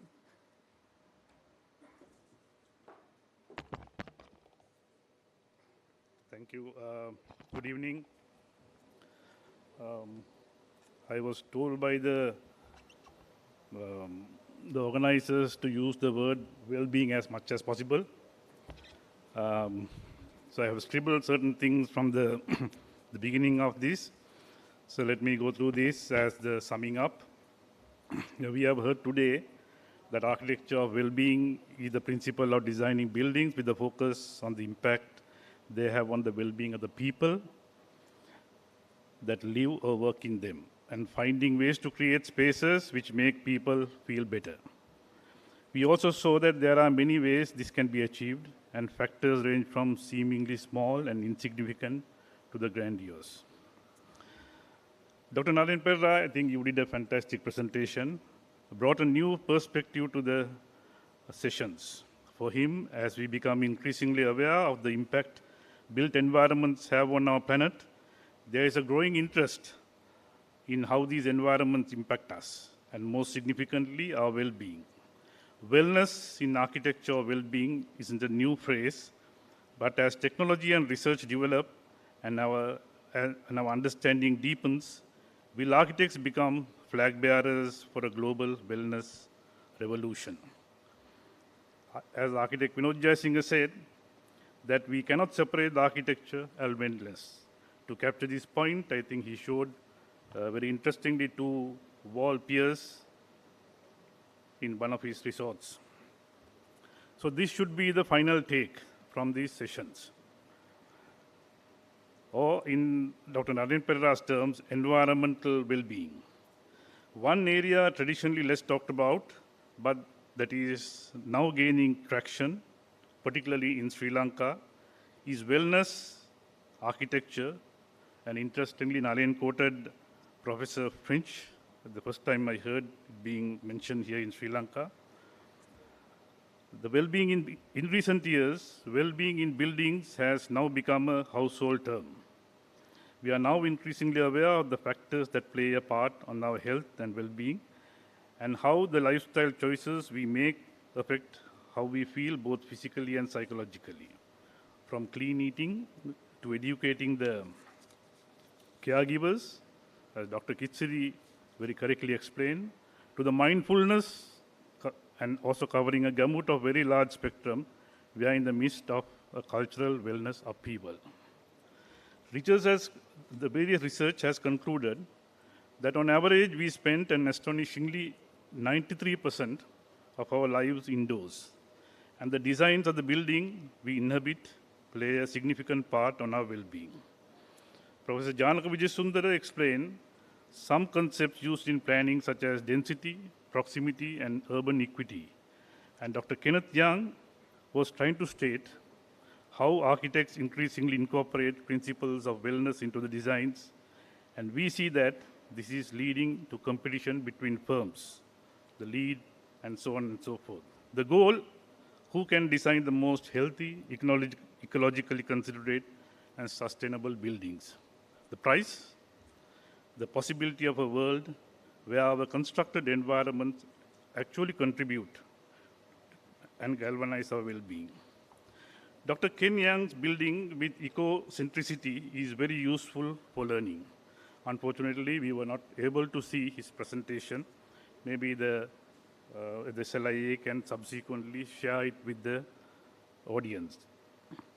Dr. Kitsiri Edrisinghe was correct in his brain studies, and his brain studies helps us to understand this well. Where to begin?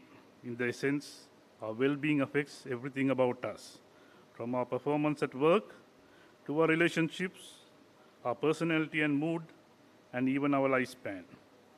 Considering how much time we spend indoors, poorly designed environments can wreak havoc in our wellness, even to those who lead healthy lifestyles. The Madhivala project was very interesting in this, and I hope it will materialize in the manner that it was mentioned. I must thank Dr. Kitsiri for opening up a new vista in his presentation. No doubt, there is an argument that architects have a significant amount of responsibility here. Architecture is traditionally associated with extravagance and aesthetics. Criticism is that architect cares only about appearances. We all know that. We have had this criticism before. And being at the cutting edge of the design. This, of course, is not true for most architects. We saw that in Vinod Jayasingh's designs. But there is a certain commonplace impression which needs to be challenged by us. I was not sure as to how to bring in Bharti and Santosh's talk. Bharti and Santosh's focus on excelling in a genre that he feels that Sri Lanka has a vacuum in Sri Lanka is quite interesting. They explain in a largely in lay terms, which theory talks in terms of dissonance and consonance in music. The traditional art we see are in line with the consonants of music, but musicians such as Schoenberg have brought in dissonance to produce excellent works of art, mainly now practiced at that time in 1940s by world-famous artists such as Vasily Kandinsky and few in the Bauhaus movements closer to us, such as Mondrian, Paul Klee, and Mies van der Rohe. I suggest Schoenberg should be in our the study curricula in architectural schools. As we become more aware of the impact of built civilization is having on our planet, as Professor Vinayak says, with looming threats of climatic change and global warming now ever present, we need to build a more considerate way. Our buildings need to factor in the impact they have on the world and the people who live in them, not just convenience and profit. Gone are the days of asbestos and so on. We have been talking about this. We are moving into an age of clean interiors and healthy buildings. Professor Vinayak's thesis, in this instance, was quite appropriate. In city planning, based on metrics like per capita carbon emissions and economic opportunity, cities outperform the suburbs, etc. There is also a great phenomenon, according to Professor Vinayak, in cities that there is a need to repair urban sprawl. He used this word, toxic policy. That is in his own terms. No residential buildings are allowed around freeways in some of the examples he showed. If designed well, cities can perform better on important qualitative ingredients of well-being like social connections, arts, and culture and diversity. When we leverage and probably enhance the city's public transportation systems, walkability, and access to parks and places of play, it's easy to see how cities offer a powerful framework for improving public health. Professor Lawrence Halprin comes to my mind at this time. He has formulated concepts on cities and well-being, particularly visual sensory well-being. He has sort of mapped the sensory fields, for instance, while traveling on a highway, how city hard landscape can assist in sensory well-being of the people. Lawrence Halprin should be a suitable, I believe, candidate for teaching in our schools as well. There are numerous ways buildings can design, affect wellness, but a few hold more significant than others. The International Wellbeing Standards, I was just browsing a little while ago, has determined 7 key principles of well-being. And also this was captured by Upendra Randaniya in relation to post-pandemic buildings. These center on air, water, nourishment, light, fitness, comfort, and mind, and all our speakers especially the last ones, the two last ones captured on these, they went on explaining at great length. Air and light quality are crucial when it comes to wellness. Though working with glass, we have a keen understanding of how important natural light is on wellness.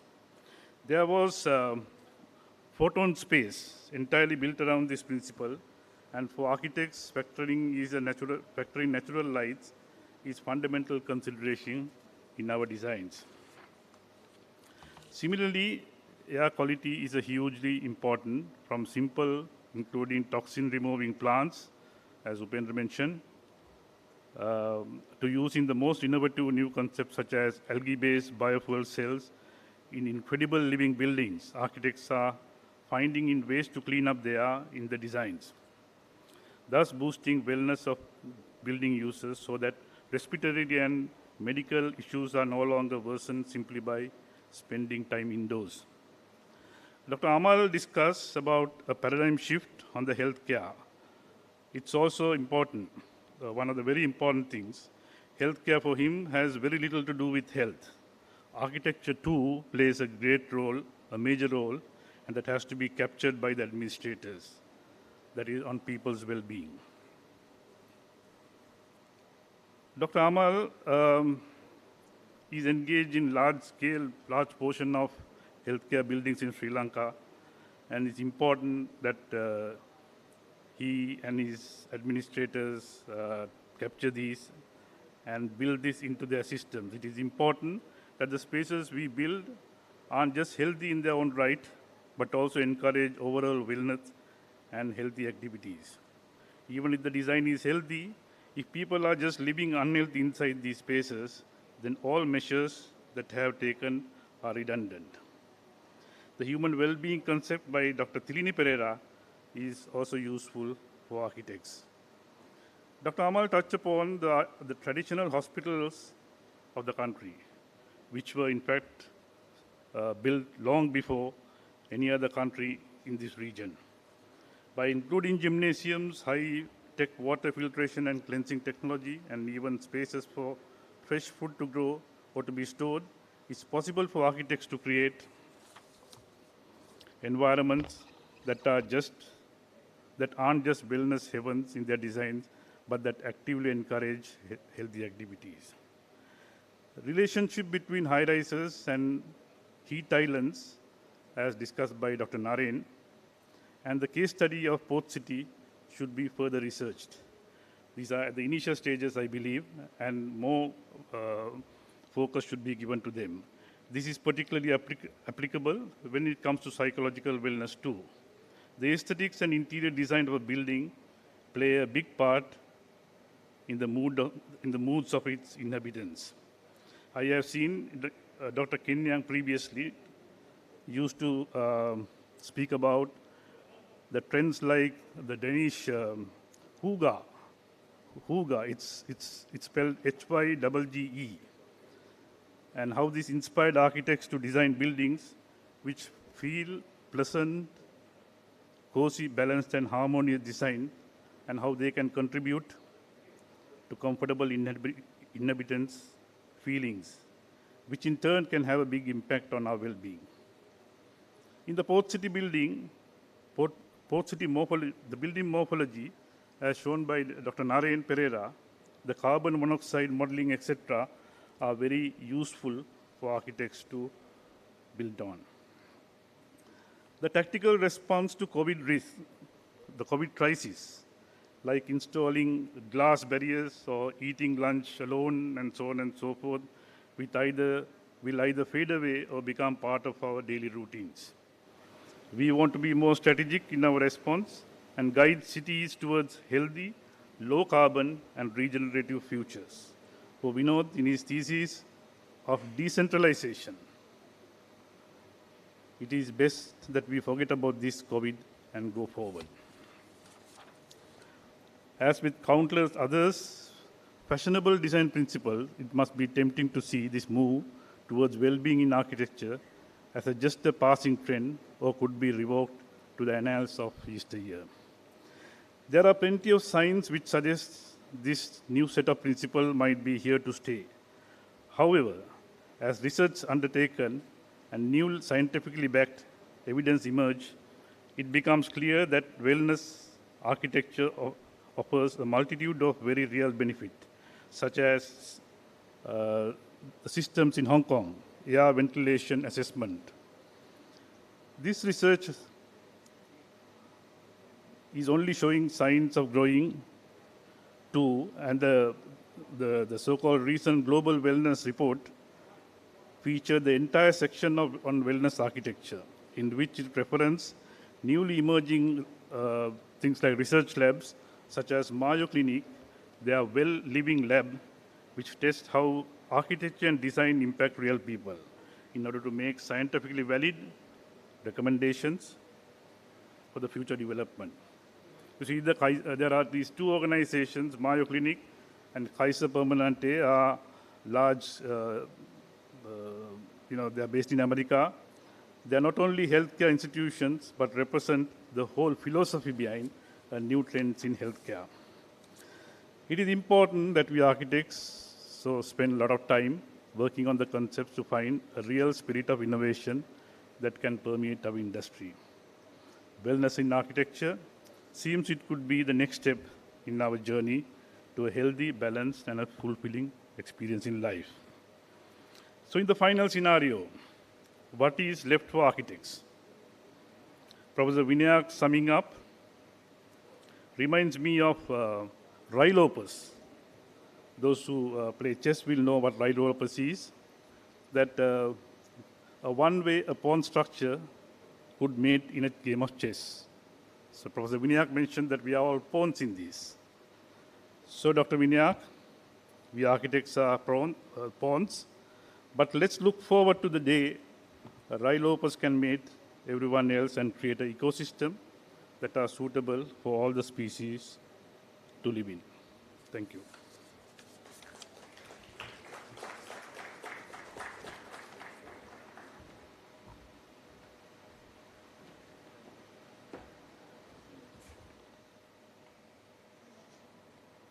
Thank you, Past President Architect Rukshan Vidyalankara.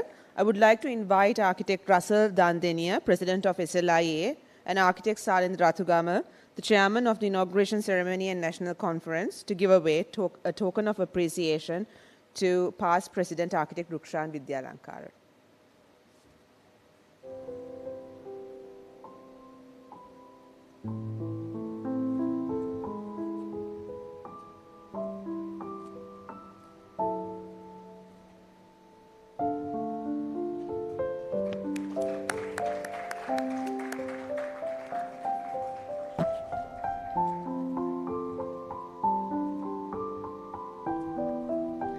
Thank you. Before the declaration, I wouldn't do justice if I didn't introduce architect Dr. Chamira Udavatta. He graduated from the University of Moratuwa and is now a senior lecturer at the Department of Estate Management and Valuation at University of Jayawardenepura. He has published interdisciplinary projects in a variety of outlets and received numerous awards, including the President's Award for Scientific Publication in the year 2018, PhD Thesis Competition in 2019, the SLIA Research and Publication Award for the year 2019-2020, Research Award SLIA 2020, and the list goes on. Architect Dr. Chamira Udavatta, over to you.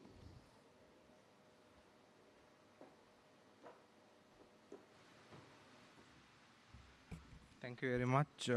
To conclude the session and the conference today, we had a lengthy summing up session by Architect Rukshan Vidyalankara. Thank you, sir. And with that, I should tell you, thanks to coronavirus, actually, we managed to transcribe every single word whispered in this conference. So as a product, as well as a guidance from the Institute, as well as the Council, we are going to continue writing policy papers, concept papers, by documenting this entire conference to the government as well as to the general public. That's the advantage of new technology given by the pandemic. So it's a good thing that we have the technology to transcribe.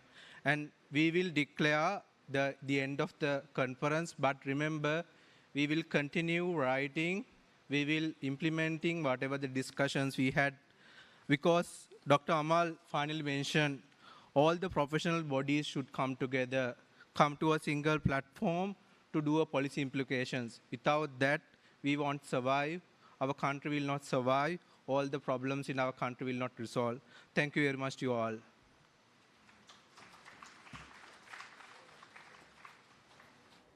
Thank you, Architect Dr. Chamiro Udavatta. Now I would like to humbly call upon Architect Upendra Randenia, the Honorary Secretary of SLIA, to deliver the vote of thanks.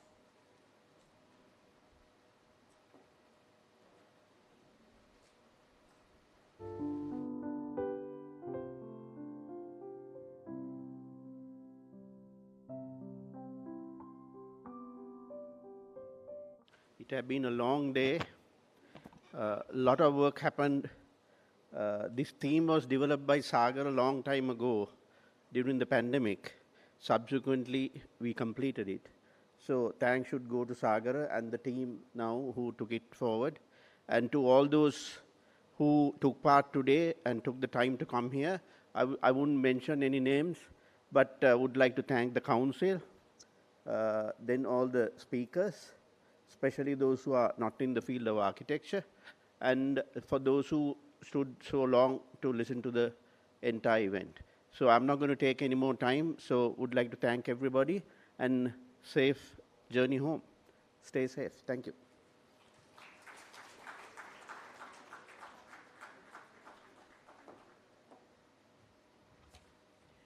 You all have been a pleasure, and until we meet again, a very good night and good luck with all your future endeavors.